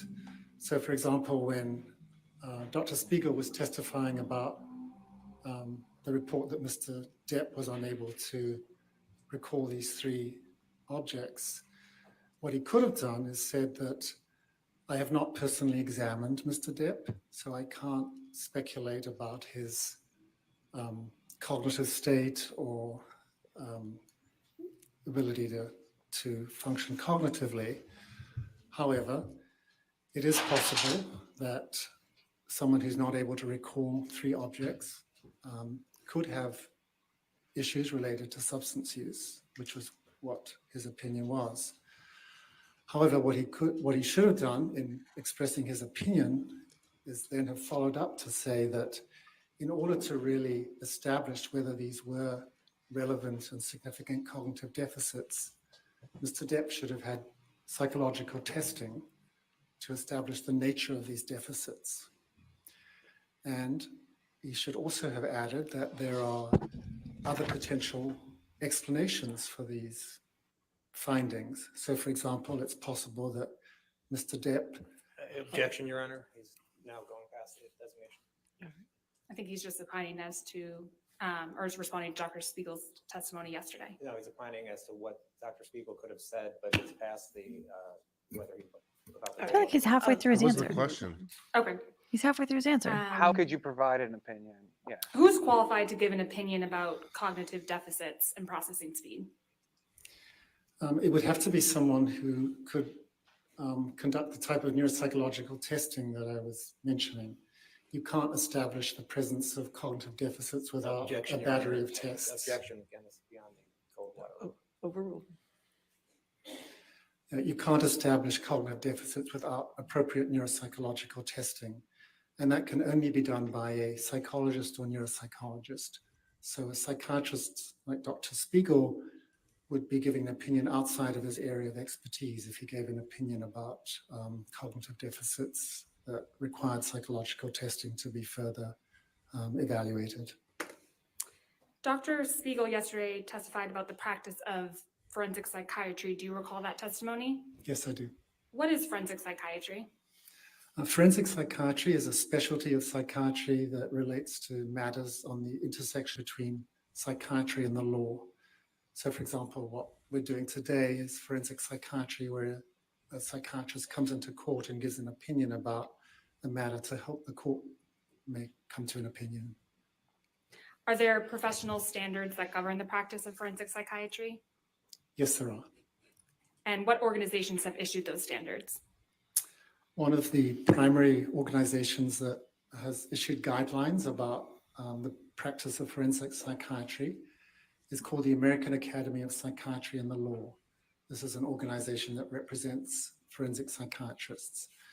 And it has published guidelines about what constitutes an ethical and sound practice of doing a forensic assessment and providing a psychiatric opinion. So this guideline, I think was published in 2015, actually contains many elements that are consistent with the Goldwater rule. So for example, it states that for a forensic assessment to be done, there has to be informed consent, and there should be a very thorough, comprehensive evaluation that would include reviewing past records, past psychiatric history. It would include doing what's called a mental status examination, which is a careful evaluation of someone's mood, cognition, things of that nature. And the guidelines do state that it is reasonable or permitted to provide an opinion without an evaluation. But if you're going to do that, there's some things that you have to really make clear in your opinion when you express that opinion. And the first is that you have to acknowledge the limitations of your opinion and not, like Dr. Spiegel, say that his opinion was held with a degree of medical certainty. You have to explain what's missing, what data you did not have that you were not able to rely upon in coming to that opinion. You also have to talk about what additional information you would need to come to that opinion. And even though these guidelines say it's permissible to do this, the text is still, I think, not fully in support of psychiatrists doing this. So their statements are that opinions rendered without a proper database, which is what we as psychiatrists rely upon to make diagnoses and give opinions, professional opinions, is questionable and not generally recommended. Did you form an opinion about Dr. Spiegel's testimony with respect to these practice guidelines? Yes, I did. And what is your opinion? Well, my opinion is that he did not follow those guidelines. So, for example, he did not have consent. He did not do even a basic evaluation of Mr. Depp. When he gave his opinions, as I just mentioned, he said they were opinions that he had to a degree of medical certainty, and he did not make any statements about what other additional information he would have wanted to make that opinion. So, for example, when asked about should neuropsychological testing be performed, he said most patients don't have access to that, which is actually not at all true. I mean, every medical school has neuropsychologists that can do testing. So I think that was an unfortunate statement. So I think those are the primary ways in which the Goldwater rule was violated, and the practice guidelines were not adhered to. We'll be looking at it, Dr. guys. Shaw, I yesterday have it pulled Dr. up. Spiegel was talking about correlation and causation. What is the difference between correlation and causation? Objections. It's not in his designation. It is. We can approach and I can show you. All right. Yeah, the protective order by TMZ, I have them pulled up. I have the order and the declaration pulled up on my screen. So after trial ends today, we can totally take a look at it, read through it, I'm chat speed about reading it. it as we speak. I was gonna say I was just about done with it. What? This is the perfect witness to do that with, right? Well, I mean, I know what he's saying, and I agree with him. I think he's a strong witness, but I get where he's going. And this TMZ article, I mean, It's a case little bit more filing exciting. is fire, as the kids Yeah. say. Here's a non-privileged question for TMZ's legal counsel. Did you guys claim that you had a copyright interest in the video? So how? Uh-huh. Yeah. Yeah. Uh-huh. Yeah. Yeah. Can Robert can you Barnes, how's it acquire a going? Hey, how are you? Can you acquire a copyright interest by purchase? Yes. Yes, from the copyright holder, which would be the Definitely person can. who made the video. So yeah. Go ahead, Dr. Shaw. 100%. Yeah, so the difference between a correlation and causation, correlation is a statistical analysis of a relationship between two different factors. So in Dr. Spiegel's testimony, he talked about there being a correlation between opinions he had about Mr. Depp, his narcissistic personality traits, his substance abuse, things of that nature. So a correlation doesn't say anything about whether or not these factors caused that, the behavior he was discussing. Perhaps one of the easiest ways I could describe this difference between correlation and causation is if we look at the issue of measles, if you bear with me. So there's a correlation between being young and catching measles. Now we know that measles is not caused by being young. Measles is caused by a virus. But young children have not been exposed to the virus. They don't have the immunity, so they have a higher rate of measles. So the difference statistically is, well, the difference is between causation and correlation is illustrated by that example. So another way I might put this is if we had 100 people in a room, just bringing it back to the issue of IPV that Dr. Spiegel was testifying about. Let's say we had 70 people who had all the risk factors for IPV and 30 people who had no risk factors for IPV. So what can we say about those 70 people? We can't say that any single one of those people has perpetrated IPV, even though they may have all the risk factors.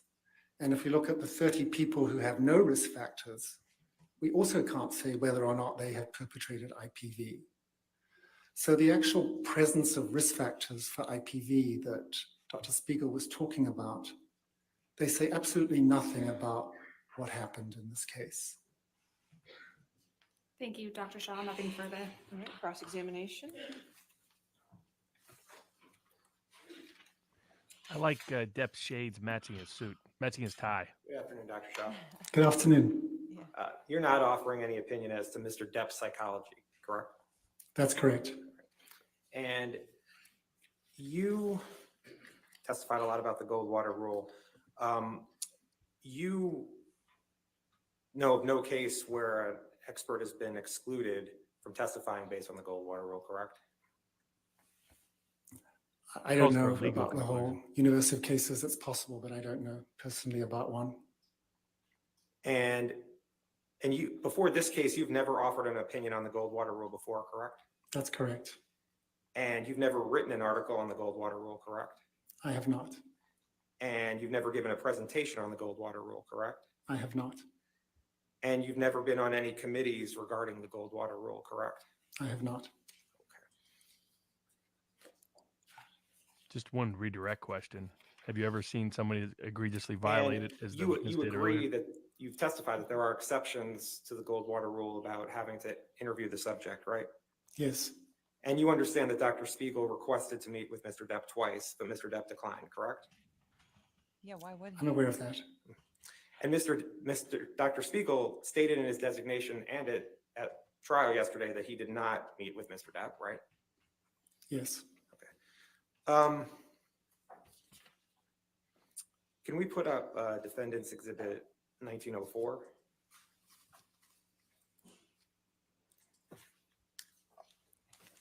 Dr. Shaw, have you seen the opinions of the Ethics Committee on the Principles of Medical Ethics? Yes. Okay. And if you could turn to 79 of the PDF, it's actually, thank you. You see where it's highlighted here? Yes. And it says psychiatrists have also argued that the Goldwater rule is not sound because psychiatrists are sometimes asked to render Objection, opinions. hearsay. He's an expert. Without conducting an examination of an individual. Examples occur in particular in certain forensic cases and consultative roles. This objection attempts to subsume the rule with its exceptions. What this objection misses, however, is that the rendering of expertise and or an opinion in these contexts is permissible because there is a court authorization for the examination or an opinion without examination. And this work is conducted within an evaluative framework. It's amazing what you parameters get for away with in how state court. And where the information This is may not a be permissible used question. or disseminated. You see that? He said it was on court order. And I know, that's the one part. this court authorized Dr. Spiegel to testify in this case, correct? What? That's not what that means. That's All right, redirect. Have you seen a case as this would be a one question What does redirect. that even mean? I can tell you in a second. Dr. Shaw, Mr. Nadelhoff just asked you about the court authorization of Mr. Depp's evaluation. Are you aware that the court has twice denied Ms. Heard's request for an evaluation of Mr. Depp? There we go. I heard that yesterday in testimony, yes. Thank you. Nothing further. Yeah, that's Perfect. fine. Perfect. That's fine. All you Works. need. Either That was have a okay. seat or you can. I would have thank you. asked, have you Next, seen please. a more egregious case of a Goldwater violation in your Where was the No, objection? that's Where was the question objection for committee. willfully misleading the jury by making that implication? That was a misleading question. That was a court order for forensic review by allowing Spiegel to testify. My God. I will just. We'll just say I think that was phrased exactly as misleadingly as the individual part of the Goldwater rule yesterday. Sure. I think those were both like misquoted, purposefully slanted misquotes of the Goldwater rule, or like they're both getting weeds here. But officers of the court shouldn't do that, Mark. Yeah. Yeah, but Rick, They you shouldn't do forget, anything they we're can't talking get away about with. Lawyers, man. But you know what? It's Lawyers. so Rick. I disagree with you. It's not that they shouldn't do it. Yeah, they shouldn't do it. But the other attorneys in there should call them on it and in the spot Yeah, at they the should. moment. That Yeah, gets an okay, but objection. this It's is a going to get pissed down to off like objection. This is going to get down to like my philosophies of sports, right? Like the wide receiver shouldn't pretend he caught it when he knows it's resting on his chest because that's outside the spirit of sports. I've felt that for forever. Wait, so you're saying wait, okay. You're saying you disagree with it and you think they shouldn't do it, or you think that they do it and that's how you're going to do what you can get I'm away saying with? they shouldn't do it. It shouldn't be part of sportingness. Oh, Jennifer Howell. California. And what is your current occupation? I run the Art of Elysium, CEO of the Art of Elysium. Let me just go back. Now, you've indicated that Whitney lived with you from January 2015 May 2015 to April 2016. Are you absolutely certain about those dates? I'm certain, yes. She came and went at different periods, but all of her stuff moved out of my house April 2016. And I'm sorry, did you say you were 100% certain of that? Could you answer my question? Yes, she did go back to Amber and Johnny's at different points, but she was still living with me during that time. The question I asked, because you were talking at the same time as Vasquez was giving an objection, was I believe that you said you were 100% certain of those dates. Is that correct? Same with me. Are you sure it's not 97.5% You're certain? the CEO for Art of Elysium. Is that correct? That is correct. And are you still currently in that position? Yes, I am. And how long have you been the CEO for Art of Elysium? I am the founder of the organization. So we did our first workshop in August of 1997, filed the legal paperwork in February of 98 to set up a 501c3. So I guess since the beginning of the charity. Ms. Howell, when did you first meet Amber Heard? At the Pineapple Express premiere is where I met she and her sister Whitney. That's so apropos. Do you remember approximately what year that was? I believe it was around 2008. I'm sure that could be pulled. It was the LA premiere. I think there was probably multiple premieres, but it was the Los Angeles premiere of Pineapple Express.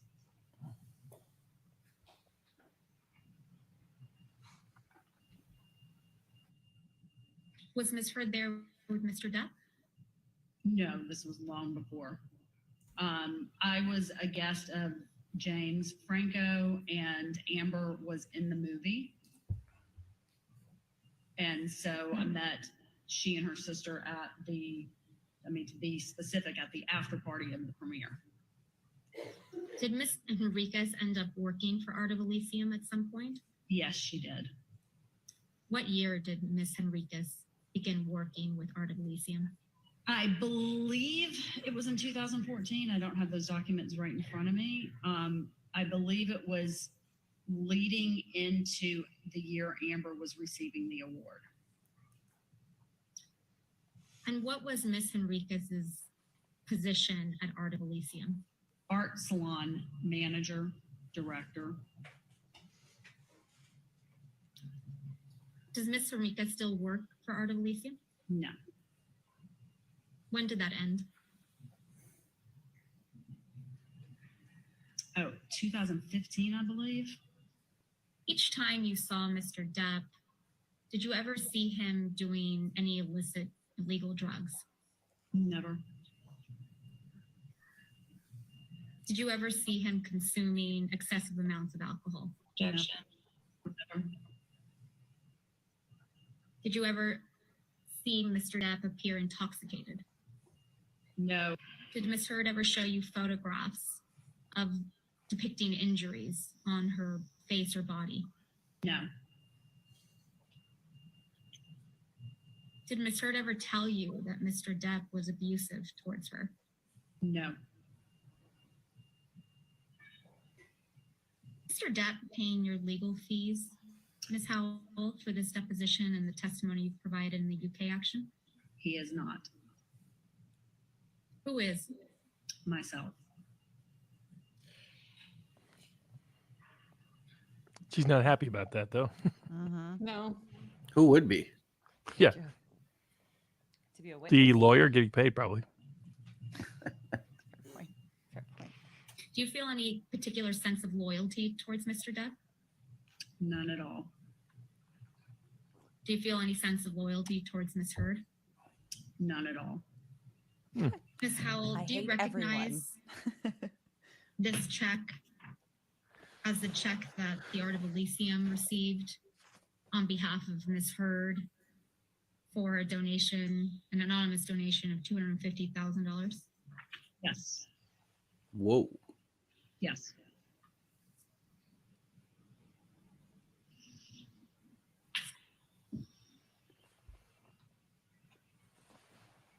I believe you testified previously that you understood that the anonymous donor was Elon Musk. Is that true?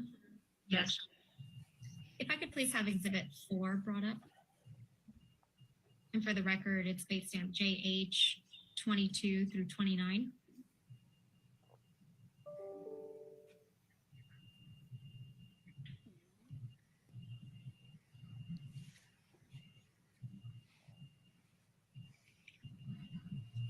What for?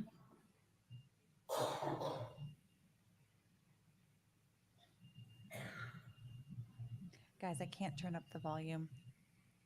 The Google Chrome plugin that Do you I recognize used isn't working. this You've just got to bring up your document, volume. Ms. Howell? And if you need to Sorry. scroll through the 8 pages, feel free. 8 pages.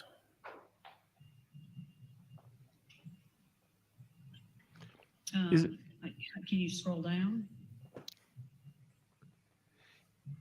Isn't this the witness that's going to say that Amber Heard's sister told her a different story about the staircase? Exactly. Yes, absolutely. That and then I have- also Yeah, I recognize that. Yeah. And what is this? That is an email, I believe, I sent to Whitney. Is she from the South? That Yes. accent sounds Scrolling Southern. up to the first page of this attachment. Who is Marcel Parasol? Sure, Parasol. He is one of my oldest friends in Los Angeles who has served as a board member of the Art of Elysium and is one of my biggest confidants here in LA, kind of for the course of my career.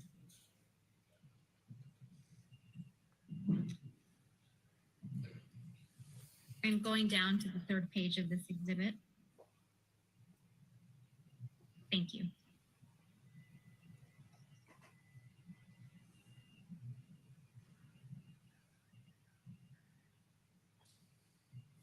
This is an email, Ms. Howell, that you sent to Whitney Henriquez on or about Tuesday, July 28th, 2020 at 11:02 a.m. It is. This is a true and accurate copy of an email exchange that you sent to Ms. Henriquez. Yes, I believe I'm the one who gave that. Yes, it is.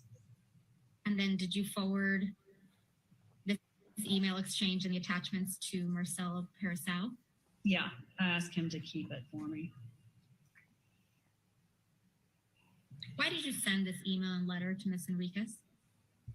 because I've struggled very much with what to do in a situation that I love someone who I know is doing something very wrong, and I know that they're doing it because they're trying to protect their sister, and I'm trying to protect her, and I'm just trying to get her to wake up and do the right thing, which is tell the truth. for It's you. the only thing that can help everybody involved in this case.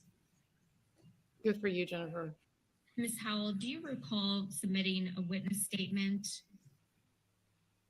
in the United Kingdom? Yeah, they basically just called to verify the witness statement that was submitted previously. And do you recognize this document to be the witness statement and the declaration that you submitted in the UK? And if you want to scroll down to look at it.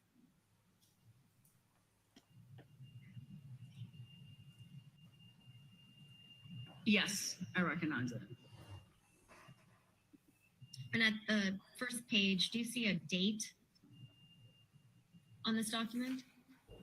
January 13th, 2021. And is this document a true and accurate copy of the declaration that you submitted in the UK proceeding on or about January 13th, 2021? Yes. Yes, I'm so ready for the Are all bomb to drop. statements in your UK declaration accurate and true? Give us the deets, Jen. Yes, I signed it. Yes. All right, let's pull up what I believe was Depp Exhibit 9. It's been marked as Depp Exhibit 9. Dun, dun, dun. Like watching the length of the video, you know, like get closer and closer to the end. Yeah, it's like how much fact stuff are they going to get in here?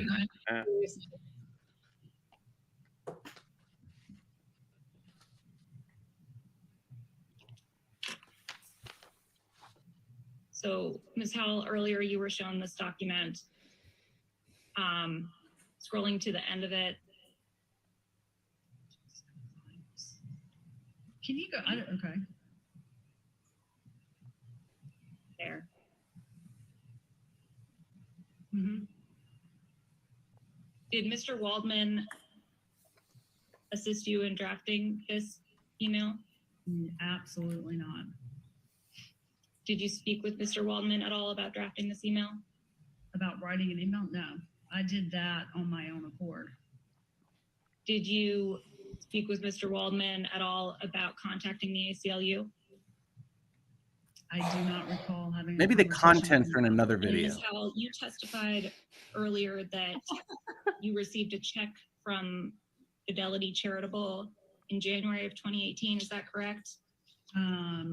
I don't know if I said the date, but yes, I received an anonymous donation from that check that was submitted. Whatever it's on there, I just don't know the date off the top of my head. And you testified that there was a letter sent along with that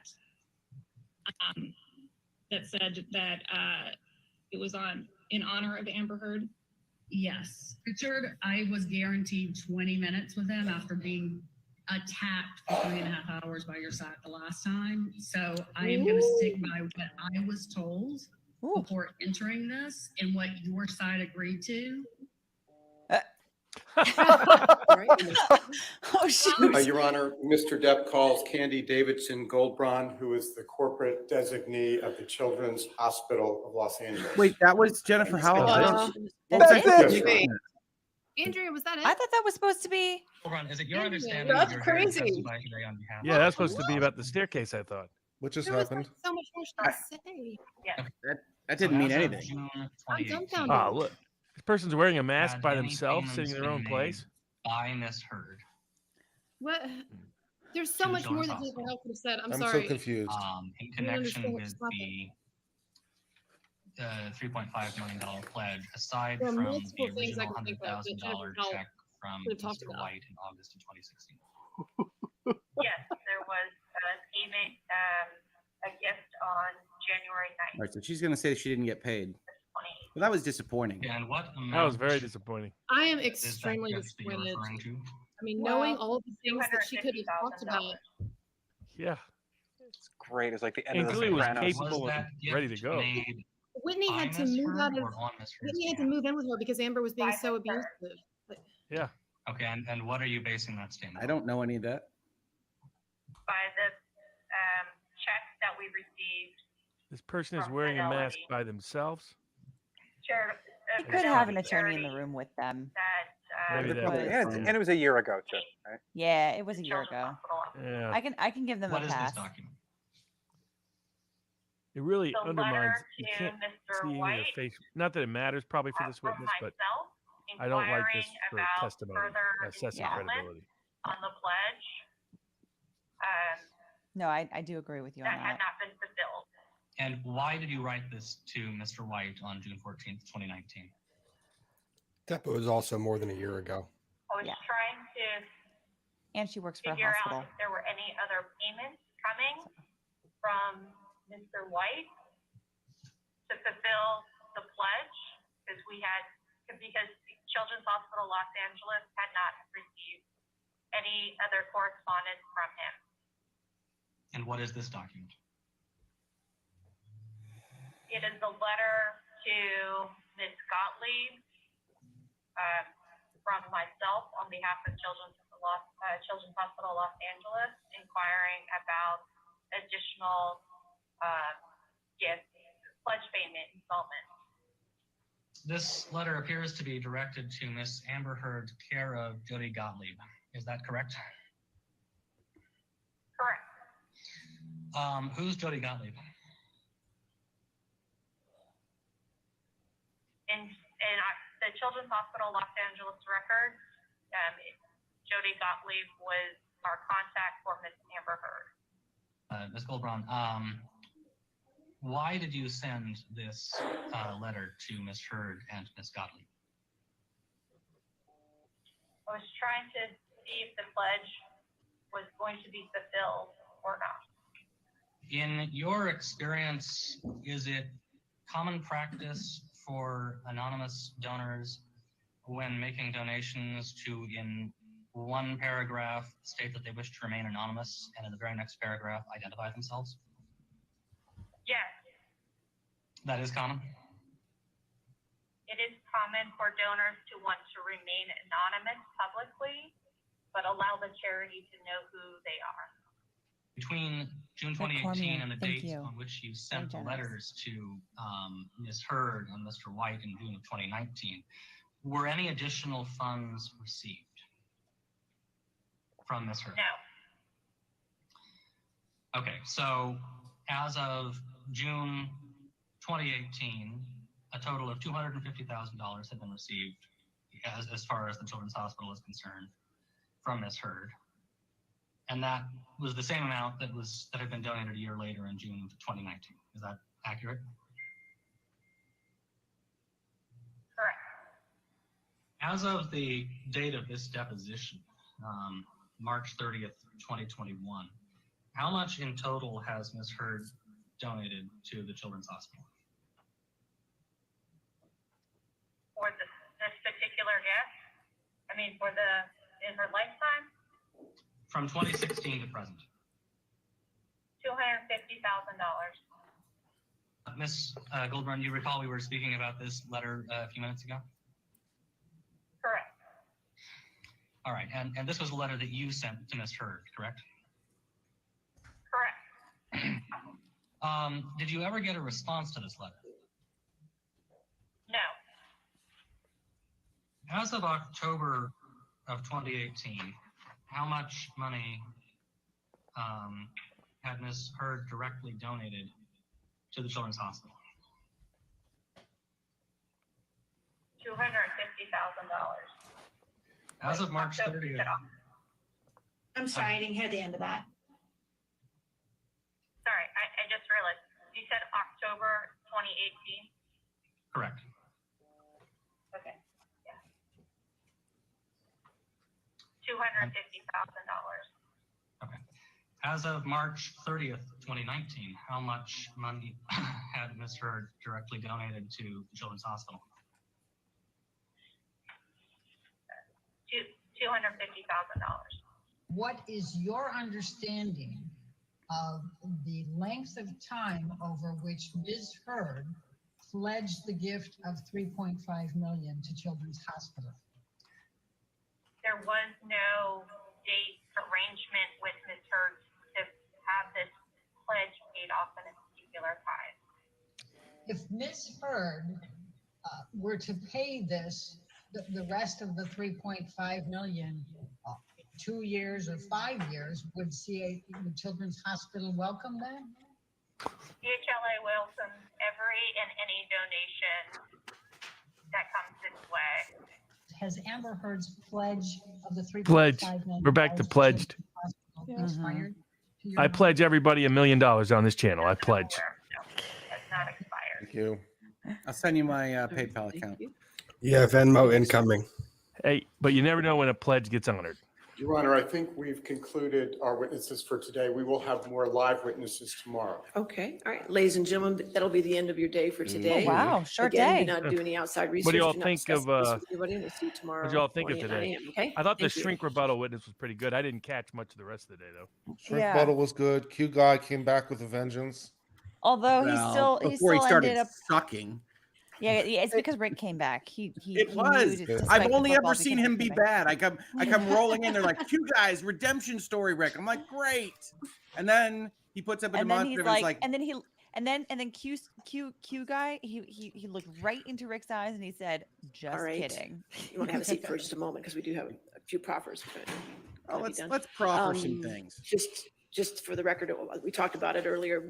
I will charge the 30 minutes extra time for today to the plaintiff's team so we can stay on time. Understood, Your Honor. Okay. All right. And I believe, Mr. Rodenborn, you had some proffers you wanted to do for testimony. We did, for the, Your Honor, for the record. testimony in a few exhibits. Mr. Nadelhoff is actually. Okay, Mr. Nadelhoff, if you want to proffer testimony for the record as to testimony that the court has sustained objections. I'm just really. This is the first time they've done this. All we Yeah, got. let's watch some. I love. Let's watch some I love sausage get made. I love proffers. They're That's fine. You underutilized. can stay there as long as you stay close to the microphone. Well, they need to be done, or else you lose the appeal issue. Yes. Period. That's exactly right. But 90% of lawyers don't And do Your it. Honor, what I will do is I'll At least on the explain appeals, what we're proffering the evidence for, and then we have copies, which I'll provide to you. We'll provide them to you electronically, or I don't have another copy for you right now, but we'll provide. That's them for you. fine. Go ahead. Yes, sir. Okay, Your Honor, for Laurel Anderson, on March 31st, 2022, the defendant attempted to designate certain portions of the deposition testimony for trial of Dr. Laurel Anderson, a clinical psychologist who worked with Ms. Hurd and Mr. Depp. Dr. Anderson testified in the therapy session.